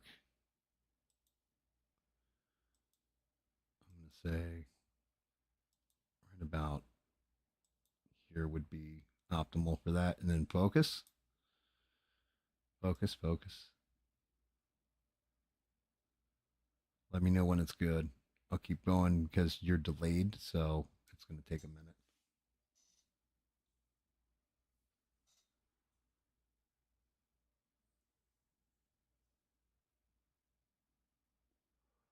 It's not the light, it's the focus. Okay. Well, like I said, this is definitely not focused. That is blurry as shit. I'm going to say right about here looks focused to me. Let me know.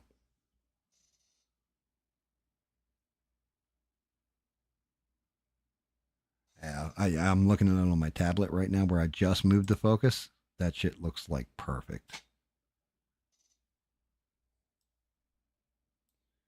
Like on my tablet, I can see every line on them.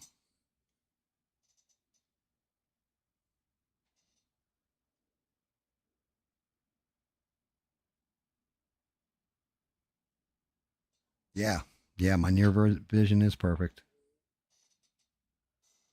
Because I mean, not gonna lie,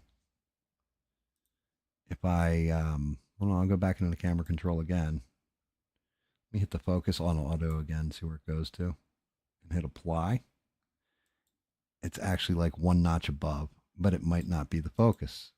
It might be the brightness. Actually, no, not the brightness. The where is it? Sharpness. Doot doot doot doot. The whole thing is, are you watching this on a phone, a TV, or a tablet? Because that's one of the questions. Now, granted, it doesn't help that the camera's like a $40 camera.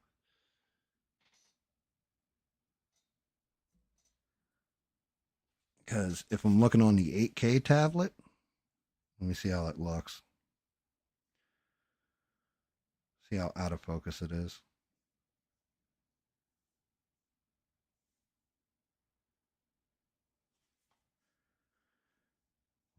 My screen real quick. You're on your desktop? Okay, good. Yeah, I can see every line on them with the way it's set right now.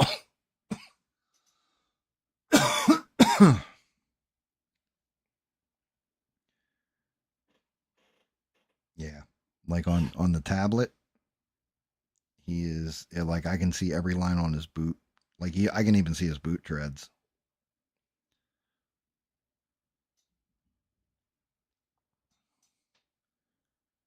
Granted, that was me messing with the sharpness. I like honestly, I'd like to get a nice camera. Things cost a lot of money. But the bigger thing is, my wife has to get a nice camera before I do because she does photography like professionally. If I got a nice camera before she did, she would murder me in my sleep and take the camera and film my dead body and post it on the internet for all of you to poke fun at. And I'm not going to lie, she may or may not shove like this Wolverine straight in my rectum before she took those pictures. Not going to lie.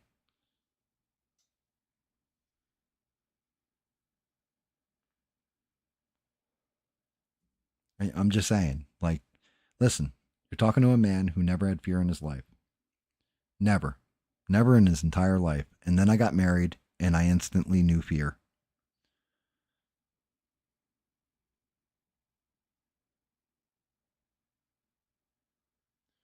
Yeah, well, that's just it. I bought her old one for her, too. That was a couple years ago. It was the one she wanted, but she wants like lenses and all kinds of bigger setups and all that. And those lenses are at least $1,000 a piece for some of them, if not 1,500 for the one she really wants. Now, granted, she'll sell the picture and make a couple $100 off of it. Like if I showed you some of the pictures my wife's taken, you'd be like, "Really?" Like, yeah, and that shit was in my backyard. Like I got one of an eagle she took that I can't believe she fucking got.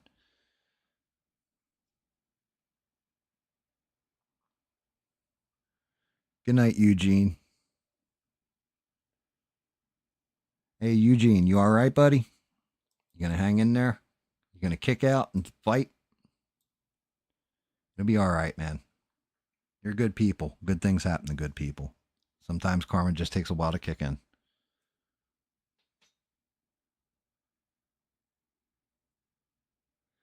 Yeah, I'll either see you on Saturday on ABLs or I will see you Sunday on this channel if I'm still alive.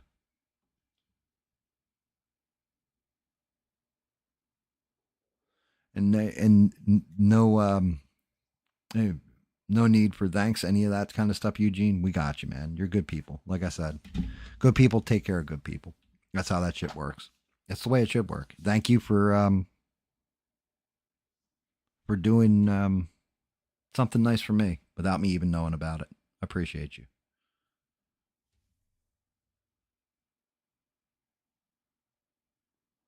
Yeah, seriously, Sheree, I'm like on duh.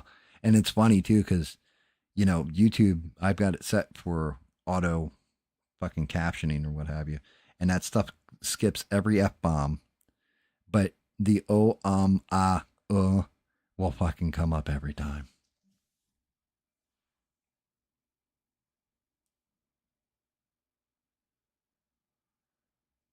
Yeah, man, and that's just it.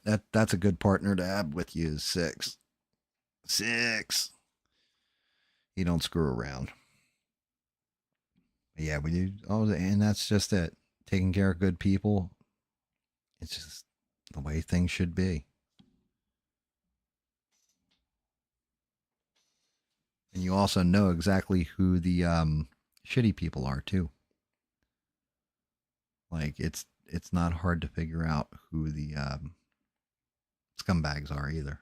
They always present themselves and very easily, especially if you give them a handful of power.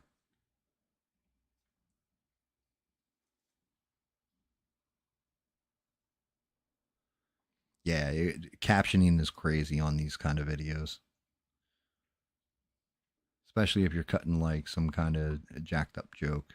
That's just funny.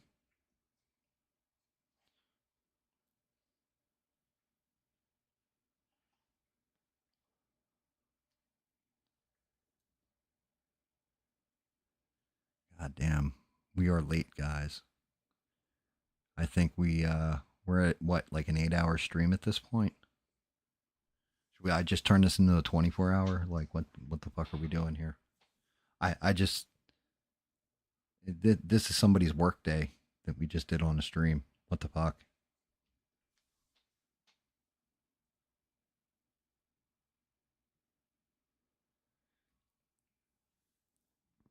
Oh, I don't even know who's in the background now. Let's see. Who can we say is accounted for in here and present? We can say Smurf's here, Beans is here, Sheree's here, Six is here, Eugene just left, right?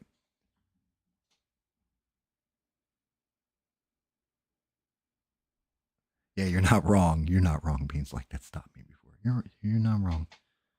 So that's 4 people. There are 8 people watching. So who are the other 4? Maybe Duke. Duke might still be here too. So we'll throw him in there. That's 5. It's still 3 unaccounted for. That's crazy. Devin too. Devin's still here. She's like chilling in the background and like all that.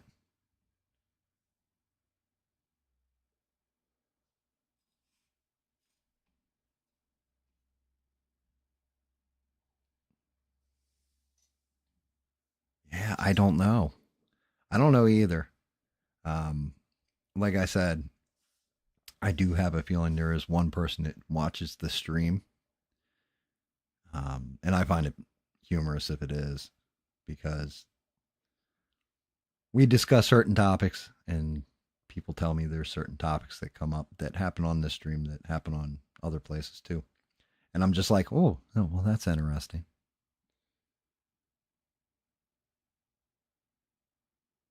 Ooh, Beans says no. Beans, you got the power of the desktop, don't you?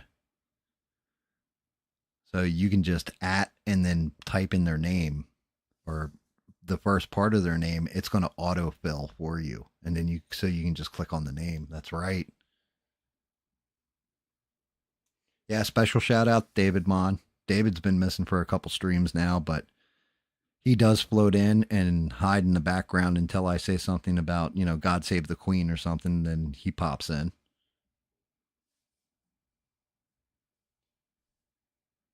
I have the power. Going all fucking He-Man on me over there. Well, actually, you'd be She-Ra.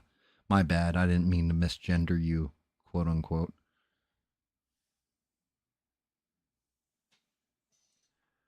I mean, that's cool. Hey, whoever's watching in the background and whoever watches this on replay constantly, because somebody's been watching it on replay too. Not gonna lie, thank you. Flat out. I don't care if you hate my content. The fact that you're sinking hours in and sitting on here and everything else and just listen to my mouth run, thank you. I appreciate the hell out of you.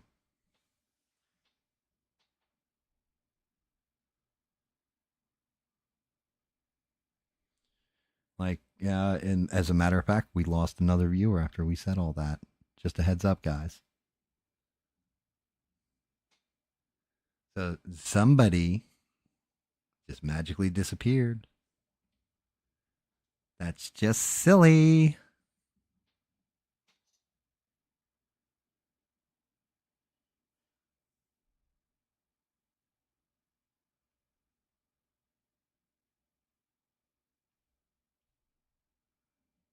Let me tell you about another guy who puts up videos all the time that's really starting to get on my last nerve and piss me off is the Y Piles. He has not made brand new content in a while. He's just been running the stripped down versions of his content where it's just basically the facts at the beginning, no real story, and then the ending or whatever. And I'm like, these are all old Y Files. Like, why am I not getting new content from you, brother? Your shit's great. It's amazing. I love your new content, but I've seen all your old content like 4 or 5 times now. You stop recycling and get some new shit out.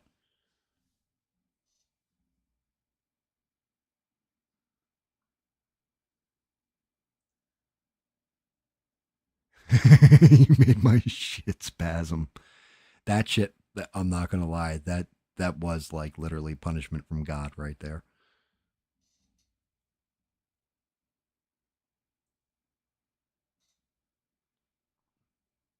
Yeah, try bag him. D might still be listening. I doubt it though.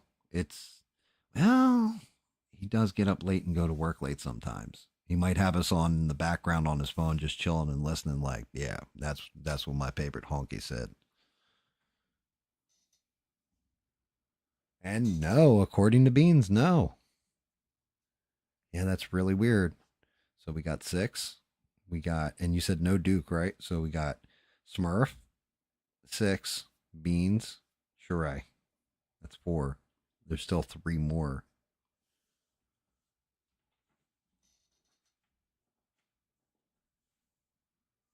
Yeah, maybe Robert. Could be. Yeah, that's the other one. Where the hell's Bob KMIT? Like now he's going to be like, what the hell? You said you shout people out even if they're not here and wonder where they are. But that's another one. Bob K was here last stream. He had fun, it seemed, and he said he'd be back, but he also lurked all last show on ABL too.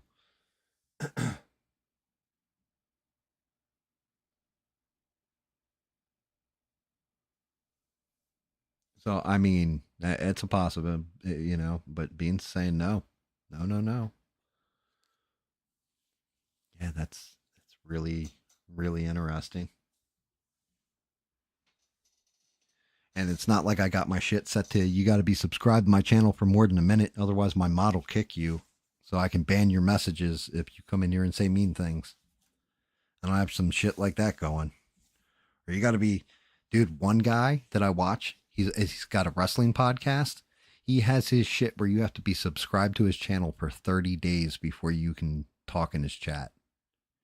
I waited 30 days, got in where I could finally chat, and told him he's a fucking asshole and unsubscribed. I had to wait 30 days to call this guy an asshole. What kind of shit is that? But yeah, just imagine like 30 fucking days of sitting there and waiting.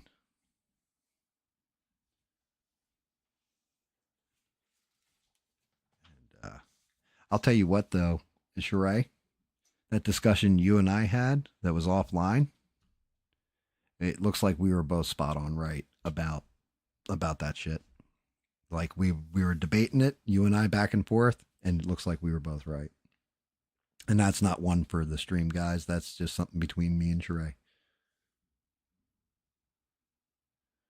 Hey, look, you and Beans can do your little things, Mister Six, causing all these troubles. But yeah, because Sheree and I had a whole theory, and our theory like legitimately got confirmed the night too, and it was like, oh, okay, cool. Bet if that's the case, then yeah, that person now has my ear anytime they need it because that's some cool shit. As somebody once said, that's some cowboy shit.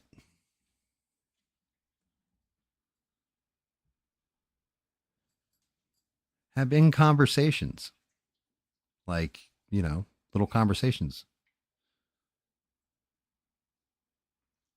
You don't ever do anything, Six. You're awesome. You're actually the man. I mean, I hope Eugene reaches out to you and gets together with you about music and stuff. That'd be cool. Maybe you can turn him on to new tunes or new bands or something. He can help you with new bands. I don't know. I don't know how that works in musician circles, but I do know the more musicians you can get together with good ears, take Beans with you too. She's good with music. Devin even, she's good with music. You guys sit down and you brainstorm or something. Who knows? Maybe you guys come up with like a rock band or something. I don't fucking know.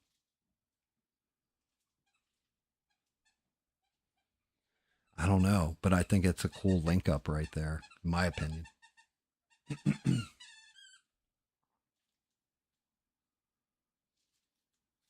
Haha, that's some privileged shit, Beans. But you and I have conversations kind of close, so it's cool.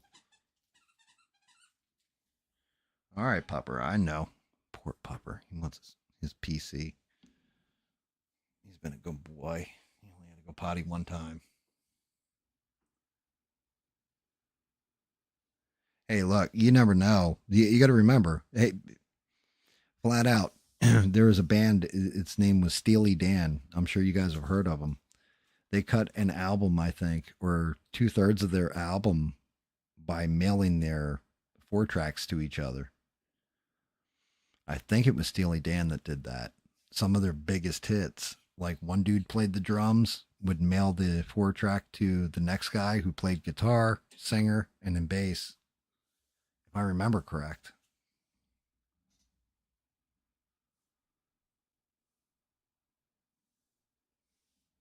So you never know. Like you find somebody who's like minded or can get in the same frame of music as you. Because it sounds to me like Eugene does a lot of keyboard work. Next thing you know, you're playing like Dire Straits songs and shit just for fun. I don't know. I don't know how any of that works, guys. If I did, it would be a musical show. But unfortunately, I am retarded on the matter.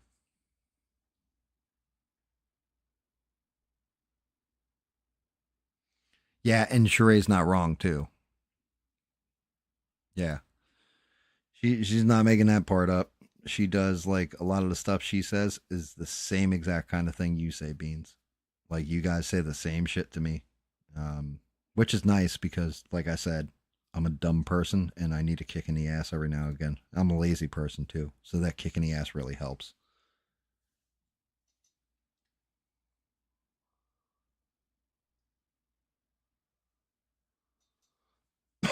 Like I said, Beans, we can have that conversation offline.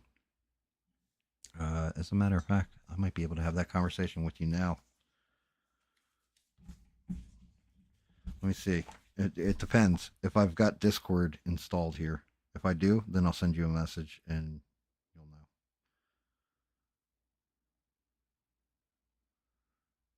Yep, I do have Discord. Let me just make sure I got to sign in on this. I might have downloaded it. No, I got it. I got it. There you go.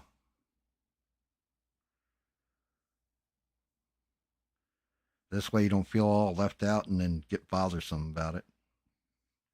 Like, we're talking mean on you.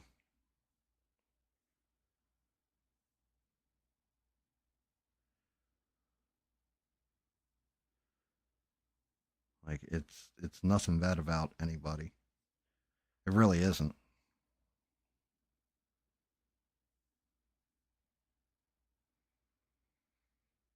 There you go. I just sent it over. If you're on your PC, you should be able to see it on your Discord.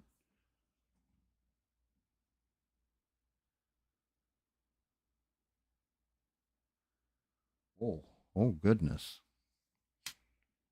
Such language. What is wrong with you? Where have you ever heard that kind of language before? Like you worked in percentage signs. Like I'm glad that you didn't go to the extreme of ampersands in what you just said, but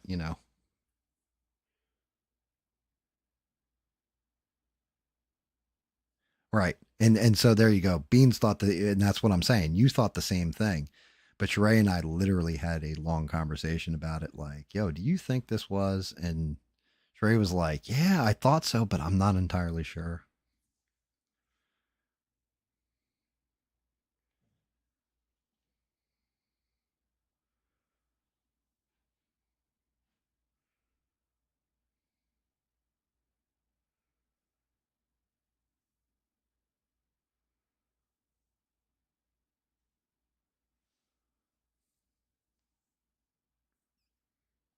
Oh, you're speaking you're speaking in code now, huh? That's not how you code talk with your A's, with your pig Latins.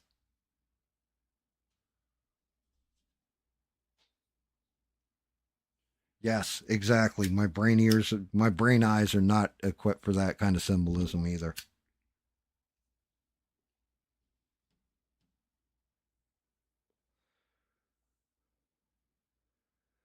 I don't know, but it's 4:20 in the morning, so if you got them, light them, smoke them, and think of me while you're doing it because I have none, and yeah, I'm a sad person because of it.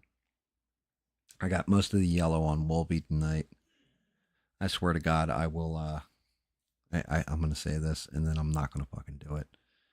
I'm gonna try and condense the news to half an hour next time, and then paint my fucking ass off if I don't paint while I'm doing the news, because otherwise this Wolverine's going to take, like Sheree said, like 6 shows or some shit.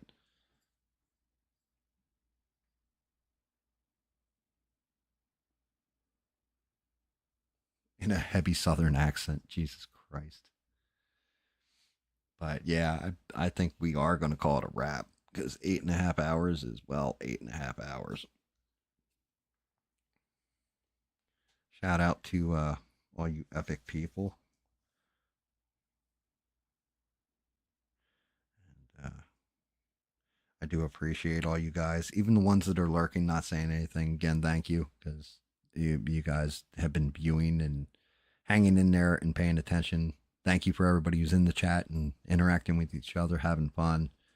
That was awesome. I'm actually really happy with the people watching and everything else coming out and supporting Eugene. Sorry I told you guys that personal story, but it's fucking true, and what happened, and is what it is.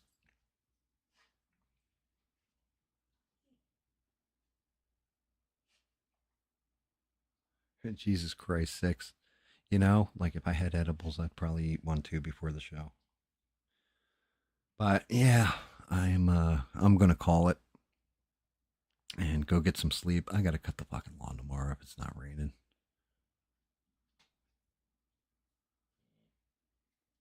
Thank you guys again so much. I appreciate every last one of you. Guys are amazing. Sheree is still the greatest mod on the internet. Thank Mr. Rick James for me. I appreciate the hell out of him. And everybody hang in there. We'll be back with part 2 of Wolverine. Let's hope it's part 2 and not part 2 and 3.